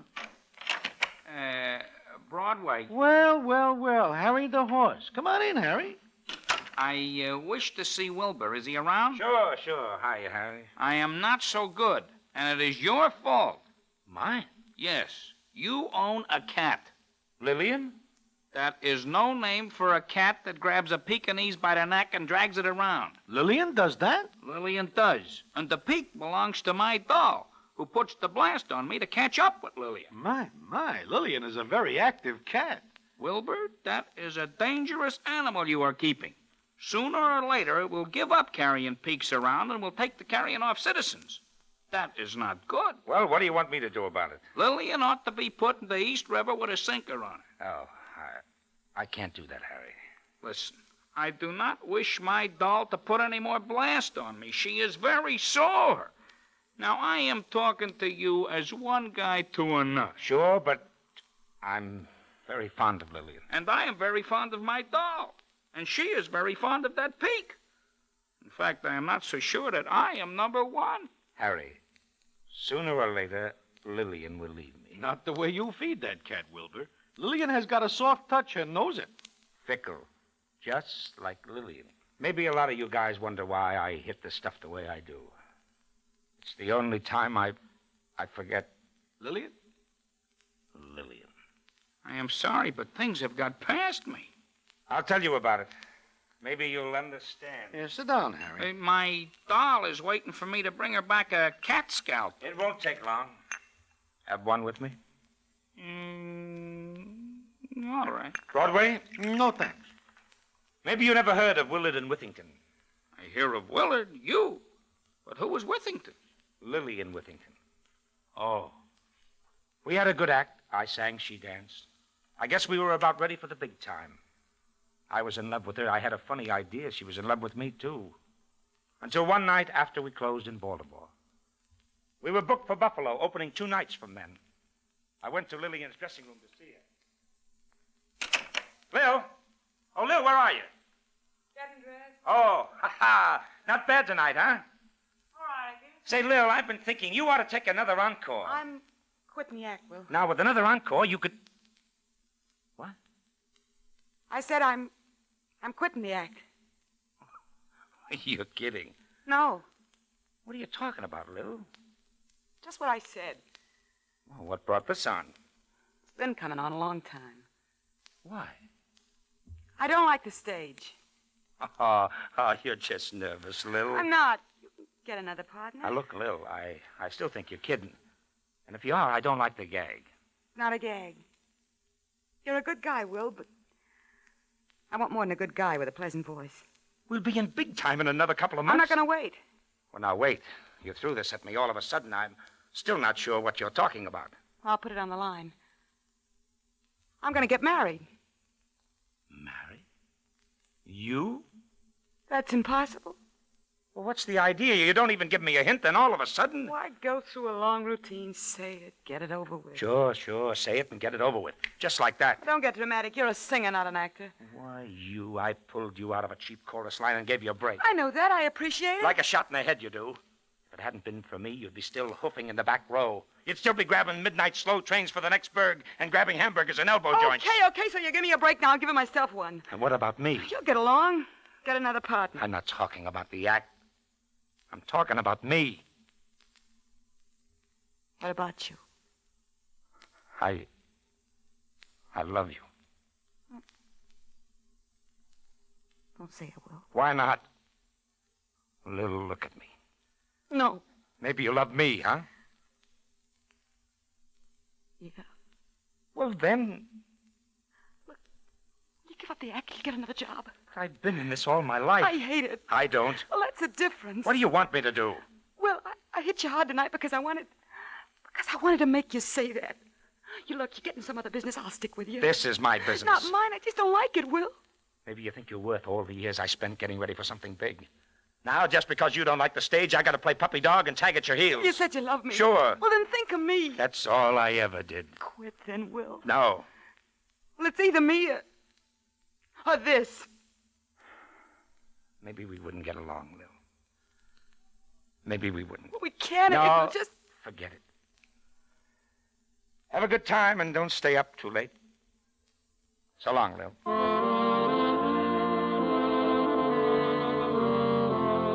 So, that's the way it was. She went away someplace.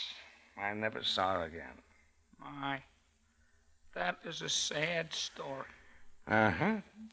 Now, you mark my words. The cat will do the same thing. This Lillian will do just what the other one did. I gave her everything. Picked her up, didn't I, Broadway? You do, out of the snow. But sooner or later, Lillian will walk out on me. I see what you mean, Wilbur. Dolls are all alike. Yeah, only Lillian is not a doll cat. Makes no difference. Lillian is like Lillian. All right, Wilbur, I will leave you keep the cat. Personally, I only wish she would drag my doll's peak far away the next time. You're a good guy, Harry. I feel very sorry for you. You are a wonderful person. You are a shining light in the darkness of this mad dog age, isn't he, Broadway? Well, he is pretty well lighted now. Harry, let us go and find Lillian. Let us. I love all cats. I love you. It is mutual. Leave us go. My. Now I have 2 Tibetans to take home.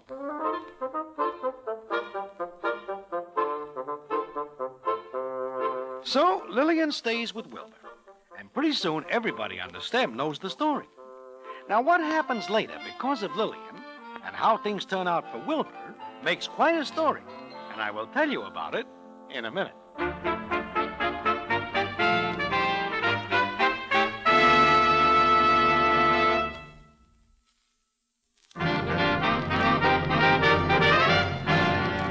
And now, back to the Damon Runyon Theater and the famous story, Lillian.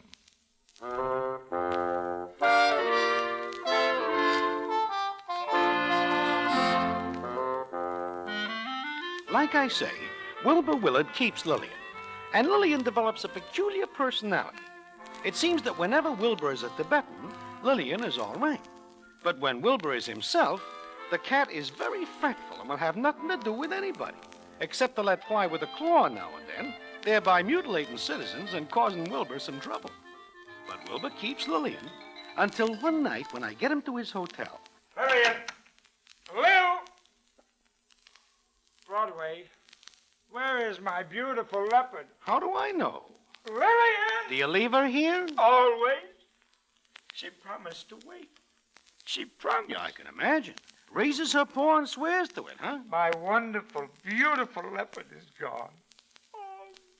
She will come back. I told you. I told you. She left me just like. My goodness, Wilbur, you are a big boy. You don't know what Lillian meant to me. Look, maybe she goes out to bring in a few peaks and the like. Maybe she goes hunting. After all, she only clears this part of town of dogs. A searching party. We'll organize a searching party, and if necessary, cable Scotland Yard. Okay, Wilbur, I will send the cable. Now, you rest, because if we are going to climb more mountains, you will need your strength. Where are you going? Somewhere in this wilderness, my leopard needs. Look, Wilbur. Wait a minute. Look. What is it? Lillian. Huh? Where? Come here. Well. A little doll. She's got a Lillian. That is a cute little kid. She stole Lillian. Hey, you. Hey, kid. Yes, sir? Wait a minute. Come on, Broadway. Sure. Hey, woman, where are you going with my leopard? This is no leopard. It's a pussycat. I will not argue with a woman. Now, wait a second, Wilbur. Where do you get the kitty, honey? Our door was open and the kitty came in. Fickle. She has a perfectly good home, but she tries to get in other people's rooms. I like this kitty.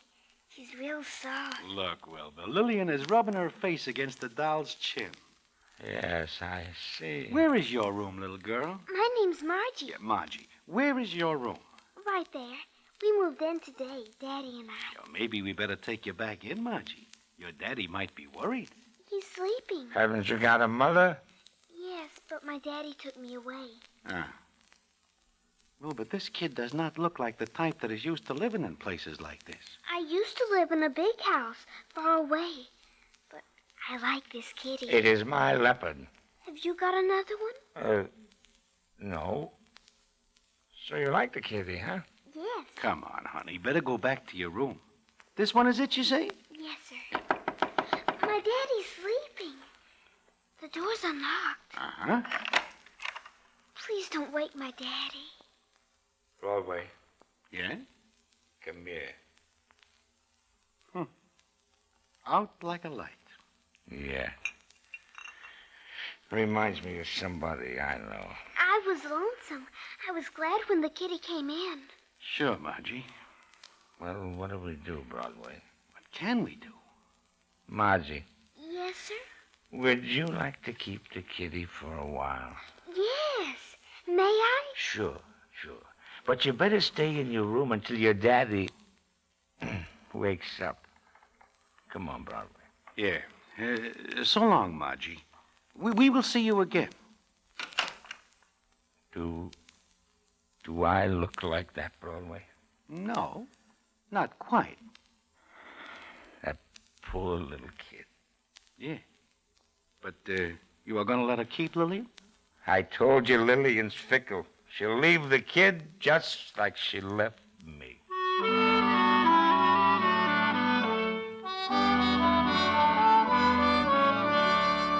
So that is the way it goes.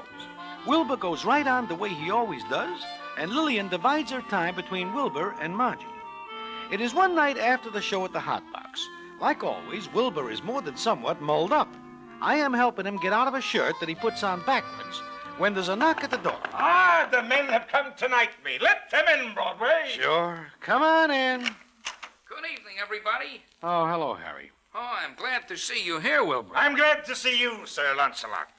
I bring somebody with me? Pay no attention. Wilbur is not himself. Oh, well, like I say, I am glad to see you here, Wilbur, because if you are home, it is bad. What do you say, Knave? Yeah, just call me Harry. Harry, what are you talking about? Well, not more than 5 minutes ago, I passed the Hotel de Brussels. My summer residence, which I use in winter also, and spring and fall. Harry, everybody passes the Hotel de Brussels on the way here. What is odd about that? Well, it is odd tonight because the place is on fire. What? Burning like a celluloid column. My, let's go see it. I'm a little firefly, and I need a light. Holy mackerel. They think everybody is out, and Big Sam gives odds of 5 to 1 that the place does not last more than half an hour. Leave us go, men. Yeah, leave us go. So the three of us head for the Hotel de Brussels. And when we get there, the whole place is blazing. And all the fire engines in New York are there trying to keep the rest of the buildings around from catching. They give up hope for the hotel.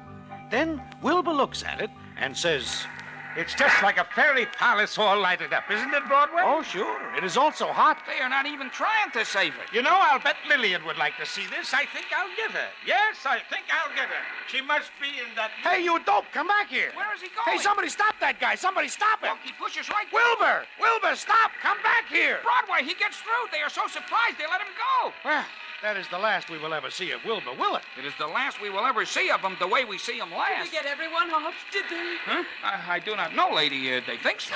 To get through. Oh, no, not you, too. Please let me go. Let me go. My goodness, does everyone in New York wish to get broiled? My baby, my baby. Hey, there comes Wilbur. What? He gets out? What has he got? Lillian. He saves the car. I'm going to report the services to the management. The elevators aren't running. Is everyone out? What? Madam, I am not in the habit of peering into rooms. Do you see anybody else, Wilbur? No, I was too busy getting Lillian. There you are, Lillian.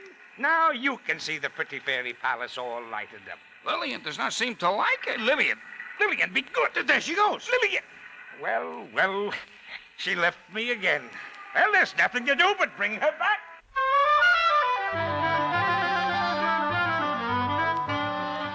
And what happens but Lillian dashes back into the hotel with Wilbur chasing her. It all happens so fast that the firemen and police cannot move. And the last we see of Wilbur, he is going into the hotel after Lillian. This time he has gone longer. And this time it does not look like he has got a chance, because the front of the building gives in and blocks the door. We know that this is the last we see of him until... Look, Broadway, look on the roof. Wilbur! He is singing. He is crazy. The only way he can get down is by jumping into a net. Somebody should catch him in a net a long time ago. Come on, let us go closer. This I have to see. Let us through, please. Let us through. That guy up there is a friend of ours. Yes, a brother. Let us through. Wilbur! Jump! You have to jump in the net. I am the only man to jump off the top of Mount Everest. Wilbur! Jump! Please! Jump! It is your only chance. He is getting ready. Wilbur, you are all right? Of course. But tell these men they wouldn't have taught me if I hadn't let them. I am a butterfly and very hard to overtake. What do you have there? Lillian. And the kid. Margie, baby. Wilbur, the kid is in there, too? Sure. Lillian went right to her. But her father? Dead. Mommy. Oh, my baby. I won't forget this. I won't forget this. Think nothing of it. Come on, dear. You come. Wilbur, this is a great thing you do. You are a hero. Hero? Well, all I did was look for a blanket to wrap Lillian in. I picked up a blanket, and there was the kid. Nevertheless, you are a hero. And so is Lillian for leading you to the kid. Is that so? Well, think of it. Now maybe they will knight her, too.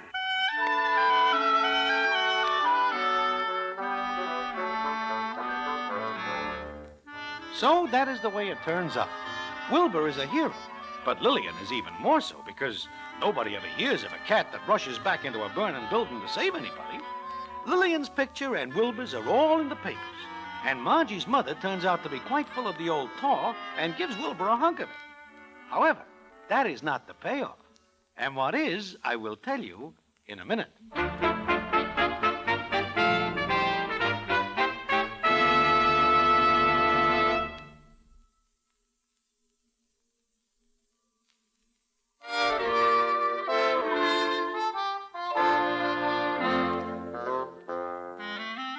Well, after Wilbur and Lillian get to be heroes, they drop out of sight. In fact, I do not see Wilbur until maybe 4 or 5 months later. Then I hear a knock on my door one night, and when I open it, who is it but... Hello, Broadway. Wilbur! My, how are you? Oh, great. Say, you are looking wonderful. Sit down. Thanks. Where do you go? Well, I set myself up in business, Broadway, with the money I got. Cannot get over how wonderful you look. Yes. I'm on the wagon for good. The night of the fire, when I saw Margie's father there trapped because he couldn't move, I see. So you are doing real well, huh? Fine. And what about Lillian? Which one? Lillian the cat. Oh, I'll tell you about her. But first, I found the other Lillian. You do? Yes. She never did get married until she married me. So now everything's okay. Well, congratulations. And now what about Lillian the cat? You know, everybody still talks about what a hero she is, rushing back into that burning building to get to Margie. I don't have Lillian anymore, Broadway. No? What becomes of her? Well, remember all that talk about Lillian being a hero? Yeah. Well, it's a lot of malarkey. Remember how she used to have funny spells like I did? Sure. One day okay, the next off her rocker. Well, I used to put a little of my breakfast in her milk. She got to like it. You mean Lillian is a drinker? A heavy one. I discovered it by accident. Well, the night of the fire, I picked her up the first time outside Margie's door. The second time, I picked her up in the room because the door was ajar. She went back to lap up what Margie's father spilled out of a bottle. Well. And everybody thinks she is a hero. And all she did was go back for a drink. So where is she now? I gave her to Harry the horse. Harry keeps her pretty well mulled up because when she's in that condition, she leads Harry's dolls Pekingese. A dog's life.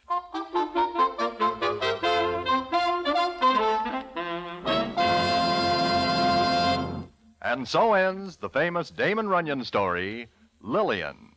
Listen in again next week for...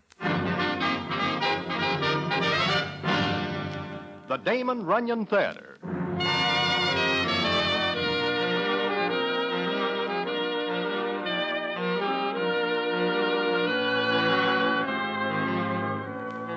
The Damon Runyon Theater with John Brown as Broadway is directed by Richard Sandville, and the story is adapted for radio by Russell Hughes.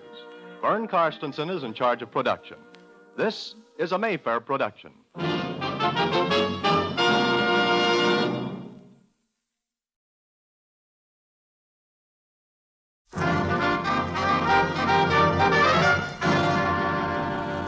The Damon Runyon Theater.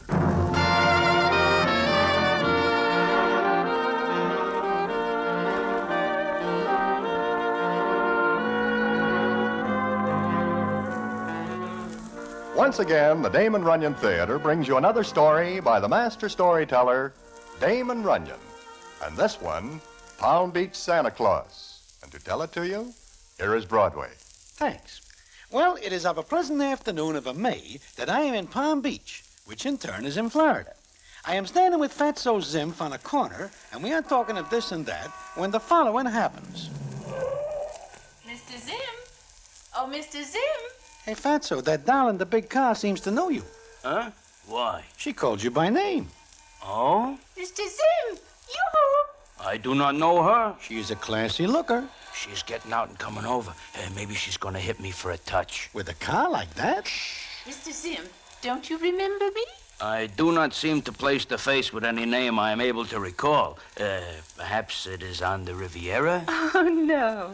Remember Mrs. Mims, the party, Santa Claus? Look closely at me, Santa Claus. Well, how you changed. Thanks to you. I'm so grateful. And how is your husband? Fine. I'm very glad to see you and grateful. Here, please take this. $50, And but... anytime you're in Palm Beach, please look me up. I'll never forget what you did. Goodbye, and Merry Christmas, Santa Claus. Well, now I see everything. A classy doll steps out of a classy car, calls you Mr. Zimph, says she is glad to see you, hands you $50, calls you Santa Claus, and wishes you a Merry Christmas in the month of May. It is a peculiar state of affairs, is it not? You get no argument from me. I take it you would like to hear about it. I am always in the market for a good story. We will sit on this bench, and I will tell you the story of the time I play Santa Claus and louse things up in general for certain people and fix things up good for others.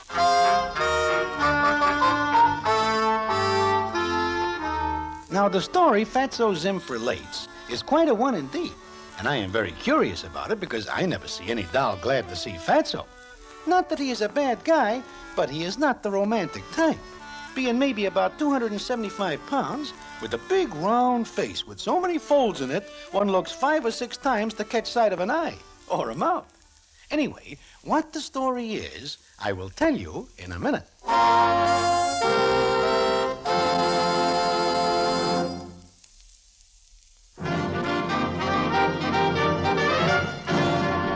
And now, back to the Damon Runyon Theater and the famous story, Palm Beach Santa Claus.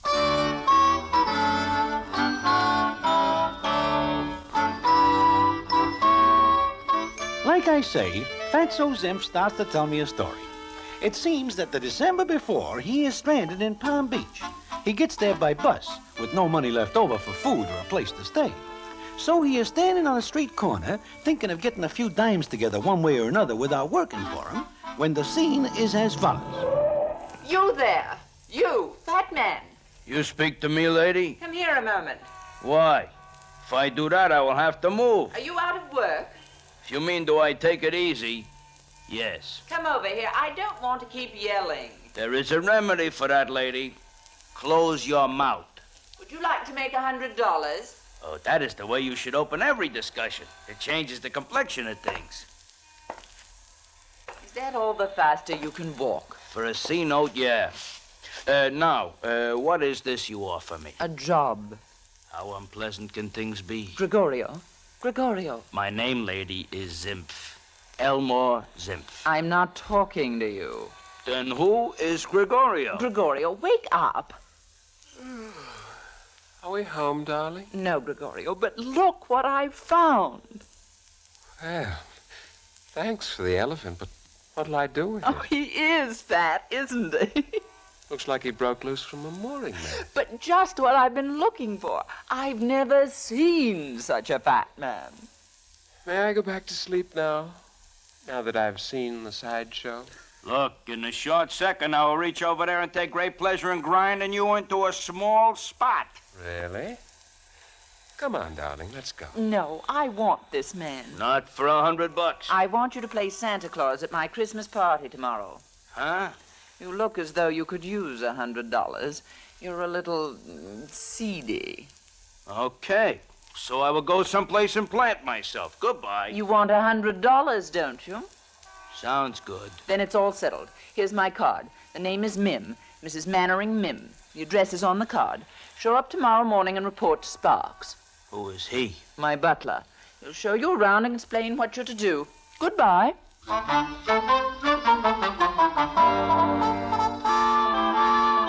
Mrs. Mim is what you might call a social figure here in Palm Beach. From what I see, the figure leaves something to be desired. I didn't mean it that way, Mr. Fatso. I meant she's a social arbiter, so to speak. So to speak, huh? So to speak, how? I beg your pardon? What is this, arbiter? Oh, well, Mrs. Mim is very powerful because of her immense wealth and position. When she gives a party, people come to it. I see. Now, who is this Gregorio I meet yesterday? Well, he claims to be the scion of an old European family. I think it's a phony. He calls himself Count Gregorio. Oh? Well, he almost gets a count of 10 yesterday. He is Mrs. Mim's boyfriend, huh? Oh, dear, no. Johnny Ralph is Mrs. Mim's fiancé. Who is Johnny Ralph? Oh, he was engaged to Miss Betty Lou Clayton, a very sweet girl, if I may say so. You may. But if Gregorio is not Mrs. Mim's patootie and Johnny Ralph is, what is Gregorio doing with Mrs. Mim? He's a house guest here for 8 months now. Oh, I see. You know, it seems I see his face before someplace. Oh, he claims to have been all over the world. Oh, if he is a count, why does he not speak with an accent? He slings the old king stuff around as good like I do. Oh, yes. Yes, of course. Of course. Well, Sparks, the old guy, I think I will case the joint. I beg your pardon? Give this pile the eye. I don't quite understand, Mr. Fatso. I'm going to give Mrs. Mim's layout the O.O. Oh? Oh, what? I am going to look around, so to speak.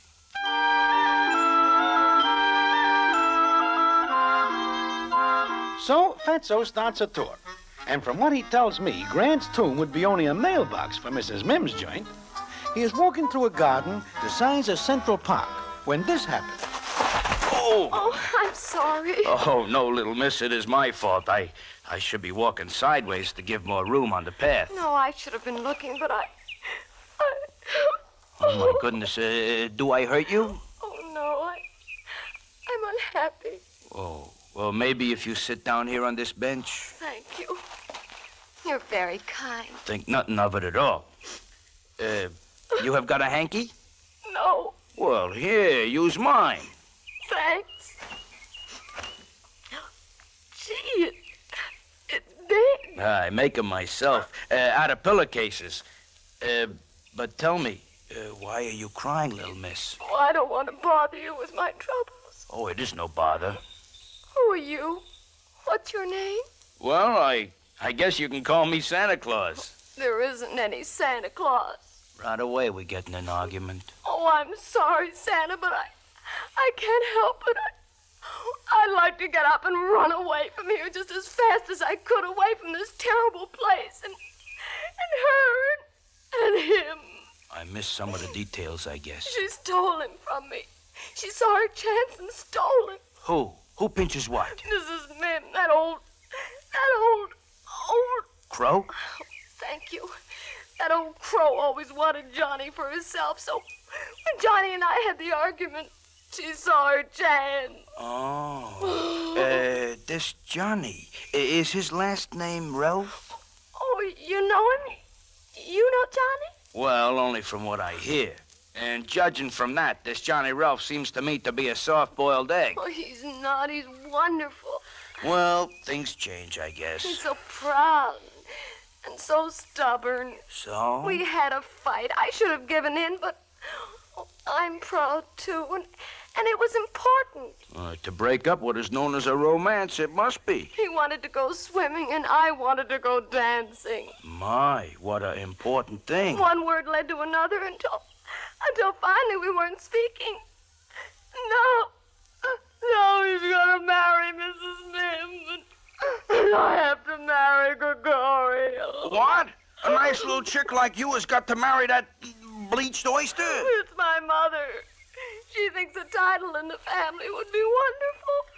Look, why do you not go up to this Johnny Ralph and say, Johnny, we will go dancing? He wanted to go swimming. Okay. But from the way these dolls dress down here, you could have do one or the other without changing a stitch.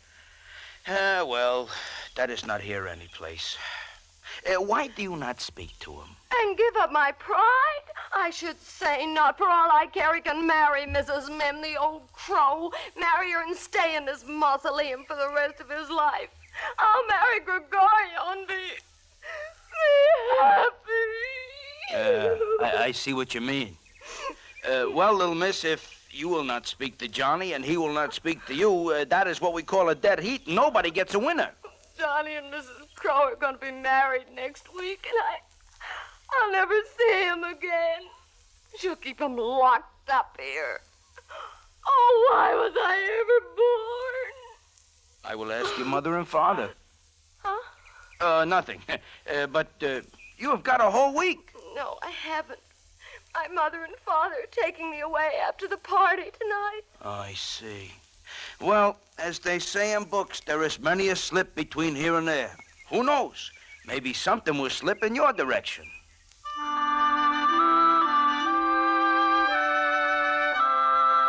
So that is the story so far. Fatso has naturally got a soft heart, and to see Betty Lou in such a state affects him deeply. Of course, that he does not like Gregorio has something to do with his feelings.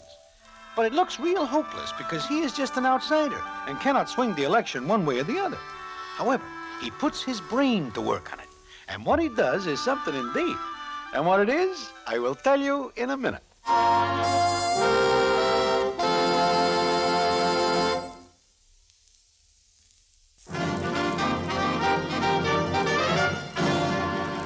And now, back to the Damon Runyon Theater and the famous story, Palm Beach Santa Claus.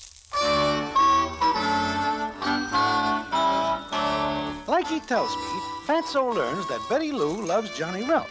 But Johnny is snagged by Mrs. Mim, and Betty Lou's mother wishes her to marry Gregorio. It is a fine state of affairs.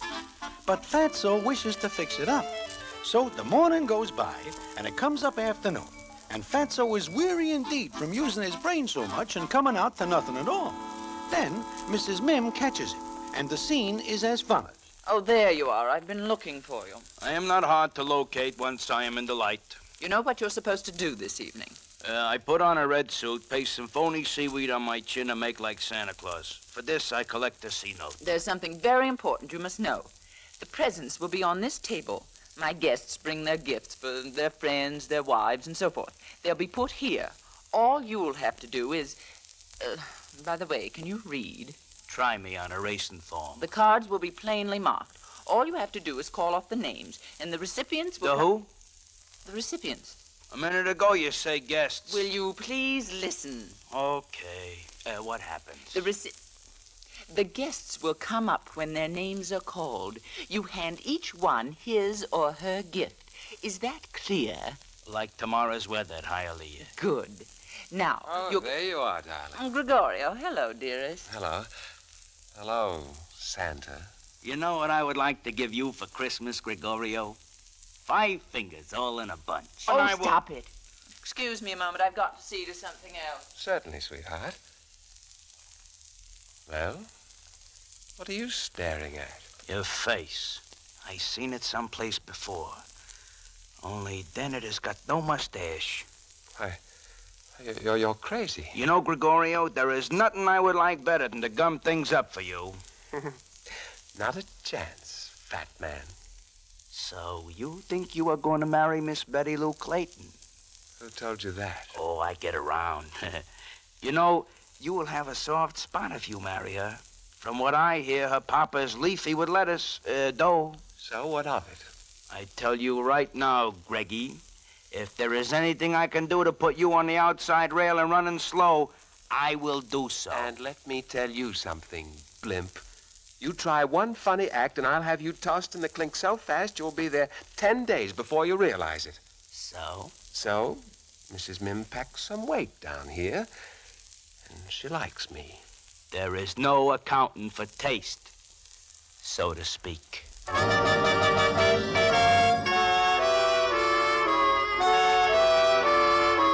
So the afternoon wears on, and what is it but evening when Fatso is in the house with Sparks?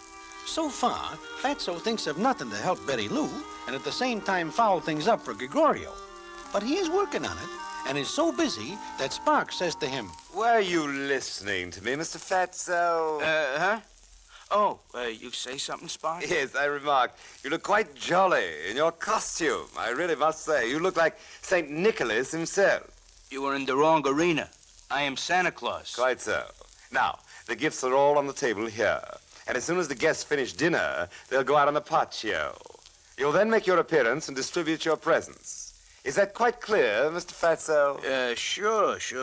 All I do is read the cards, huh? Yeah, do you wish to practice? Oh, yeah. You better line me up in somebody's name. All right, here, try this one. To Mrs. Aspirin from... No, that's Ashburn. The writing is bad. Well, go on. Well. To my darling Johnny from his bride-to-be, Catherine. That's Mrs. Mim, huh? Yes, Mrs. Mim. What is in the box? Cufflinks. Solid gold with ruby settings. Uh-huh. Oh, and here is one from Johnny to Catherine. An engagement ring. Mrs. Mim helped him pick it out. She's going to help around the house, I guess. Okay, I got everything straight. Well, then, I shall attend to some other duties. Make yourself at home, meanwhile. Yeah, sure. Oh, hello. I didn't know anybody was here. Nobody but us Santa Clauses. So I am not funny, but neither am I a heist. I'm sorry. I guess I'm feeling rotten. Oh, you are sick? Yeah, I guess you can call it that. Lots of presents, huh? Plenty. To Betty Lou from her adoring Gregorio. Adoring. Like that phony nickel, I take it you do not like Gregorio. Would you like the guy who's going to marry the girl you love? It seems to me your name might be Johnny Ralph. You seem right. How'd you know? I peeked down chimneys. Oh, yeah. Great party this is going to be. Do not ask me how I know. But I do know there is trouble between you and Betty Lou. Why do you not walk up to her and say, Betty Lou, we will go swimming? She wanted to go dancing. Okay, dancing, swimming. Why do you not make up with her? I should say not. The first fight we have, she takes up with that... Well, you take up with Mrs. Mim. Oh, that's different. I did it for spite, but Betty Lou... Now, there's a title. Countess Betty Lou. Sounds like something a bakery would name a pastry. But you are dead set against making the first pitch. Doing what?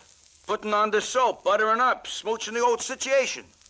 If you mean apologize and make up, I will not. She comes to me first or nothing doing. Okay, so I try. What more can Santa Claus do?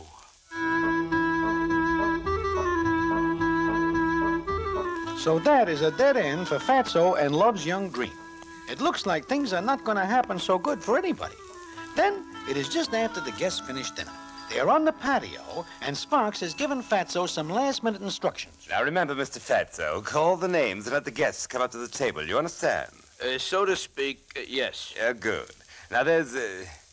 Oh, they're here again.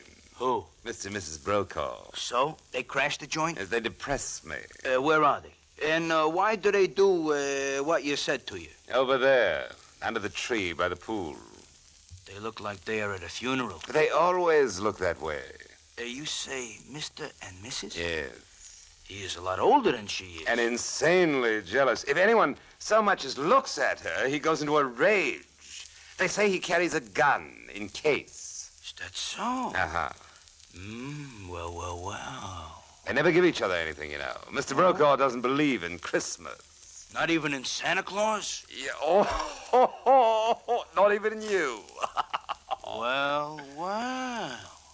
Well, now All right, everyone, get ready for the entrance of dear old Santa Claus. Oh, that's you, Mr. Fatso. Come on, everyone, let's sing while the jolly old saint comes in. Everyone. He's a jolly good fellow. Come along, Santa. I'm sure you have something for each of us. Oh, here I come, jolly old Santa Claus. I come from the North Pole. Drinks on the house. Shut up, you old fool. Yes, sirree. If you are all good little boys and girls, I will tell you what is good in the fifth tomorrow. For goodness sakes, be quiet and just give out the presents. And what do we have here if not presents? Well. Odds are 6 to 5. These are presents. Anyone wish to fade dear old Santa Claus? The presents, give them out and shut up. Now, here is a present, and it says on it, for Betty Lou. Betty Lou! Here I am, Santa. Here you are, little miss. Open it up. Thank you very much. Yes, sirree. Santa's on the rail tonight. Oh, a ring. An engagement ring from... Johnny! Oh, Johnny! Wait, there's some mistake.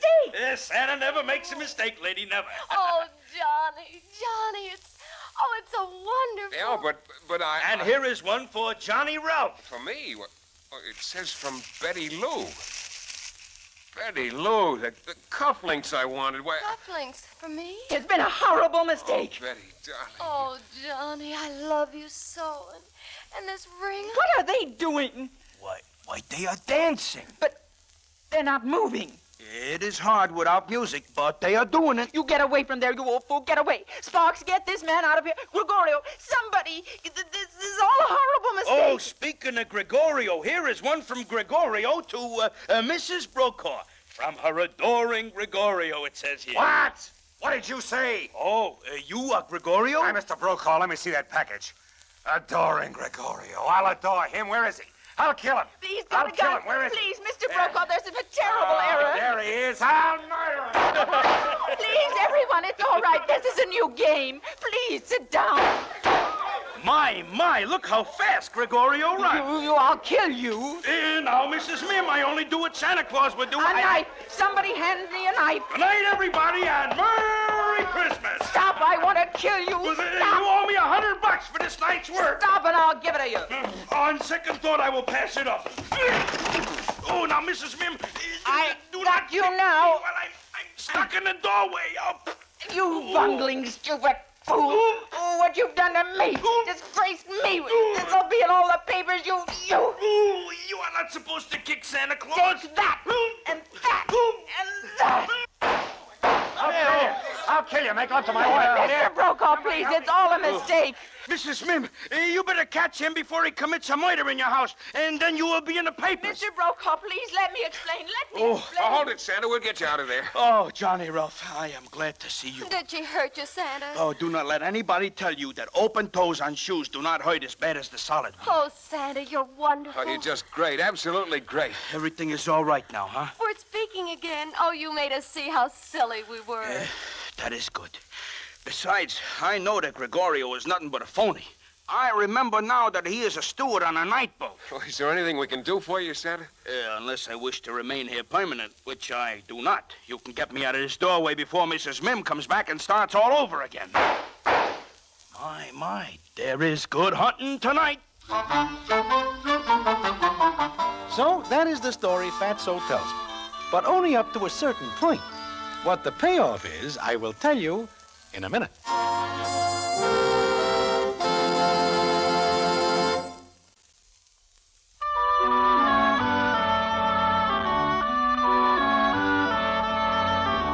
Well, like I say, Fatso tells me the story of when he plays Santa Claus. I think about it for a minute, and he says... So that is why the doll calls me Santa Claus, Broadway. That is also why she slips me $50. I see.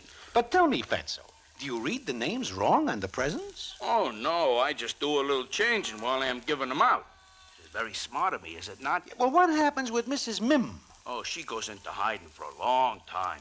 It seems the papers get hold of the story and have a good time with it. Also, Gregorio takes a quick trip away. Then Mr. Brokaw does not shoot him. The last I see of Gregorio, there is no bullet that can catch up with him, much less Mr. Brokaw. Uh-huh. Now I understand why the doll says she is grateful. She marries Johnny Ralph and is happy. Oh, no. The doll does not marry Johnny Ralph. Huh? But you fix it up for her. I do, sure. Betty Lou marries Johnny and vice versa. That is what I just say. No, you do not. You say the doll that gives me the 50 a little while ago marries Johnny Ralph. Well, is that not Betty Lou? Oh, my goodness, no.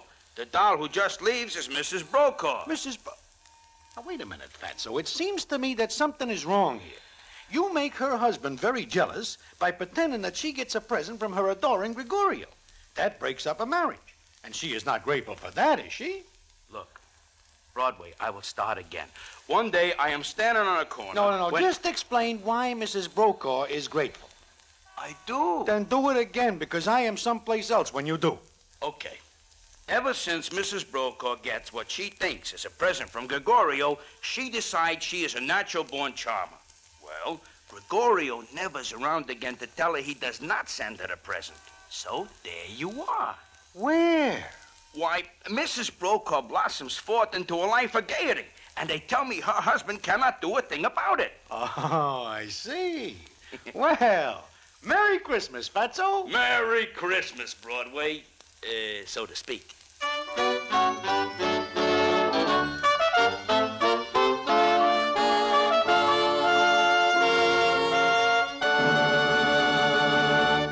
And so ends the famous Damon Runyon story, Palm Beach Santa Claus.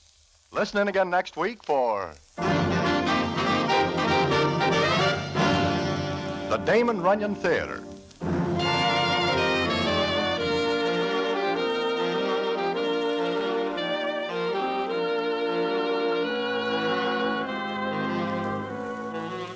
The Damon Runyon Theater with John Brown as Broadway is directed by Richard Sandville, and the stories adapted for radio by Russell Hughes.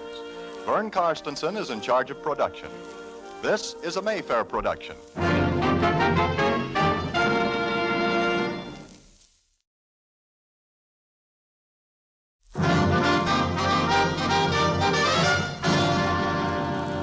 The Damon Runyon Theater.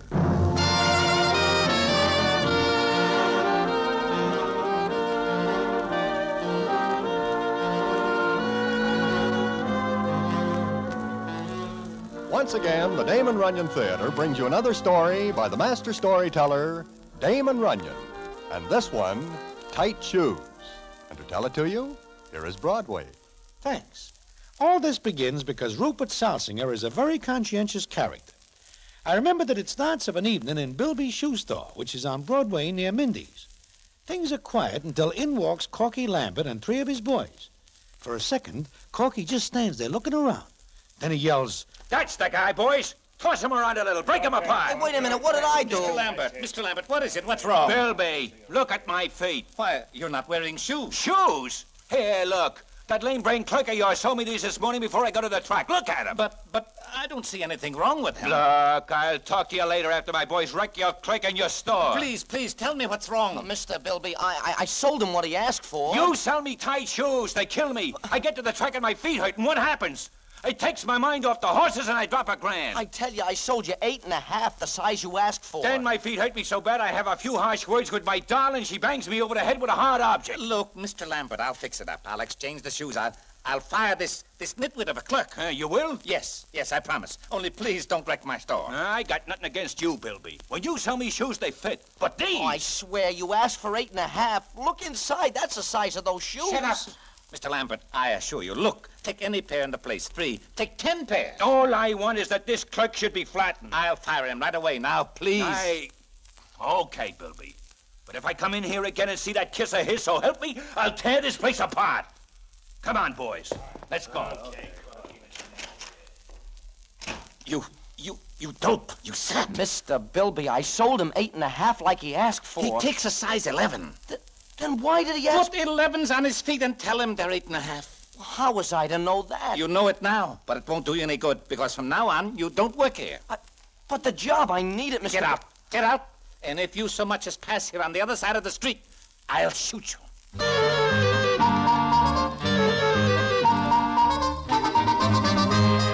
So Rupert Salsinger is out of a job because of a pair of tight shoes. And that's not the whole thing, which ends up very strange indeed. And what the events are that follow, I will tell you in a minute.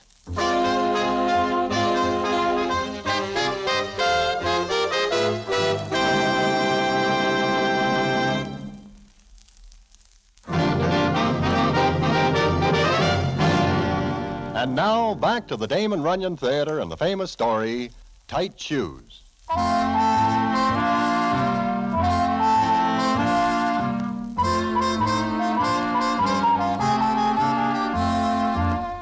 Well, Rupert is out of a job. He takes it hard because he is in love with a doll named Minnie Schultz and wishes to marry her. So he is very low indeed and walks around until dark. He takes a good look at the East River, but changes his mind because it is very muddy and he has got on his best suit. Then he drops in a little place and the scene is as follows. The injustice of it. The terrible injustice. Were you speaking to me? No, I wasn't. Oh, I thought you were. I was talking to myself. Oh. Would you like to talk to me? Who are you? Well, you look sad. I am. I may kill myself. Do you think it will help things? This world is full of injustice. Frightful, unfair injustice. Is it? But what would you know about that? You. I can learn. Huh. I can see you know nothing about injustice. Have you ever been sued? What's that got to do with it? I have. Dozens of times. Sometimes I think it's a career. Go away from me. Leave me die in peace. Well, I'm only trying to help. Help? You? Huh. Look at you. Expensive clothes, full dress. Well, how do you know I'm not advertising something? Your shirt front doesn't light up. Oh, should it? Look, I don't know who you are, but I don't like you. Why not? I can tell from looking at you that you never worked in your life. Well, come to think of it, I haven't. Yeah, there you are. So what would the loss of a job mean to you? Nothing. What would losing the chance to marry the girl you love mean to you?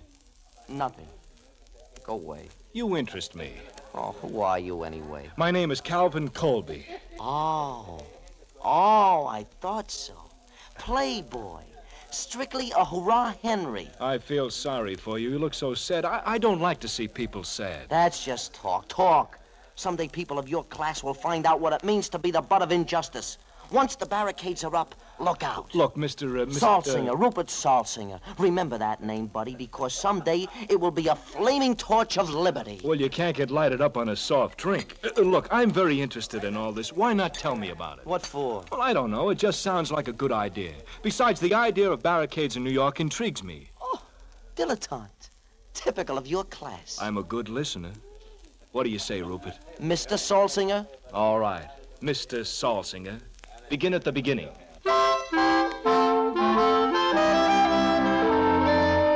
Now, although this Calvin Colby is strictly a hurrah Henry like Rupert says, he is nevertheless a nice guy.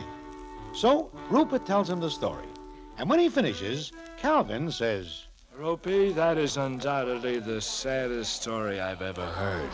Not only that, but I'll lose many. Yes, you'll lose many. Oh, the bitter injustice. Cal, what'll I do? Ropey, we'll do something. Minnie is so wonderful. Have you got a girl? Oh, lots of them. But they all turn out to be plaintiffs.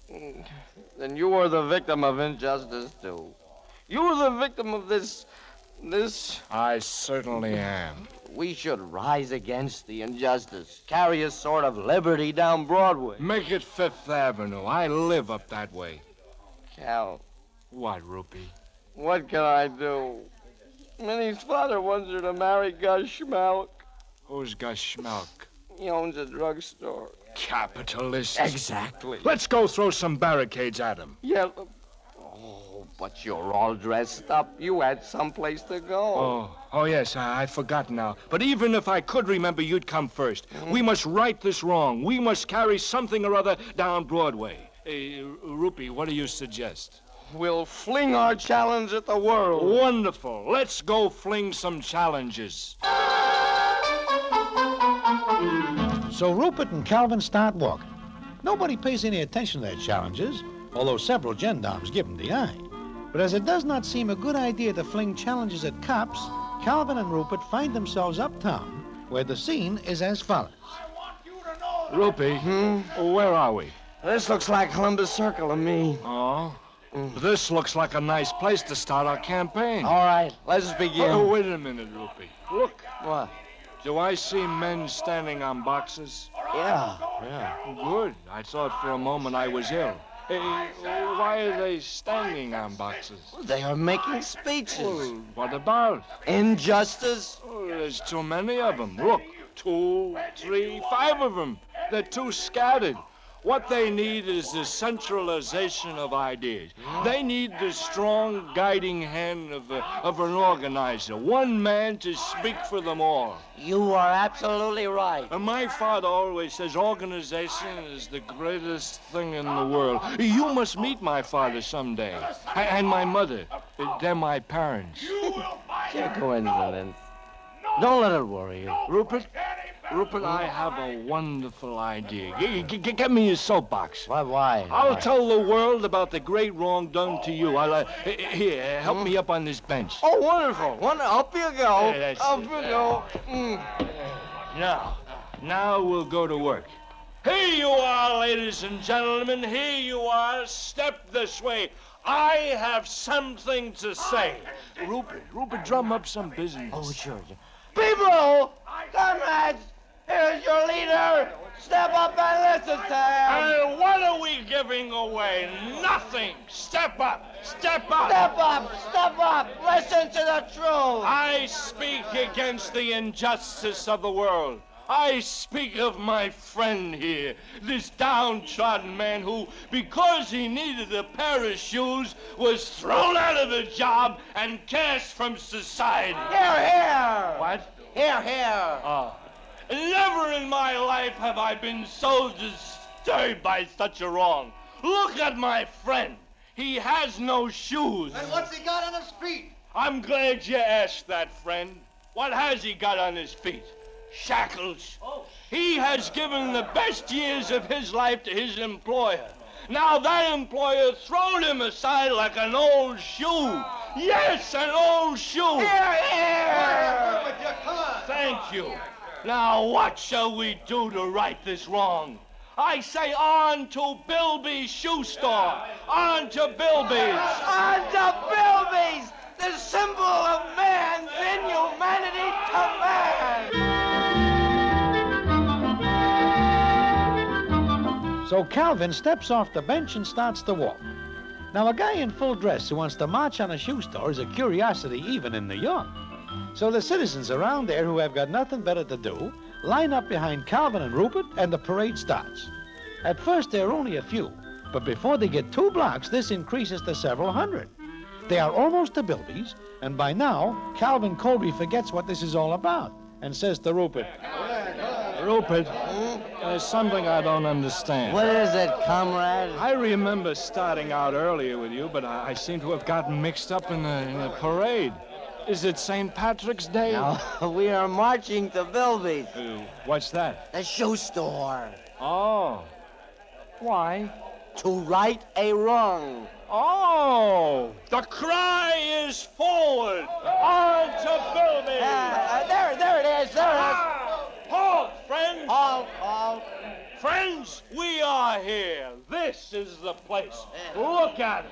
Look at its bloated owner standing in front. His iniquitous and sordid mouth open even at night to suck the blood from his slaves. Forward!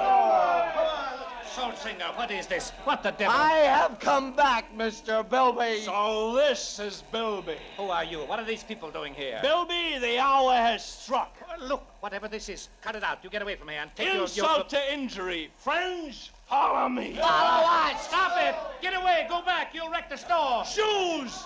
Shoes! The symbols of slavery! Destroy them! No! Get away from those shelves! Police! Help! Murder! Police! The Bastille has fallen! My shoes! My stock! My store! Fire! Murder! Police! Run, you coward! Rupert. What is it, comrade? I'm sleepy. Well, the citizens in the parade see their chance to get some shoes, and they take it. It is not 5 minutes before Bilby's store is wrecked, but everybody has a pair of shoes. Some of the shoes get all mixed up. In fact, for weeks afterward, parties are running around Broadway trying to match up odd shoes. The fun is finally stopped by the gendarmes. And what happens later, I will tell you in a minute.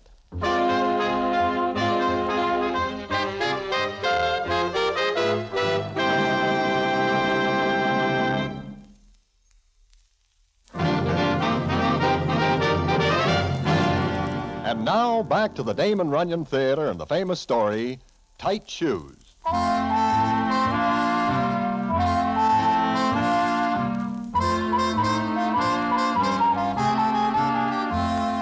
Like I say, the gendarmes break up the festivities, and Rupert and Calvin are bounced in the clink.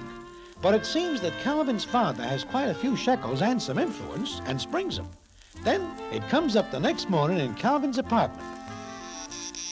All right. Hello, Dad. Hello, Dad. Calvin, this is the last straw. I put up with your nonsense and playboy tactics for the last time. Why, what did I do? Do? Have you read the papers? Well, I will as soon as I can focus my eyes. Why? Why? I waded through 100 reporters in the lobby downstairs, grabbing my coat, asking me for a statement on social justice. Oh? What social justice? Do you know what you did last night? Vaguely. Your mother has had to leave for the Catskills, and she hates the Catskills. Well, I'm sorry, Dad, but Look I don't here. know. It says, strange as it may seem, one of the town's most glamorous playboys, Calvin Colby, ended up last night in a new role, that of a thinker. Calvin, what the devil do you mean by becoming a thinker? Please, Dad, I guess I... This is the last straw. Hello. Who in the name... Who is that?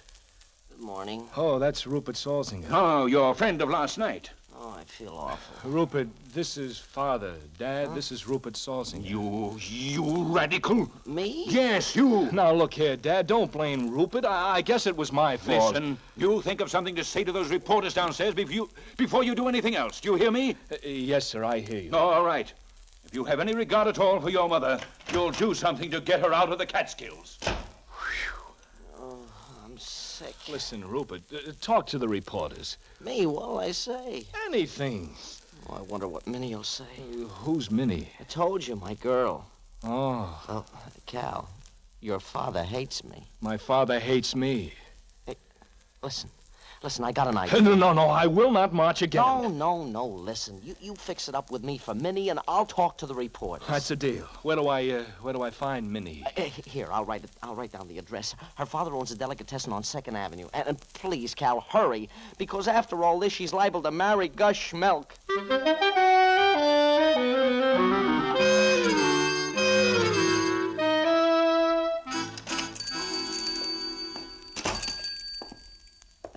Yes, sir. May I help you? What? May I help you? Oh. Is something wrong? Oh, no. I'm sorry, but I'm looking for Minnie Schultz. That's me. You? You're... Oh, no. Oh, yes. What do you want? Who are you? Are you sure you're Minnie Schultz? Yes. Well, what are you staring at? I'm sorry. My name's Colby, Calvin Colby. You're Calvin Colby? Oh, I think so. I came to tell you that Rupert is all right. Oh, Mr. Colby, that was a wonderful thing you did last night. What? Wait till I come around the corner.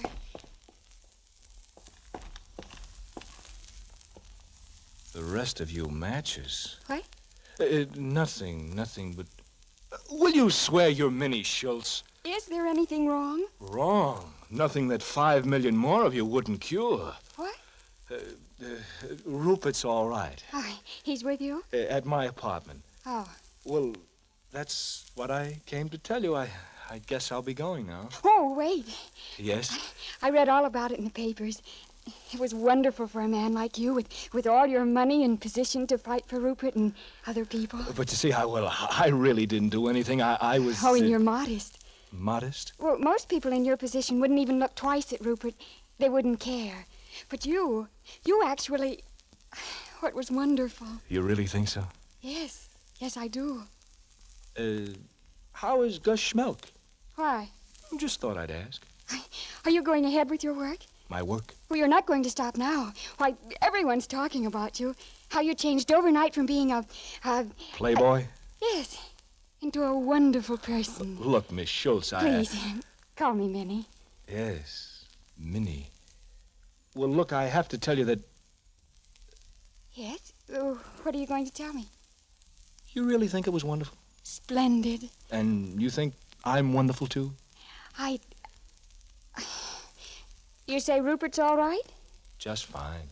Well, why didn't he come to see me? Well, he had to talk to some reporters. Oh. So I came instead. I'm glad you did. You are? Why? Did you want anything else, Mr. Colby? Calvin? We have some nice bologna. $1 worth. That's a lot. Make it $5 worth. Why? Are you giving a party? Oh, no. It'll take you longer to slice that much.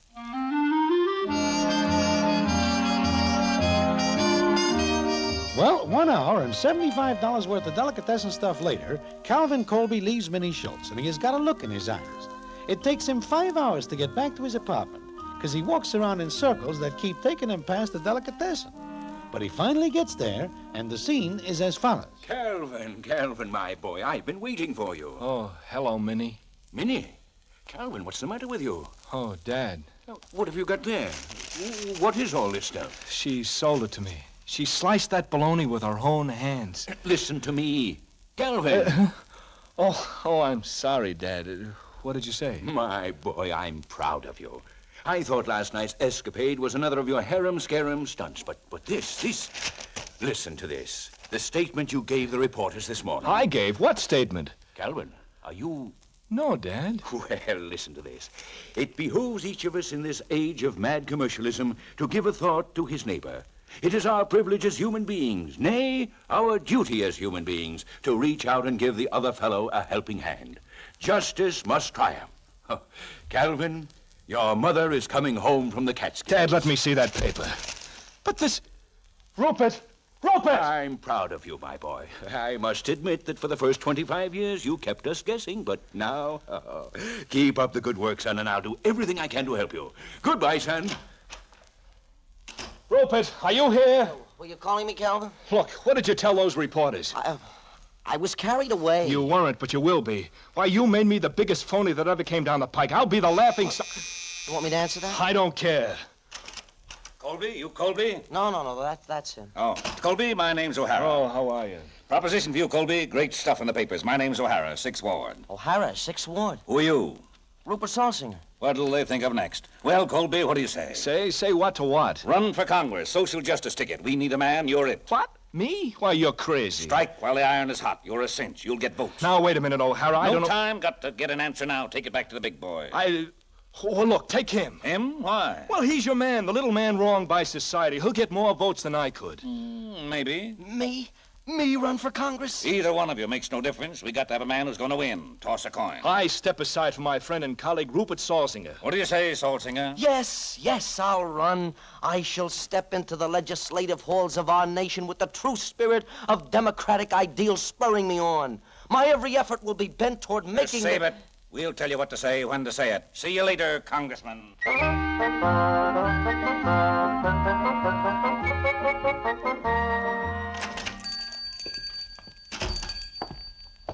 Yes, sir, may I be...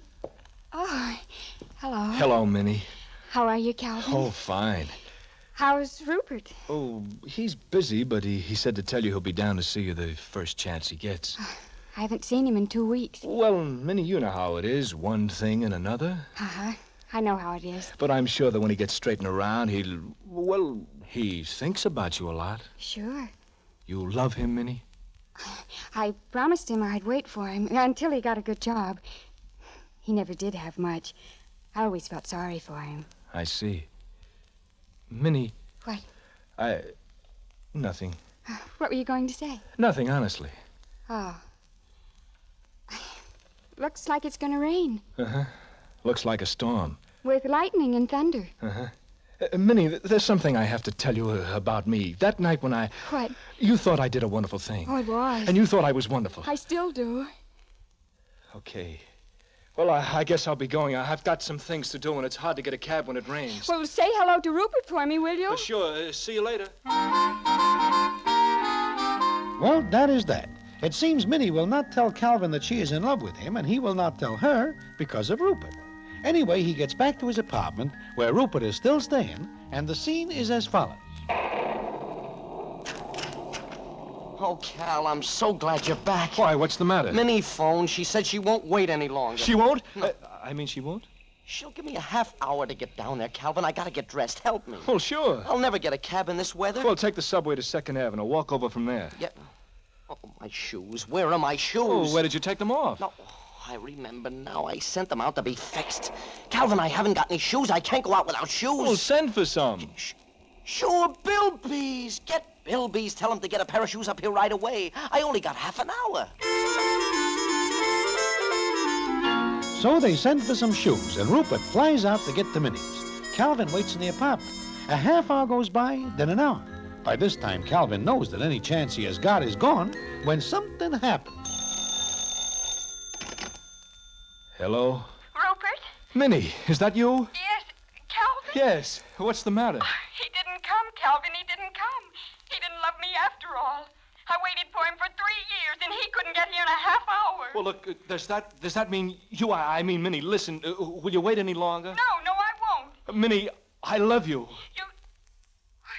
You love me? Yes, ever since I first saw you. Why didn't you say so? Oh, Minnie, never mind that now. I'll explain later. Listen, I'll be right down there. Oh, I love you. I'll wait. How long? Until you get here. Listen, Minnie, if Rupert gets there first, kill him.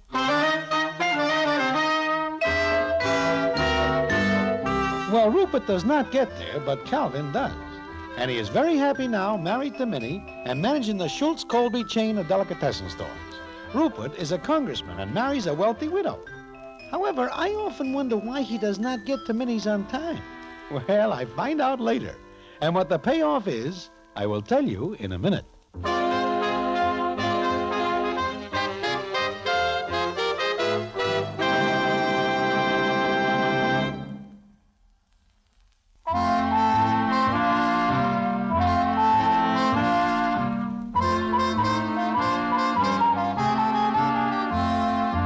Like I say, I often wonder why it is Rupert does not get to Minnie's in time. I find out one day when I go into Bilby's shoe store to buy myself a pair of kicks. Old man Bilby puts a pair on my feet and says, There. How's that, Broadway? They are a little big, I think. You take 8.5. These are 8.5.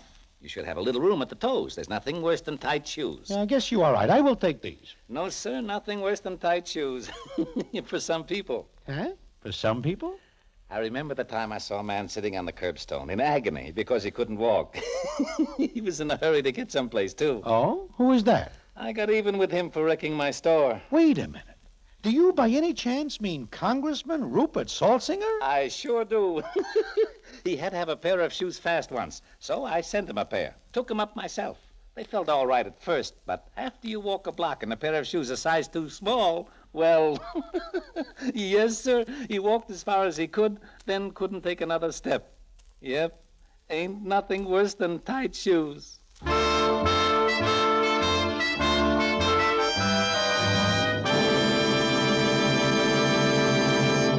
And so ends the famous Damon Runyon story, Tight Shoes. Listen in again next week for the Damon Runyon Theater.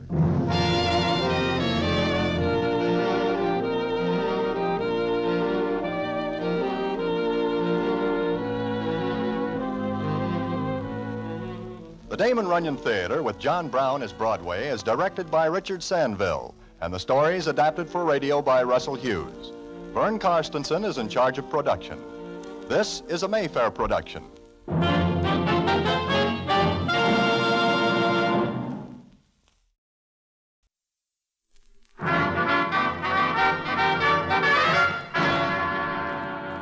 The Damon Runyon Theater.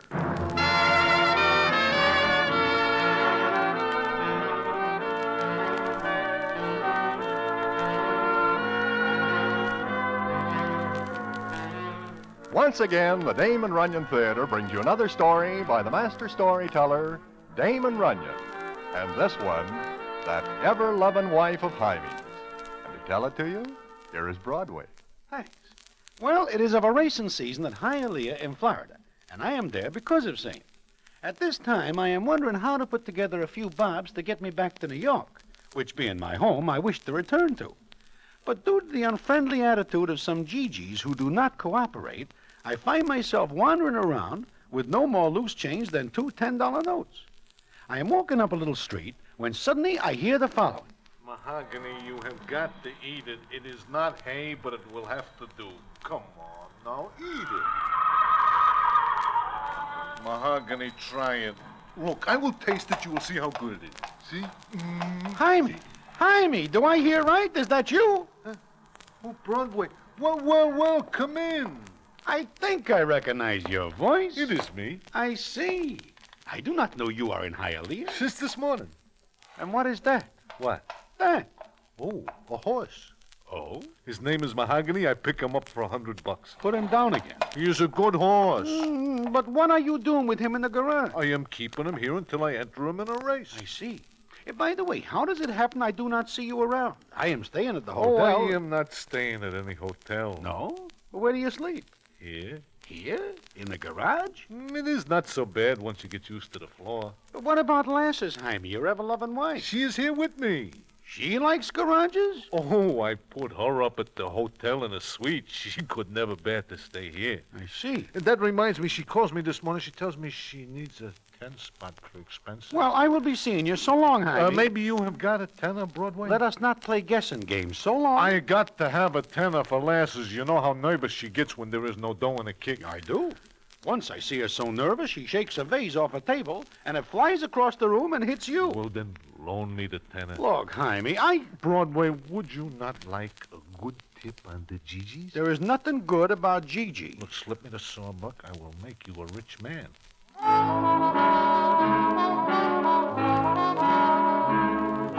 So I am done for. But I am willing to listen to reason, especially since Hymie tells me he has got something good. But what that is and how it turns out is something I will tell you in a minute.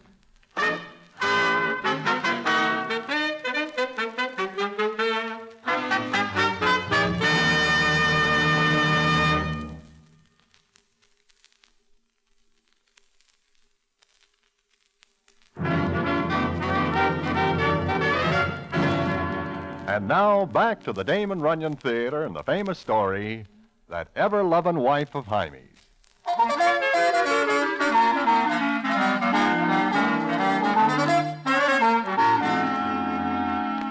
Well, I am never able to pass up a good tip.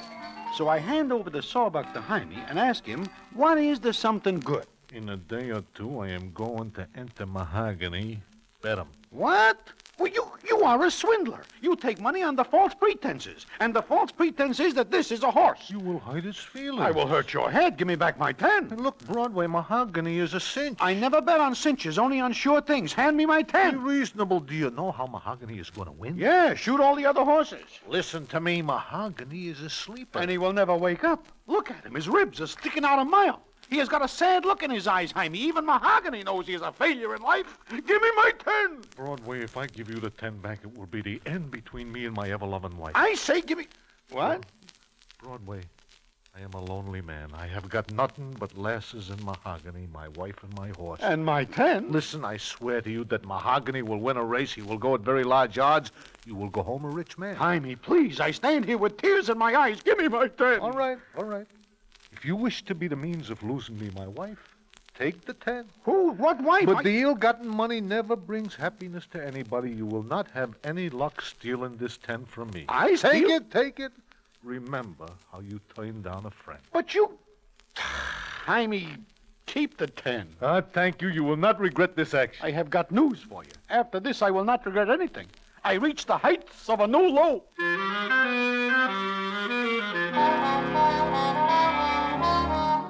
So there it is. I give Hymie the 10. I say give because I am sure I will never see that picture of Alexander Hamilton ever again. Hymie goes back to feeding Mahogany some Excelsior, which he says is disguised hay. Mahogany does not know the difference and eats it. Anyway, it comes up that night, and I am having something to eat in the hotel when the scene is as follows. Broadway, I am looking all over for you. I am not all over. Go away. But say hello to Lasses. Hiya, Broadway. Hello. Nice to see you. Sure. I tell Lasses how you give me the 10. It's the first 10 Hymie's seen since they called in Confederate money. But we will see more, huh? When Mahogany takes a pice. The only way he'll get one is to snatch it from an old lady. Move over, Broadway. Take the whole booth. I am leaving. You don't like me, do you? I love you. You see, Lasses, he loves you. Yeah. I will sit down, too. Why not? Thanks. Been doing any good, Broadway? Things get worse and worse. Is that a crack? Hey, what is the matter with you two? I don't think Broadway likes me, honey. Oh, he's kidding. Yeah, I am kidding. I see Brick McCluskey in town. Oh? Brick McCluskey? Where? When? He is around. Gee, I'd like to see him. Just to say hello. I will say it for you. Oh, jealous, Hymie? Well, I do not like my wife's ex-boyfriend to be saying hello to my wife, or the other way around, vice versa. Brick's been doing all right. Fine, if you like the way he does it. That is what I always say. Brick wanted to marry me once. Once is enough. Listen, you. Oh, cut it out, you two. Leave us forget about Brick McCluskey and talk about Mahogany, huh? Lasses, how would you like a diamond as big as a steak?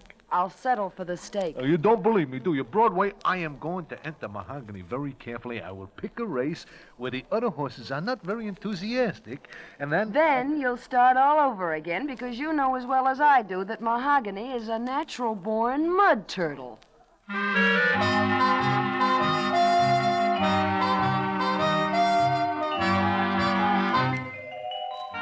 I better tell you why I do not like lasses. She is called Lasses because it is short for molasses, which she is supposed to be as sweet as, but is not. She marries Hymie only because she wishes to get even with Brick McCluskey after she fights with him. Before that, she never gives little Hymie a tumble, although he is very adoring and sends her flowers and candy and jewelry, even if he has to go and hock to do it. I like Hymie, and I do not like Brick. But it is none of my business, so that is that. Well, it comes up the next day, and I am standing with Hymie in front of the hotel where he is waiting for Lasses to show up. And the proceedings are as follows. I cannot understand this. Lasses says she will be here at 3. It is now 4. Well, that she's only an hour late. For a doll, that is practically on time. Broadway. Huh? Are you ever in love? No, not since I have a school teacher in the 5th grade. Then I think it is only a childish fancy. Why? It is a terrible thing to be in love. Then why do it? It's like horse racing. First it's only a little bet, and then you win, and thing gets worse, and finally, I am very in love with Lasses. Yeah, I know you are. I sometimes wonder why she sticks to me. Maybe she is in love with you. Oh, you think so, Broadway, huh? Well, she is married to you for a year now. Well, sometimes I wonder if she stays married to me only because it makes Brick McCluskey sore. Hymie, why do you not... Look, Broadway. Look. Well. Lasses and with Brick. Yoo-hoo, Hymie, look who's here. I've got to look twice. Come on, Broadway. Gee, I'm sorry I'm late, honey, but I ran into Brick. Just happened to see him at the pool, and, well, we got talking. Yeah, sure. Hiya, Brick. Hymie, how's things? So. Broadway, how goes it with you? Up to now, great. You know my boys, little Mark and Knife Scanlon? Yeah, sure. It's nice of you to bring Lasses, Brick. The pleasure's all mine. How, baby? Oh, gee, I hate to get out of this car. It's so big and roomy. Yeah, well, I am thinking of buying a car. What? Sure, and hitch that plug of yours to it. That way you'll move both of them, huh? Coming with me, Lasses? Look, Hymie, Lasses does not see much of Miami so far. Be a good guy and let her take a ride with me, huh? Come on, Hymie. You're not jealous of an old flame, are you? Is the flame out? Sure. Lasses and me just want to talk over old times. Gee, Hymie, the sun's so nice. And along the ocean, it's like heaven. You want to take a ride, huh? You wouldn't mind, would you, Hymie? Sure he wouldn't. Why, you ought to be glad to see you get a break. Cooped up in that hotel room and... Well, that reminds me, Hymie. You ought to get Lasses a better place to stay. That flea bank she's in now ain't nothing for a classy doll. Yeah, well, look, let me tell you something. When my horse wins, I will take her out of that place, and I'll... You'll what, Hymie? Well, you will see. I'll wait. But will Lasses? Huh? What do you mean? I'll bring it back, Hymie. Later. Hey, what? He is quite a big shot for a guy who gets his start with a pair of phony dice. Yeah. I plan on taking Lasses to the beach this afternoon. But who blames her for wanting to take a ride? She is too nice a doll to... Well, she is nice. Sure she is, Hymie. Come on. Let us go see Mahogany.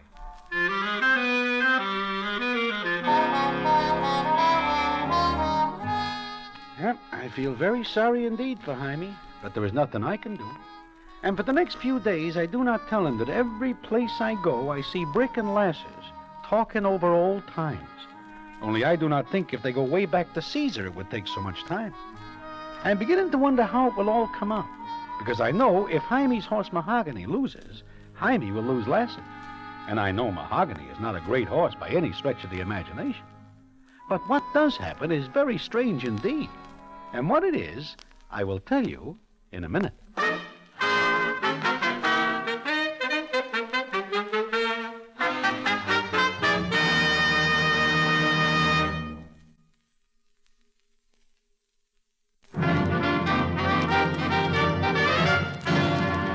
And now, back to the Damon Runyon Theater and the famous story, That Ever-Lovin' Wife of Hymies.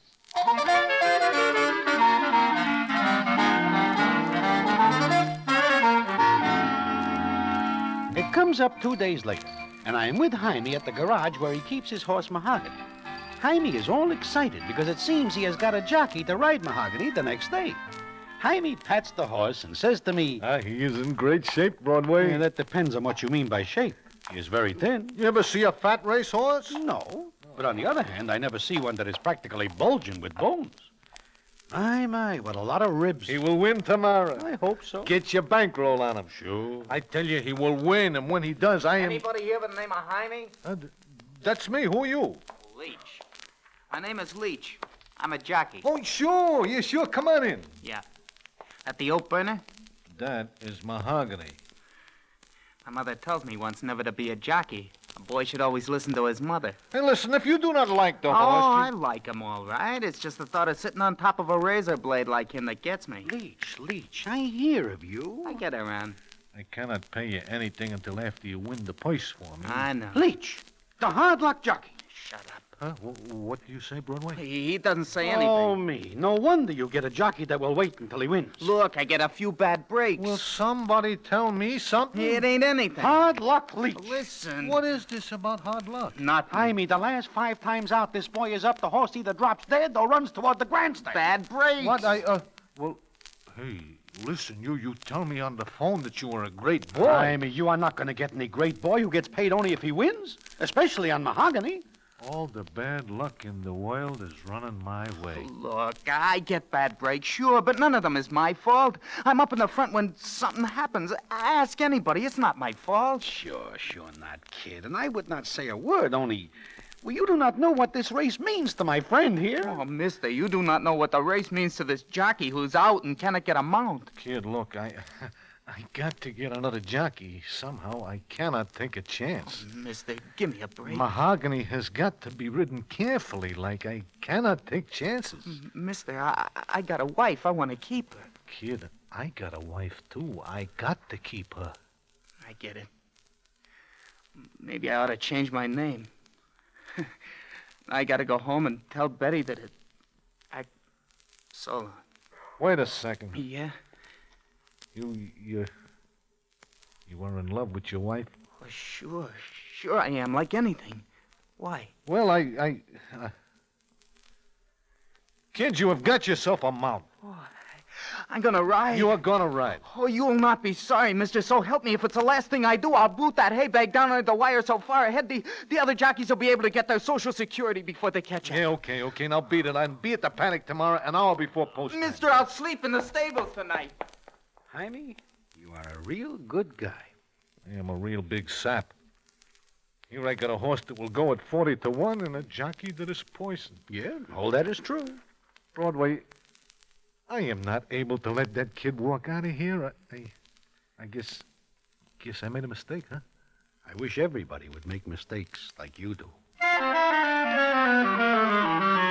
And it comes up the next day, just a little while before Mahogany goes to the post.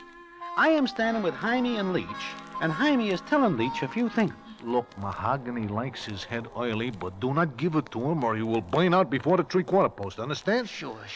I hold him in till a half, then let him out easy. That is right. If you got to use the whip, just touch him with it, see? Yeah. Kids, you gotta win.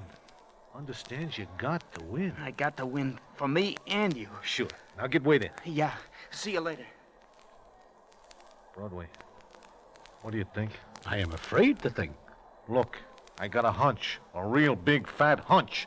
Once in a lifetime, I get a hunch like this. Mahogany is going to win, you hear? He is going to win. Okay, Hymie, he is going to win.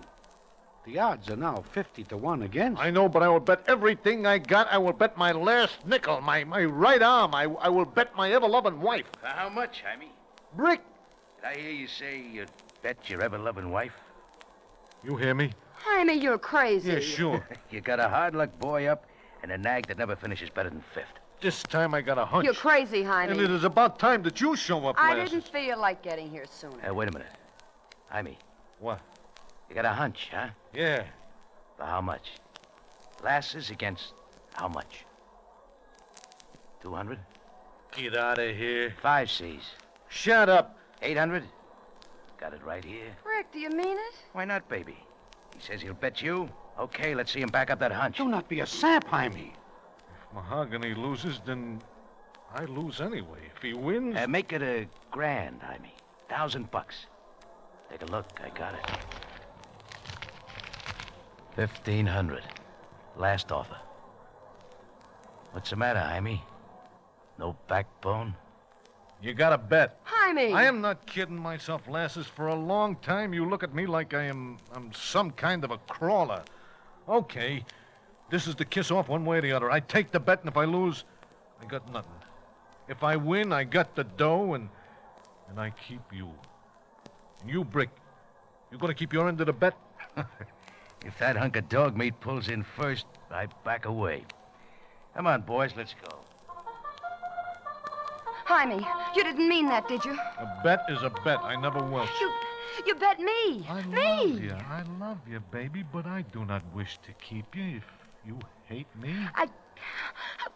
Oh, you're a fool, a sap. It is almost post time, Hymie. Yeah. Almost post time. I will stay here. You are not going to watch the race? No, you go. I will see you later.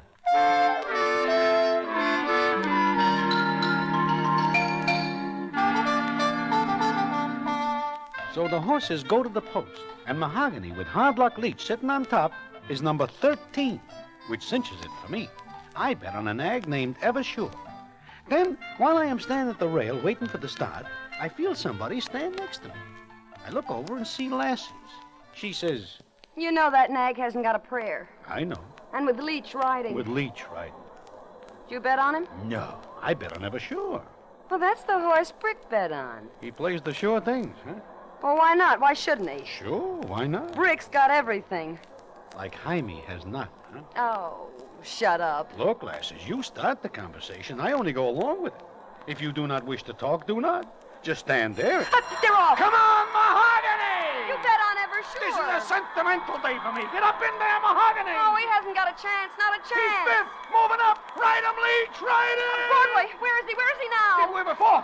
Not yet, Leach. Not yet. Give him his head at the hair. Where's Ever-Sure? I am not even looking for him. Mahogany! Move up! He's third! He's third! Move, baby! Come on! Come on! Hey, look at him go! Mahogany, come on! Come on! Here they come! Here they Ride come! him, Frank! Ride him! Come on, Frank! Ride him! Yeah, ride him, Frank! Ride him! Neck and neck! Push, baby! Push! Push! Go on! Go on! Use the whip, Frank! Use the whip! It's a photo finish! A photo finish! Broadway, Hey, what is the matter with you? I'm gonna faint.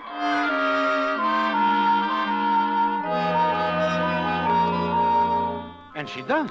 She keels over right then and there. I get her back out of the crowd to the paddock, and there the scene is as follows. Say, she is going to be all right, Broadway, huh? Sure. The excitement knocks her out. Yeah, Lasses, honey, baby, wake up. She's coming around. Well, Hymie. It's okay, baby. You just do a rockabye, that is all. You all right now? Yeah, I'm all right. What? Who won? It is a photo finish between Ever-Sure and Mahogany. But it seems that Mahogany has got a very long nose, and it sticks out just a little bit more. In fact, it is a good thing that there is a wart on the end of it. Then you won. No way. Hymie, I do it. I break the jinx. Oh, boy, I'm in. I'll never forget you give me the chance. The next time you want me, I'll ride a pig down Flagler Boulevard for you. Hey, kid, Well, a big winner, huh? I will take that dough now, Brick. You kidding? I will take the dough. Boys. Yeah, boys. Crowd in a little. There might be trouble. Now, look, Brick. Broadway, take a walk. Be gone a long time. Listen, I will not walk. I will stay here.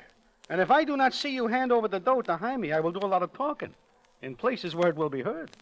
And there are a lot of citizens who would like to hear that Brick McCloskey welches on a bet.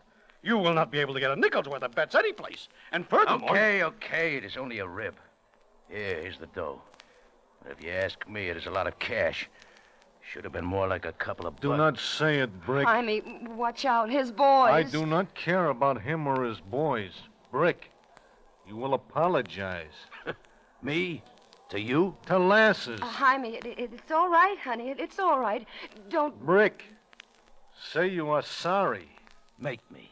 Okay. Why, you? Come on, Leach. We have got some work to do. Leave me in there where I can use my spurs. Get down! I wait a long time for this. I do not like to fight, but I enjoy this.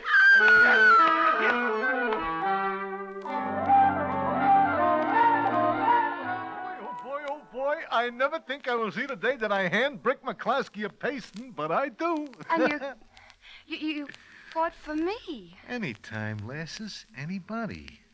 I guess I love you. You love me. Oh, baby, lasses, honey, do not cry. Hymie. And Broadway, hey, it is wonderful the way you pitch in. It is nothing. Now, you can do me a favor. Anything. It is a very little favor. Just lead me to the door. I wish to buy 2 more steaks for my eyes. Yeah, sure. We will all have steaks tonight. Big, juicy steaks. And lasses. You still want that diamond? No, Hymie. But why not? I win a big wad on mahogany. I take dough from Brick McCluskey. I win the purse. I am loaded. I don't want you to do anything for me, Hymie. Look, Hymie, honey, I won't ever leave you. Never? Never, I swear it. You can go broke again. I don't care if you haven't another dime. Hymie, I love you. You know, that is the first time you ever say it. I know. But I'll make up for lost time. Honest, Hymie, I will. Yeah, sure. I still do not know where the door is. I will lead you to it. Please do. And I will join you tonight. We will have a party, huh? A big party. You and Lasses and me and Leach and his wife. Hey, Broadway, I wish you could see how happy I am. So I leave Hymie and Lasses, and I think it is the end of the story. But it is not. And what the payoff is, I will tell you in a minute.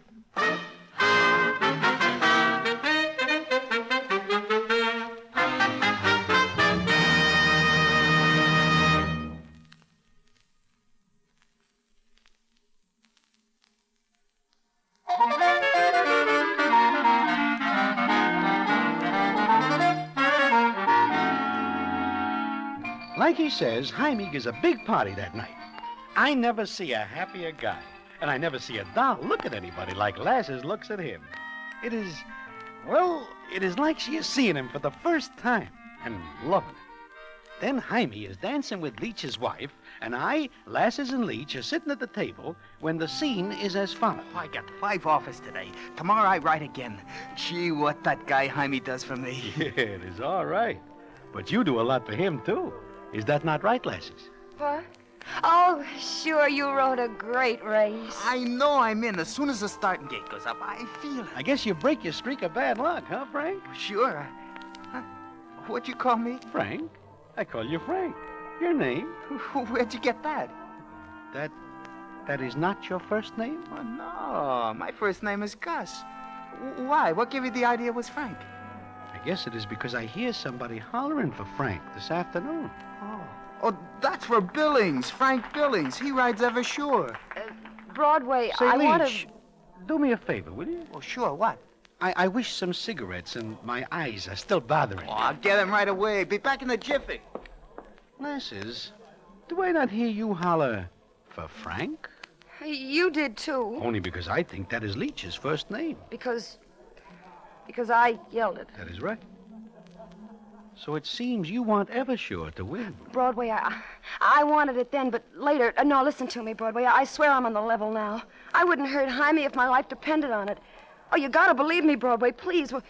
When I saw him fighting Brick, I knew.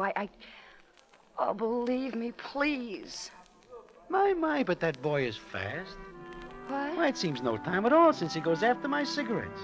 The boy who rides mahogany, I mean. And as far as I am concerned, his name is Frank.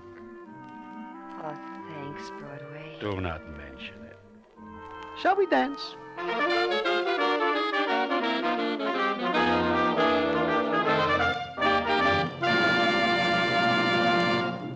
And so ends the famous Damon Runyon story, That Ever-Lovin' Wife of Hymies.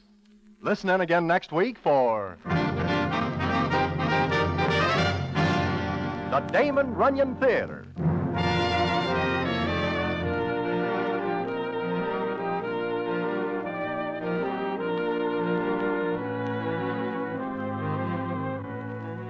The Damon Runyon Theater with John Brown as Broadway is directed by Richard Sandville, and the story is adapted for radio by Russell Hughes.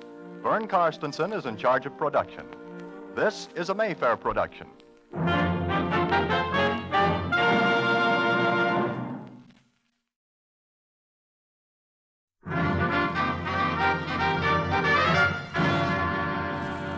The Damon Runyon Theater.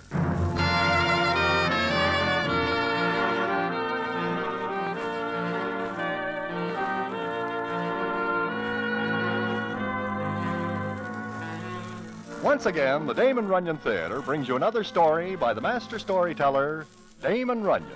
And this one, A Light in France. And to tell it to you, here is Broadway. Thanks. It is of a midsummer evening not so long ago that I am sitting in Mindy's waiting for my order of potato pancakes and sour cream when I feel a tap on my shoulder. Now, I am certainly not expecting gendarmes because I am a law-abiding citizen. So I look up without a care in the world. And then I wish to leave, and leave fast. I am not able to say a word to the citizen who does the tapping, because how does one open a conversation with a ghost if one meets one in Mindy's? I sit there with my mouth open, and the ghost sits down and says, Your mouth is wide open, Broadway. Maury, go away. You are dead. You will not like the food here anymore. Do I look like I am dead? I will not argue the point. I will leave. Sit down. Take it easy. Never again. Look, Broadway, pinch me. Definitely not. Listen. I have got nothing to listen to except the sound of my steps going away fast, if I am able to move. I am not dead. Listen, Maury, a long time ago, they find what is left of you in a ditch over in Jersey. There is quicklime in the ditch and your shoes, which are identified. The gendarme says it is you, and that is good enough for me. Now, I order some potato pancakes. When they arrive, enjoy them, and give my regards to everybody who is dead. Will you listen to me? I am not dead. I never am dead, and I do not expect to be for quite some time. That is, unless... I do not see what you have got to think about. You are... Not dead. And would you like to hear why I am not? No, you cannot convince me. Let me try. It is a very good story. No, I will... A good story? Very good. You will like it. If I listen, will you promise to go back to being dead? Sure. I know you cannot resist the story. You settle back and let me tell you something.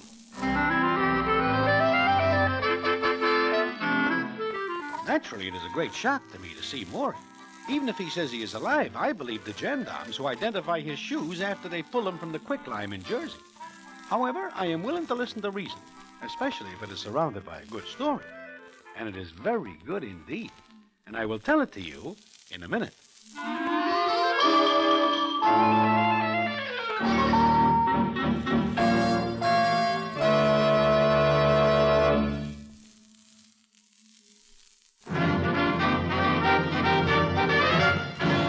And now, back to the Damon Runyon Theater and the famous story, A Light in France.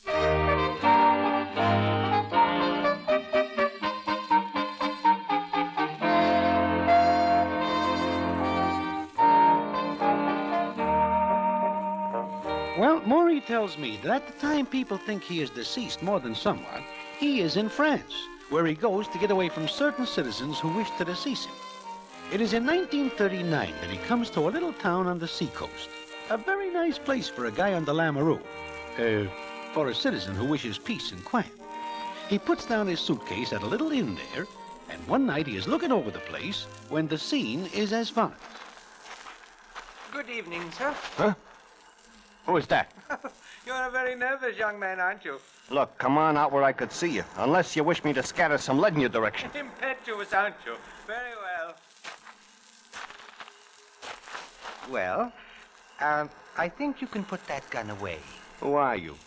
How come you speak English where there is nothing but French? Probably because it was my native tongue. Yeah? You American? Well, with reservations. My name is Thaddeus Blackman. Blackman?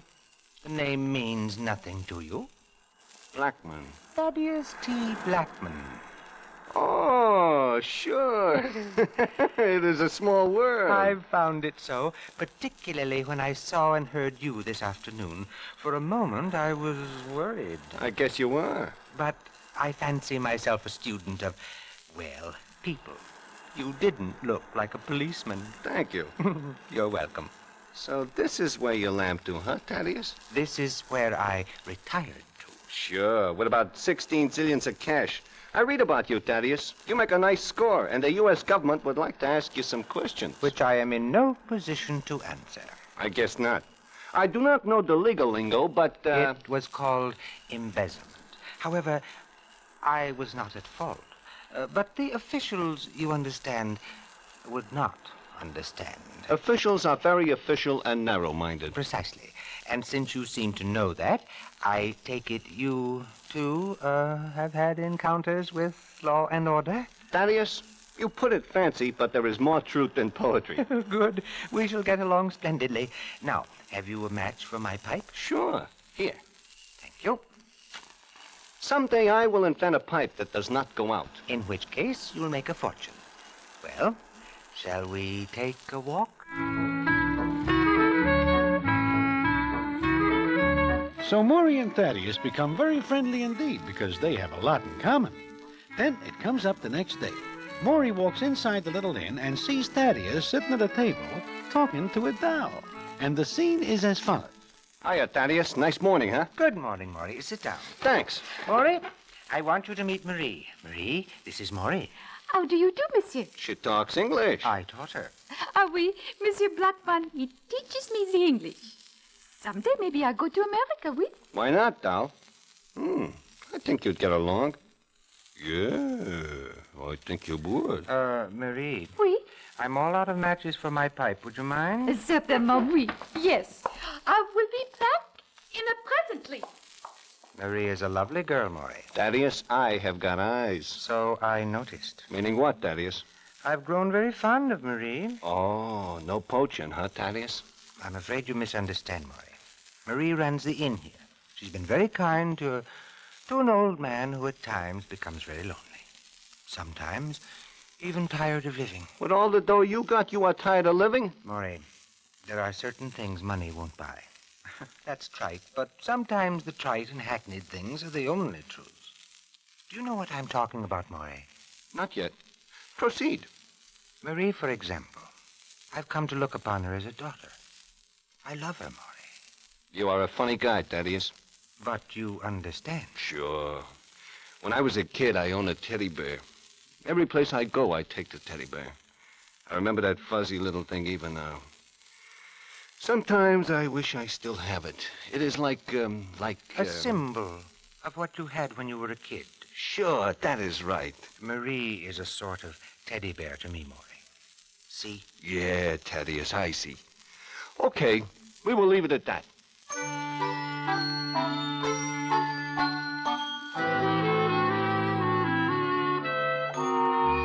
And that is the way it stands.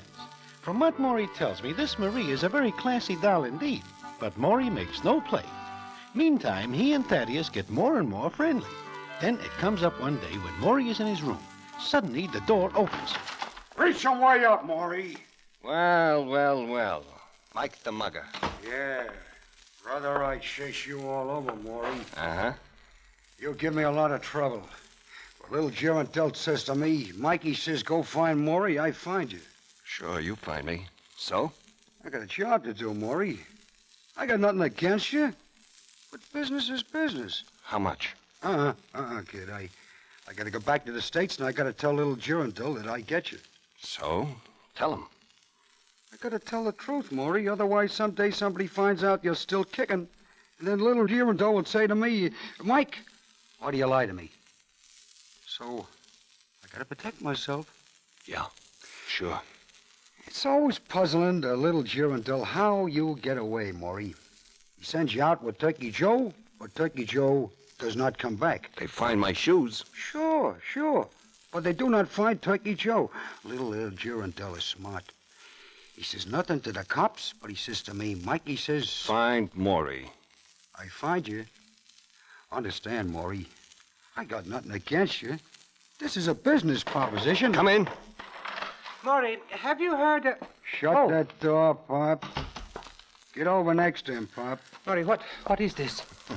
The kiss-off, Thaddeus. Pop, you're coming an awful bad time. Now, if little Gerantelt is here, he would say, Mike... You're not going to... He will tell you, Thaddeus, that business is business.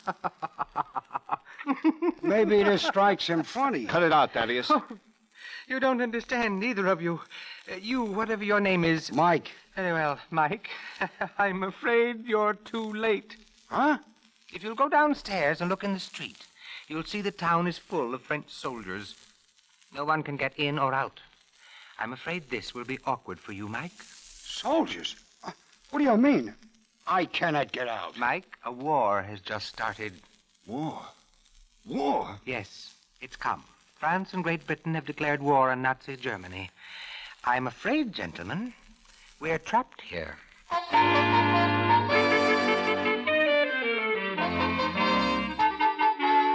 What Thaddeus says is true, and it saves Maury's life, for the time being. Mike does not wish to take the chance because it seems he hears of the French gendarmes, who Maury tells me are really cool gendarmes. Also, he learns that in France they cut off your head instead of putting you in the hot seat. And Mike considers this a repulsive way to die. So he holds off. Then, one day, the scene is as follows. An interesting situation, isn't it, Maury? Mike? What are you laughing about, Thaddeus?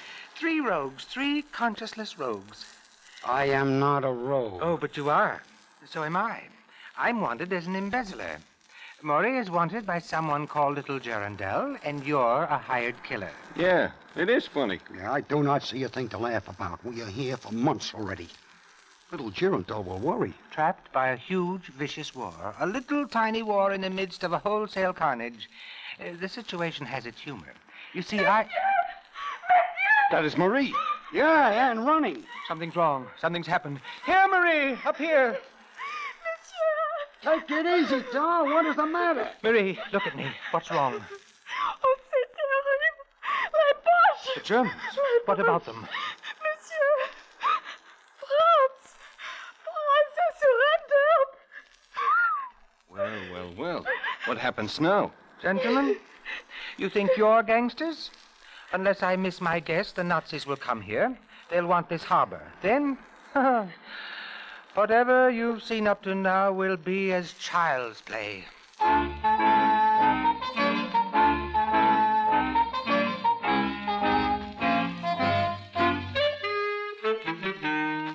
Thaddeus says that, and they look at each other. Maury will not leave there, and Mike cannot go unless he gets Maury, and Thaddeus is stuck too. Well, what happens later is quite a strange tale, and I will tell you about it in a minute.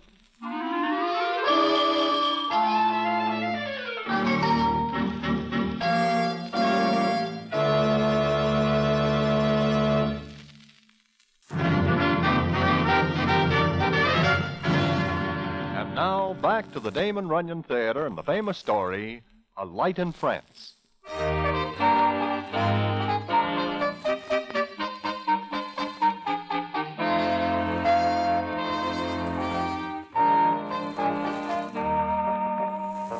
Like Thaddeus says, it is not long before the Nazis move in and take over. The place swarms with them. And one day, about a week after they are there, Maury and Mike get a little surprise. They are taken to an office, and there the proceedings go as follows. Sit down, boys. Sit down. Mike, look who it is. Well, it is Vassikov. Vassikov. Well, he runs hoochin for Little Gerondel in the old I have the honor to serve the Reich and the Fuhrer. I am head of the Gestapo here. Well, knock me over with a sash weight. Okay, Vassikov, what is the pitch? Why are we here? I found out about you the first day I was here. You wish to leave here, yes? No. Yeah. You do not wish to leave Maury? Nope. Well, that is peculiar. Why I think I see. Mike and Maury. Wait a minute. Can you get me out of here, Vassikov? Maybe. But it costs money. Same old Vassikov, always looking for a fast buck. Look, I will tell you something. I advise you to leave while you can. For consideration, I can arrange it. Later it will not be so easy. Why not? We are neutrals. We can leave any time we want to. I tell you later it will not be possible. Why not? Dummkopf! Believe me when I tell you. Listen, Vassikov, how much do you want? $300. That much, huh? That much. I do not know why I bargain with you. I could just... And who would know? Well, you play a nice game, Vassikov. I do not play games. I will give you until tomorrow. That is all. If you do not decide by then, well... you have until tomorrow.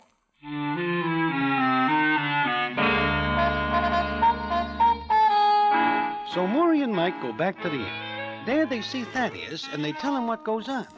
Thaddeus thinks for a minute and then says... You say Vassikov said it wouldn't be possible for us to get out later? That is what he says. Uh-huh. What are you thinking about, Thaddeus? Come outside with me. What for? Come on. What is the idea, Thaddeus? We are alone in there. Listen. Once. Just listen. What is that? Construction work. So? Today I watched laborers come into the village. Hundreds of them. And loads of concrete and steel. They're building a submarine base in the harbor. Sure. Subs. A perfect spot for them. Once they're built, we'll never get out.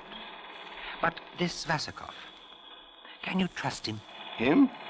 Oh, not very far. But he wants money.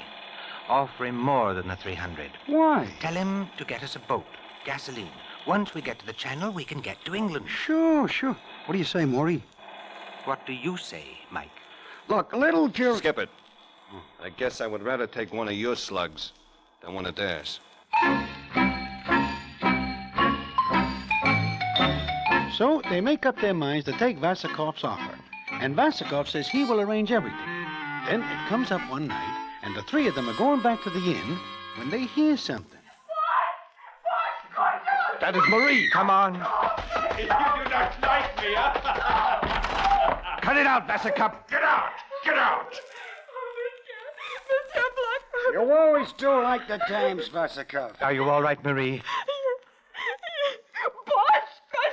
It's all right. Maybe you better beat it, Vasakov. I give orders here. You remember that. Keep your paws off this kid. She has a brother in a concentration camp. All I do is offer to help him. That is all. Oh, that is all, huh? What else? And you will remember that one word from me, it will be too bad for you. Herr Vasakov, don't touch this girl ever again. We'll leave that up to her. Maybe she wishes to help her brother. Maybe... Listen. Planes. English airplanes. Quick, the light. Put them out. You scared, Vasakov? Put them out. I'll kill you. Put them out. Better put them out, Maury. Sure. And after you do, stand at the window against the moonlight. Hurry. Now, stand still.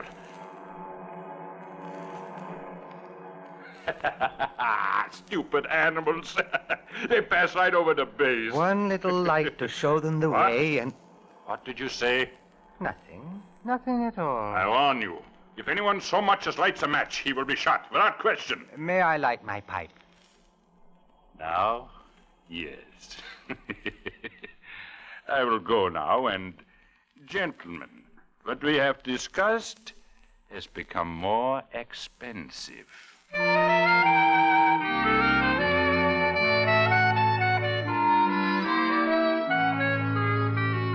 Well, a couple more nights go by.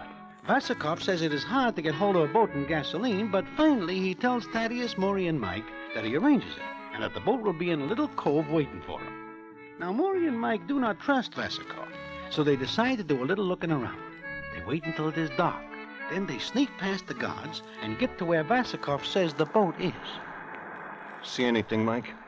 Yeah, there is a cove, all right. Any boat? I cannot see from here.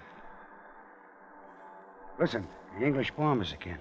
Boy, what they could do to that base with a couple of nice eggs. Sure, and all we gotta do is stand up and light the way and get shot down.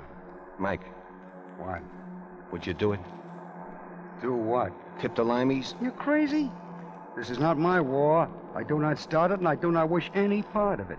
I am just thinking of that kid Marie and Vasakov. Well, stop thinking about it and sneak down to the cove and look for that boat. Yeah, I will be right back. Sure. Wait a minute. Well? Mike, do you smell something? Smell anything? Like what? Take a good sniff. There is some kind of a smell. Yeah. Mike, you work for little Girondel. So? So does Vasakov a couple of years ago. You are crazy. What are you talking like? Take another whiff.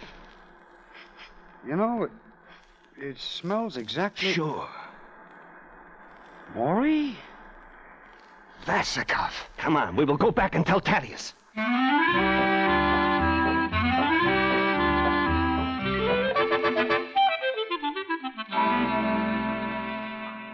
Understand, if Vasakov got the boat for us and these tins of gasoline, why should he do what you say he's going to do? Simple like ABC, Thaddeus.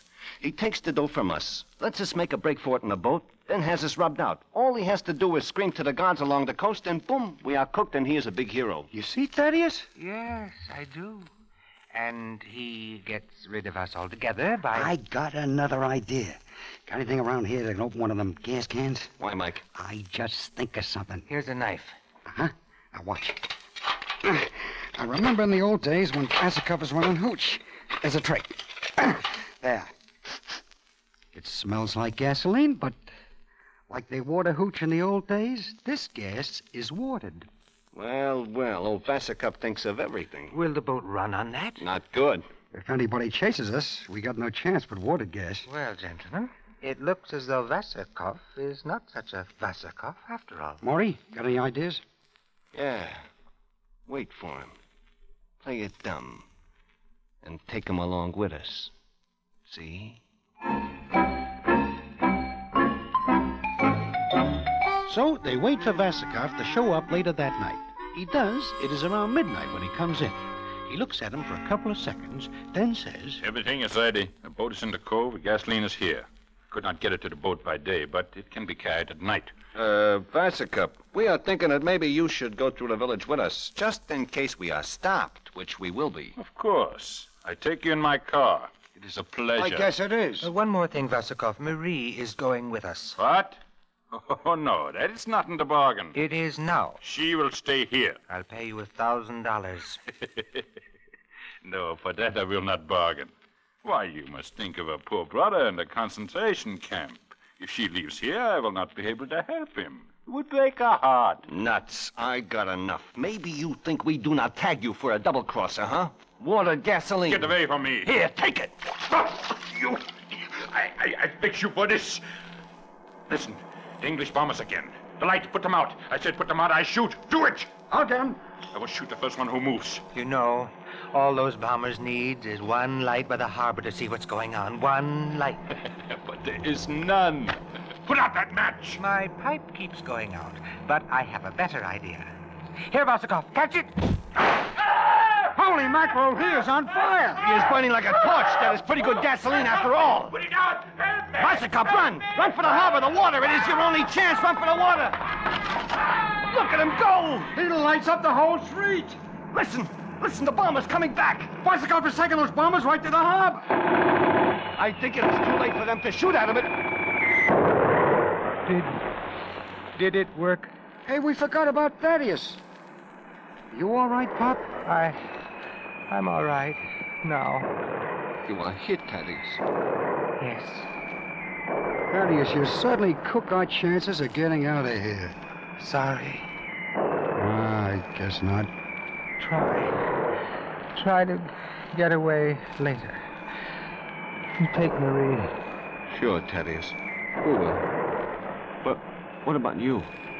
I think I'm going to stay here.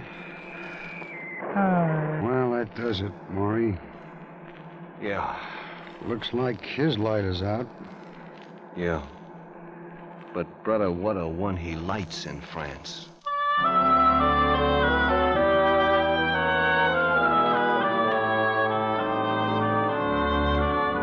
So that is the story Maury tells me so far. But it is not ended. And what the payoff is, I will tell you in a minute.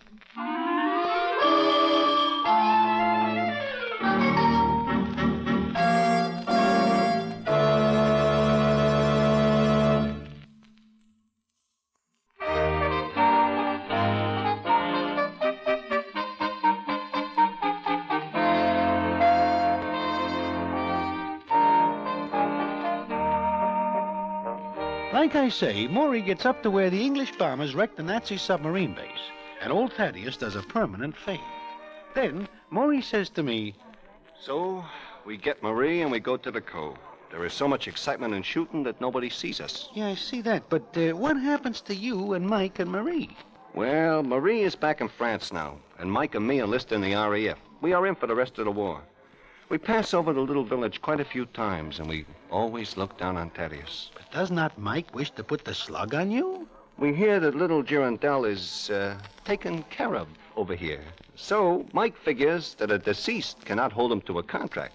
So that is that. Yeah, that is that, yeah. But, Maury, what is it that makes you figure Vasikoff is going to double-cross you? The smell, Broadway, the smell, I tell you that. What smell? Oh, well, remember I am supposed to be rubbed out by Turkey Joe? Yeah. In fact, they find my shoes in quicklime in Jersey. So? Well, when I see what Turkey Joe is going to do, I object. There is an argument. He loses. I put my shoes on his feet because mine are a little worn anyhow. Yeah, this explains everything that goes on in Jersey. Look, once you smell quicklime, you never forget it. I smell it that night in France. That is the way Basset is going to get rid of us and leave no trace, because we are neutrals and he wants no trouble. Oh, I see.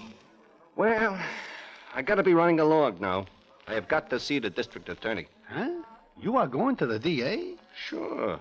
I wish to start with a clean slate. I will plead self-defense, and it is. Anyway, I'm supposed to be dead. Maybe the DA will be glad to leave it that way.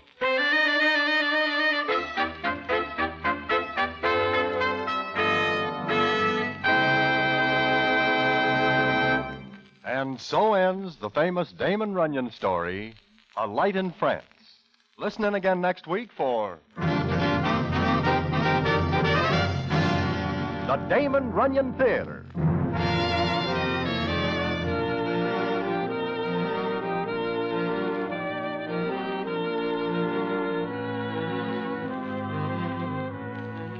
The Damon Runyon Theater with John Brown as Broadway is directed by Richard Sandville, and the story is adapted for radio by Russell Hughes. Vern Karstensen is in charge of production. This is a Mayfair production.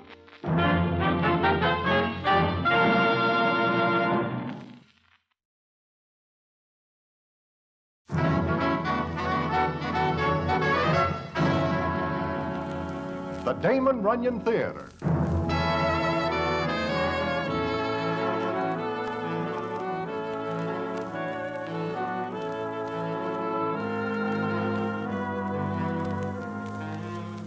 Once again, the Damon Runyon Theater brings you another story by the master storyteller, Damon Runyon. And this one, a story goes with it. And to tell it to you, here is Broadway. Thanks. Well, it is of a racing time at Saratoga, and I am there. I am feeling fine because the night before this afternoon, I make a few pounds on some very willing dice. I am walking along when all of a sudden I spot Hot Horse Herbie. Now, Herbie is generally with empty pockets, and I know he knows I do all right. So I suddenly think of a place I have to be in the opposite direction. But just when I think I am out of reach, I hear... Hello, Broadway. Oh, hello, Herbie. What do you do, tunnel in the ground to come up in front of me? You are not glad to see me. Hysterical with happiness, so long. Broadway... The answer is no. I do not ask you anything. The gleam in your eye does. I hear about you and the little cubes last night. Herbie, I have got to pay the mortgage on the old farm in Indiana. I am sending a brother through college, and my sister in California wants to come home. You are never in Indiana. You never have a brother, much less a sister. How much, Herbie? Broadway, I do not ask you for a red cent. I never open my kisser about dough. In fact, I just wish to wish you a good afternoon. Take it easy, Broadway. I will see you some other time.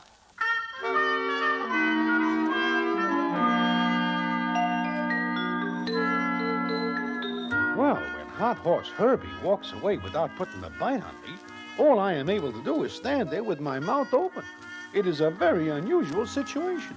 In fact, it is so unusual it is practically impossible. And I look around me several times to be sure I am still in the world. However, Herbie has a reason. And what the reason is, I find out the next day. And I will tell you about it in a minute.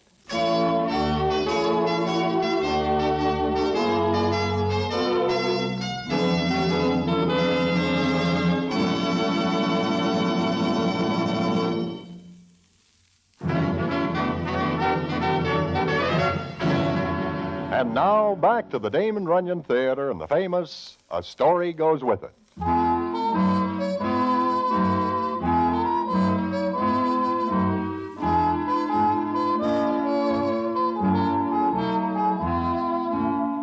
Like I say, it comes up the next day. I am once again at the track when I feel a tap on my shoulder. I look around, and there stands Hot Horse Herbie. I should not even speak to you after the way you treat me yesterday. Just like I am a leopard. I am sorry. I figure you for a touch. Hey, that reminds me. I open my big mouth. At Broadway, do you wish something good in the fort tomorrow? Herbie, look, you have always got a horse that is something good. Only the other horses are never convinced. I tell you, Broadway, this is a cinch. A sure thing. Yeah, sure. Broadway, it is a cinch. Do you wish to hear about it? No. Look, What is the matter? What are you looking at? Broadway, see that guy standing over there by the rail? The sad-looking character? Him. I dislike the way he stares at me. Who is he? I never see him before in my life. He seems to know you because he is coming over. And you will excuse me Wait a minute. Stay with me. I do not like the looks of this character. He is very hollow-eyed, like he does not sleep for nights and nights. It is going to be a touch. Leave us go. Now you know how it feels. I have got to go. Excuse me. I want to talk to you. Me? Both of you. I saw you around here. There is something wrong, Mr. My name is Harker. Steve Harker. To me, that is a cold name. It means nothing. I do not know it either. I'm not real well known. Fact is, nobody knows me here. Well, do not worry. You will get acquainted. Now, if you will kindly excuse my friend and I... Please, just a minute. I want to ask you a favor. Oh? What is that? Do you know anybody with a gun for sale? Broadway, does he say a Roscoe? No, a gun. Hey, look, Mr. Harder, why do you wish a heater? Gun. You have it your own way. Why do you wish a gun? To kill myself.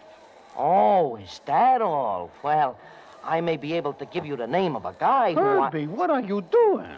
Doing this citizen a favor. He asks us, does he not? Mr. Harder, why do you wish to kill yourself? I lost all my money. All but $50. He is a wealthy man, and he wishes to knock himself over. He is nuts. You don't understand. I had over $500. I don't dare go home to my girl. Look, Mr. Harder, take the $50 and go home. I live in Illinois. Practically a foreigner. Please, do me a favor and tell me. No, go away. You are loony. You can have the gun after I'm through with it. Thanks. Come on, Herbie. Yeah. Goodbye, Mr. Harder. For $50, I will... Herbie, the guy is nuts. Leave him alone. Broadway, you queer a deal for me. I know where I can get a Roscoe for $30. I take his 50 and make 20, and what does he care? Herbie, I know where there is a nice, quiet job in the morgue. It will suit your personality fine. I do all right this way. Why do I want a job? Forget it. Now, goodbye. Now, wait. I remember. I am telling you about something good in the fort tomorrow. Never mind. Broadway, you do not understand. This is not an ordinary tip. It is a special. Extra special. No. Broadway. What? A story goes with it. I do not care. A story? A story. Well... Listen, you come with me. Where? To the stable. I wish you to see something. What? A horse by the name of Never Despair. What? Herbie, I will not insult other horses I may wish to bet on by associating with that caterpillar. I tell you, there is a story goes with it. And Broadway, a very good story.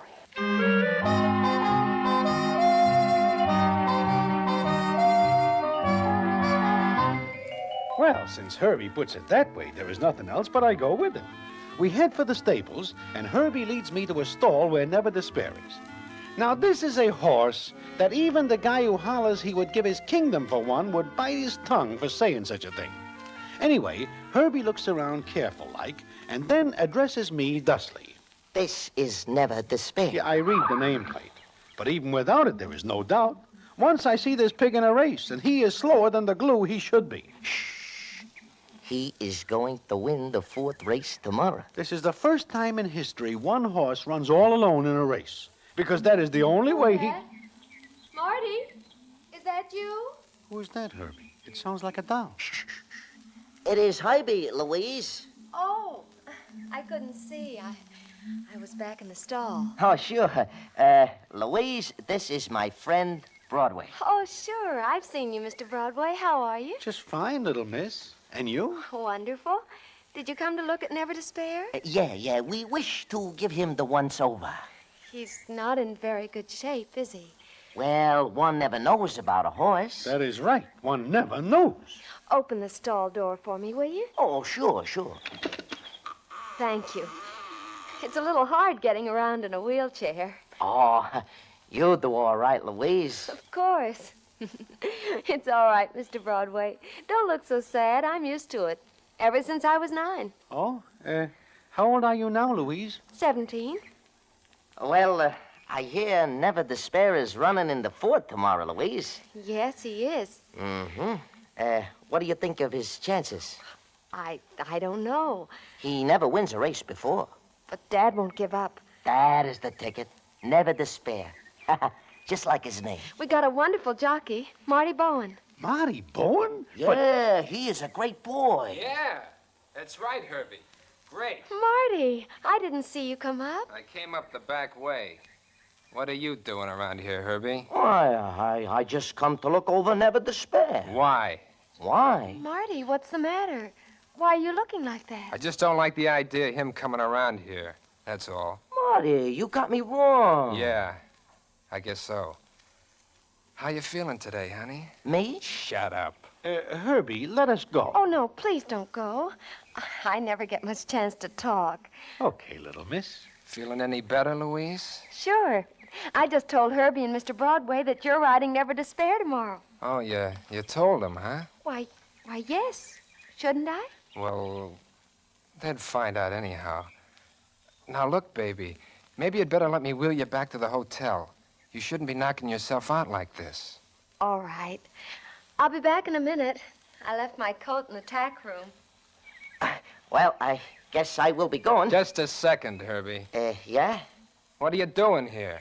Oh, just wandering around. Then keep wandering. What are you so touchy about, Marty? Look, anytime a guy like you comes around, there's something cooking. There is. Like what, for instance, Marty? Beat it, Herbie. Well, sure. Come on, Broadway. Yeah, like I say before, let us go. Now, it strikes me as very strange that a jockey like Marty Bowen is riding Never Despair. Also, it is more than just strange that Herbie knows something about the race. Also, Marty acts suspicious indeed. I am thinking about all this when Herbie says to me, Well, how does it look to you, Broadway? I am trying to figure that out, Herbie. Mm-hmm. Now, what do you say if I tell you that the fort tomorrow is gonna be a boat race? Boat race? You mean that race is gonna be fixed? That is it. You are crazy. It is practically impossible. Not when a guy is in love with a dog. Who is in love with who, and what has love got to do with horses? Everything. Listen.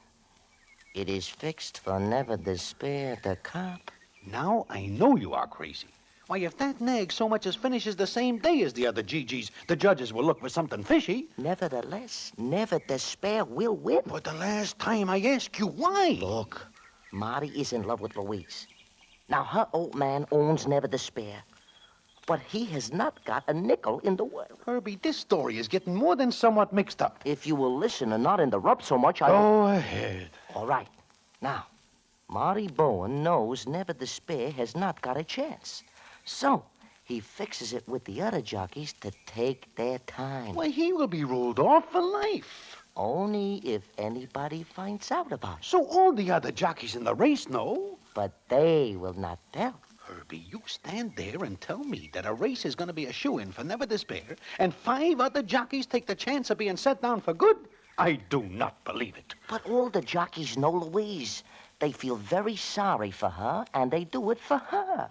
They pick a race where there will be very little dope bet. That way, nobody gets hyped. You mean Never Despair will win the purse? Now you get it. And Louise will go to a specialist and be fixed up.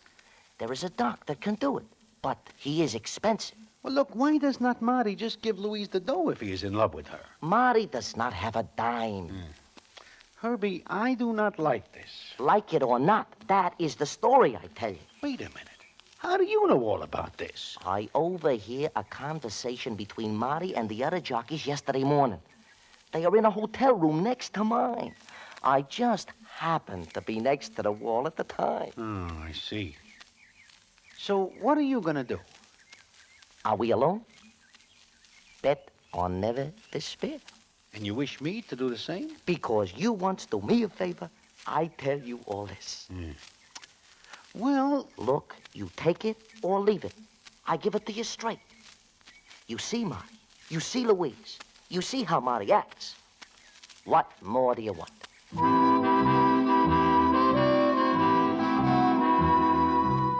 With that, Herbie leaves me. Now, I do not like the sound of the whole thing. There are judges and stewards who keep racing on the level. And if anybody is caught putting a gimmick on the game, it is too bad. Now, what happens the next day in the fourth race and how things turn out is something indeed. And I will tell you about it in a minute.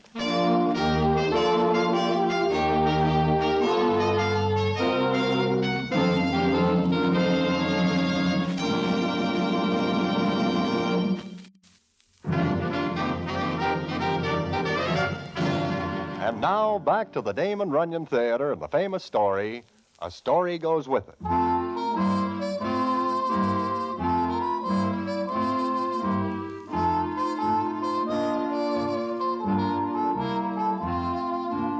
Well, it comes up the next day, and I am at the track as per usual.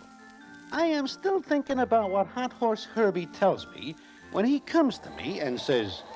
The next race, is it, Broadway? I know. You are going to bet it? Well, How about you, Herbie?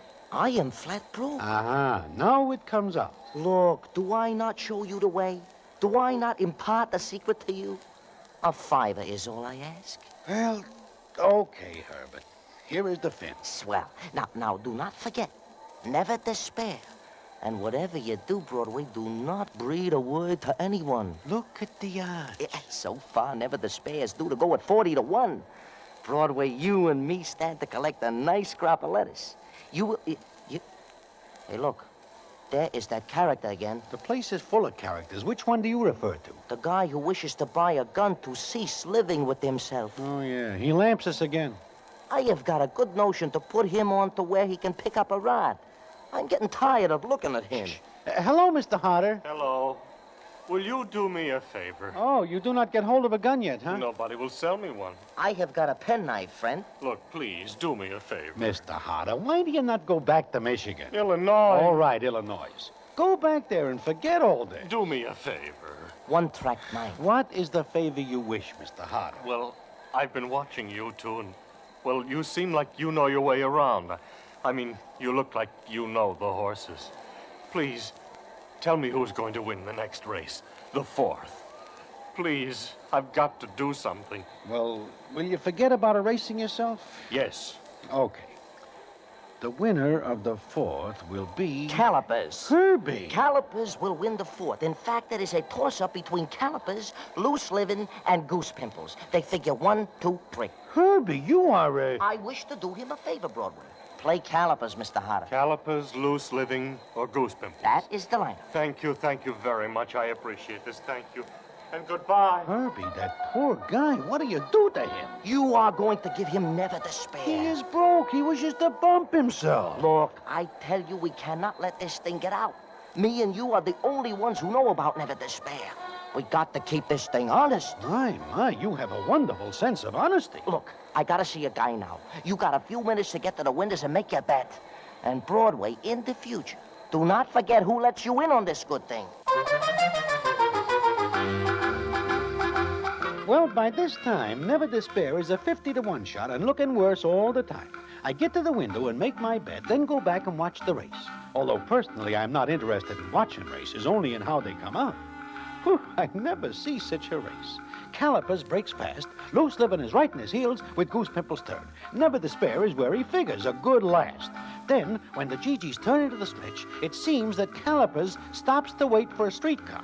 Loose Living seems to be running backwards, and Goose Pimples takes a sudden interest in running sideways. The other nags all develop a strange slowness. Then, out of nowhere, comes Never Despair with Marty Bourne using the whip. Never Despair win by 2 lengths. Nobody can believe their eyes, least of all Never Despair, who is so surprised at winning that he does one more turn around the track before Marty can stop him. Then it comes up later, and I am tapped on the shoulder by one of the track Pinkertons. He takes me to an office, and who is there but Herbie, Marty Bourne, and Louise? Also, there is a judge who says as follows. All right, now that we're all here, I think we'd better have an explanation. Why are we here, Mr. Clayton? Louise, where is your father? Why, I don't know. He was at the paddock. Why? Well, you see, we're... Look, you got us here to spill a beef. What is it? Bowen, why did you take Never Despair as a mount? You could have had Calipers or Loose Living. I gotta give reasons for liking a horse? I don't understand, Mr. Clayton. Louise, I'm sure you had nothing to do with today's event. What do you mean? Never Despair has never won a race before. So what? He runs a good race and wins. That's something new for a horse. Lots of them Keep do a it. civil tongue in your head, Bowen. You're in trouble. I'm waiting for a phone call right now, and if it tells me what I think, you've ridden your last race. Marty, what is he talking about? Please, somebody tell me. It ain't nothing, baby. All you gotta remember is that you got enough dough to go to that dock. Since this conversation seems to be between everybody but me, I will go. Sit down. You're not in the clear either. Well, what about me? I do nothing. I am an innocent bystander. After a little investigation, we learned that both of you were at Never Despair's stall yesterday. You talked with Marty Bowen there. There's a law against visiting a horse? No. But it seems odd that a well-known player like you are, Herbie, should take an interest in a horse that has never won a race. You mean it was fixed? Marty, no. It's all right, Louise. Now, we'll all sit by and wait for that phone call. It should come any moment. Look, you gonna set me down? You got anything on me? I don't know. Herbie, I think I will kill you. What for? What for? Here I am. You mixed two up... stop mumbling. If you want to talk, speak up. This is a private matter, Mr. Clayton. I told you to... Now, we'll see. Hello, Clayton speaking. Oh, yes, go ahead. What? Oh, there's some mistake. You sure? Well, strangest thing I ever heard of. All right, Tim, thanks. I've been in this business 33 years, but I've never come up against anything like this. What's up? Nothing. Nothing at all. Huh? What do you mean? I mean you can all get out of here. Go on, now get out. You letting us go? That's what I said. That phone call, it cleared me? In a way, yes. Never Despair won the race against horses that should have beaten them by 10 lengths. By every standard, there should be something wrong. You mean a fix, Mr. Clayton? Yes. And when that happens, there's usually a large amount bet. But what, Mr. Clayton? But there was only one bet placed on Never Despair, and by someone who hasn't the remotest connection with any of you. Now get out of here!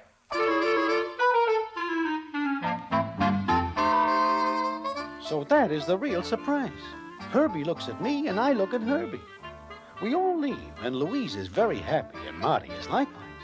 We get back to the stable, where the scene is as follows. Look, baby, first thing in the morning, you're leaving for New York. And in a week, you'll be out of that wheelchair, and you and me are going to get married. Marty, if I thought for a minute that race was... Oh, Marty, I couldn't bear it. You heard Mr. Clayton. Only one bet on Never Despair. Now, if it was going to be a boat race, wouldn't bets be laid? Yes, I guess so. Hey, sure, Louise. It is just a great break for Never Despair. That right, Broadway? Well, I suppose so. Anyhow, it all ends all right. And if anybody so much as says it was a fix. Understand, Herbie? Yeah, sure. Okay. Come on, Louise. We got to see about getting your stuff ready. Next week this time, you'll be out of that chair. Goodbye, Herbie. Mr. Broadway. Bye. So long. Bye there. Herbie? Huh? I wish to ask you a question. Oh? Yeah. Do you put a bet on Never Despair? Me? Well, you see... You do not, huh? Well, I get to the window, and I see the dancer. He gives me Calipers as a sure winner. Herbie, you are telling me that you let yourself get touted off and Never Despair? Well, the dancer makes it sound so good that I think maybe I should not trust Marty Bowen. You know how it is. But you do all right, huh? Herbie, I have got news for you. Broadway, you are not going to tell me that you... I put my letters on Loose Livin'. What? But I tell you about Never Despair. Well, I run into Regret, and he tells me to lay my roll on Loose Livin'. Oh, you are a dope. You let yourself be touted off a sure thing? Herbie, what about you? But that is different. Or is it different? Herbie, who bets on Never Despair? I do not know, but he must be a dope.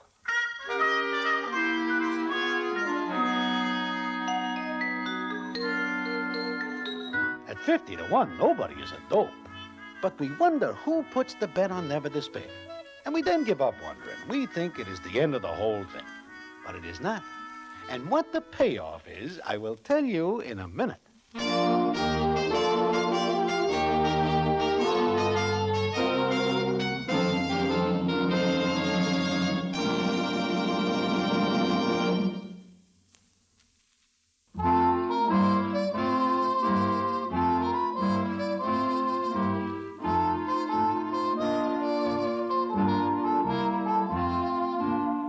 So the next day comes up. I and Herbie are sitting in front of the hotel where we are no longer staying due to lack of funds. We are very sad indeed. It is like Herbie says. You see, Broadway, that is the trouble. You have got to trust people. Now, if we trust Marty Bowen, but we do not. I am still wondering who puts the bet on Never Despair. It is a mystery we will never solve. Well, what are we going to do? I can think of nothing. Hey, you two. Who is that in that taxi? I never see him before. Broadway, look. Keep the change, my good. Carter. He is all dolled up, new clothes, and look at that roll of dough. Oh, no, it cannot be him. I've been looking for you two, looking all over. You wish a gun still? If you find one, leave us use it first. Oh, no, I'm all right now. And I owe it all to you two. You do? How does that figure? You gave me a tip yesterday on the 4th race. The wrong tip? No, it was all right. It was a good tip. Broadway, this guy is nuts. Oh, you told me calipers, loose living. We know and all that. But if you bet one of those... Oh, but I didn't. I bet on the horse that had the least chance. Never Despair. Surely. I was going to lose all my money and then, well, jump in the river or something. It is still not too late. Why should I? With $2,500? It's more than I came here with. And I'm going home today. But you... Look, I know I shouldn't offer you money. Do not use snap judgment. You'll let me show you how grateful I am? Oh, Mr. Harder, gratitude is a wonderful thing, and we would not deprive you of such a grand feeling. Good. Here's $50 for each of you. Mr. Harder, this is big. Nothing at all. Well, thanks again, and goodbye. I'm going back to Illinois. Goodbye. Bye. Well, now we know. $50 apiece. We are back in business. I am going back to New York. Wait, Broadway. $50 is nothing at all. Look, we have time to get to the track. Now, I have a good thing in the safe. Oh, no, I am going back. But, Broadway, this is a sure thing. Do I not tell you about Never Despair? Listen to me. This is a cinch. I will not listen. Broadway, there is a story goes with it. I tell you what. What? A story goes with it. The story? Herbie, tell me the story.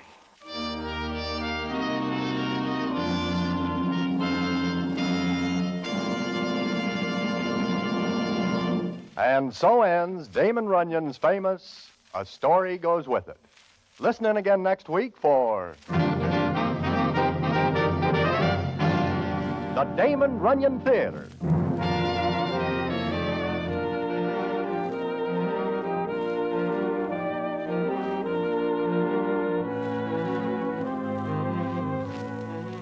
The Damon Runyon Theater with John Brown as Broadway is directed by Richard Sandville, and the story is adapted for radio by Russell Hughes.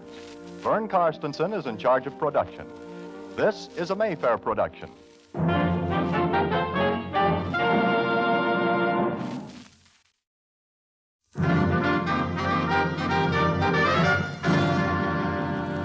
The Damon Runyon Theater.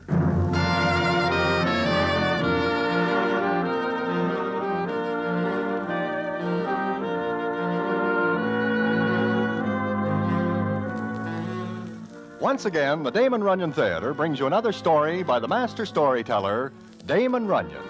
And this one, Dark Dolores. And to tell it to you, here is Broadway. Thanks. One fine day, I am walking along Broadway, minding my own business, which is rather slack that day, when a taxi pulls up at the curb. The next thing I know, I am inside the cab looking at Dave the Dude, who is laughing and says... Surprise you, Broadway? Oh, not much. But the next turn around the block, please have the jockey stop so I can see a doctor about my heart. Listen, you are going with me. Yeah, I can see that. But where am I going with you? I am on my way to Penn Station to catch a train for Atlantic City. Oh? Well, I will be glad to see you off. And I do not mean that the way it sounds. Broadway, I'm going to take you with me. Not to Atlantic City. What is wrong with Atlantic City? For its inhabitants, nothing. For one who does not live there but is suddenly informed he is going there, everything. We will be gone just a couple of days at most, just to attend a peace conference. Peace conference? Dave, what are you talking about? We are going there to meet Black Mike and Scoodles O'Shea. Black Mike and the St. Louis Hoods? They are businessmen. What a business. I need someone to talk to. While we're on the train, I will explain everything. Now sit back and relax. The party is on me.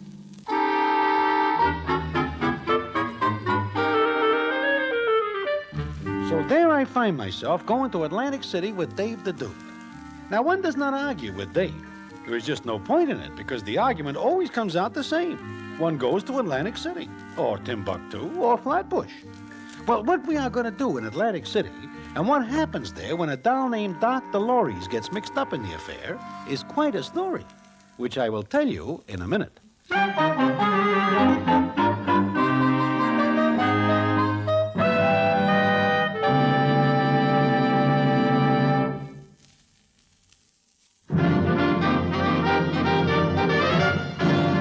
And now, back to the Damon Runyon Theater and the famous story, Dark Dolores.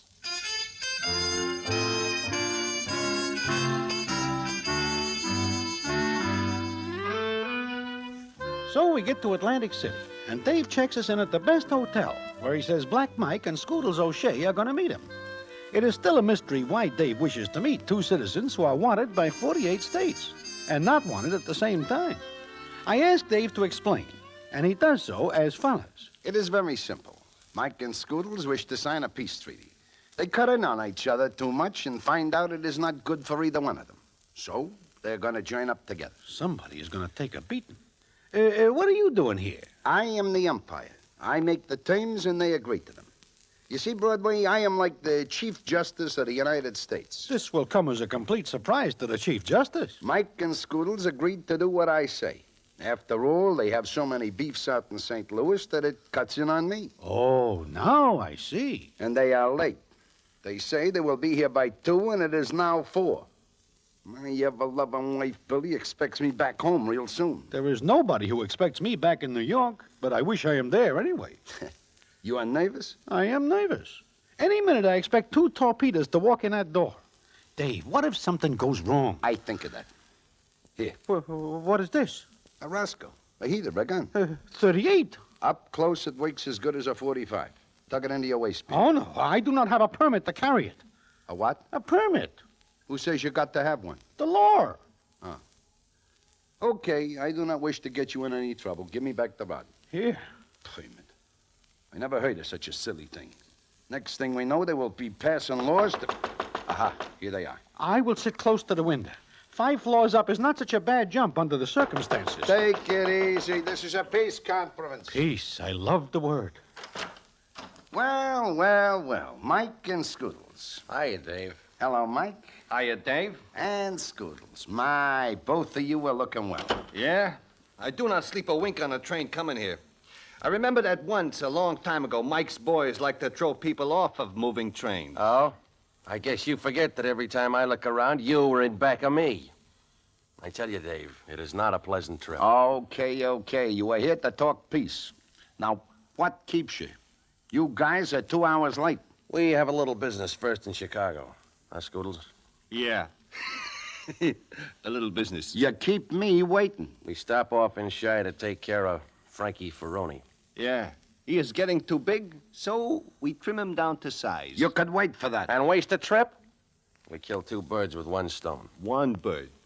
One bird by name of Frankie Ferroni. Sure.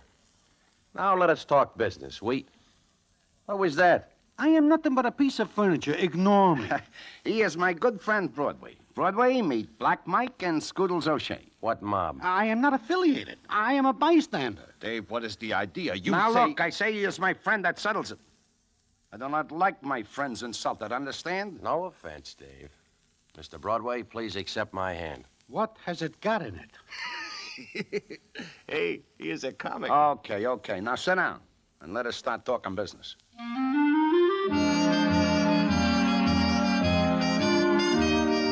For 3 hours, they talk business, but get no place, because Mike and Scoodles do not agree on various points, namely who gets what territory, etc., and so forth. Also, at one point in the negotiations, Black Mike leans over and 245s drop out of his coat. This offends Scoodles, because they are supposed to be there without artillery. The fact that Scoodles is bulging all over with various weapons makes no difference to him. Then it comes up 5 hours later, and Dave says, Look, we are getting no place fast. I am not able to stay long because my ever-loving wife, Billy, gives me only a little while. Yeah.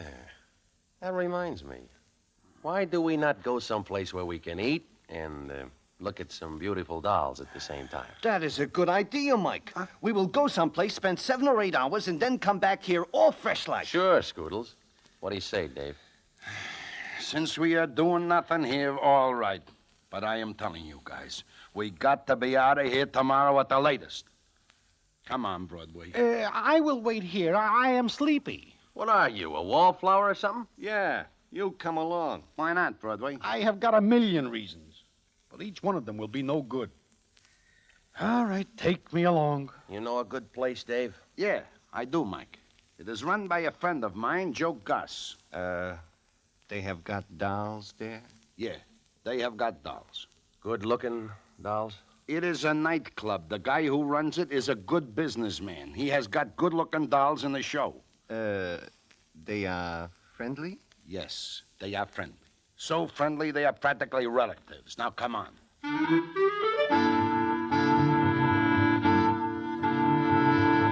And off we go to Joe Goss's nightclub. We are there maybe 3 hours only before Black Mike and Scoodles O'Shea know every doll in the show.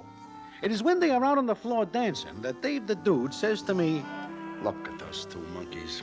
They come here for business, and here they are blowing their tops over a few dolls. That is all right with me. It keeps them away from my presence. I gotta get home.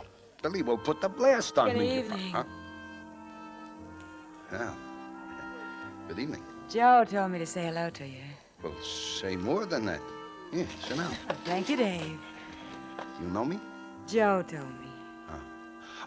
This is Broadway, Broadway meet. My name is Dolores. Everyone calls me Doc Dolores. Yeah, I see why. How do you do? Hello.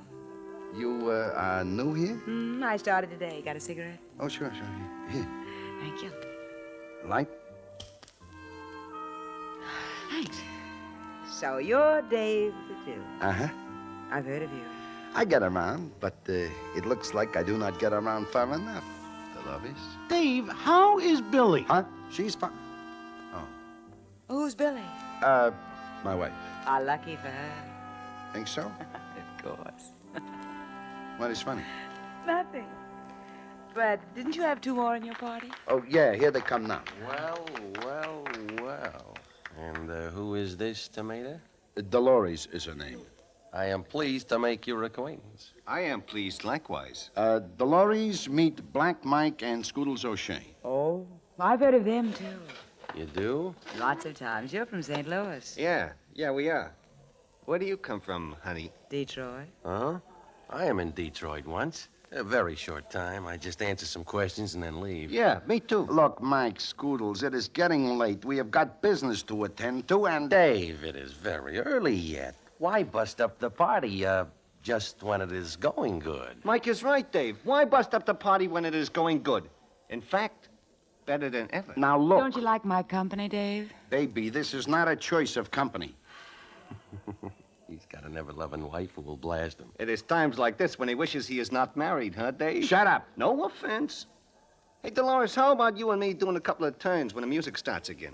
I'll be delighted, Scoot. Hey, wait a minute. I got to the table first. I see her first. I get the first dance. But you forget one thing. You do not ask her. Come on, baby. Stay where you are, Scoodles. Now listen, you two. Just a minute. Who do you think you're talking to in such a manner, Mike? You, Scoodles. Do you wish to argue the point? Please, boys, it's such a silly thing. There'll be lots of dances. Divide. Maybe I do not wish to divide anything with him. Maybe I do not wish to be a party to such a thing either. Scoodles, you reach for that rod, and so help me, I will walk out of here and leave you two to fight a war of your own. Who is reaching for a rod? I have an itch. Yeah, on the trigger finger. Make him take his hand away from his coat, and so will I.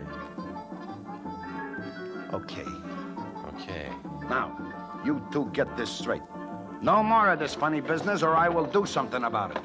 And you, Dolores, maybe you better take the win. Are you running this party, Mr. Dave the Dude? Maybe I am, baby. Maybe I want to dance with both of them. Sure she does. Yeah. What is the matter with you, Dave? Just because you got a ball and chain. Okay, have it your own way. Stay here all night and dance your legs off at the knees. But I'm telling you, tomorrow we clean up this business or not at all. My, what a rough character. Broadway, let us get out of here. I am never so willing in my life. Wait. Mike, Scoodles, slip me the rods. I will be unprotected. I will feel naked. Give me the heaters. Go ahead, Mike. Scoodles, do what he wants. Remember, we've got the whole night ahead of us.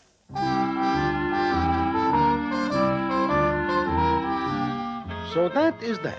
When I and Dave leave the club, Scoodles and Mike are already melting like ice under Dolores' eyes.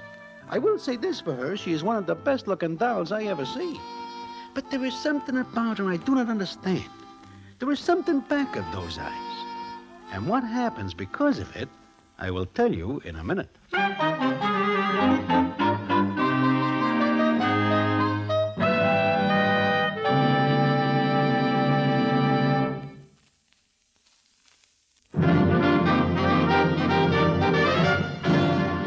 And now, back to the Damon Runyon Theater and the famous story, Dark Dolores.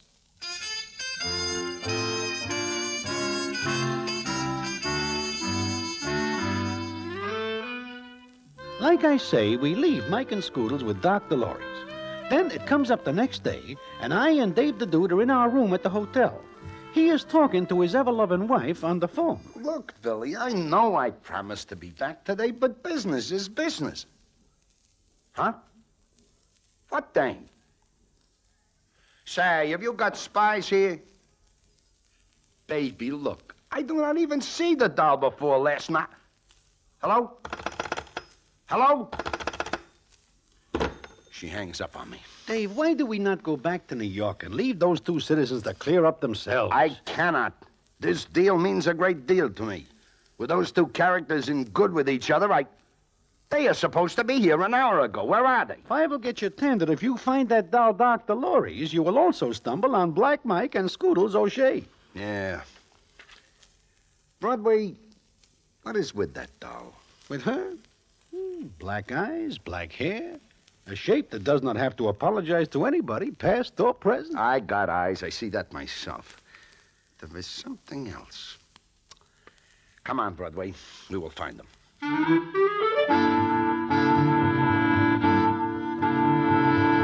So we hunt all over, and it is not until 2 hours go by that we are walking along a place called the Boardwalk when Dave grabs me by the arm and says, Broadway, do you see what I see? That depends on what you see. Why? Look, coming along the walk.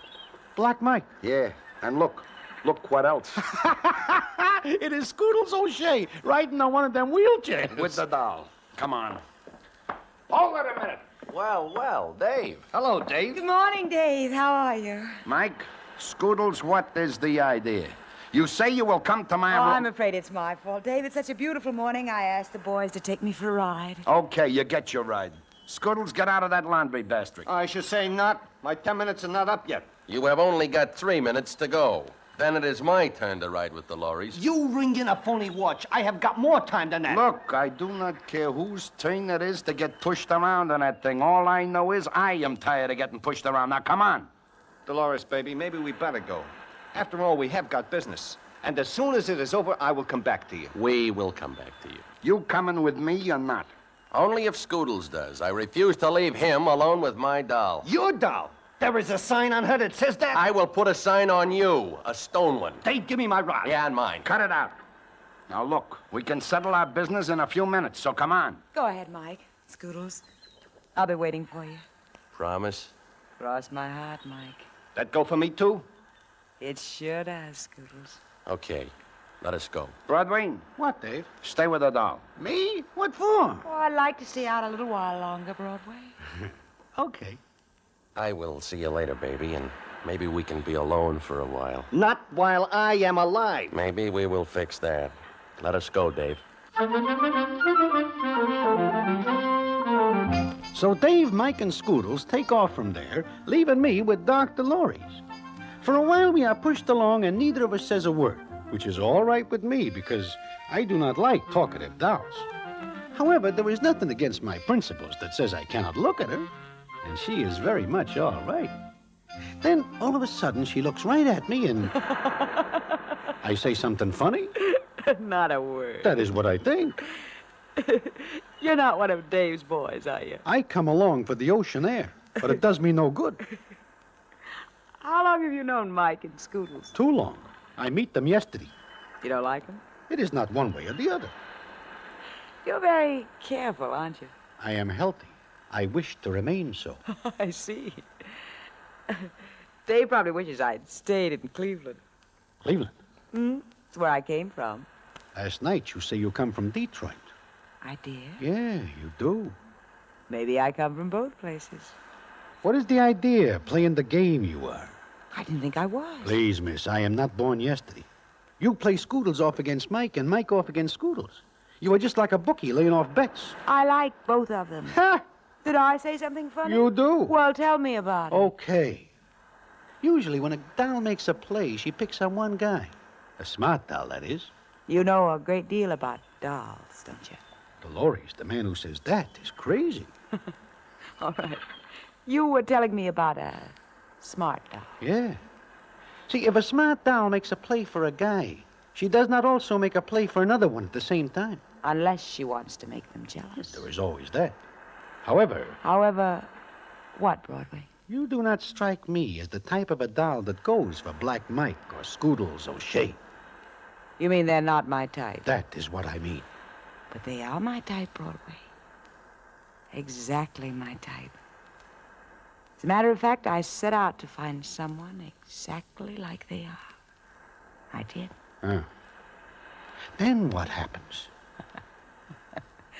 Why don't you wait and see?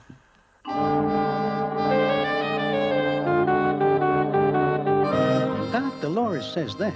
She gives me a look from them big eyes of hers, and I feel a cold chill that is not due to the ocean breeze. But I say nothing. Of course, I do a lot of thinking, but it comes out to nothing. Then it comes up night, and I am back in the hotel with Dave. But look, Billy, baby. I do not go riding with any doll in any pushcart.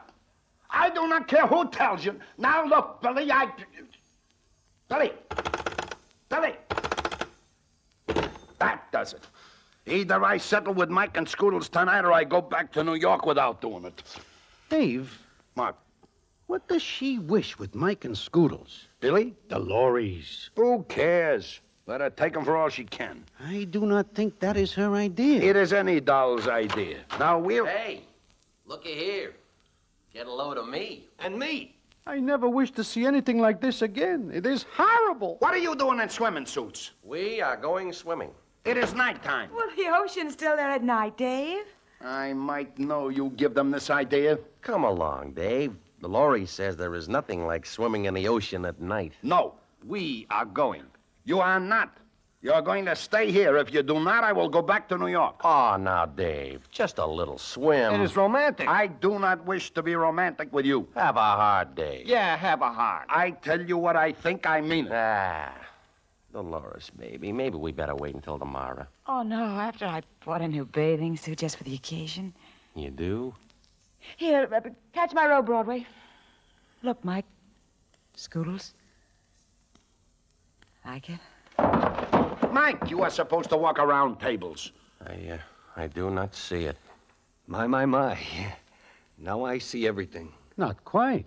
Dave, Please, I promise. Leave us go swimming tonight, and right after we will settle things. Sure, Dave, we promise, honest. But I'll make 'em do it, Dave, and they will for me.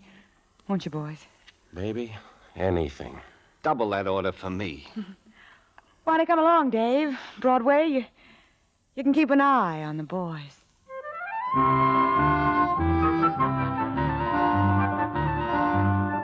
So we go along. Dolores takes us to a part of the beach where there is nobody else around. In fact, why should there be? Because it is after midnight.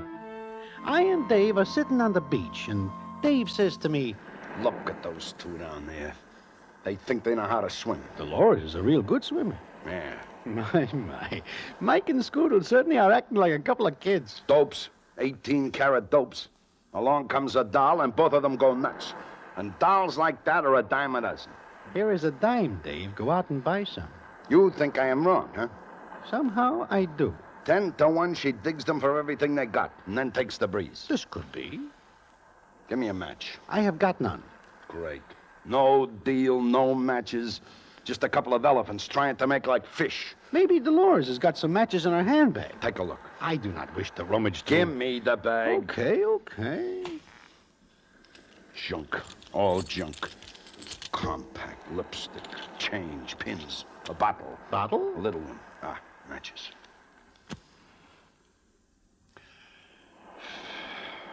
You know, Dave, light another match. Huh?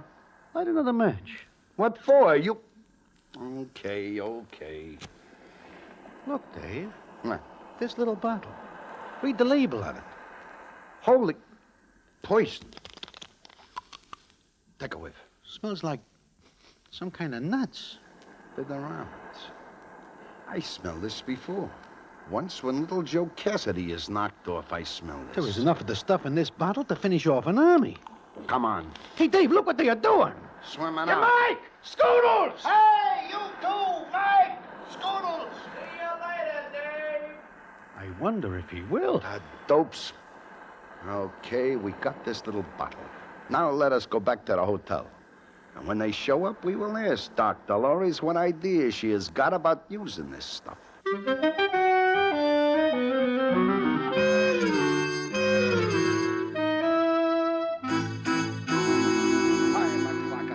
5 o'clock and those lame brains are still out. Dave, what do you think happened? How do I know what? Open it, Broadway. Sure. Well, you two are... Hello, Dave. Broadway. Where are they? Mike? Scoodles? You know that is who we mean. Quit stalling. Where are they? I left him out there. They are still at the beach? At some beach, I suppose. Some beach? You better come in. Why do you come back without them? They won't be back. Either of them. What are you laughing at? Here. You know what this is? Where did you get that? From your purse. I see. So, you were going to use it on Mike and Scoodles, huh? I was... Cut it out. Cut it out, you hear? Listen, where are they? Why do you say they will not come back?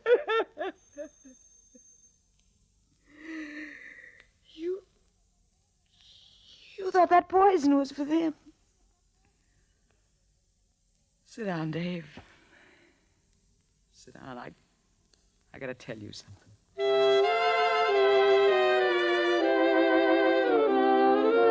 I and Dave sit down, and Dolores tells us something. And what that is, I will tell you in a minute.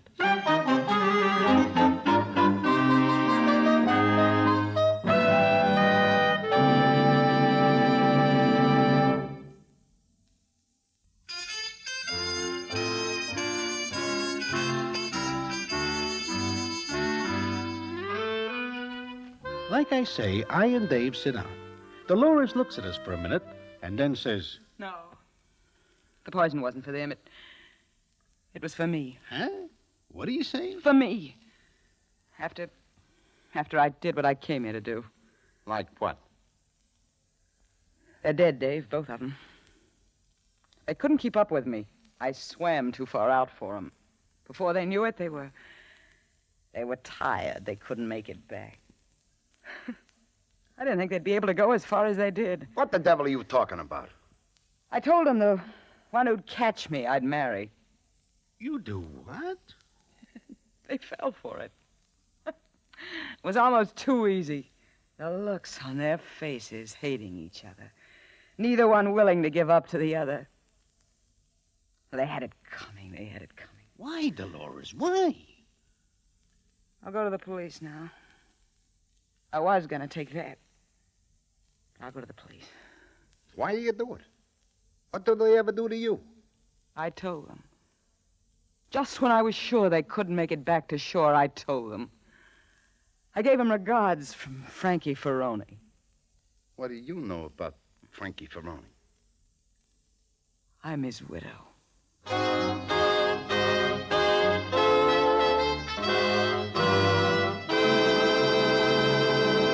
And so ends the famous Damon Runyon story, Dark Dolores. Listen in again next week for the Damon Runyon Theater.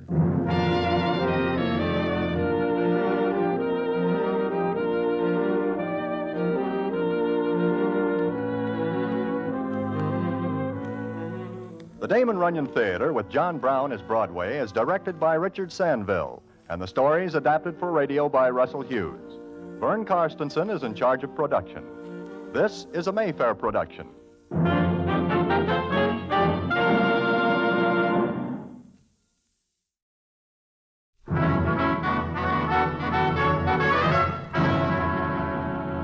The Damon Runyon Theater.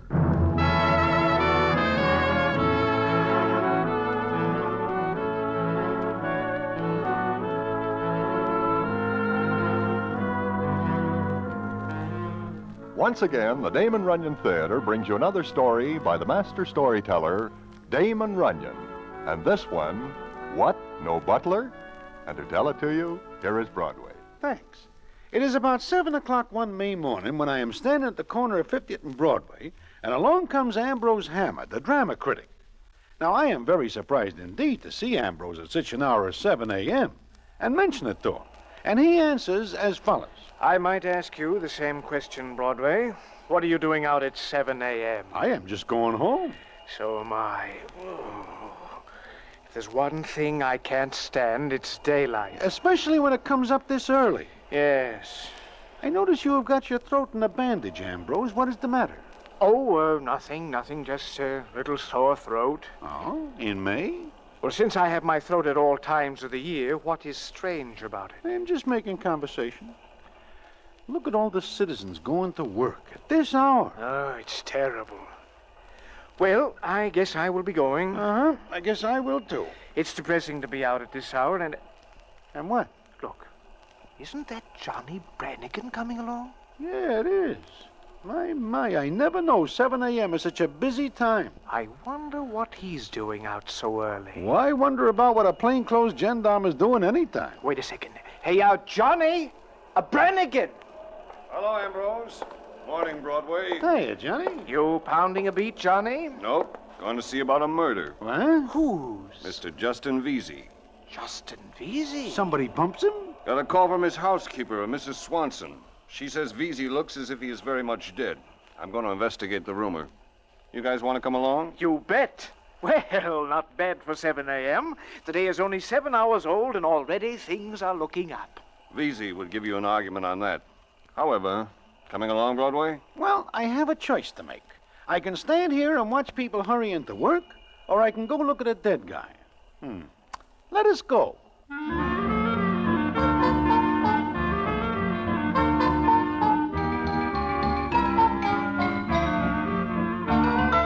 So we go. And this is the beginning of a very strange murder case indeed. One that baffles the police and everybody else until... Well, that is a story I will tell you in a minute.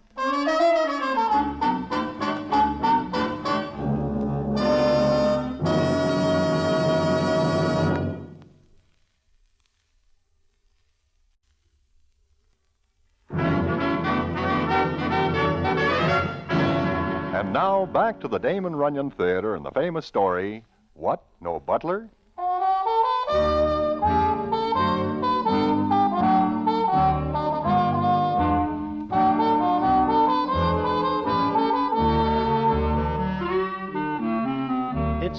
that Justin Vesey lives in West 56th Street in an apartment building he owns.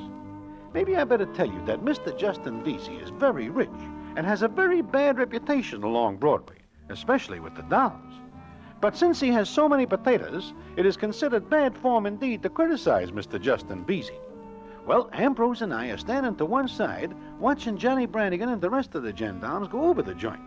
Ambrose says to me, "Does anything strike you as peculiar, Broadway?" other than the fact that it is only a little after 7 and I am still up, nothing is peculiar. Take a look at Justin Vesey. I cannot. I take one look before. He looks worse dead than he does alive. He's got on evening clothes. I see that. And on the table next to him is a pile of etchings. He is an art lover. Huh? Him?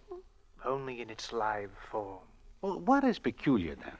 Evening clothes, a pile of etchings on the table next to where he's sitting. What are you mumbling about, Ambrose? Oh, nothing, Johnny, nothing.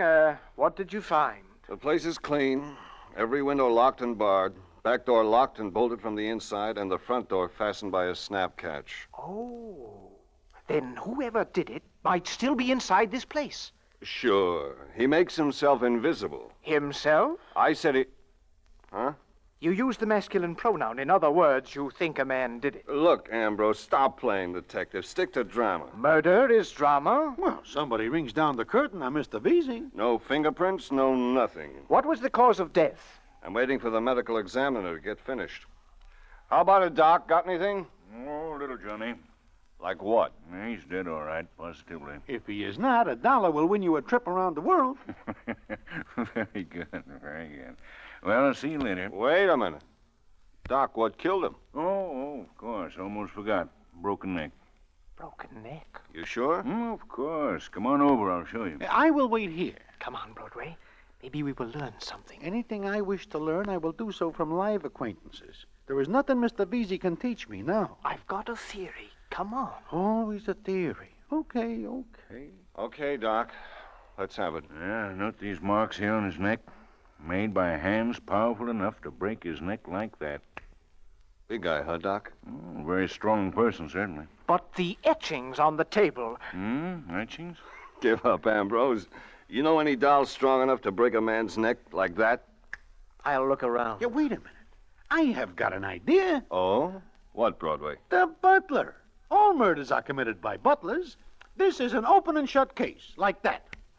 Vesey didn't have a butler. There has got to be one. Only his housekeeper. What about her, Johnny? Clean. Milkman saw her come in at 6. A couple of seconds later, she came running out screaming at the top of her lungs. Not long enough to do this, huh? Not a chance, huh, Doc? The housekeeper's thin and small. She could never break a neck. Okay. We look for the guy who did it. Or the doll. Have it your way, Ambrose, but get out of mine. Oh, sure. Let's go, Broadway. Gladly. Just a minute, Hammer. Yes, Doc? Something wrong with your throat? Just a little sore. Doing anything for it? Sure.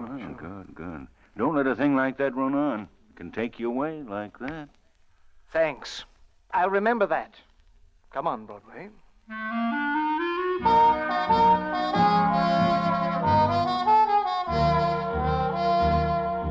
Well, the scragging of Mr. Justin Vesey is a very great sensation, and the newspapers make a lot of it.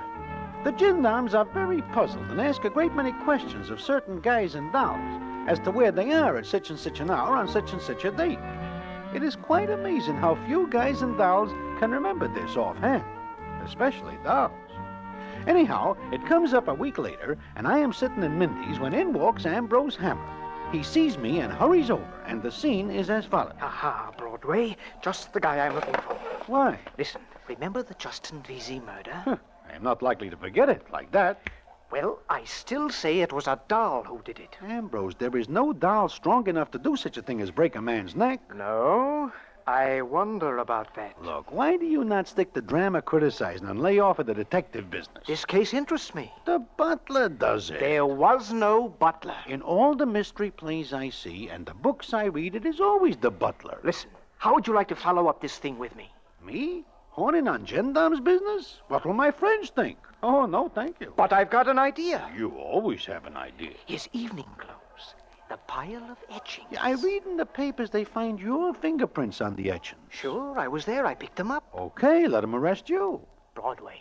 Doing anything tonight? What has that got to do with anything? I'm going to take you with me. To the Club Tangiers. The food there is terrible. Who asked you to eat? The drinks are worse. Who asked you to drink? What else is there to do there? There's a floor show. There is always a floor show right outside Mindy's on Broadway, and it is free. Come with me. I want to show you something. Oh, what? Ila Ila. Ila Hula? The Arabian dancing girl. Ambrose, now I know you are coming loose from your head. All of a sudden you wish to take me to look at an Arabian dancing girl. I wish to have no truck with dancing girls, Arabian or Flatbush type. She's an acrobatic dancer. I get pains in my back watching such a dancer. She does a very interesting dance. In fact, she's a very interesting person. Very interesting. How do you know? I met her a few times. Uh-huh. What do you mean, uh-huh? Nothing at all. Well, then why do you say it? I always say oh-ho when I feel like saying it. Look, you're coming with me or not? All right, Ambrose, I will come with you tonight. Right now. But the Club Tangiers does not open until... We are going there tonight. Right now, we are going to see Mrs. Swanson, Mr. Justin Vesey's housekeeper. I do not know what Ambrose is hiding up his sleeve. Only when Ambrose Hammer acts mysterious, it usually means a very interesting time will be had by one and all. So, I tag along to a place on 2nd Avenue where Mrs. Swanson hangs out. And there, the scene is as follows. Now, Mrs. Swanson, don't be afraid. I've just come to ask a few questions. Are you a policeman? Ha! Shut up, Broadway. No, Mrs. Swanson, I am not a policeman. My name is Ambrose Hammer. I'm a dramatic critic. Oh, yes, I read your column. Sometimes. Sometimes? I never buy the paper. Once in a while I find one in a wastebasket. Oh, well, that's neither here nor there. Mrs. Swanson, now about Mr. Justin Vesey. He's dead. I know it. Everybody knows it. Then why'd you ask me? I didn't ask you anything yet. You asked me about Mr. Vesey, poor soul. His neck was broke. You like that? I found him, you know. I don't know what this world is coming to. A person can't sit in his own apartment without getting a broken neck. Things are bad all over, Mrs. Swanson. I know. Why, just the other day I was saying to Mr. Rigsby... Wait a minute, Mrs. Swanson. Who had keys to Mr. Vesey's apartment? Why, just him and me. There was all special locks on the doors. How many keys did you have? The one to the front. That's the way I always went in. That is, up to the time I found poor Mr. Vesey with his neck broken, sitting up in a chair he was like this, straight. I talked to him, but he didn't answer. I can understand that. A broken neck does not lead easily to conversation. It sure don't. Look, did Mr. Vesey ever entertain, ladies? Huh. What does that mean? I don't like to talk of the dead or of the living either, but I will say that many's the time I got there and, well... Did you see anybody leaving the apartment when you got there? Not a soul. Only the milkman. So, that is that, Ambrose. Nobody leaves. There are only 2 keys to the front, and the back is locked and bolted from the inside. That's right. And your key, you always had that? Always. Until I gave it to the police. Oh, well... Thanks, Mrs. Swanson. I guess that's all. Ain't you going to ask me how he looked or anything like that? I don't think so. Goodbye, Mrs. Swanson, and thanks very much. Anytime I can get a paper for you, let me know. I have a large acquaintance with wastebaskets. Come on, Broadway. Goodbye, Mrs. Swanson. You must come and see me sometime. Where do you live? Goodbye. Oh, I beg your pardon. Well, what's the idea? Well, I don't know what you mean. You are listening outside this door. Oh, no, I just came to see Mrs. Swanson. Why, it's Mr. Rigsby. He lives next door. Yes, next door. I was just going to... Just going to what, Mr. Rigsby? Well, I was going to make some tea, but I have no tea, so I came to borrow some. Mrs. Swanson, do you think you could oblige me? Oh, dear Mr. Rigsby, sure, I'll make you some. Oh, no, I wouldn't dream of it. You sure you weren't listening outside the door? Why should I? Yes, why should he? It is just a question. Coming, Ambrose? Yes. Yes, I am. Let's go.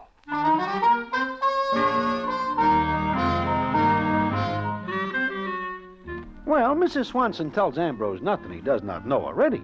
But I notice that Ambrose is thinking hard when we leave and does not say much, which is a change indeed for him. Anyway, I leave him then, and he says he will pick me up that night, and we will go to the Club Tangiers to see Ila Ila. the Arabian acrobatic dancer. Now, what Ela has to do with the deceasing of Mr. Justin Vesey, I cannot understand. But I find out later. And what I find out, I will tell you in a minute.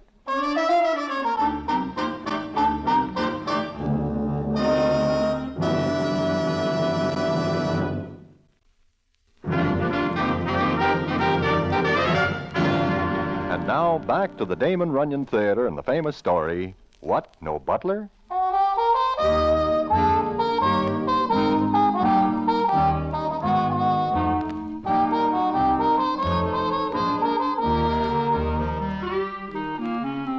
So it comes up that night.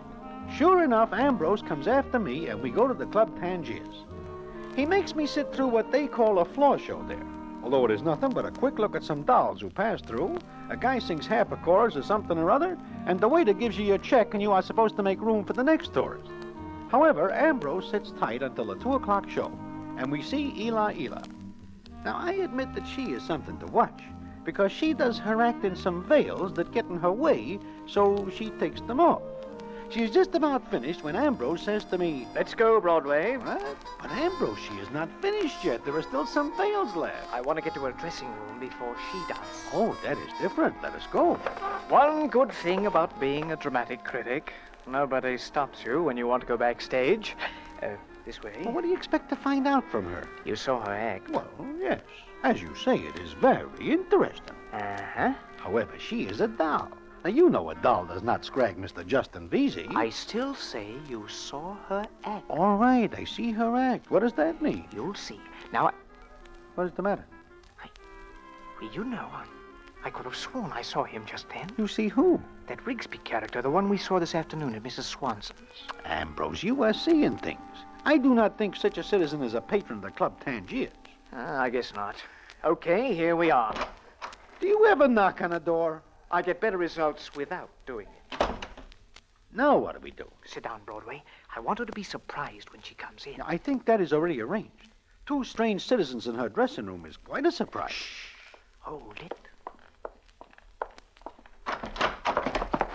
Hey, what the devil? Hello, Ela. Hey, what are you doing in here? Came to see you, baby. I told you the last time we were together that The last time? Ambrose, how many Arabians do you know? Broadway, meet Miss Cleghorn, the only Brooklyn Arabian in the world. Ambrose, what do you want? Just a little information. The answer is still no. No, not that kind of information.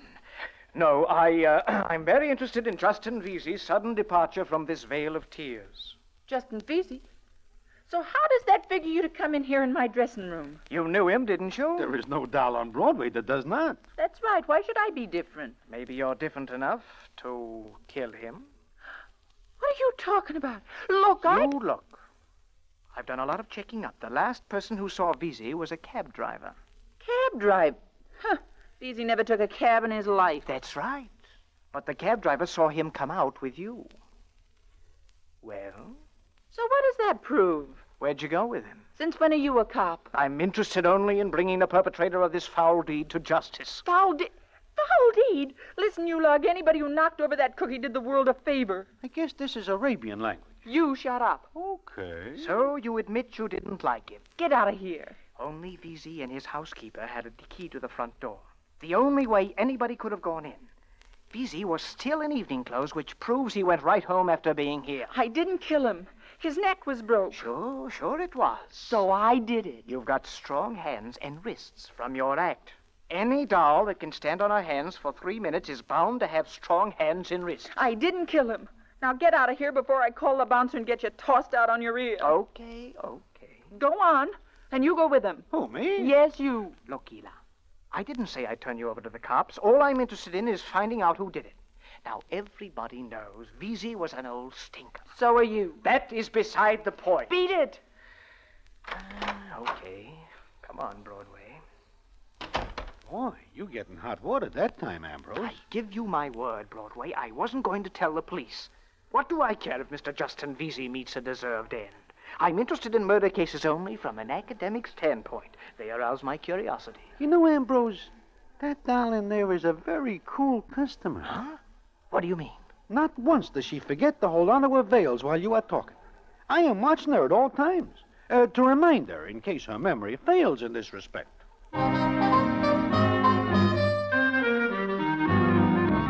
So I leave Ambrose and he leaves me. And for a couple, 3 days, nothing happens.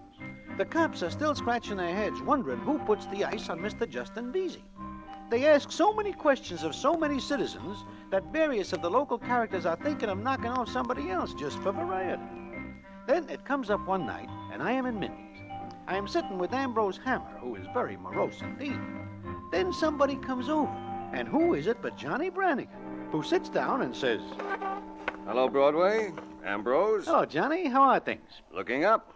How are they with you, Ambrose? Not good. I've got to be going. No, I want to talk to you, Ambrose. What about?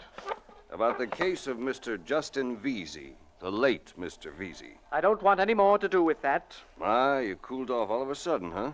Meaning what? Look, I'm a cop, not a dumb one either. What difference does that make in my life? Ambrose, you went to see Mrs. Swanson with Broadway. Look, Johnny, I assure you that I have nothing at all to do with anything. You're clean, Broadway. It's just that you hang around with this character. What's on your mind, Johnny? Everybody and anybody who knew Vesey or had anything to do with him has been under surveillance ever since the murder. And that includes a doll named Ela. So? You know her, don't you? Slightly. Ha! So slightly you made a great big play for her. I'm interested in her art. Okay, so I'll paint a picture for you, with her in it. The night Vesey was killed, you had a bandage on your throat. What of it?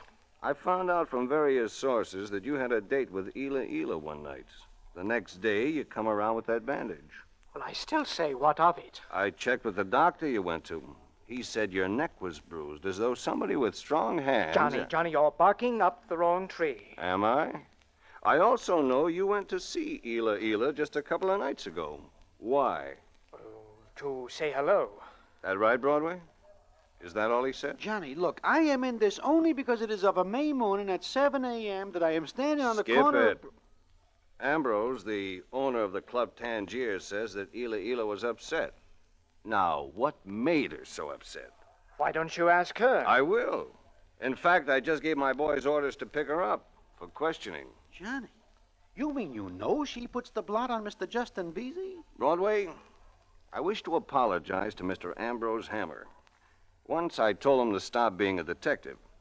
Now I take my hat off to him. And, incidentally, I want both of you to come along with me to headquarters. Well, this is a fine turn of affairs. And all because I stand in a corner at 7 a.m. It just goes to show that nobody should be up that early. Anyway, we get to headquarters. Ela, the Arabian acrobatic dancer, is there, and the scene is thus. Now, look, Ela, we know you went to Vesey's apartment. So what, that's a crime? That's right. Is it a crime? Keep out of this, Hammer. Ela, we finally found somebody who saw you leave about 5:30 that morning. All right, I left at 5:30. I was only there a few minutes. He got fresh. Okay. You left the Club Tangiers with him at 5, left him at 5:30. Now, what happened between those times? Johnny, I'll tell you. I killed Justin Vesey. You're nuts. I found you standing with Broadway on the corner that morning. Also, we can put down every minute of your time up to when I saw you. Ambrose, you tried to save me. You're wonderful. I'm sorry I tried to break your neck that night. It's all right, baby. You didn't hurt much. I'll make it up to you. Look, let's go have a cup of coffee and talk things over. All right. You're wonderful. Hammer, stop taking prisoners out of here. Look, Johnny, she told you she didn't do it. Now, what more do you want? I'll tell you. Minnie Cleghorn, sometimes known as Ela, I hereby place you under arrest on suspicion of the murder of Justin Vesey on the morning of the... Let go of me! Let go! Look, it is that Rigsby citizen. Rigsby? Lieutenant Brannigan, I have a statement to make. Who is this? Not who let him in? Get him out! No! I have a statement to make, and I stand on my constitutional rights to make it.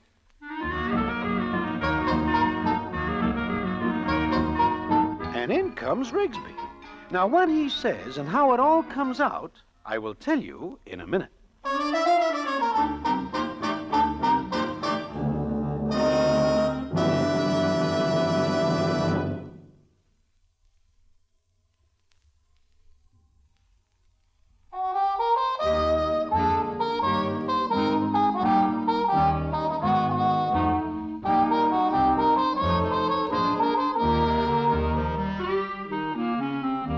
like I am saying, Rigsby rushes in before anybody can stop him. Johnny Brannigan is very angry, but Rigsby yells that he wishes to make a statement. So he sits down and says, This girl is innocent, Lieutenant. Yeah, sure. And I suppose you're going to tell me you put the chill on Justin Vesey. Well, I'm afraid that's right, Lieutenant. What? You? Everybody kills Mr. Justin Vesey. How unpopular can a citizen get? Shut up. You, Rigsby, what are you talking about? You didn't even know Vesey. But I did. You're lying. We know everybody who knew him. He's never been out of New York. Nevertheless, I knew him. That is indirectly. Indirectly? Look, Rigsby, let's have it straight. You want to wear my badge, Hammer? Shine it up and I will. One more crack and I'll throw you in the cooler. Will you please listen to me? Go ahead, Rigsby. But the chances are 10 to 1 you're another crackpot. I am not a crackpot. Perhaps this will convince you. What's that? A key to Mr. Vesey's front door. Huh? Check it. It'll fit. You see, I heard Mrs. Swanson talk about Mr. Vesey and all the money he had. I became friendly with her, and when I had an opportunity, I took the key she had, made a wax impression, and had a copy made. That's how I got in. Oh, I see. I got in while he was out, intending to rob his apartment. I'm really ashamed of myself for even thinking of it. But if I'd not been out of work... Never mind that. What's the risk? I heard him come in. I hid. He came in with this young lady. I'm afraid he wasn't as interested in showing her the etchings as he was in... Well, there was a struggle. That's right. Vesey chased me around, and I fainted. You fainted? Can't a lady faint? She did. I thought I had an opportunity to escape, but Mr. Vesey saw me. He grappled with me. I'm afraid I was a bit too strong. Well, that's all. And when I came to, Vesey was... I thought he was out. I beat it, and then I was afraid to say anything when I heard he was dead. Oh, you poor baby. Save that for later. Okay, Rigsby. Will you sign a confession? Oh, yes. I couldn't let this young lady be punished for my crime. This is very nice of you, Rigsby. Thank you, sir. Huh? No, what I mean is, Rigsby, how come a nice fellow like you tries to rob Mr. Justin Vesey? I was out of work, sir, with no likelihood of getting any. You see, I just couldn't take any job. After all, I've worked for some of the best families. If I may say so, sir, I'm a very excellent butler.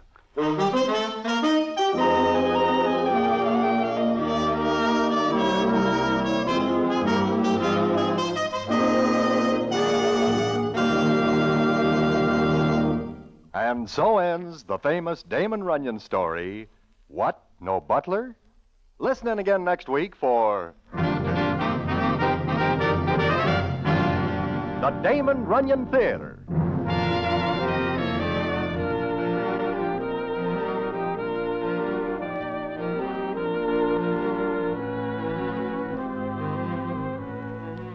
The Damon Runyon Theater with John Brown as Broadway is directed by Richard Sandville, and the story is adapted for radio by Russell Hughes. Vern Karstensen is in charge of production. This is a Mayfair production.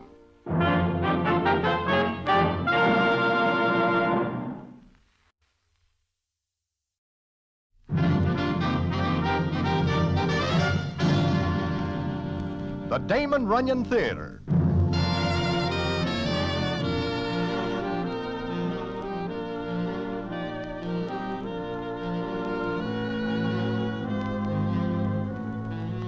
Once again, Damon Runyon Theater brings you another story by the master storyteller, Damon Runyon.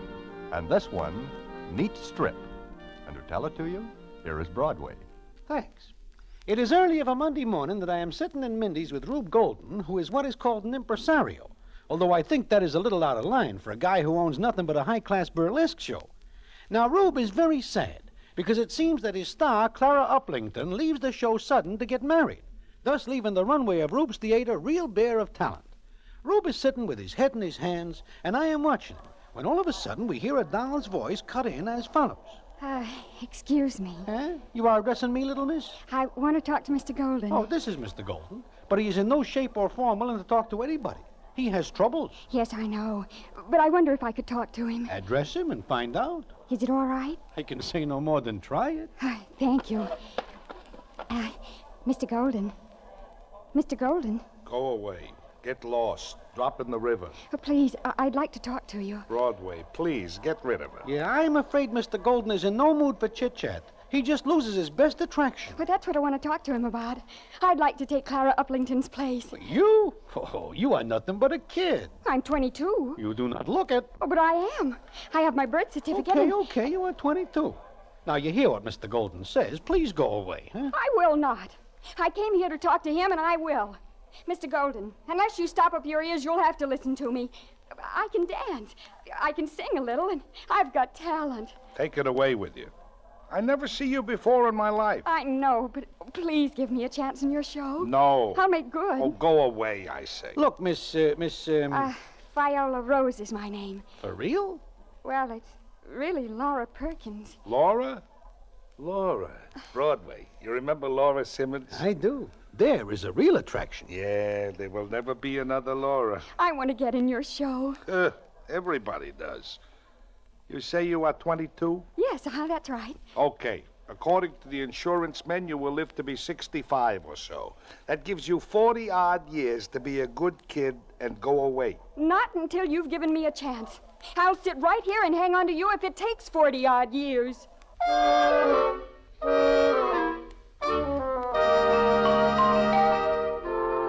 With that, this doll sits down. Now, I got to admit that my eyes are not hurt by what I see. I never see a prettier face. Right now, she's a little sore, and her cheeks get pink, and her big brown eyes light up. Rube Golden gives her another look, as do 75 other citizens sitting around in Mindy's. Now, what happens later, and how she gets mixed up with the Yale guy, is quite a story, and one which I will tell you in a minute.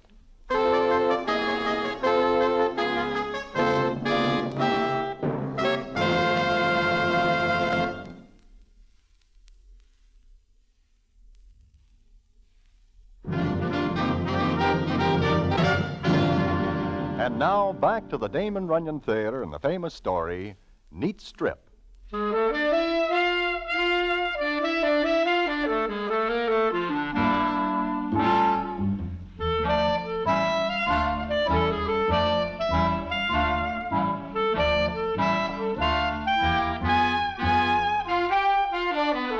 Like I say, this Viola Rose sits down like she is willing to spend several years if necessary. Rube takes another look at her and says, Look, kid, every doll wants to sing and dance. It is a disease with the fair sex. They all want to be on the stage. You are no different. Oh, then give me a chance. You ever on the stage before? No, never. Okay, then permit me to slip you some advice. Go away and forget this. But I can take Clara Uplington's place. Kid, she is 30 years in the business. 30 years? But, Rube, she does not look more than 38. The next 38 she sees will be on her son's birthday. My. And to think how young she looks from where I sit when I see her. Yes. Look, we were talking about me. I can take Clara Uplington's place. You were never on the stage before, and you wish to take the place of a doll who I pay 4 C's a week. No. Do you want me to prove I can do it? I do not wish you to do anything but take a subway. Here is a dime. All right, I'll show you. Hey, what is she going to do, Rube? Hey, doll, not here. Little miss, there is a draft in here. I want to sing and dance, and I can. I'll show you. She is going into a routine. Clara's routine. My, this is awkward. Rube, she is getting to a very dangerous spot in the routine. Okay, stop it. Right there. Do not go further. Well, will you give me a chance? But, kid... All right. There she goes again. Okay, you win. Be at the theater tomorrow morning at 10. Now, I watch Miss Viola Rose very carefully to see how good she is. And I will say that with a little more practice, she will be sensational. Then it comes up a couple weeks later that I pass Rube's theater and I see Viola Rose's name up in big letters. I go backstage, and there I run into Rube, who says, Broadway, that night in Mindy's is the luckiest in my whole life. Viola is a sensation right off. She makes good, huh? Like a gold dollar. Of course, when she sings, it is a little like an old-fashioned coffee grinder with pebbles in it. But if customers want songs, they go to the opera. If they wish entertainment, they come here. She is as good as Clara Uplington, huh? Better. In fact, Broadway, in my book, she is 1 and 2 with Laura Simmons. Gee, coming from you, that has given her a breakaway start. But I'm not going to keep her long. No? She is leaving? She is, but she does not know it. Come on. Where? A dressing room. Is it all right? I mean, maybe she is dressing. Not yet. Oh.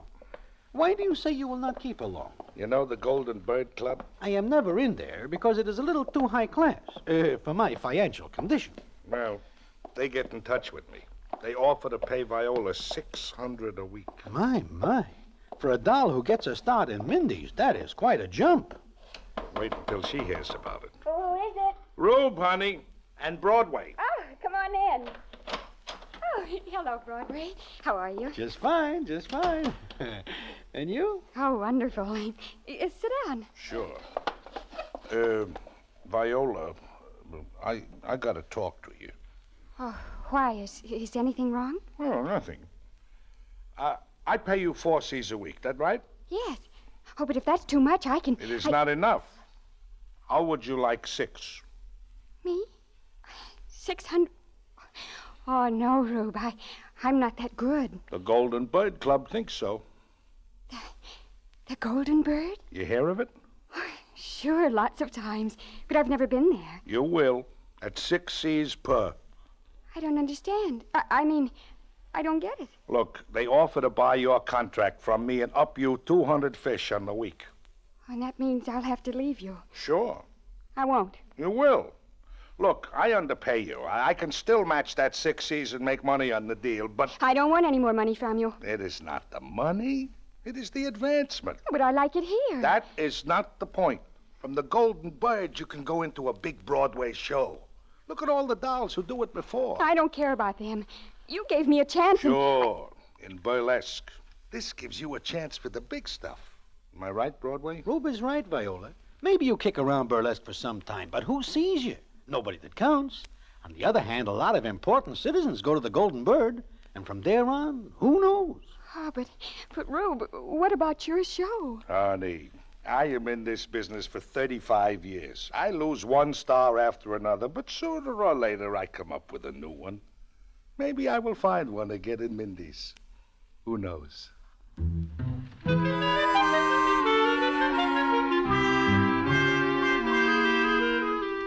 Well, it takes Rube a little while longer to talk Viola into the deal, but he does.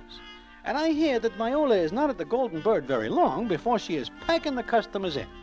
Then it comes up one night about a month later, and I am sitting in Mindy's when all of a sudden who comes in but Rube, and Viola is with him. High-class joint. Golden Bird is supposed to be a high-class joint. Broadway. You know what happens there? Surprise me. There is a table full of hot-shot citizens from some rah-rah joint up the river or down the river. Yale. They were from Yale. Well, education seems to be advancing. They are studying at the Golden Bird? Sure. How to be high-class heels. One of them puts a lighted cigarette against Viola while she is dancing. What? You all right, kid? Oh, sure, I'm all right. Just mad. Nothing like that ever happened while I was working for Rube. But in a high-class place where everybody has to dress in white tie and tails, it happened. Burlesque. Everybody looks down on it, but I'll take it any day. I'll take the whistles and the yells and leave those characters at the Golden Bird have their broad A's and narrow minds. I'm going back there and tear it apart. They tossed me out before I finished with those Yale citizens. Yeah, maybe you need some help. Now, I am not real hungry, so let us... Sit down, both of you. Huh? It's not worth it. I won't go back again, and I don't want either of you to get hurt.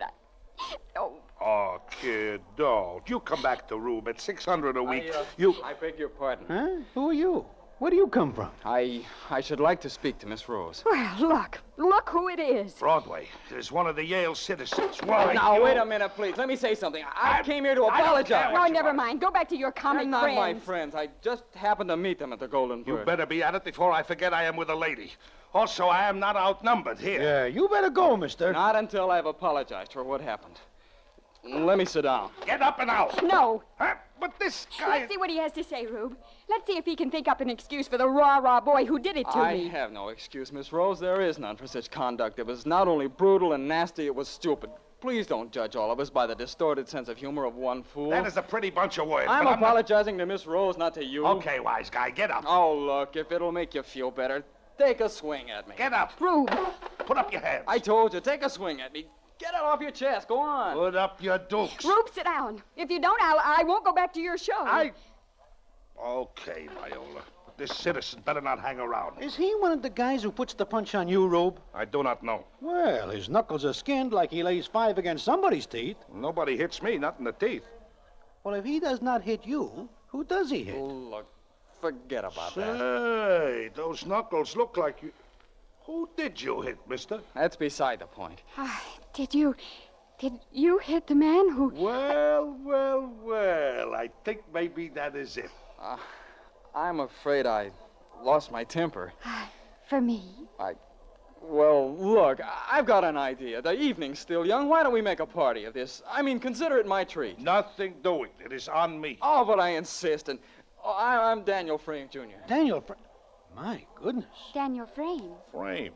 That name is very familiar. Since it is a name that is attached to about 80 zillion bucks, it should be very familiar and not breed contempt at all. Oh, please, don't blame me for my father's money. Now, what do you say? Do we make a party of it? Oh, hell, I'd love to, but... But what? But what would your friends say if they saw you with her? Well, you're an artist. Well, I've watched you night after night at the Golden Bird. I was going to send my card around to your dressing room, but... But what? Well, I didn't know what you'd say or how you'd take it. Now, this thing tonight seems like a twist of fate. You really think so? You bet I do. Now, do we have a party? Daniel, you are a good guy. We have the party. Let us go. Rube, sit down. We are going on a party. We will discuss business. What business? Take a good look at them.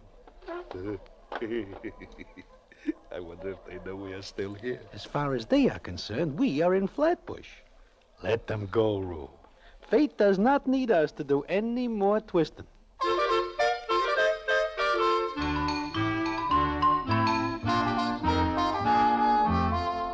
The way Viola and Daniel Frame look at each other is like waffle syrup. It does not take much to guess that they are in another world, all alone. But later, I begin to wonder how this will come out, because Daniel Frame Jr. comes from a family that brushes off the Plymouth Rock for the pilgrims to land on. And Viola Rose may be an artist, but in a somewhat limited sense indeed. Anyhow, I figure I will wait and see. I do. And what happens, I will tell you in a minute.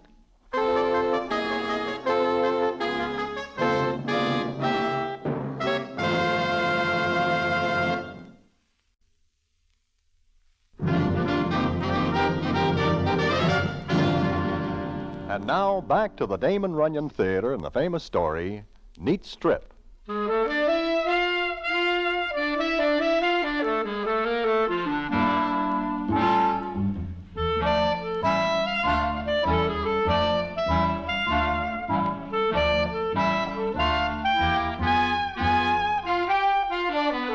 Like I say, Viola Rose and Daniel Frame begin a duet, and I wonder where the first sour note will come in. Although Daniel is getting an education at Yale, it seems he comes to New York to attend classes at Rube's Theater. And I know that sooner or later word is going to get back to his ever-loving parents. Then what happens? So it comes up one night, and I am in Mindy's when in comes Viola. This time she is alone and sits down and says... Broadway. Yeah? I'm pretty much in love.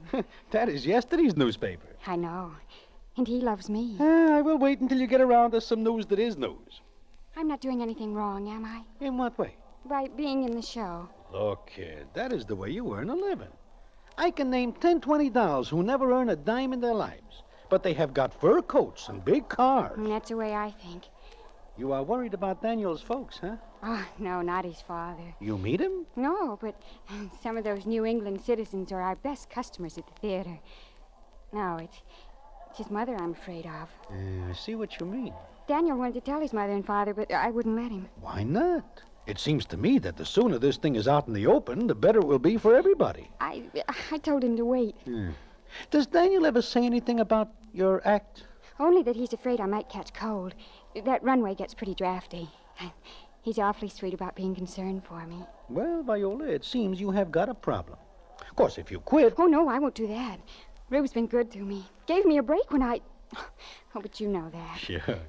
On Broadway, he's having trouble. Oh? In what way? Well, the police commissioner's starting a clean-up campaign. No more of my act or any like it. Well, with that out, what is left? I don't know. But we're trying something different tonight. Now, that will be very interesting. What? I'm going to do my act with clothes.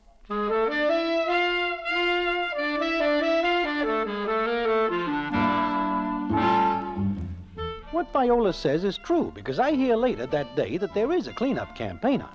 I go to Rube's show that night, and it is packed. Everybody is there to see Viola Rose do her act. It is the same way the next night, and the next, every night for a week.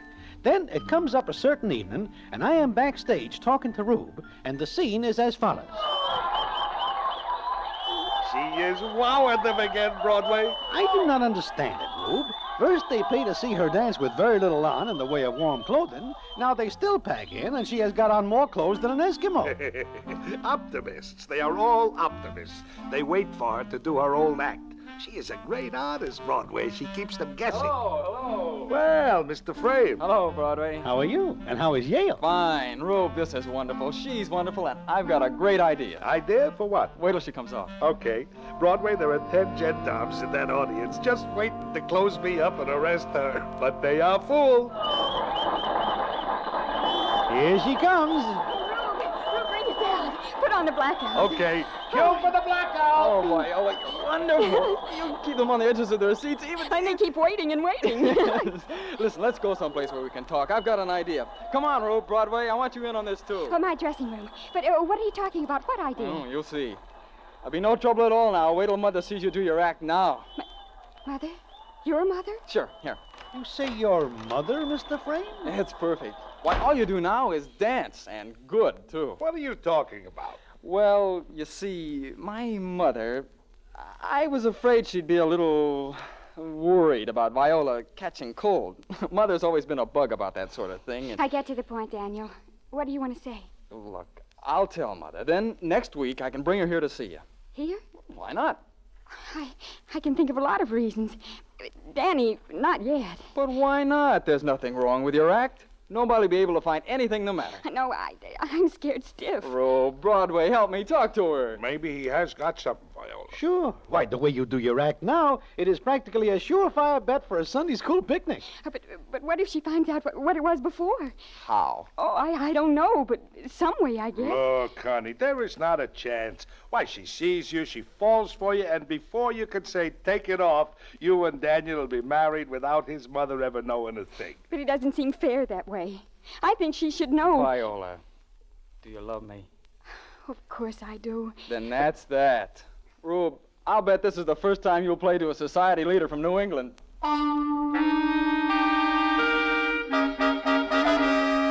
Well, it seems like a very good plan, and Viola says she will go through with it. So it comes up one night the next week, and there I am sitting in the audience in Rube's theater, wondering how this will come out. I keep looking around for Daniel Frame and his mother, but I do not see them, and it is coming up time for Viola's act when the scene is as follows. I beg your pardon. Huh? I said I beg your pardon. Are you talking to me? Yes. I wonder if you could tell me when Miss Rose's act goes on. Oh, next. Thank you. You are welcome. You seem to be looking for someone. I can move over one seat if you like and make room. No, thank you. I am just looking around. I see. This, I take it, is to be Miss Rose's act. Huh? Oh, sure. Yeah, this is her act. She's quite pretty girl, isn't she? Oh, she is 100%. Dances quite well, too. Yeah, we like it. Do you mind if I ask you a question now? Of course not. What is it? You do not seem like the kind of a lady who comes here. What makes you think a lady wouldn't come here? I guess you have got me there. The patrons seem to like this young lady. Oh, they do. She's really graceful. It seems very odd that the patrons should appreciate this sort of an act. I always thought they had different tastes. Lady, like they say in books, there is no accounting for tastes. I suppose not. Am I wrong, or do I sense some kind of curious expectancy among these patrons? That man over there, for example. Now, he looks as though, well, expectant. Lady, you do not know how much. But I think he will be disappointed. What's that? Sounds like somebody having trouble in the back. Do not pay no attention. Hey, there's a fire out. Fire? We gotta get out of here. Come on, lady, I will help Just you. a moment. Sit down. Huh? I said sit down. Don't get panicked. Lady, if you wish to stay here and become a toasted bun, okay. Me, I am leaving. The fools, they'll all be killed. Why doesn't that girl on stage do something? Lady, please, leave go of my arm. Wait, Music! Music, play! Go on, play! You come with me. Me? Where to? That girl doesn't know what to do. She's frightened out of her wit. But don't stand there. Get me to the stage. Lady, I'm go- Get me to the stage, I said. Everyone's going toward the exits. We can get to the stage quickly. Okay. Let us through. Come on, bring it up. Be Let us seated, through. all Let of us you. through. Music, play something. Play this girl's number. Go on. Up through that door. Okay, here is the stage. Now I am leaving. You wait. Young lady, Miss Rose. What? Don't just stand there. Do something. But what? Can't you do anything that'll keep these idiots in their seats? Only one thing. Then go ahead. Go on quickly before it's too late. All right. Spark louder. Hit it harder. Viola, that is your old act. Hey, you Let better... her alone. Go on, young lady. Continue.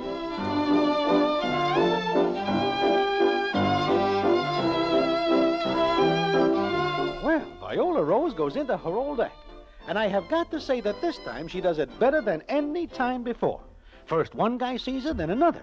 And it is not long before every citizen in the place stops right where he is, fire or no fire, and watches Viola. And she keeps right on and on until the fire department gets there.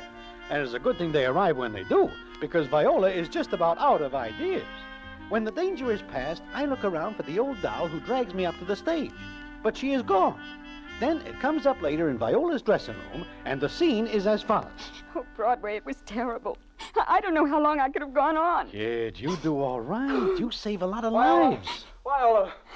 Oh, honey, are you all right? Oh, yes, Danny, sure. She is more than all right. You know what she does? Oh, yes, I know. Honey, you might have been killed. Oh, I'm all right, Danny. I wonder what becomes of the old dame who thinks of the idea. Oh, she was wonderful.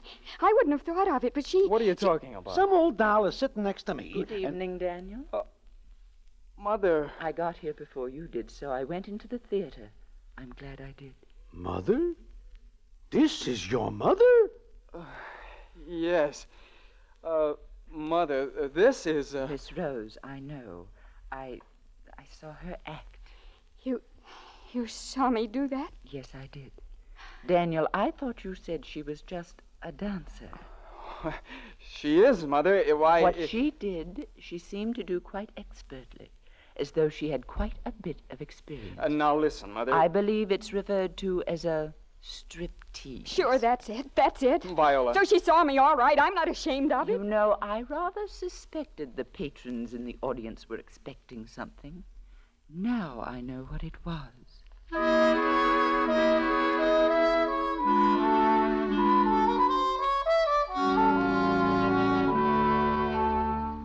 With that, we all look at Daniel's mother, and she keeps looking at Viola Rose.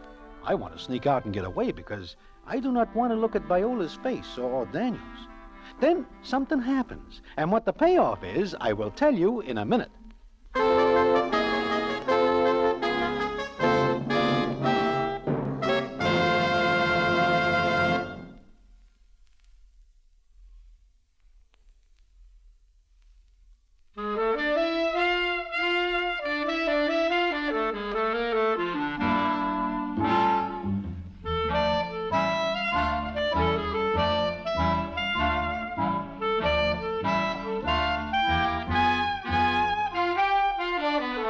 Just when I am ready to take the wind and say goodbye to everybody and leave them standing there looking at each other, Rube Golden turns up.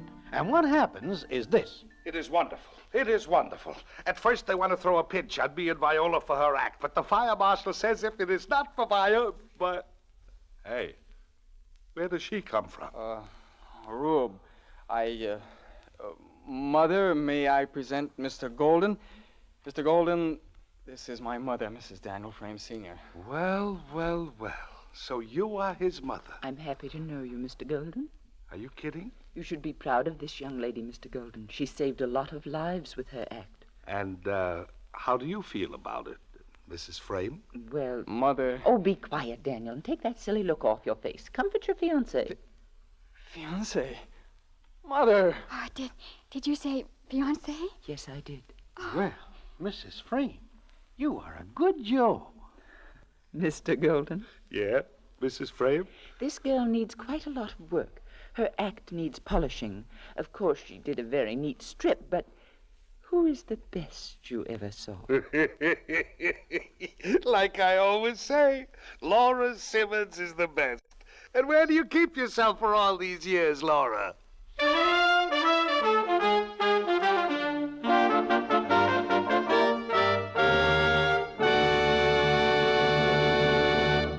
And so ends the famous Damon Runyon story, Neat Strip. Listen in again next week for the Damon Runyon Theater.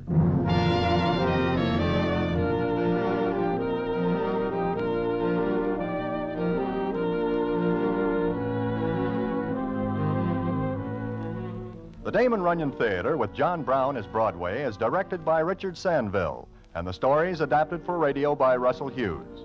Vern Karstensen is in charge of production. This is a Mayfair production.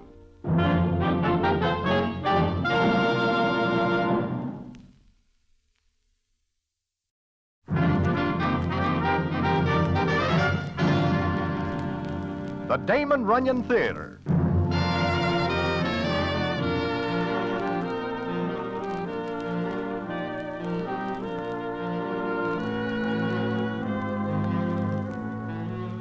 Once again, the Damon Runyon Theater brings you another story by the master storyteller, Damon Runyon.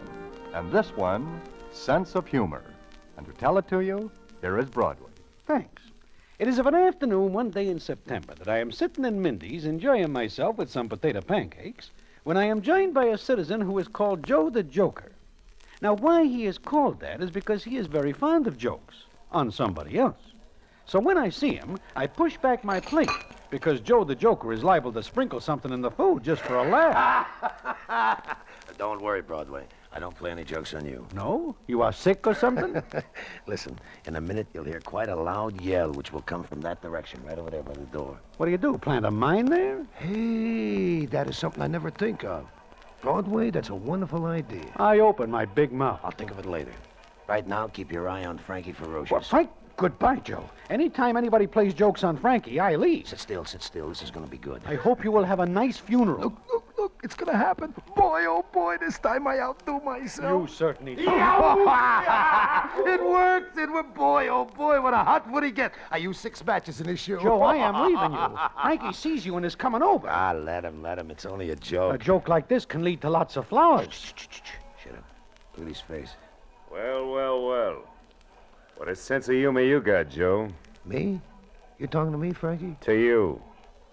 It's all right, boys. I'll take care of this. I think I will leave now. Anybody who is hungry can help himself to my potato pancakes. My appetite is very gone. Take it easy, Broadway. I know you have nothing to do with this. This? Broadway, what is he talking about? I'm talking about you, big man. You give me a hot foot. Me? Why, Frankie, never in my life do I stoop to such a crude prank. I am refined. Sure. Okay, Joe, it is a big laugh. Ha ha. You know, the trouble with some guys is they got no sense of humor. Maybe you are right. But like I say, okay. But do not laugh too long or too loud.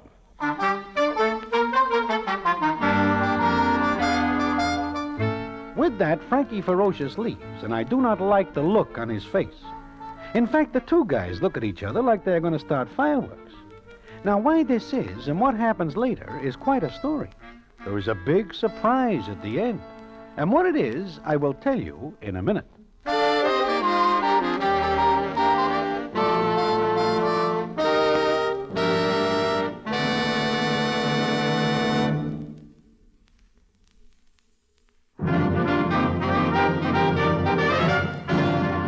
And now, back to the Damon Runyon Theater and the famous story, Sense of Humor.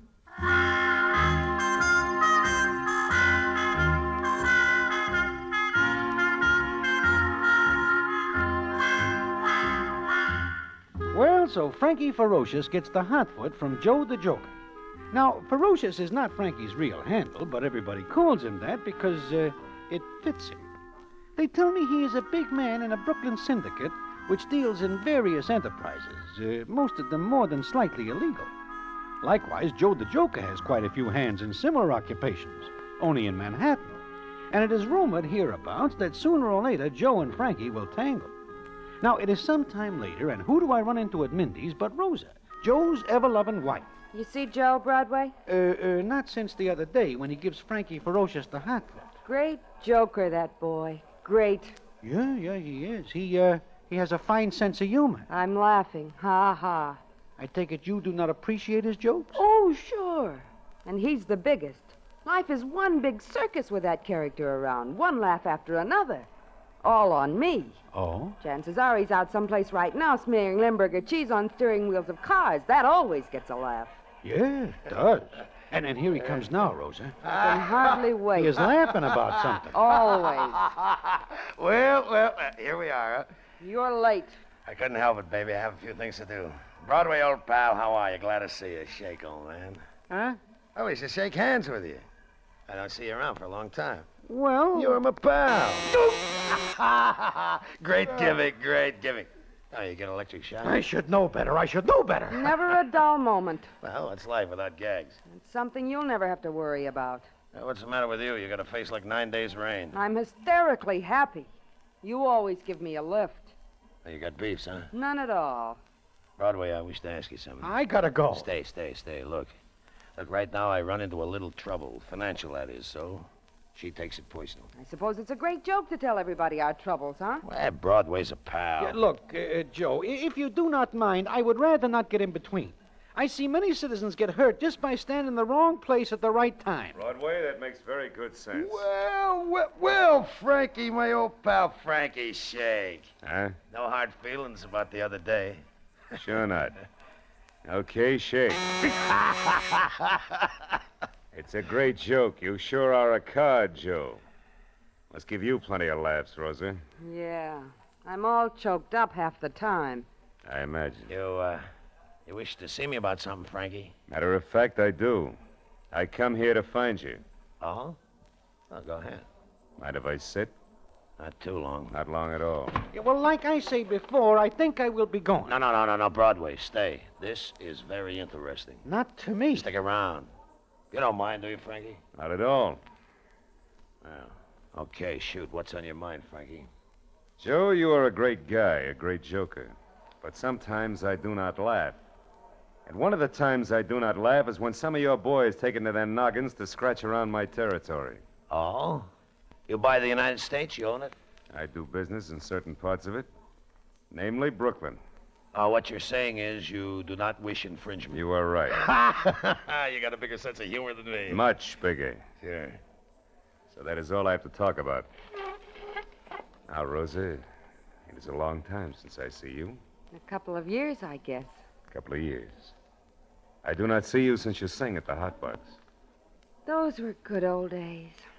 Yeah, they are. You know, I always liked you, Rosa. Oh? Sure. But in those days, I am little fish. Joe here, he's right on top. But things change. A lot. Not too much, Frankie. Yes, they do. You know, Rosa, if you were not married to Joe here, I could feel the way I do a couple of years ago. So you're a great kidder, too. On the level. Why, if anything ever happens to good old Joe here, consider me your friend in need. Maybe I will. Look, what is the idea, Frankie? Why, Joe. Where is your sense of humor? You cannot take a joke? It does not sound like a joke to me. Think of that. Well, I gotta be going now. Maybe I will give you a ring on the phone sometime, Rosa. Just for old time's sake. Okay, Frankie. For old time's sake. Sure. See all of you later. Frankie's come up in the world. A guy like that can take a quick dive, too. From what I hear, he is very solid in Brooklyn. So he wishes me to keep out of Brooklyn. That's what the man said. You know, I never think he has a sense of humor. You think he is joking, Joe? What else? Why, he even kids about Rosa here. That's what I like about you, Joe. Life is just one big rib. I wonder what'll happen when you find out different. I wonder if you'll be around to find out.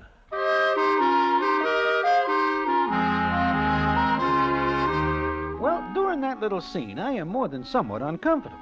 It is like trying out an electric chair for size to do the warden a favor. You can never tell when some joker will pull the switch. Furthermore, I know Frankie Ferocious is not joking, and I know Joe knows it. Also, the way Rosa looks at Frankie and the way he looks at her means that somebody is going to have trouble. Trouble does come in very large portions, It starts just a couple of days later. I am walking along when somebody grabs my arm and says... Hello, Broadway. Joe, what is the idea of grabbing me like that? Well, I just see you and think maybe I'll walk a piece with you. Oh? Which way are you going? Makes no difference. Yeah, well, I have got to keep an appointment way over on the other side of town. And I am thinking of taking a cab. Okay, so we'll take a cab. Let us walk. Sure. Yeah, I guess maybe you hear about one of my boys being found in a sack in Prospect Park. No, I do not. What is he doing in a sack? I do not think he crawls in of his own accord. Something tells me he is put there. He is dead? He is dead. There's a very expert job of sacking. There are experts at that sort of work? Oh, sure. It takes a great deal of skill. You see, when the guy is put in the sack, he is tied with a wire in back of his knees and around his neck. Joe, if you do not mind, let us talk of tomorrow at Belmont or other subjects. Now, when the guy wakes up from the tap on the noggin, he naturally stretches out his legs. This tightens the wire around his neck. And he is very shortly all out of breath. Please, Joe, not just before I eat. Oh, it's a very clean way, because who puts the finger on you for knocking over somebody? Nobody. What? Putting a citizen in a sack so he dies is not an offense? Why, it is at least a misdemeanor. Well, maybe. Anyway, it's the guy's own fault for stretching his legs. Always remember that. Thank you. The next time I find myself in a sack, I will be very careful not to stretch my legs. It's a good gag. In fact, it is so good that I think maybe it's Ropes McGonigal who pulls it. Ropes McGonigal? This is a citizen I never hear of. Yeah, he's a St. Louis boy. He is very expert at tying knots. You know, Broadway, I bet Frankie Ferocious brings in rope just to do this job. Frankie? You think Frankie has something to do with your boy who was in the sack? Nobody else is mad at me and my boys. You know, Broadway, this can lead to some very funny doings, starting as of now.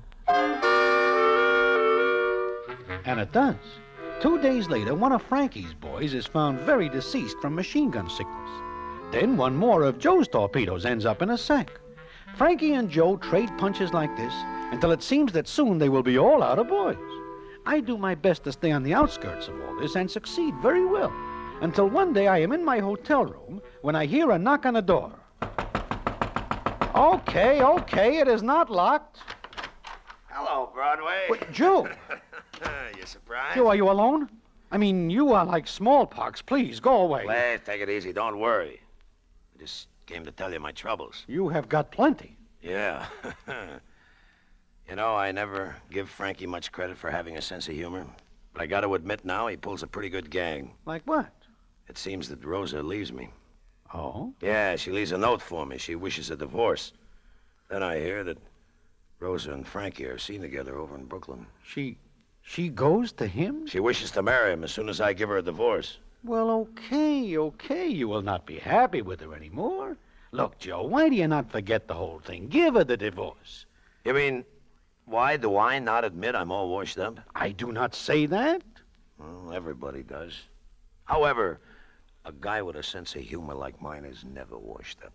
There is always a laugh left someplace. Everybody laughs when a wonderful gag Frankie pulls on me, taking my wife away from me. Well, what will you do, Joe? Do? Well, I don't know yet, Broadway. But I'm never licked when it comes to a gag. I just have to think of one to play on Frankie and Rosa. I think it'll be the best one I ever pull.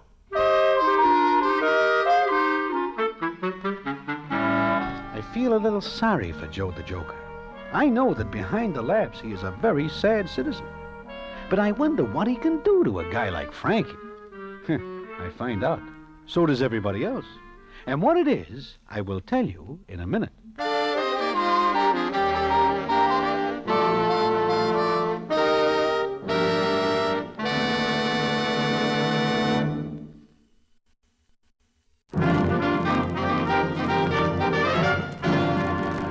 And now, back to the Damon Runyon Theater and the famous story, Sense of Humor.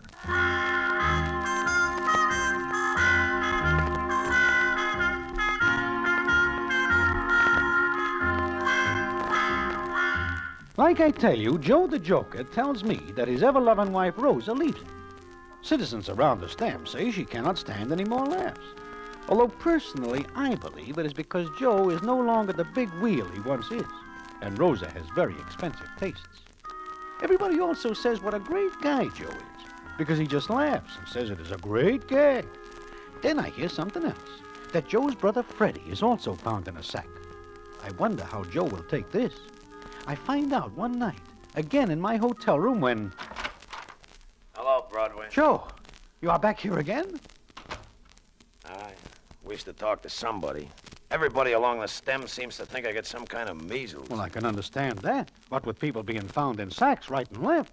Anybody who even talks to me is in trouble, huh? Something like that, Joe. You don't have to worry, Broadway. Everybody knows you're just a good listener. You got nothing to do with this disagreement between Frankie and I. Disagreement? It has got beyond that, Joe. I hear about Freddie. Yeah. Well, I guess Frankie figures I'll give up after this, huh? Will you? Me? Sooner or later, they will get you. You think so? Well, they are coming very close. Sure. Freddie's a good kid. I don't know he's going over to Brooklyn. What? He goes to Brooklyn? Why, he knows that is Frankie's home ground. Sure, he knows that, but he goes for a special reason. Like what? Rosa. Rosa? What does she have to do with this? Find out later that Freddie gets a call from Rosa to come to Brooklyn. You see, Freddie knows how much I think of Rosa, and he thinks he'll be able to fix it up for us. In fact, I hear that's what Rosa makes him think. But when Freddie gets to Brooklyn, Rosa's not waiting for him. Some of Frankie's boys are. Joe, you are telling me that Rosa sets Freddie up for Frankie Ferocious? I never think she has that much sense of humor. How funny can you get? Very, very funny. But Broadway, do you ever know anybody to top me with a gang? No, never. Everybody says you are number one in line at thinking up ribs and funny things. Yeah, I figure I got a lot of thinking to do now. Why, I got my reputation to think of. What'll people think when they hear that Joe the Joker let somebody beat him to a punch? Well, what are you going to do? You remember I was telling you about a St. Louis boy by the name of Ropes McGonigal? Yeah, I remember. He is the citizen who was doing all the business about the sacks for Frankie. Well, I got in touch with some of the boys in St. Louis. I do them a lot of favors some years ago, and they remember.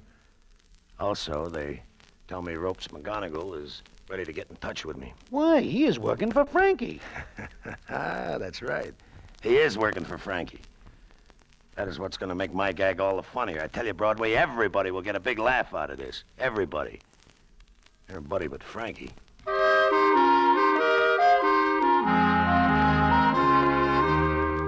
I do not know what Joe has in mind, but I wonder how he is going to get to Frankie Ferocious.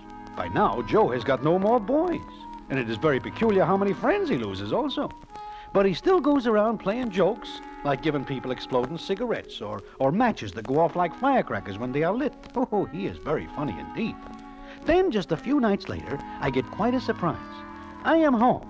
In fact, I take to staying home quite a bit. I wish I do not, because on this night, somebody raps at my door. Who is it? Telegram. Huh? I do not know anybody at Western Union. Telegram. Okay. Thanks, Bob. Look, you are not a messenger boy. In the first place, you have got no uniform. In the second place, you are too old, which I do not think I will ever get. Take it easy. You're Broadway, huh? I answer no questions. That's good. But you are Broadway. What do you want and who are you? I'm Ropes McGonigal. Ropes? Goodbye. You will find this room very nice. Use it in good health. Sit down, Bob. No, I cannot. You ain't gonna get hurt. Short of being put in a sack, I guess I will continue living. But life in a sack can be very restricting. Cool off, Broadway. Joe asked me to meet him here. Here in my room? Why? Search me. For what? Empty sacks? My, you're a nervous guy, ain't you? No, not at all. The shaking is just caused by my laugh, and inside, Okay, everybody take it easy. Yeah, Joe, huh? Joe, what is the idea of making my room a meeting place? It's the only place I could think of that nobody would see me in Ropes. Then you do not need me. Oh, yes, sure I do. I'm going to let you in on a good gag. Ropes. Yeah? I tell you on the phone what I want you to do? Sure. All you leave out is where I gotta pick you up in Brooklyn. Brooklyn? You are going to Brooklyn? Yeah. Yeah, to see Frankie Ferocious. How can you see him when you are dead? Because that is what you will be the minute you get off the subway. Ropes. Give me the layout. I wish to see if you got it straight. Sure. I put you in a sack, deliver you to Frankie like he wants me to do, only, Only what, Ropes? Only you ain't tied up and you ain't conked on the head. You are ready, willing, and able. This is the first time I ever see anybody laugh at his own funeral. You don't understand, Broadway. This is a very funny gag. You see, Frankie is very careful. When Ropes does a job for him, Frankie always checks. That right, Ropes? Sure, he's a careful character. He don't believe nobody. He looks in the sack for himself. Yeah, and when he opens the sack, I'm in. Up I come with a rod in both hands, and Frankie gets a very surprising surprise. And it'll be the first time anybody in a sack comes up blasting away. Yeah. Boy, oh boy, I can't wait. I can hardly wait to see his face when he sees I'm still alive. Good gag, eh, Broadway? Joe, why do you tell me? If anybody asks, I am a dead duck. Wait a minute. Who'll ask you? What's the matter? You don't appreciate being let in on a good joke? Where's your sense of humor? In a sack, all tied up. Joe, when does all this happen? Tonight. Hey, Ropes. Better get going. Yeah, I better. You're sure that Frankie expects you to deliver me? Sure, I'm sure. He'll be waiting at the old joint near Prospect. All alone? All alone. Fine. Go on, now move on. Yeah, I will see you later. Joe, you are crazy. What if something goes wrong? Like what? Listen, after tonight, please do not come here anymore. Please leave me out of all jokes and ribs. Please. Yeah, sure. After tonight, I'm going to leave town. Joe, do you trust this guy, Ropes McGonagall? Trust him. If I do not, would I let him in on a very funny gag? Suppose it does not turn out to be so funny for you. It cannot miss. I never pull a gag that yet missed. Don't worry, Broadway. This is surefire. Yeah, it's absolutely surefire.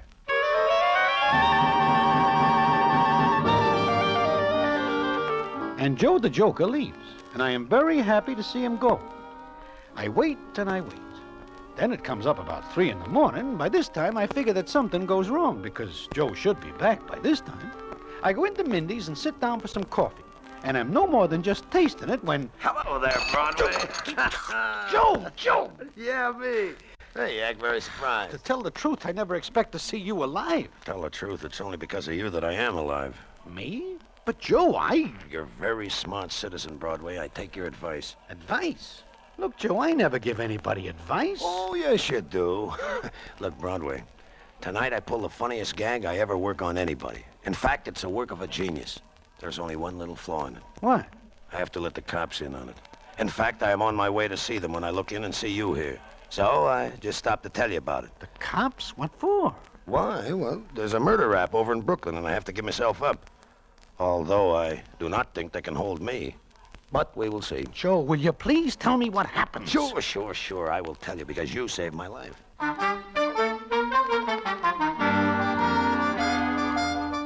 And Joe the Joker tells me a very odd story indeed. In fact, it is so odd that at first I do not believe it. But later, by reading the papers and getting the word here and there, I find out it is true. And what the payoff is, I will tell you in a minute.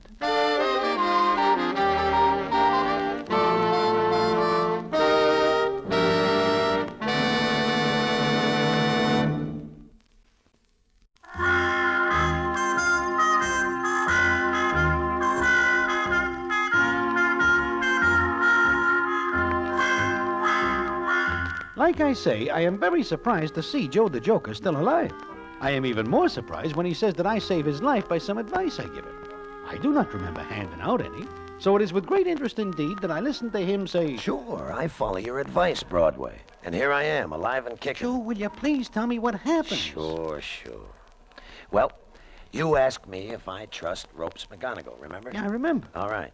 When you say that, it puts a bug in my ear, and I wonder, should I trust him? So I go over to Brooklyn a couple of hours early, to the old joint near Prospect. Where Frankie is supposed to be waiting for you. Me, in a sack. That is right.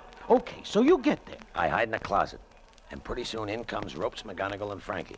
They start talking, but I'm not able to hear what they are saying. However, I do not like the way they are having their heads real close together. So when they leave, I leave also. And come back over here without playing the gag you tell me about. What? Broadway. Did you ever know me to pull up short on a rib? No. Well, okay, so then what? I am coming to that. I think to myself, what if Ropes tips Frankie off? That you will be in the sack. Sure. Now, in that case, Frankie will take no chances on opening the sack because naturally he does not wish to be blasted. There is a certain amount of good sense in that. Well, certainly there is. Now, I figure this way. If Ropes does not tip Frankie, Frankie will open the sack. But if Ropes does give away the gag, then Frankie will not wait to open the sack, but may fire a few shots through it. Without waiting to see who is in it. Sure. Okay. Now, in that way, I would not be able to enjoy the joke. Or anything else. Sure, so what do? I will tell you. I tap Ropes McGonigal on the head when I meet him. Wait a minute. You put ropes in the sack he has got for you. Why aren't you getting ahead of my story? I wish to know the end. Tell me. So, look. I take the sack and I deliver it to the old joint near Prospect. I put it in the middle of the room, then I hide in the closet again. I don't wait for long before I hear. Ropes. Ropes, you here? Well. And what have we here? A little sack. And who do you suppose is in the sack? Something from Santa? So you're gonna come out blasting, huh, Joe? Always the great little joker, huh? Well, not this time, laughing boy, not this time! I do not hear you laughing, Joe. Maybe it is because your sense of humor is all gone, huh? Okay. Now I will let you out. Come on, Joe. The bag is open. Come on out.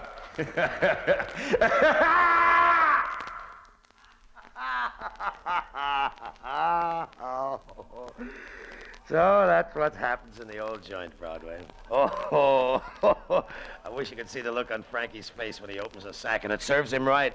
Serves him right for trying to play such a joke on me. And I guess you figure it also serves Ropes McGonigal right for double-crossing you. Ropes? Who said anything about ropes? When Frankie opens the sack, he sees Rosa.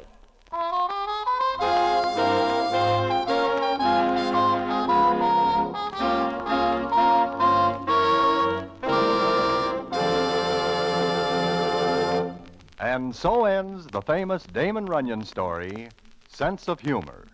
Listen in again next week for the Damon Runyon Theater.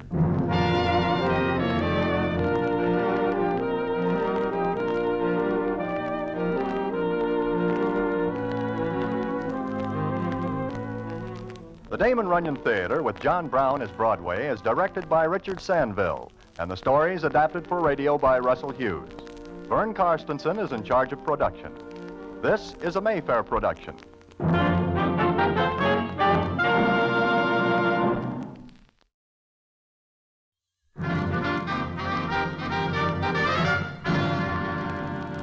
The Damon Runyon Theater.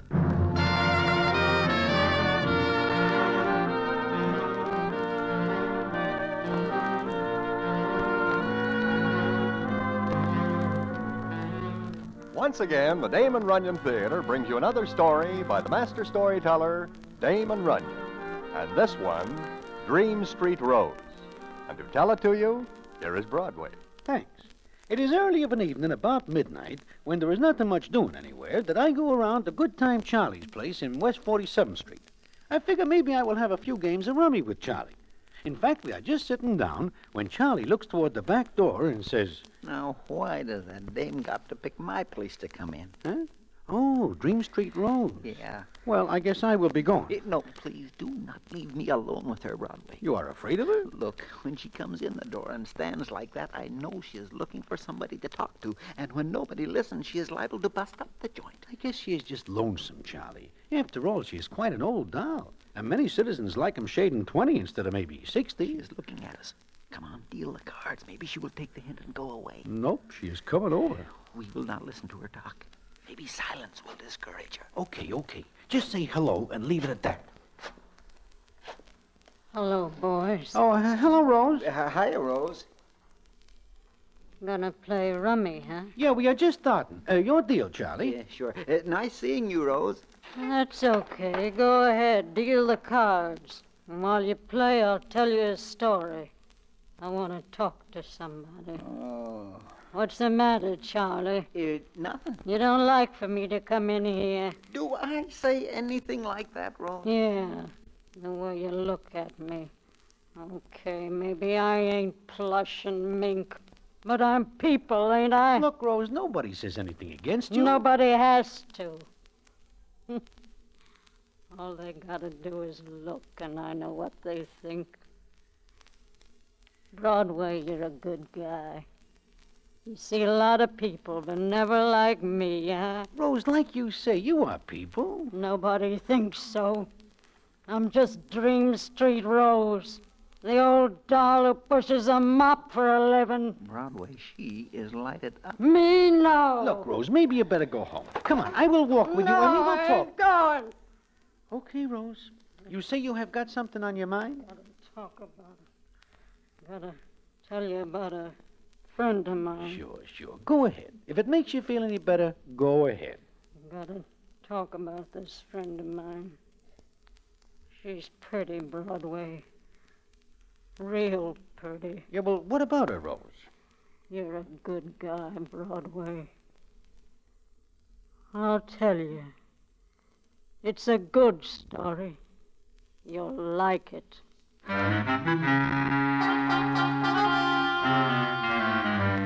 Now, when Rose is feeling like telling a story, people listen. Because otherwise, Dream Street Rose is more than 6 to 5 to start tossing things around and making the atmosphere unpleasant. So we let her tell her story. And it is a strange one. And I will tell it to you in a minute.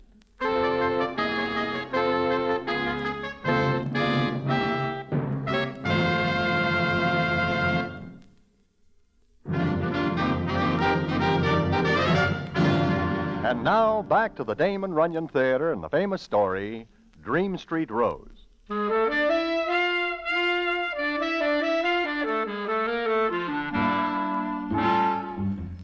Like I say, Dream Street Rose wants to tell us a story about her friend. Now, maybe I better tell you why she is called Dream Street Rose. It is because she lives in a part of the 40s where there are many theatrical hotels and rooming houses, and all the characters who live there gab and gab about what is coming up, all good.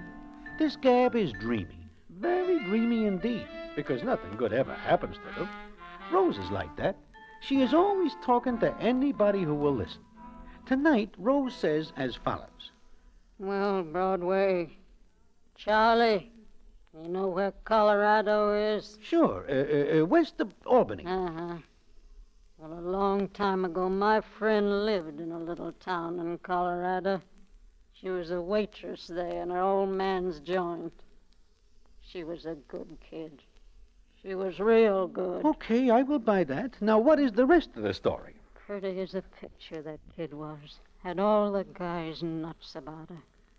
But you know what, Broadway? She gives nobody a tumble. No. And then one day, a guy walks in she never seen before. Ain't much for looks, but he had a nice smile, and he sat down at the counter, and he says to my friend, Hello. Hello. What do you have? Oh, ham and, I guess. All right. Fry 2 with. How do you want the eggs? Light over. Easy over. You mind if I ask you a question? The answer is no. Now, don't get excited, kid. All I wanted to know is, what's the best place in town to stay? Oh. Well, the Santa Fe house, I guess. Thanks. Why are you laughing? I didn't run true to form, did I? I don't know what you mean. I was supposed to comment on your eyes, your complexion, your, well, everything. I'm sorry. It's all right. Now what's so funny? Oh, you small-town characters are all alike. What's the matter with small towns and people? Not a thing. I like them. And why'd you say that? Oh, forget it. I'm sorry, really. Why'd you say it? Okay, I'll tell you. So you're pretty. Every customer who wears pants and comes in here gives you a line. You expect it. Then when somebody comes in who's been around and has seen more than a jerkwater junction and a doll-faced waitress, well, when somebody like that comes in and doesn't spread butter all over the place, you get sore. You're pretty smart, aren't you? No, just been around, that's all. Lots of people have. I know. Now, let's stop talking. I came in here to eat. I'm going to eat in silence.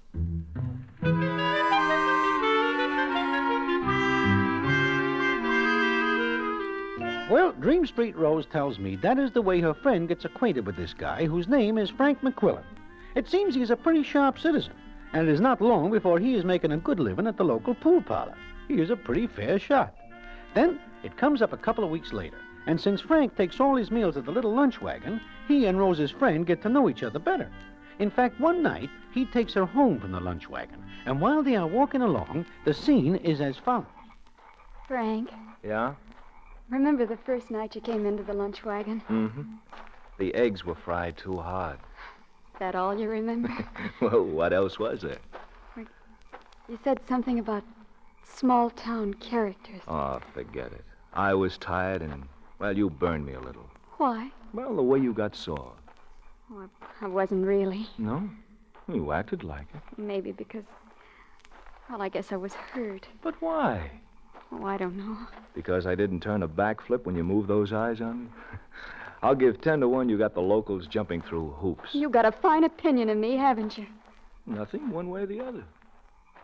What do you think? What's the difference? You think I'm a flirt?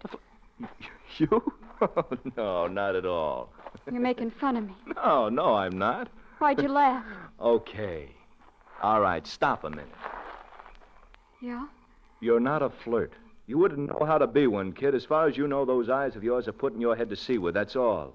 You stand behind that counter all day scared stiff. Scared? What? If every guy who comes in, he makes a crack, you laugh and give him the fast brush.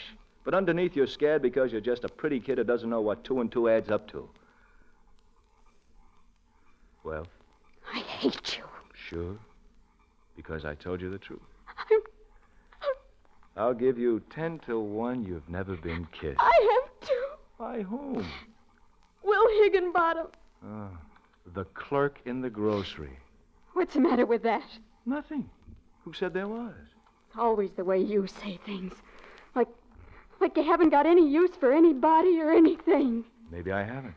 Will's He's a fine grocery clerk, and he kissed you. That makes him a big man. I like him. Okay. Let's drop Will Higginbottom. He wants me to marry him. So marry him. I might. Such goings on. You're mean and contemptible. Here's a change from grocery clerks. Let me go. You want to be let go? Frank, please. A grocery clerk was never like this.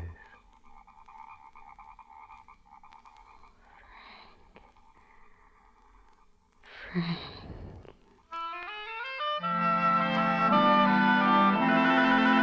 And so Rose's friend falls in love with this Frank citizen. And it is not long before other people know it, including Will Higginbottom, the grocery clerk.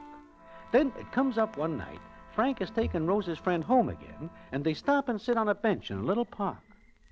Something wrong, Frank? Wrong? What? I don't know. Haven't said 10 words all evening. Maybe I've got nothing to say. Oh. It's a nice night. Yeah, swell. There is something wrong, isn't there? Look, why do you keep saying that? 1,000,001 things to talk about, and you keep going over that. Oh, I'm sorry, Frank. But what? You're leaving, aren't you? How do you know? For the last couple of days. I felt it. All right, so you felt right. What of it? Where are we going? Say that again, kid. I said, where are we going? Don't laugh.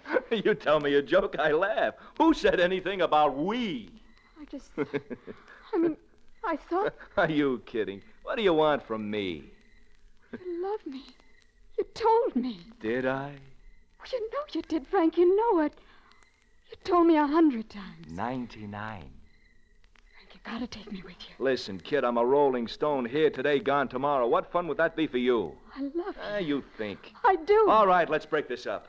I didn't make any promises, did I? I didn't think promises were necessary. So nobody gets hurt.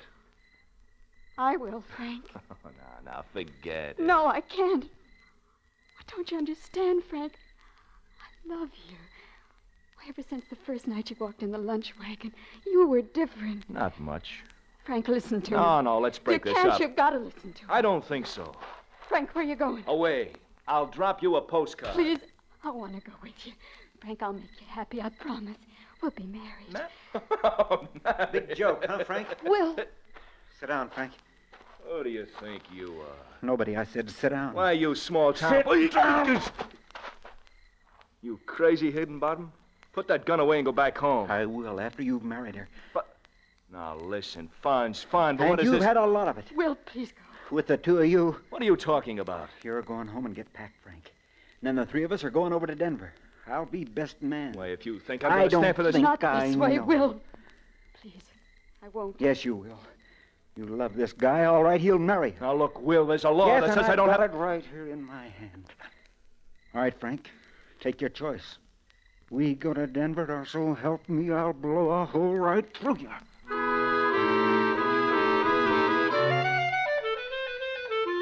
Well, that is that.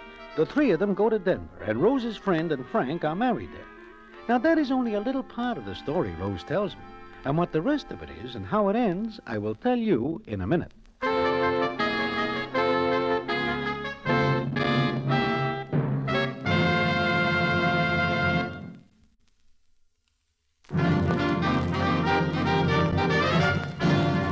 And now, back to the Damon Runyon Theater and the famous story, Dream Street Rose.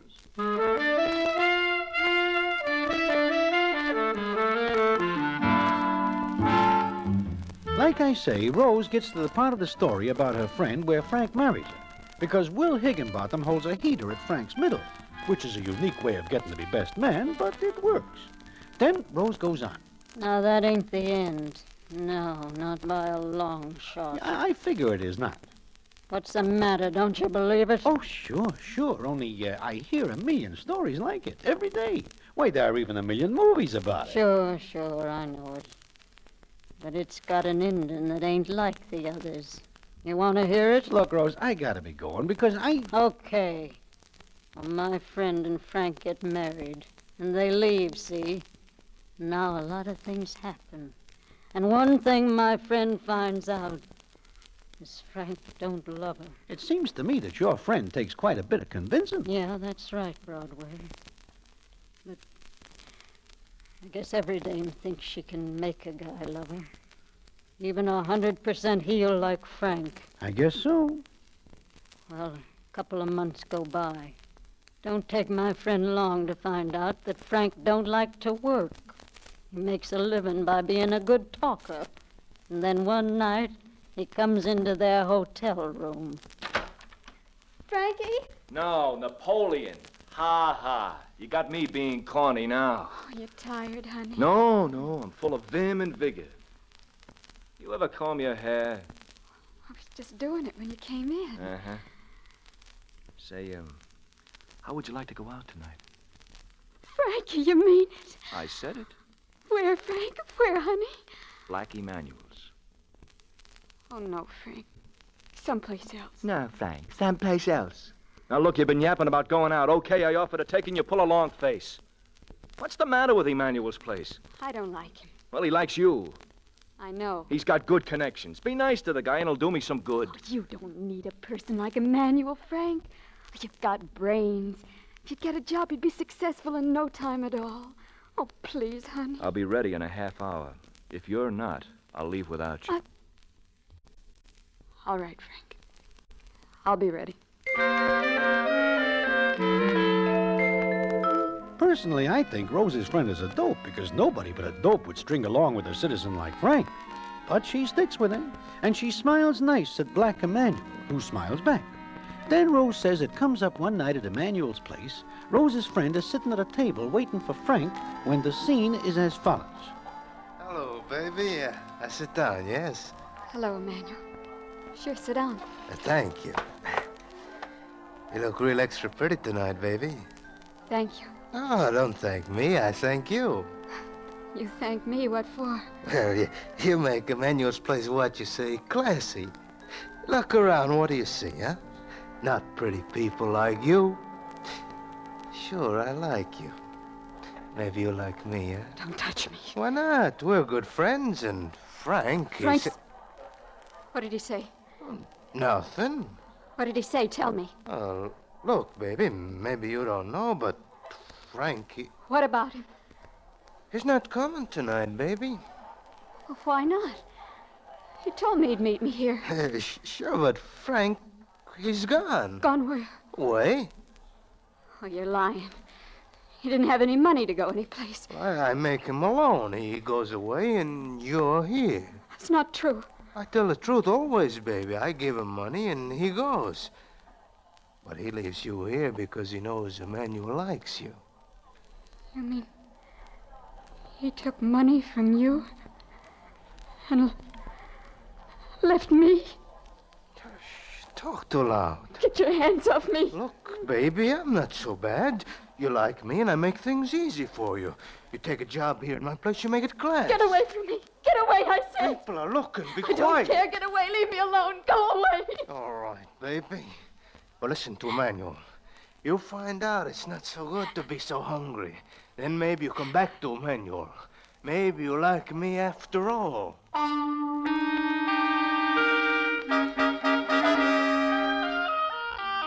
Of course, I do not believe a word of what Rose says, because she is noted for making up stories that are like dreams. But I see that her eyes are full of tears as she says to me, Poor kid. You know what she did, Broadway? No, what? She took the job at Emmanuel's place.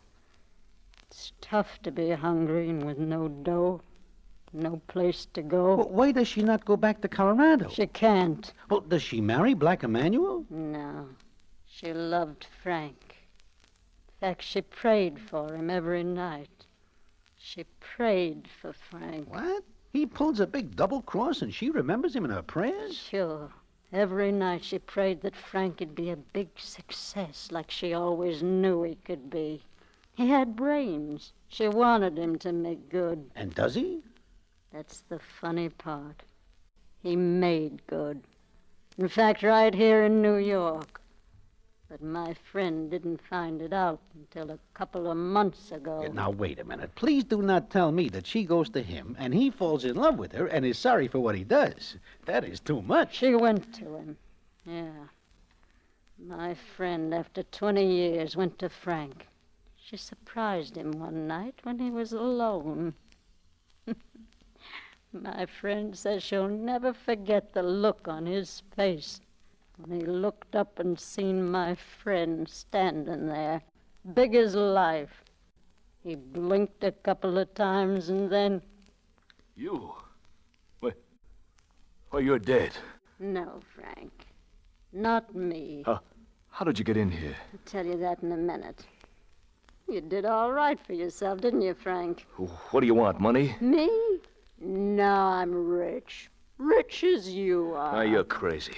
Now, look, the way we were married, you didn't expect me to stick it out, did you? No, of course not. I only minded what you did with Black Emmanuel. I only mind what happened to me after a few months working for him. How did you get in? I know your maid. I got a key from her, snitched it out of her bag. I'll call the police. No, you... What's the idea? This is the second time a gun's been pointed at you. Second time I know of. What do you want? You're rich, wife, 3 kids away at a fancy school. Make sense, will you? Sure. Nobody's seen me come in. The key I got's for the little door off the terrace, the one that's being fixed with tar. What's that got to do with us? I'm gonna leave this gun with you, You're Frank. gonna... Sure. I'm gonna give you the chance you never gave me. That's why I prayed you'd be successful and rich, to make it harder on you. Now, look, 10,000 to fix things, my check. Or cash. I got that much cash in the safe. Maybe even more. Yeah, huh? sure, even more. Oh, I'm enjoying this. I picked a night when the butler'd be off and the maid's off and your kids away at school and your wife at some doing or Stop other. it! You had your fun, now take the money and go. You don't owe me a penny. Not a red cent. Only your life. Your life for mine, Frank. Why, you are crazy. I figured it all out. Be like this when I'd find you. If I kill you, there'd be a big scandal. Your wife and kids would be dragged in, and people would find out you never even bothered to get a divorce from me. I thought you were dead. But I'm going to give you a chance. Here, take this gun. Take the gun? People think you killed yourself that way. Save your wife and kids a lot of scandal. See, I'm giving them a break, too. So you'd think I'd use this gun on myself, huh? Figuring on using it on me, huh? Why not? You broke in, threatened me? Sure. Only I left a lot of letters around and a marriage certificate signed by Will Higginbottom as a witness. Will? They'll ask him. He'll be glad to tell what he knows. Then I wonder how your wife and kids will take it, huh? No, Frank, you won't use that gun on me because you can't. It's a lot better if you use it on yourself. No, I can't do that. I can't. Why not? Why not? It's easy, Frank. I killed myself a long time ago, only not with a gun. Mine was dirtier and harder. No, please, for heaven's sake, I'll make it up. Sure, with that. Goodbye, Frank. Boy, my prayers sure was answered. Now, where you going? Out. Where are you going? And I want to hear that gun go off before I get back out on the terrace. Because if I don't... Oh, please don't! Listen, Teresa, will you? Please don't! Well, that's the story, Broadway. A good one, huh? Oh, first rate. You must tell me another one sometime, Rose. Be glad to, Broadway. I'll see you around, Broadway. Charlie? Sure, Bo. Yeah, drop in again. After a long time. She can really dream 'em up. Poor old Dow. You think that story is a dreamer? Why, sure. Look, do you hear of a guy by the name of Frank McQuillan knocking himself off? No. There is never anything in the papers about it. And when a guy with as many potatoes as Rose says this Frank has got bumps himself, there is always a big thing in the papers. I guess you were right, Charlie. But that doll can really make them dreams sound real. So I and Charlie go back to our rummy game, and we think no more about the story about Rose's friend. But it is not the end. And what the payoff is, I will tell you in a minute.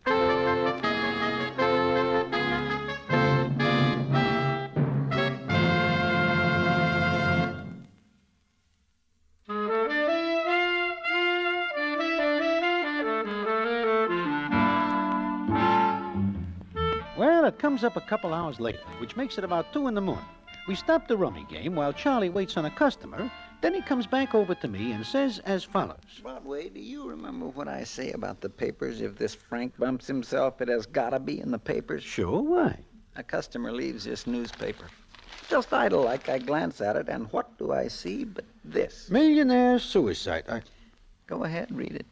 Police this evening were called to the home of Frank McQuillan to investigate what was apparently a suicide. The butler discovered the body in the study about 11 p.m. after returning from the movies with the maid. Butler, maid? Yeah. The butler had been home a half hour before discovering the body of Mr. McQuillan. When the police asked him why, he stated that because he forgot his key, he had been forced to use the terrace entrance under repair. Tar used in the repairs had covered his shoes, and he changed them before going to the study. Like you say, that Rose doll can really dream 'em up. Sure. What are you laughing at? Rose sees this in the early editions and comes in here and gives us the business. Huh? The old doll has a good laugh. Boy, are we the saps. Are we the... What is the matter, Charlie? Broadway, only you and Rose and one customer come in here tonight. Is that correct? Sure, why? Rose comes in the back way. You use the front. So does the customer. Well, what are you getting at? Look from the back door to this table. Yeah, I see. Charlie, you are going to have a real tough time cleaning the floor. Tar is very hard to get off.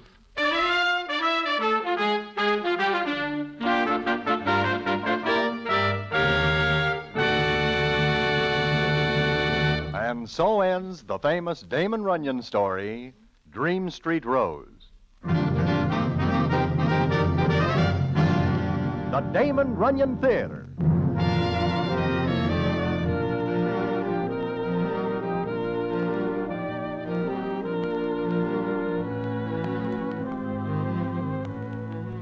The Damon Runyon Theater with John Brown as Broadway is directed by Richard Sandville, and the story is adapted for radio by Russell Hughes. Vern Karstensen is in charge of production. This is a Mayfair production.